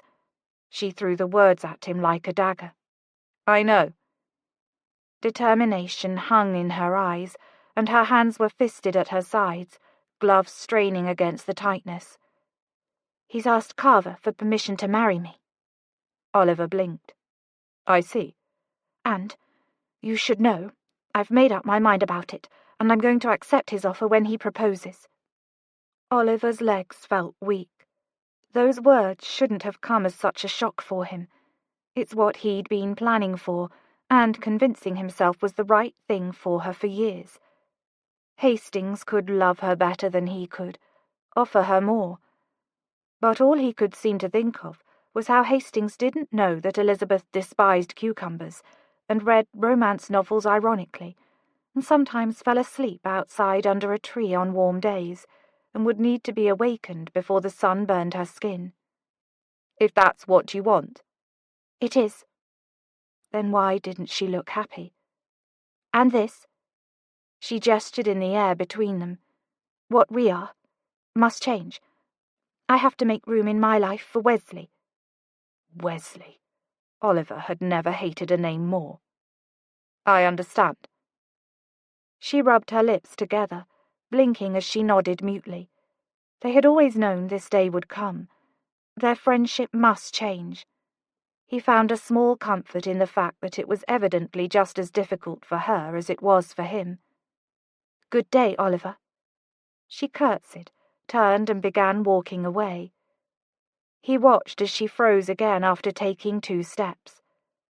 She whirled around, a new determined and inquisitive look on her face. She opened her mouth, but hesitated a moment before she finally asked, "Why do you smell so good today?" He nearly laughed from this sudden change in topic, as well as the serious knit of her brows. He couldn't resist a smile as he used his tongue to push the mint leaf forward to bite between his front teeth. "Mint, from the garden outside Pembroke." She eyed his mouth for one long moment, and if he wasn't mistaken, he saw a great deal of longing. Did she ever give Hastings that look? "Thought so," she said, sounding utterly put out by that mint leaf. Elizabeth turned around again and stomped off in the direction of Addington Hall, leaving Oliver more confused than ever. Chapter 29. Oliver shoved his hands through his hair and leaned his elbows against the desk as the solicitor closed the door behind him on his way out. He had been sitting at that desk, poring over his father's ledgers with the solicitor, since he had left Elizabeth earlier that day. It was a little more than shocking to learn that he actually had quite a bit of money to his name now. His father had been paying his staff a ridiculously low wage, an unfortunate fact that didn't surprise Oliver, and there were several tenant homes on the estate's property that were bringing in a high return. For some reason, Oliver had always thought his father was just barely scraping by. He'd never imagined that there would actually be a large inheritance once Frank Turner died. The meeting with the solicitor might have even been considered uplifting, had the man not mentioned the letter Frank had written to him right before his death. Apparently, his wonderful father had written to the solicitor days before he died, inquiring to see if an entail could be placed on the house. But he had died before anything could officially be put in place.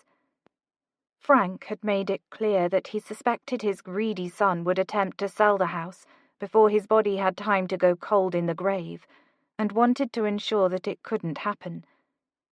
Frank Turner was nothing if not a prideful man, and he wanted to make sure that the Turner name stayed associated with Pembroke for generations. It was odd to Oliver that this seemed to be a last-minute thought for his father, or perhaps it was the first time he had been sober enough in years to consider it. Either way, he wasn't surprised to learn that Frank Turner's hatefulness had transcended the grave. A knock sounded on the door of the study. It was 5 knocks in a familiar beat. "Come in, Kenny." His friend opened the door and stepped inside. "I knocked on the front door, but decided to let myself in when there was no answer from your staff." "That's because I don't have a staff," Oliver said. "Most of them quit their posts the day Frank died.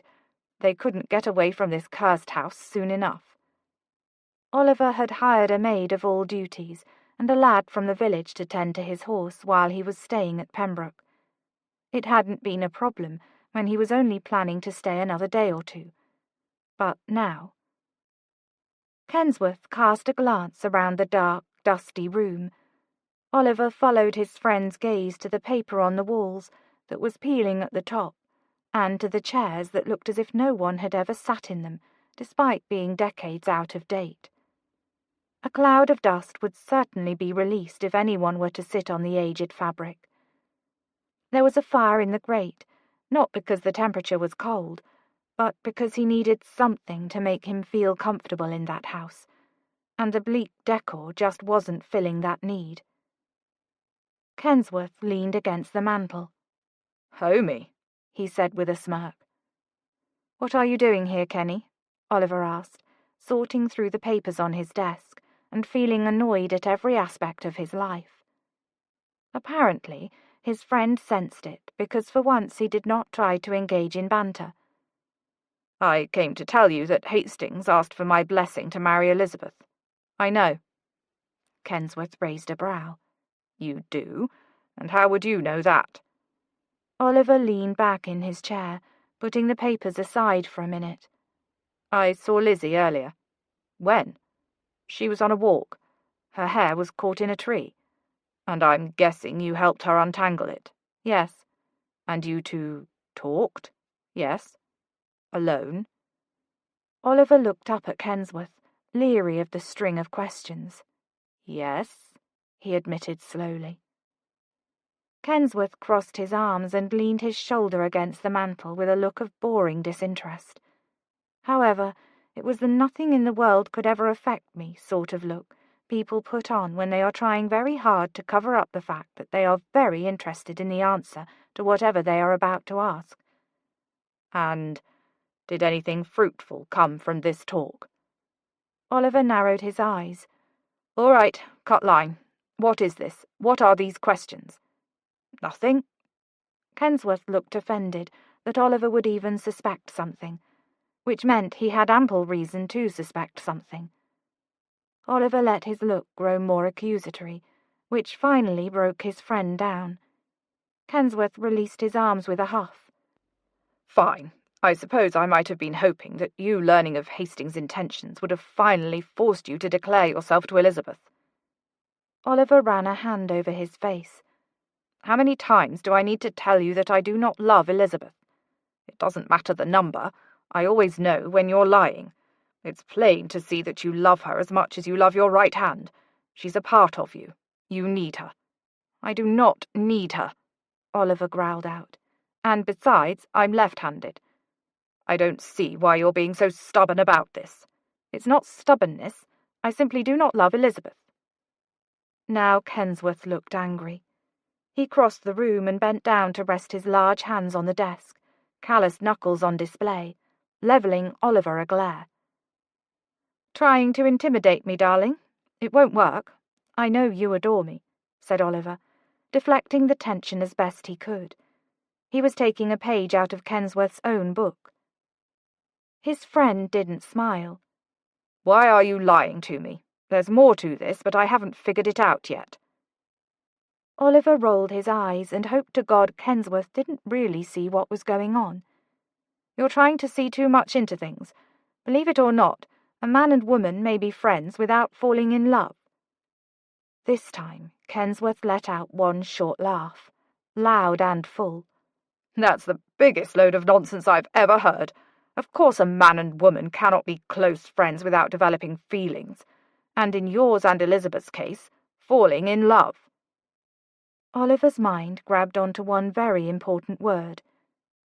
"Did you say, and Elizabeth's case?" Kensworth smiled a devilish smile. You only get to be informed of such details after you've admitted your love for my sister." Oliver stood and started walking toward the door. He was done going in circles about his feelings for Elizabeth.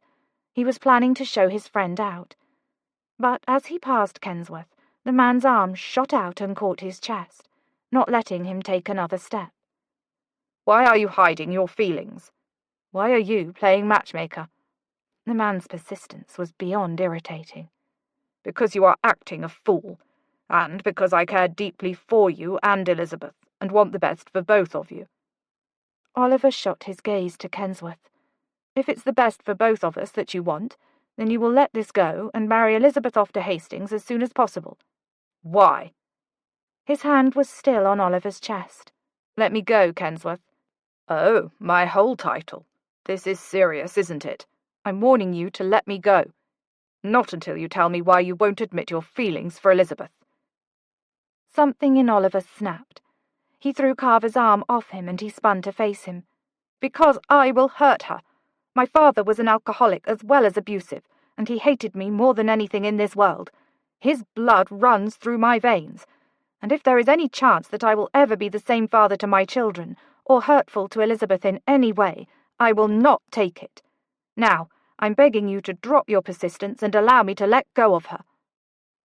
Oliver's voice echoed off of the walls, making the silence that followed feel that much heavier. "Blast!" muttered Kensworth. "Why did you never tell me that? You always made it sound as if you and your father simply had differences of opinions." Oliver scoffed, turning a half circle and thrusting his hand into his hair. "His opinion being that I should never have entered this world, and mine being that a man shouldn't hit his wife and child." He paused and dropped his hand, giving a light shrug when he knew that Kensworth was still waiting for an answer to his question. "I never told you because I was ashamed, like it was my fault somehow. The Duke has always been such a good father to you. Sometimes it was unbearable to see the comparison between our upbringings. Your father loved you, and mine despised me. So I simply hid it.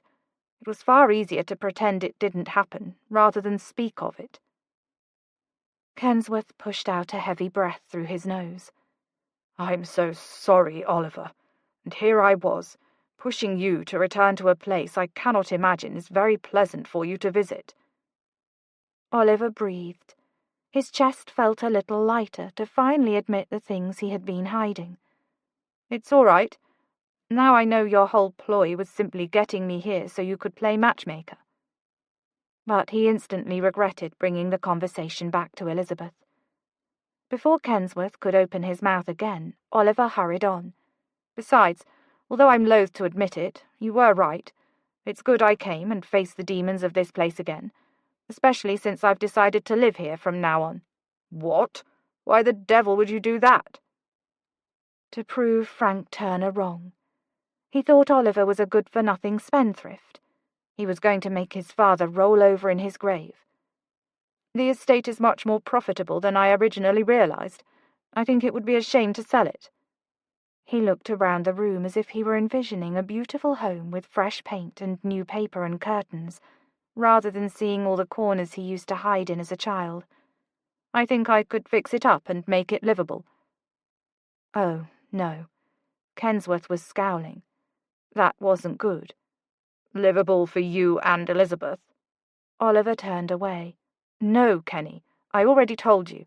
Elizabeth is going to marry Hastings, and I am not going to stop her." "But do you love her?" Oliver shut his eyes and clenched his teeth together, letting the heaviness of those words weigh on him. "Yes, I do love her. That's why I'm letting her go." He felt Kensworth's hand clasp his shoulder and grip it. "For what it's worth, there is not a single man in the entire world who I would trust with my sister more than you. Don't lose her because of your fears." But did he even have her to begin with? Had she not told him earlier that it was Hastings whom she wanted? Kensworth walked toward the door and paused before he left. "Oh, and Ollie, a few months ago, during the ball that Mother held in honor of Father's birthday, I overheard him telling a friend how blessed his life was, because he had been given a loving wife, 3 fantastic daughters, and 3 wonderful sons, myself, Robert through marriage, and you. He said he would always claim you because he loved you as if you were his own son.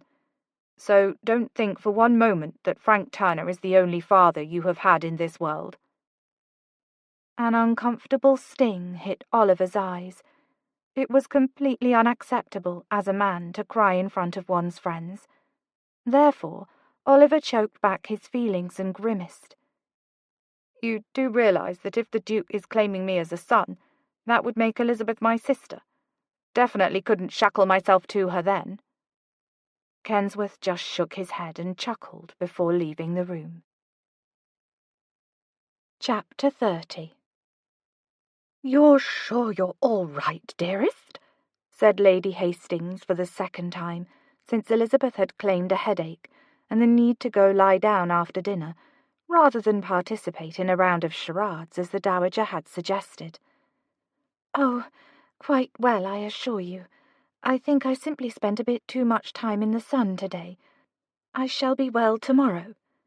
Elizabeth smiled sweetly at the Dowager, while trying to discreetly edge out of the dining room. Everyone had finished eating, and the ladies were all going to make their way into the drawing-room and prepare for a game of charades, while the men retired to the library for port until everything was set up. But Elizabeth had other plans. Lord Hastings stepped close to Elizabeth, keeping his voice low. "Is something amiss, Lady Elizabeth? I cannot shake the feeling that there is something you're not telling me." This was the closest he had ever stood to her before, and although she didn't exactly feel flutters, she could acknowledge that she didn't feel revolted either. Perhaps that was a good sign. "As I said before, it's only a slight headache." He narrowed his eyes. "I mean, is something wrong other than the headache? You've seemed a bit out of sorts during this whole stay. You're sure I haven't done something to upset you?" Well, he was upsetting her a bit at that moment. She cast a brief glance around the room, noticing that everyone seemed to be pretending to give them a moment of privacy, but doing a poor job of it. Would it have killed him to simply walk her out into the hallway to have this personal conversation? Surely they could be trusted to be alone together for that length of time. But never mind that. She hadn't changed her mind about marrying him, especially after her little visit with Oliver earlier that day. For a small moment, she had completely lost her head. Oliver had held her and looked at her differently, and possibly even flirted with her. But that was the problem. Lately, he had seemed to think he could act in such a way with her, and then return to acting as nothing other than friends when others were around. She was exhausted from waiting around for him to wake up and realize she loved him. But Elizabeth knew her moodiness and avoidance had not been fair to Lord Hastings. She did the only thing she could think of to encourage their relationship. "I can assure you, you have done nothing wrong. Wesley." His name felt odd on her lips, but it apparently sounded good to his ears, because a warm smile spread across his face. He bowed with his hands clasped behind his back, ever the proper gentleman, and gave her the space she needed to walk away. "Rest well, Elizabeth." Oh dear, he had used her given name in return. Elizabeth felt as if she had just jumped off a cliff and was plummeting toward her fate. Except she wasn't sure she had meant to. There was supposed to be a rope to grab hold of, or a ladder, or a ledge, but no, she was falling, arms and legs flailing in the air and nothing to do but drop. Or perhaps there was one last resort she hadn't considered before, a net all the way at the ground that would catch her at the last moment. She smiled to herself, and, before she left the dining room, Elizabeth made sure to catch Rose's eye, giving her a look that conveyed her need for Rose to follow her out. Her sister-in-law smiled and looked to the dowager. "Please excuse me a moment. I'd like to make sure Elizabeth gets settled in her room, and then I shall join you all in the parlour for charades." Charades! Elizabeth turned a dripping sweet smile to her brother and spoke loud enough for the dowager to overhear. "Oh, Carver, you were just telling me how much you've missed playing charades. Perhaps the dowager has some fun costumes you might add to the performances as well." The dowager clapped, her face brightening like the sun. "What a splendid idea! Georgia, you and Tom go fetch the old trunk of hats and masks from the nursery." Unfortunately, Carver wasn't the only one throwing daggers at her over that idea. All three of Lord Hastings' younger siblings, especially his 17-year-old brother, looked as if they were wishing a carriage would run Elizabeth over at any moment. Wesley, however, looked rather amused by the idea, as if he sensed it was a prank directed at Carver. Perhaps he had a sense of humour buried under all that rigidity after all. See, marrying him wasn't going to be so terrible. "How much do you trust me, Rose?" asked Elizabeth, shutting the door to her bedchamber after she pulled Rose inside. Elizabeth pressed her back to the door, as if someone might bust in on them at any moment. Rose eyed Elizabeth suspiciously. "Why are you asking me this?" "Just answer the question." "I don't give answers to questions before I know all of the facts," said Rose, crossing her arms stubbornly. Elizabeth groaned. Now was not the time for her sister-in-law to be digging in her heels. "Very well. Do you trust me to not make a stupid decision?" "No," Rose said flatly, "and I don't like the way this questioning is going either." Elizabeth gaped at Rose. "No? You don't trust me to not make a stupid decision?" Rose blinked, unfazed. "You make rash decisions, Elizabeth. I love you, of course, but since you're asking, I feel the need to be blunt." "When are you not blunt?" Rose smiled. "When I'm pretending to like someone whom I don't truly care about." That was at least a little flattering. "Tell me what all this is about." Elizabeth crossed her arms, mimicking her sister-in-law's pose. "No, you've already admitted that you won't trust me, so I'm afraid I cannot include you on the details of my plan." Rose groaned. "A plan? What sort of plan? I thought your plan was to get Lord Hastings to marry you, which, by the way, was a rash decision, but I've stood by you anyway." "It was not rash. I've given it loads of thought, and it is still my plan. But I also have a separate plan, one not at all related to the first." Rose raised an eyebrow. "All I need from you is to know where Oliver's home is located." Rose's face looked impervious to emotion. She stared at Elizabeth as if she was working out all of the possible scenarios that could include Elizabeth needing directions to Pembroke. "I feel another rash decision in the making," Rose finally said. "Quite possibly." Nerves hummed through Elizabeth's stomach. "But if I don't do this, I'm afraid the question of what if will haunt me for the rest of my life." Rose's whole demeanour softened. She still looked torn, but also as if she suddenly understood.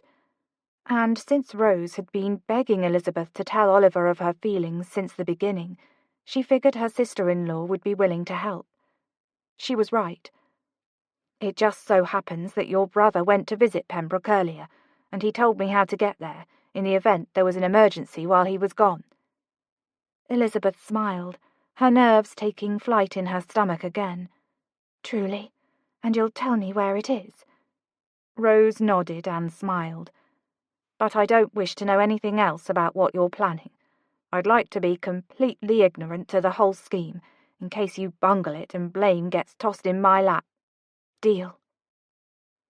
A few minutes later, Rose was leaving Elizabeth's room, after having relayed thorough directions to Pembroke.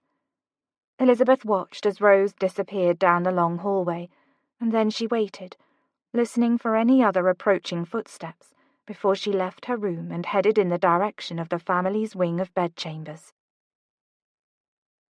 Chapter 31.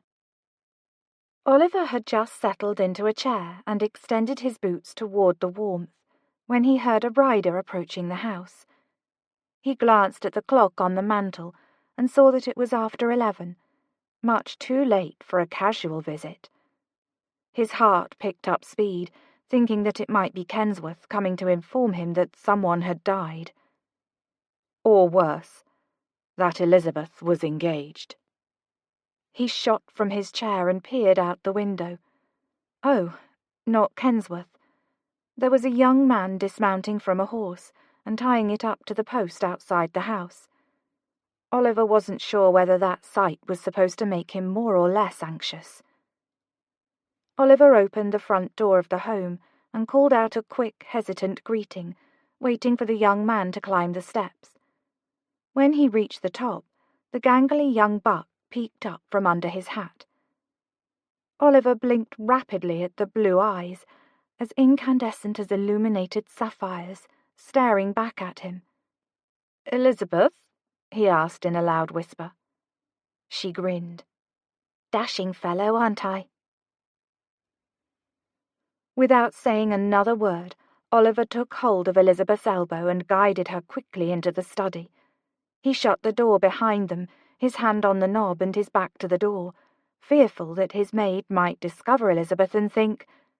Well, what would she think exactly? Elizabeth was dressed like a young gentleman who had no idea how to tie a cravat.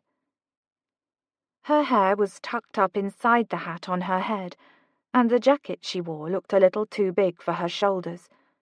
The breeches, hang him, Lizzie was wearing breeches, were form-fitting to every single one of her womanly curves. No one would ever take a look at that figure and believe she was a boy. He had known her to pull some ridiculous stunts in her time, but this was by far the most absurd. Still, why couldn't he keep from grinning? "I'm not even sure where to start," he said, still taking in this new ensemble and shaking his head. Her eyes were bright with a twinkle of mischief, the twinkle that had stolen his heart several years ago. He had a bad feeling it was going to get him in trouble somehow that night as well. "I will, now and for always, be jealous of you men and your breeches." She took a few long, exaggerated steps and then thrust her hands in the pockets. "I had no idea what I was missing. So functional." He couldn't help but chuckle. "Lizzie, please tell me you stole these clothes and there is not some poor chap somewhere wearing your dress." A triumphant smile marked her mouth. "I stole them from Wesley's brother's bedchamber when he was downstairs." Her statement, however, only served to remind Oliver that Elizabeth was on an intimate name basis with Hastings, and that, if word got around about this little adventure of hers, it would effectively end the relationship she was hoping to gain with the Viscount. Why was she even there? Had he not earlier that day proclaimed that their friendship was officially over as they knew it? Which is why his smile dropped and his words came out clipped. "What are you doing here, Lizzie?" Her eyes darted away and she bit the corner of her bottom lip. "I like these pockets. I feel as though I could fit so many things in them. What do you carry in your pockets?" The fire crackled, and she stopped to inspect it while moving her hands around anxiously in her new-found pockets. Something was amiss. Why was she there? Why was she nervous?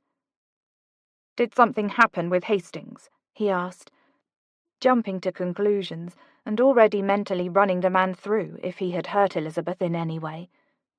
His mind told him to stay put by the door, far away from this unpredictable, anxious Elizabeth. But his feet had other ideas. That was nothing new. His feet were forever disobeying him. "No." She shook her head, not meeting his eyes until he stopped right beside her. Her eyes flicked up to his. Something lurking he couldn't put his finger on. He guided her shoulders to face him, and then began assessing her silly cravat. You simply felt like dressing up and proving to me that you are good at many things, but tying a neck linen is not one of them?" He smiled, hoping to set her a little at ease. Something about her looked like a spooked animal, caught in between the moment of escape or attack. She blinked a little faster than normal. "I thought I did a rather admirable job of tying this knot." She patted the wilted, pathetic neckcloth. "It's a catastrophe."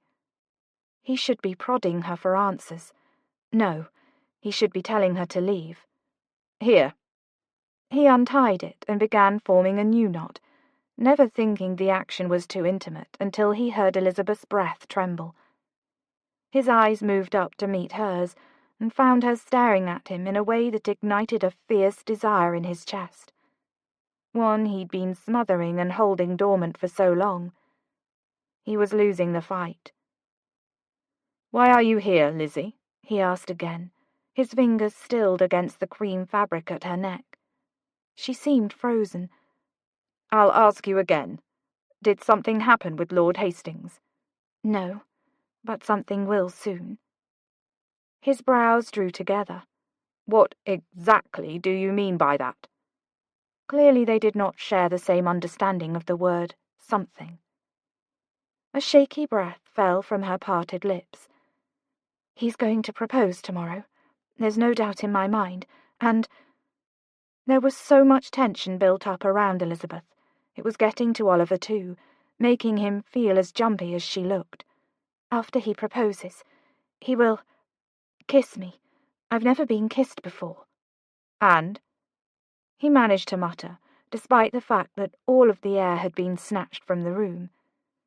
"And so, I came here hoping that just maybe, you would teach me." Shock ripped through him. Oliver's hands dropped from the linen, and he took one wide, very wide, step away from Elizabeth. Brows pinching together, he turned a half step away from her, facing the fire and scraping his hands over his face. He groaned into his palms, half disbelieving and half angry at what he was hearing. "Oliver?" "Let me get this straight." He dropped his hands and turned narrowed eyes at the woman who still looked much too beautiful, dressed in a hat and a gentleman's jacket. "You stole a pair of breeches, recklessly rode on horseback through the night to my home, risked your reputation and your relationship with Hastings, to ask me to prepare you for a kiss with your future husband." She blinked her wide blue eyes at him. "My first kiss," she said, as if it made all of this in any way more acceptable. He wanted to groan again from the injustice of it all. Not only was he going to have to live without the woman he loved for the rest of his life, but he was going to know exactly what it would feel like to hold her and kiss her before he had to hand her off to another man. No, correction. He wasn't going to know those things, because he wasn't going to kiss her. "Lizzie, do you realize that if I do what you ask, it would no longer be your first kiss when—" He could barely bring himself to say it. "Hastings kisses you. If word ever got back to the Viscount, Oliver would certainly be called out to meet the man at dawn." Actually, no, he wouldn't, because he wasn't going to kiss her. Elizabeth cleared her throat and tucked a finger into her cravat in an attempt to loosen it. The sight drew an unamused laugh from Oliver, because he knew the suffocating feeling she was experiencing all too well. "I realize that," she said, "but I'm comfortable with that outcome." "You are?" His words came out strangled. "Why?" She swallowed, clearly as unnerved by this whole situation as he was, and then her eyes met his, lit by the firelight, and conveying an unspoken message in that wordless language of theirs. "Because, in a strange way, I feel that my first kiss belongs to you anyway." It was official. He couldn't breathe and might never again. He couldn't move, and he was almost certain his heart had stopped. The tension between them felt strong and terrifying. Had she just declared herself to him? Did Elizabeth love him as much as he loved her? Fear gripped him, strangled his thoughts. Oh, how much he wanted Elizabeth. He wanted her smiles and her laughter and spirited joy for the rest of his days.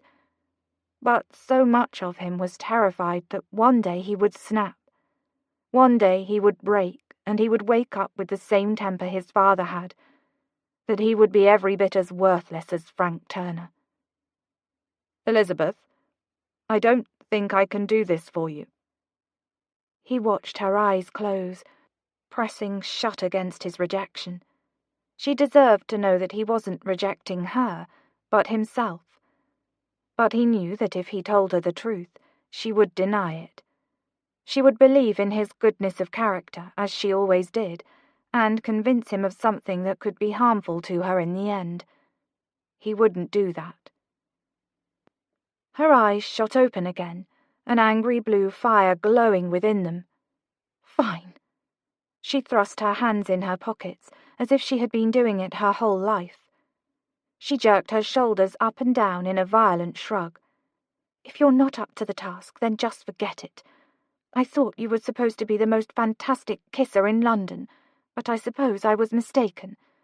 I'll find someone else to help me. Her statements, each one more ridiculous than the last, were almost too much for him. And something about the way her cheeks flamed when she was angry never ceased to grip him with attraction. First of all, I am a fantastic kisser, so you weren't wrong to come to me. Second, where are you going to find someone else to tutor you in the middle of the country before tomorrow? Anywhere. Anywhere? Oh, in the pasture, perhaps? Perhaps. Or in a tavern? That's an idea. You could simply pop in and ask a parlour full of men which one would like to kiss you. His animated suggestions were making fumes all but pour out of Elizabeth's ears. I'm sure someone would oblige me. Oh, I'm certain they would. He was smiling at her ridiculousness. Elizabeth was a bit wild, but she wasn't stupid, and finding a complete stranger in a tavern and asking him to kiss her was not something she would do. Although the competitive smile she was suddenly giving him made his stomach sink. Do you know, that's actually given me a wonderful idea. She lifted her chin slightly. Oh? Wesley has any number of young strapping footmen. I will simply ask one of them. I dare say someone would be helpful enough to educate me, she said, glaring at him and beginning to walk in his direction toward the door. Educate her? Oh, he bet they would. Oliver reached out and grabbed her arm to stop her before she passed. He sighed as they both looked down to where his hand was holding her arm softly. No, you will not ask anyone else. I won't? Her voice was soft as velvet now. No. He met her eyes and swallowed. I'm going to teach you. Chapter 32. Elizabeth's heart was galloping in her chest. Oliver was going to do it. He was going to kiss her. Her legs felt weak, and she was slightly worried that she might faint before he ever got the chance. This was madness, and Elizabeth knew it. But it was important. She needed this. She needed for Oliver to kiss her now, before it was too late, or else she would wonder for the rest of her life what it would be like. Yes, inventing a ridiculous story about needing him to teach her because she was too nervous to go into a kiss with Hastings uneducated was complete lunacy. But it was safe, and it gave her a reason to kiss him without having to lay her heart on the line. It also gave him a chance, one last chance, to admit his feelings, if he harboured any for her. Elizabeth's eyes met Oliver's intense dark blue gaze, and her legs shook again. His eyes roamed over her face, as if contemplating how to proceed. She turned to fully face him, hoping to push past the awkwardness of their decision and get on with it. "All right, thank you," she said, squaring her shoulders to him and running her eyes briefly over the thin layer of shirt that draped over his muscular shoulders. He looked down and rolled up his sleeves, exposing his forearms and making her mouth go dry. Was he preparing for a boxing tournament? Why was he doing that? And how did the man manage to make comfortable look so very attractive? Yes, she'd seen him like this dozens of times over the past 10 years. He and Carver always played cricket without their jackets. And then there was the time that her brother and Oliver had shed their jackets and cravats and jumped into the lake together. She'd never been able to shake the memory of how he looked rising up out of the water. But all of those times had been much different from this one, and Elizabeth was painfully aware of it. "Go ahead, then," she said hastily, her nerves practically pinching her skin. Would he just kiss her already? The tension that had marked his face since she had first stepped foot in that room fell away, and a playful smirk took its place. He took a small step closer and nodded toward her head. "I'm afraid I'm not quite comfortable kissing a gentleman." "Oh, right," she said, suddenly remembering how she was dressed. She looked down, knowing there wasn't much she could do about that now. Oh, but her hat. She lifted it off her head, feeling her hair fall in long, wild coils around her shoulders. She tossed the hat onto a chair and looked back to Oliver. "Better?"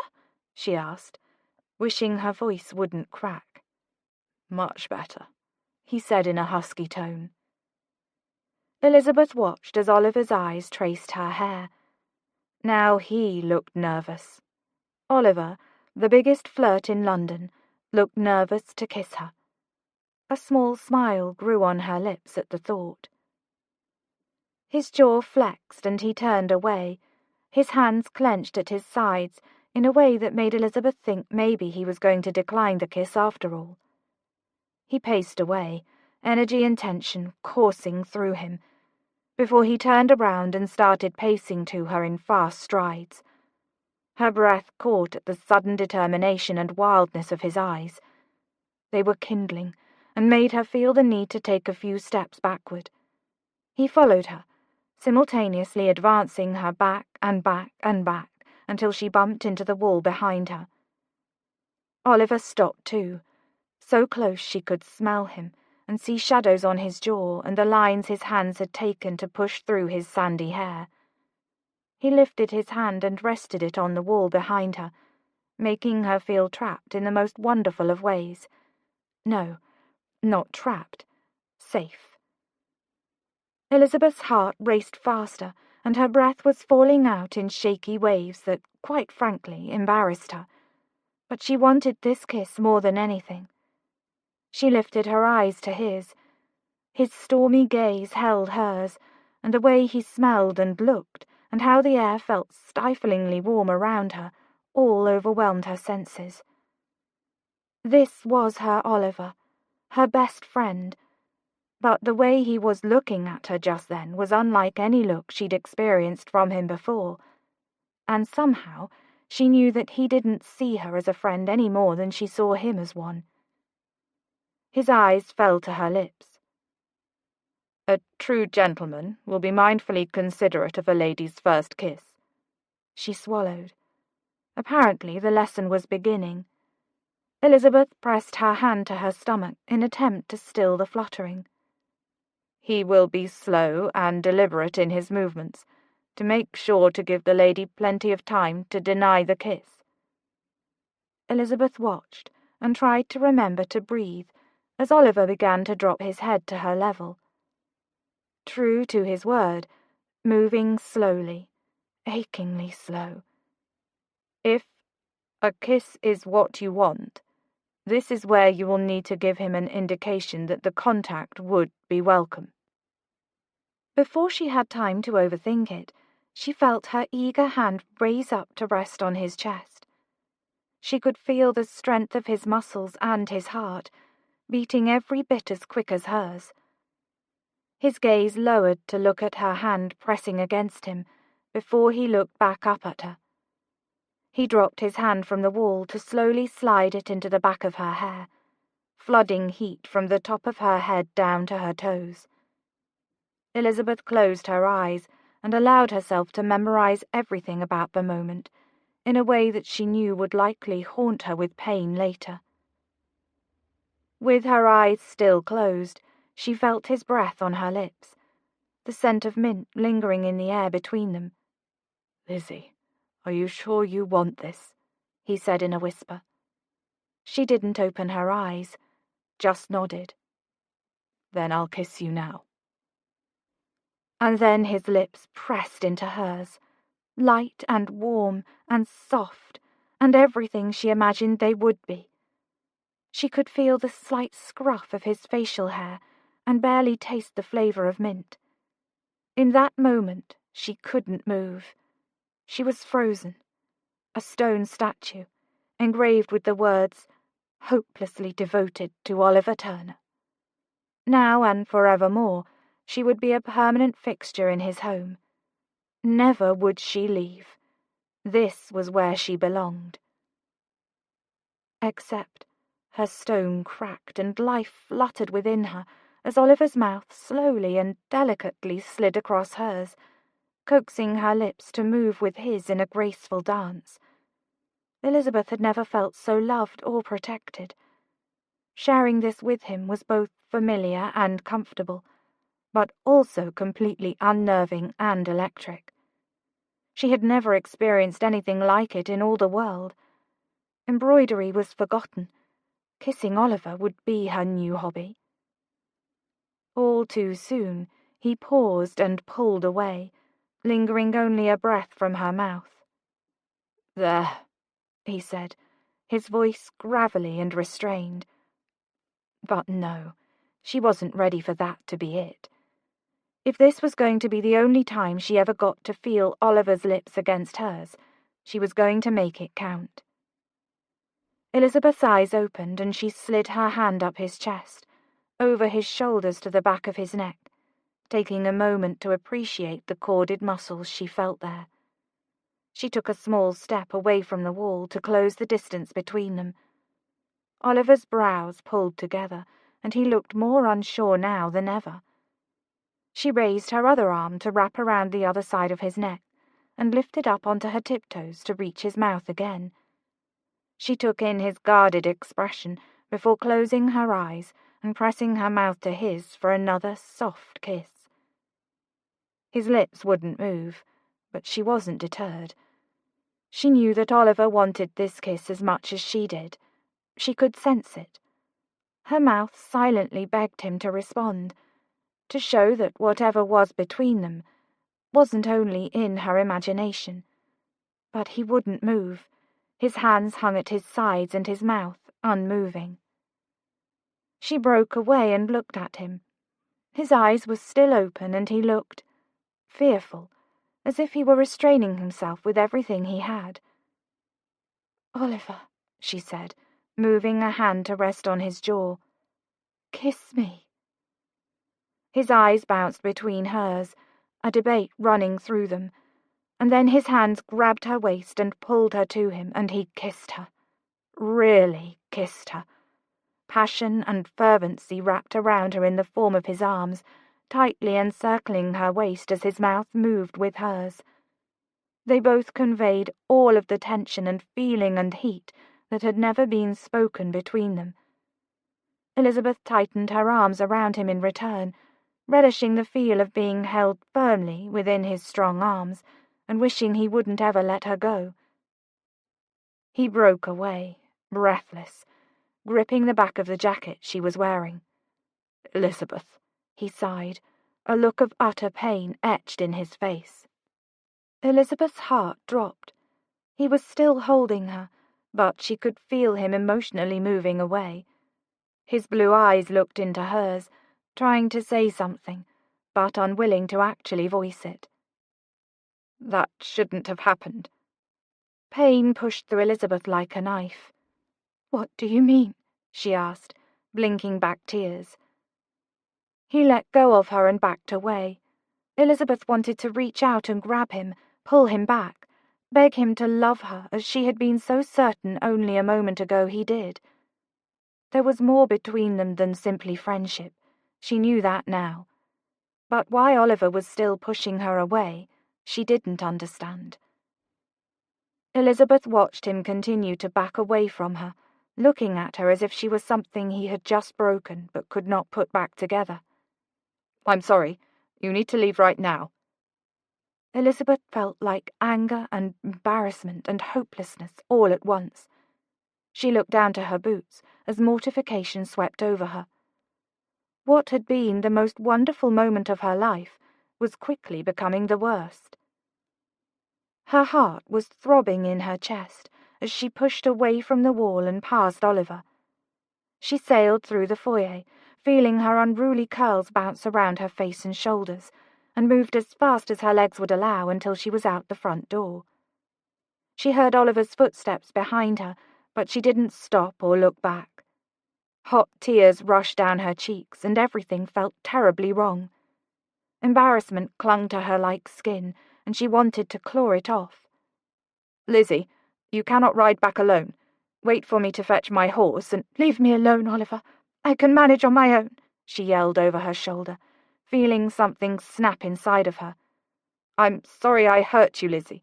That's the last thing in the world I wanted to happen. It's why— His words trailed off.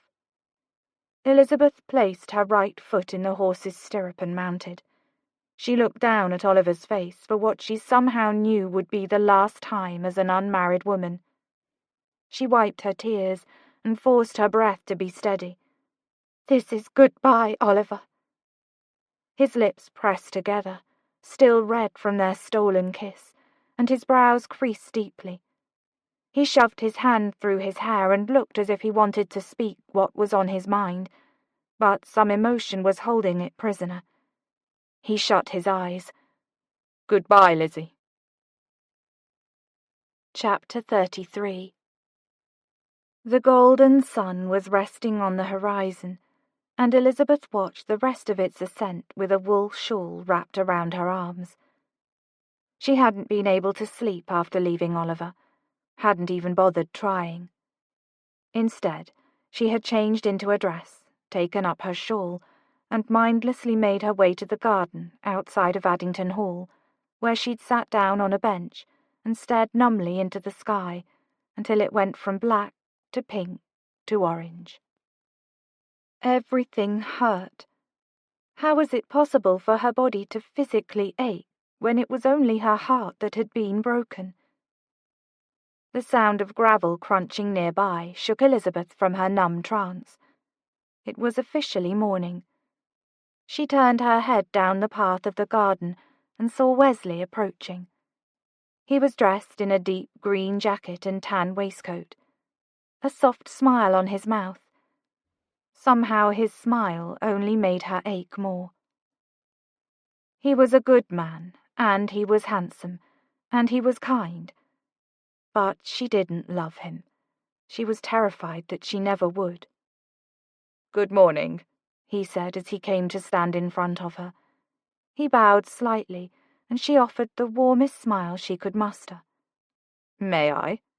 He gestured toward the bench. Of course.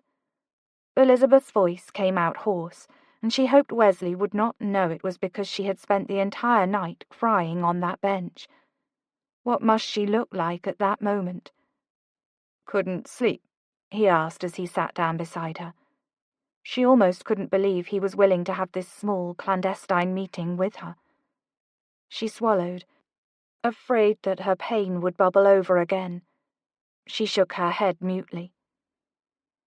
He nodded and looked out toward the garden. It was a lovely garden, very well maintained with lots of different species of flowers, and the water fountain in the middle of the garden was nice as well. It would have made some lady very happy. Elizabeth, said Wesley in a different tone, one that was more nervous and hesitant than she'd heard from him yet. Perhaps it was because he was sitting alone with her in a garden. She imagined he thought this a very scandalous tête-à-tête. I believe you are aware of my feelings toward you. Elizabeth forced herself to breathe. This was it. This was the moment she had been working towards since she stepped foot in London. Only, it didn't feel at all like she had hoped or imagined. "Yes, I believe I am," she said, not willing to meet his eyes. It felt wrong. It all felt so wrong, especially given her feelings toward Oliver and the kiss that she could still taste on her lips. "And I am aware of your feelings toward me," said Wesley, causing Elizabeth's eyes to shoot to him. He smiled weakly. "Or, I should say, your lack of feelings for me." "Wesley." He held up his hand. "You have nothing to defend. I only brought it up to say that I think I understand the situation between you and Mr. Turner." How did he know? Were her feelings that evident? She hurried to interject. "There is no future between myself and Mr. Turner." The words stung, but they were true. He nodded. "I know that as well, which is why I wanted to make my intentions clear from the beginning. Elizabeth, I'm very fond of you. I hold you in great esteem, and I would be honored to have you as my wife." She felt tears prickling her eyes for countless reasons. "I am under no illusions that I hold your heart, or that it does not belong to Oliver Turner. However—" That however gave her hope somehow. "I believe that you and I would deal amiably together." He turned to face her, his knees brushing against hers. She looked down, noting the close contact they had never shared before. He continued, "My hope is that over time we can develop a trusting friendship that could grow into love. I know that I can be too serious and strict, a fault that I believe you will help remedy within me." She smiled as he smiled, and then he reached up and lightly touched her face. "I'm not sure why you and Mr. Turner's futures do not coincide, but I cannot say that I'm not thankful for it, because, Elizabeth, I truly do wish for you to be mine, to be with me now and always, and I hope that you will say yes and become my wife." He wanted her now and always. Elizabeth watched with shaky breath as Wesley tilted his head down and brushed a soft kiss over her lips. She closed her eyes and focused on him, on the warmth of his hand on her face, on the caring words he uttered, on the future she could have with him, a man who wanted her. A tear escaped the corner of her eye, and Wesley pulled away slowly, still holding her face gently in his hand. He was a good man. That he would be good to her, Elizabeth was certain. His kiss had not evoked butterflies or breathlessness, but it was sweet and secure. Elizabeth took in a purifying breath and smiled. "Yes, Wesley, I would be honored to become your wife." Oliver's eyes swept over the letter from Kensworth for the 10th time, but the words did not hurt any less than the first time he had read them. "Elizabeth and Lord Hastings are to be married on the 1st of April. The contracts have been signed and everything has been finalized. I know it will be difficult, but I beg you attend the ceremony." It went on to state that the ceremony would be held in Hastings Parish. That meant in 1 week, Elizabeth would be married. In 1 week, Elizabeth would start a new life. One without him. Anger coursed through Oliver's veins. He crushed up the parchment and threw it at the wall. He'd spent 3 weeks in that cursed house. No matter how much sunlight was let in, it still felt dark. But what did it matter if he enjoyed living there or not? He imagined anywhere he lived without Elizabeth would feel dark and empty too. Except now he was going to have to live in a home that neighboured the one housing the woman he loved, but could never have for the rest of his life. It was pathetic. He could have simply gone back to London and finally taken up residence in the townhouse he had inherited. However, he couldn't bring himself to leave, knowing Lizzie was still nearby. He hadn't seen her once since the night they had kissed, but there was a quiet comfort in knowing she was still near him. Is this how he would spend the rest of his life?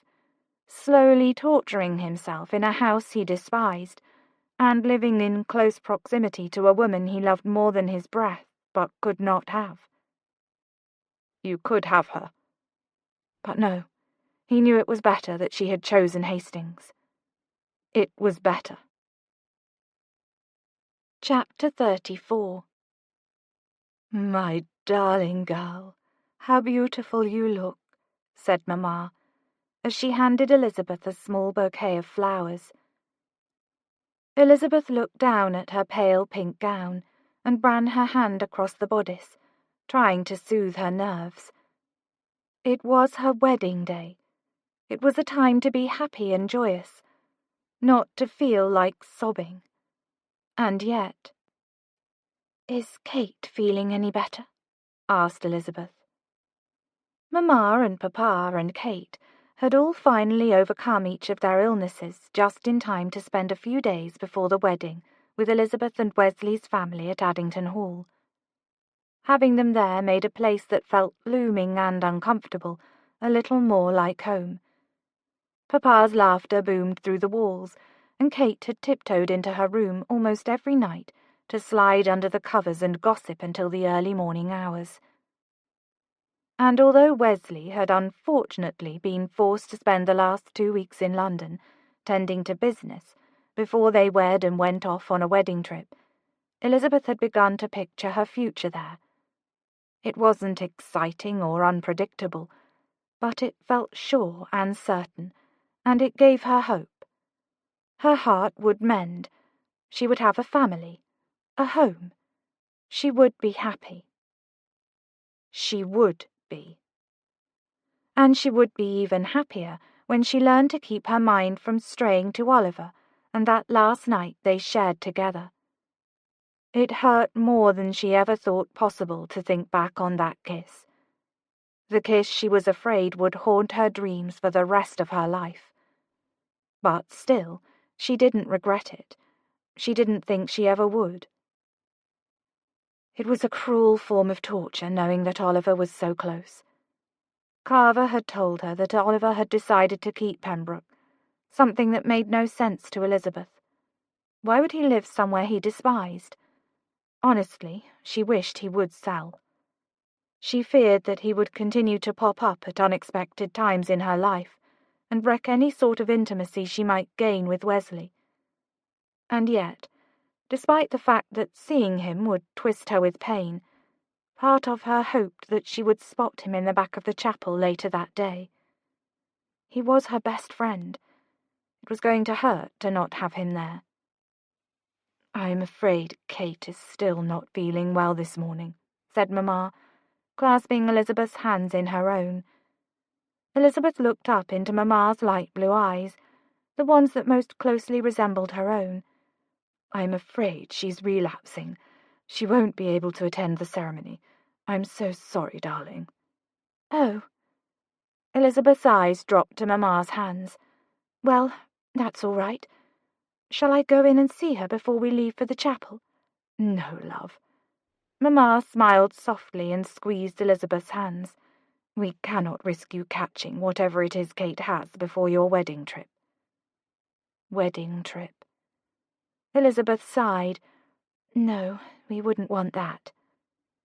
Mamma frowned. "Darling, are you quite sure that—" Elizabeth cleared her throat to muffle Mamma's words. "I think we should be going now, don't you? I don't think it's exactly polite for the bride to be late to her own ceremony." A tight smile pulled at Mamma's mouth. "Of course. Let us make our way toward the carriage."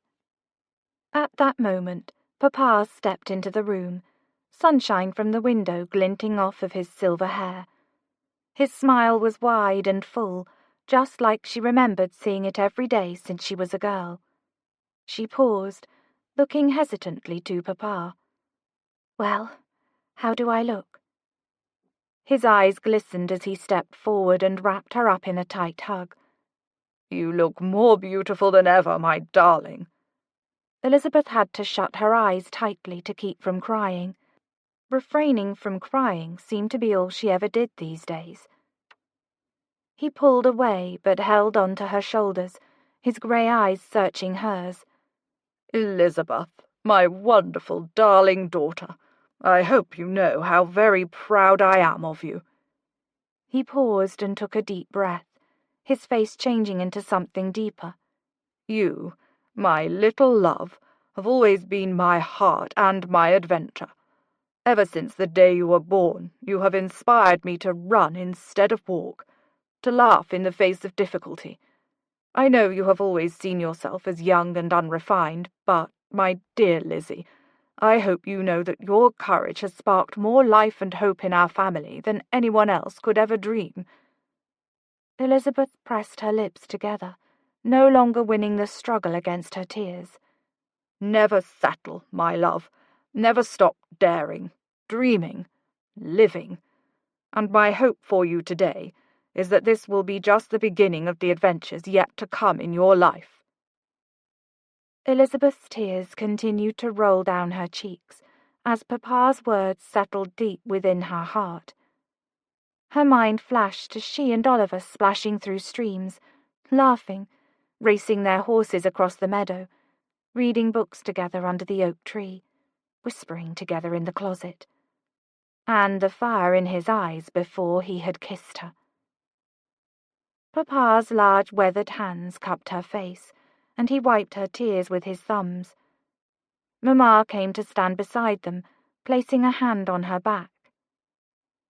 In that moment it was clear to her that Papa was not picturing Wesley in the future he was hoping for her. "You do not want for me to marry Wesley, do you, Papa?" He smiled. "I want nothing more than for you to be happy, my Lizzie." She knew what he meant, and she knew that she had to be honest with him. "Oliver does not love me."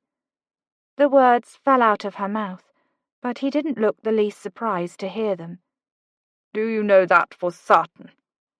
Elizabeth took in a breath as her mind raced back over every interaction they'd shared since she came to London. No, she didn't know for certain, because she had been too scared to ask him or tell him how she felt. "No, but when I told him that Wesley was going to propose, he didn't object." Mamma put her hand on Elizabeth's back. "Oliver has always put your needs before his, ever since he began visiting Dalton Park. Are you sure he didn't think this was what you wanted most?" Elizabeth's hands flew up to cover her face. Had she made a mistake? Yes. How had she not simply told Oliver how she felt, putting aside her fear of rejection, and lived? Now it was her wedding day, and it was too late. She had promised herself to a man who she could never love. "Elizabeth," said Mamma in her kind voice, "it's time to make a decision. What do you want to do?" "Is it not too late for choices?" Mamma smiled. "It's never too late, darling." She took a moment to think. What did she want? If she risked everything and went to Oliver, only to find out that he did not love her, would it be worth it? Could she risk her vulnerability? Could she risk a future she knew for certain Wesley could give her? Her answer was clear. "Take me to the chapel. Wesley is waiting." Chapter 35. Oliver slammed the shovel deeper into the dirt. He wasn't digging anything in particular. He just could no longer sit inside that blasted house and watch the minutes tick by, knowing that within the hour, Elizabeth would become Lady Hastings. It was agony. He thrust the point of the shovel into the hole he had been digging for the last hour. Maybe this would become a garden when he was finished, or just a place to bury his heart. Blast! Even he found himself unbearable in this blue-devilled state. "Oliver!" He froze with his hand on the shovel at the sound of a familiar female voice. He turned around. "Kate?" He squinted in the direction of Elizabeth's younger sister running toward him from a carriage waiting at the road. He dropped his shovel and moved to meet her with quick strides. "Kate, what's wrong?" said Oliver, his panic evident in his tone. She stopped in front of him and smacked him hard across the arm. "You are what's wrong." "Ow!" He rubbed his hand over his shoulder and scowled at the youngest member of the Ashburn family. Goodness, she had grown since last he saw her. Although her sudden maturity did not make his heart quake in the way that Elizabeth had all those years ago. "What was that for?" "For being adult. Now, fetch your jacket and let's go." Her blue eyes, almost the same shade as Elizabeth's, flashed angrily at him. Kate was like Mary and Elizabeth mixed up into one dramatic woman. She was a bit frightening just then. He shook his head. "What are you talking about?" She stepped up to him, as if she were as big as her brother, and attempting to tower over him. "We are not fools, Oliver. You love Elizabeth, and you are meant for each other. But because of some unknown reason, you are being a fool, and you are going to lose her." His heart began to race, but all he could think to say was, "Do your parents know you are here? Shouldn't you be at the chapel?" She rolled her eyes, completely exasperated with him. "They believe I am ill again and resting in bed. I waited as long as I could for you to make up your mind to come after Elizabeth on your own, but since that didn't happen, I knew I needed to light a fire under you." "Kate, you shouldn't have come." "No, I shouldn't have had to come. You love Elizabeth. I know it. Everyone knows it. You should have come after her on your own. Now come on, fetch your jacket and let's get in the carriage." "And then what will we do?" he asked, feeling like his mind was not catching up fast enough. "And then you will stop the wedding and tell Elizabeth that you've been very, very stupid, and you want her to marry you, not Lord Hastings." Stop the wedding? No, he couldn't do that. Could he? He shook his head, beginning to pace. He could feel his resolve dropping. Oliver's eyes drifted back toward Pembroke. His fear was still present, still lurking and haunting him, but his desire to have everything he always wanted, to love Elizabeth now and for always, was beginning to overcome it. "My blood runs through your veins. One day you'll be just like me, and my father before me, and his father before him. We Turners are all the same, and there's no use pretending you're any different." He shut his eyes as memories of his father mixed with joyful summers at Dalton Park. "Oliver!" Kate's voice cut through the air. He opened his eyes. She put her hand on his arm. "If you don't go now, you're going to lose Elizabeth forever. Is giving in to whatever it is you're afraid of worth that price?" "I don't know what to do, Kate. I love Elizabeth, but I'm terrified I won't be enough for her." Kate's brows creased. "You already are enough for her, Oliver. Don't you see that? No one knows her like you do. No one has ever made her smile or laugh as you do, and I'm confident Lord Hastings certainly never will." "But what if—" "It's time to stop asking what if. Live your life now. Don't wait to see what happens later. You'll miss it if you do." An incredulous short laugh fell out of his mouth, and he dashed his hand through his hair. "When did you learn to talk like this?" She shrugged with a grin. "I read a lot of romance books." "Too many." "There's no such thing." "Kate," he said, letting his face grow serious again. "Has Elizabeth told you all of this?" "She didn't have to. It's written across her face every time she looks at you. It always has been." Oliver pressed his lips together and ran his hand along the back of his neck. Kate was right. Something he never thought he would think. His hurts and his fears had been keeping him from living the life he wanted. It was time to let go of those things. It was time to trust himself and let go of his father. "We'd better hurry if we are going to stop that wedding," Oliver said, watching a smile beam over Kate's face. Oliver and Kate stood shoulder to shoulder, overlooking the empty chapel. "I'm sorry, you just missed them. The bride and groom left together about a quarter of an hour ago," said an older man, sweeping the floors at the other end of the small chapel. Oliver thought his legs might give out. In fact, they did. He grabbed hold of a pew and sat down. Kate moved to put her hand on his shoulder as he dropped his face into his hands. "She's gone. I'm too late," he said. Kate stayed quiet, but kept her hand on his shoulder in silent support. After several minutes, she said, "I'm so sorry, Oliver. I really thought we would make it in time." "How am I going to move on now, Kate? How am I going to spend every day for the rest of my life without her?" The weight of the consequences of his decision fell on him like boulders. He felt sick. "I don't know, Oliver. Hopefully, in time." Her words trailed off. Apparently she knew how unhelpful they were. "Come on, let's at least get out of here." He nodded and stood, all too ready to get away from the chapel. And there was no way he was going to live in that blasted house a day longer. Living as Elizabeth's, Lady Hastings' neighbour would be nothing but torture. Oliver had the carriage stop before Addington Hall could come into view. He was making sure Kate returned to her family safely, but his heart could not take facing the happy couple. "I'll walk back to Pembroke from here." "Are you sure?" "Quite." Kate didn't argue. She knew the pain he was facing.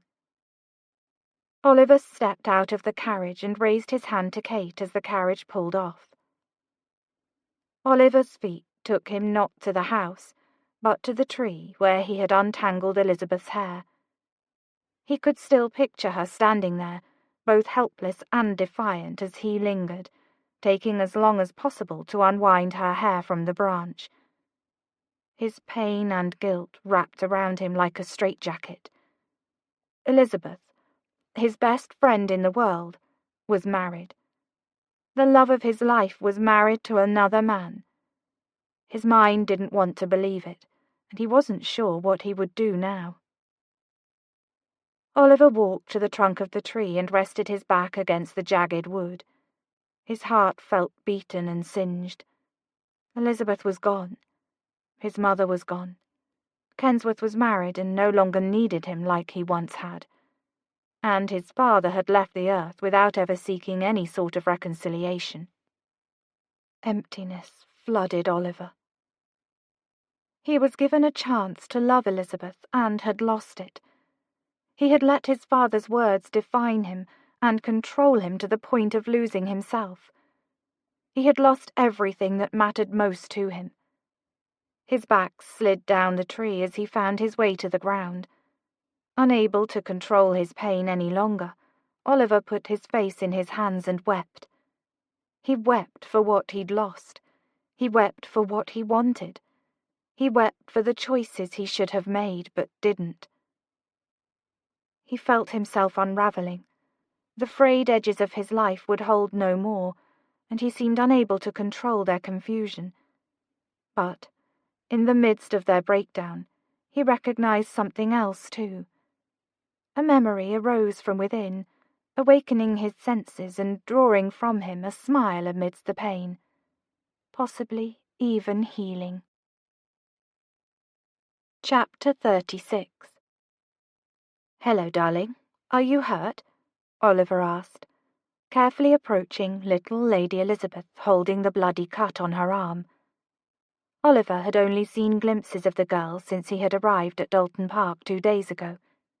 He knew she had been curious about him, perched as she had been on the stairs, and looking down with a hesitancy marking her face. He had smiled at her that day, hoping she would know she would be safe around him. "Yes," said Lady Elizabeth, casting a glance to the large, bleeding cut on her arm. He stepped closer, careful to move slowly and not spook her. Kenny had run off with Lady Mary and his neighbour, Miss Clare, to hide somewhere in the forest. Oliver had been seeking them when he had come across Lady Elizabeth. "May I see your cut?" he asked, kneeling down beside her. She nodded and extended her small arm toward him.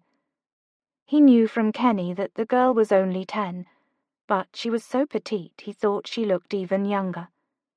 He gently assessed the cut and knew immediately from the way it was bleeding that it was going to need stitching. But he was not going to be the one to break the news to the girl. "This looks painful. How did you manage to claim this impressive scrape?" She smiled guiltily and looked up above her head. "I jumped down from the tree. A limb caught my arm on my way down." "I see," said Oliver, untying his cravat from around his neck. "Well, my dear, you must be more careful in the future." He began tying his linen around her arm to contain the blood until he could get her back to the Duchess. "Why?" she asked, her big bright blue eyes shining up at him. Oliver couldn't help but laugh. "What do you mean, why? We must all be careful on adventures so we don't get hurt." She gave a small pout. "You sound like Miss Emma." "Miss Emma sounds smart." "She's boring." Again he found himself smiling at the girl. Boring, perhaps, but also safe. Lady Elizabeth made a thinking noise as he finished off the bandage by tying a little bow. He felt proud of himself for how well he cared for the girl. He wished Mamma could see him in that moment, and the thought filled Oliver with an ache. "I don't want to be safe. I want to be wild like a fox." Even if being a wild fox gets you more bloody scrapes such as this one." She smiled and stood, dusting off her skirts with her small hands. "Scrapes always heal, even the bad ones." Oliver watched silently, and a little in awe, as the girl rushed off in the direction of the house. The large setting sun in front of her made her small form look as only a silhouette. He sat there for a time, as the girl's words sunk somewhere deep within him. His scrapes would heal. Chapter 37. Oliver entered the foyer of Pembroke and made his way to the study, where he planned to bury himself with estate work and planning for the sale of the house. And then he would go back to London and... he didn't know exactly. Nothing felt like the life he wanted anymore. All he knew was that he certainly did not wish to return to the way he had been, flirting and courting every woman he met, aimlessly running through life to avoid anything real or lasting. But he couldn't stay at Pembroke either. He sat down at his desk and began moving papers around. But then the sound of leather squeaking had his eyes rising to the chair in the corner of the room. He dropped his papers. "Elizabeth." "I hope you don't mind that I waited in here for you." She spoke, and he wondered if she was real. Was he imagining her there in her beautiful pink dress, bouquet lying in her lap? She stood and moved slowly, hesitantly, across the room to stand in front of his desk. The air slowly filled with the scent of orange, and then he knew. He couldn't have imagined that. He stood, sending his chair scraping back against the floor. "Tell me now," he said, his voice urgent and pleading. "Are you married?" Her eyes filled with tears and she bit her lips together. And then she shook her head. "I couldn't do it," she said in little more than a whisper. Relief flooded Oliver's body, and a full, wonderful breath released from his chest. "Elizabeth," he said, starting to move around the desk to her, but she held up a hand. "Let me talk first, please." He froze and stared at her. Her golden hair was pinned in loose, beautiful curls at the back of her head, and small sprigs of white flowers were secured throughout. He watched as she took in a deep breath. "I adore you, Oliver. I always have. My heart has belonged to you from the first day you stepped into Dalton Park and smiled at me. I've been so stupid to hold it inside for so long, but I was terrified to tell you and have you reject me. I didn't think I could bear it, but now I know that what I truly cannot bear is to go another day without telling you how I feel. So here I am to tell you that I love you, only you." She paused, and a laugh escaped with her tears. "I cannot bear the idea of living a life that doesn't include you in every single day of it." She took a step toward him, and he took one toward her. "I know that sometimes I don't think before I act, but you should know that I've been thinking of you every day for the past 10 years. Sell this horrid home. Marry me, Oliver." She took another step to him. "Selling this house will not make you weak. It would be very brave to choose to let go of the pain your father caused you." She took another step, until she was standing in front of him, and she reached out to lace her fingers through his. "Build a new life with me. Us, together." She raised one of his hands and kissed his knuckles. "Let me love you." He stared into her eyes and then laughed, his joy and relief pouring out. "I came to the chapel, Lizzie. I came to stop you." "You did?" Her eyes began to pool. He nodded. "A man told me the bride and groom had left together, and I considered very briefly going and throwing myself off a bridge." "Wesley and I did leave together. After I called off the wedding, he offered to bring me to you. He was remarkably understanding and said that he just wanted me to be happy." Well, that made Oliver feel a tad guilty for wishing the man would be run down by a carriage. Oliver smiled and took in a deep breath as he stared into his favorite pair of sky-blue eyes. Eyes he now would, get lost in for the rest of his life. He moved one hand to her jaw and another to her lower back, pulling her in close to him. "My darling Lizzie, I have something very important to tell you." She spoke on a breath. "And what's that?" "You are beautiful," said Oliver, making Elizabeth laugh. He smiled and his eyes dropped to her lips. "And you terrify me." Those words, coupled with Oliver's thumb now dragging across Elizabeth's lower lip, had her trembling in his arms. "My darling best friend, I love absolutely everything about you. I have for several years now." "Really? Then why did you not tell me? Did you think I truly loved Lord Hastings?"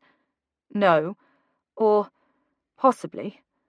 But it was more that I hoped you loved him, because I was afraid that I would never be able to take care of you as you deserve. Several years ago, I went to my father and told him how much he had hurt me. He laughed at me and said not to judge him so harshly, because it was only a matter of time before I was just like him. He said his blood was in my veins. Those words have kept me a prisoner since the day he spoke them." Elizabeth rested her hands against his chest and moved in closer so that he could look deeper into her eyes and see the truth that she already knew about him. "Who you are is not determined by the blood in your veins. You are what you love, and you love goodness, Oliver. You love joy. You love family. And now I know that you love me. I will help mend the scars your father caused every day for the rest of our lives, if you will let me." He smiled down at her, his hold around her waist growing tighter, and the bond between them strengthening. "Have I told you I love you?" "Yes," said Elizabeth, letting her gaze fall to his mouth. Well then, have I told you that I want to light candles all around the room and dance with you?" "No," she said softly, feeling her face bloom with heat. Oliver noticed and moved his thumb to run across the flush of her cheeks. "Have I told you I want to hold you and kiss you from night until morning?" "No, you haven't." She could no longer keep the tears from pooling in her eyes or the smile from tugging at her lips. "Have I told you that I want to chase you on adventures for the rest of our days. I don't think you have. Oliver bent down slowly and whispered across her mouth. Will you marry me, Lizzie?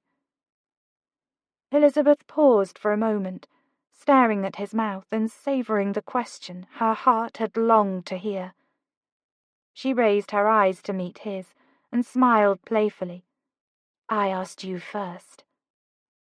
Oliver only gave her enough time to suck in a quick breath before he wrapped her fully in his arms and captured her mouth with his. He kissed her long and fully, holding her close to him, and allowing her to revel in the realization that she was loved by the person who knew her most in the world.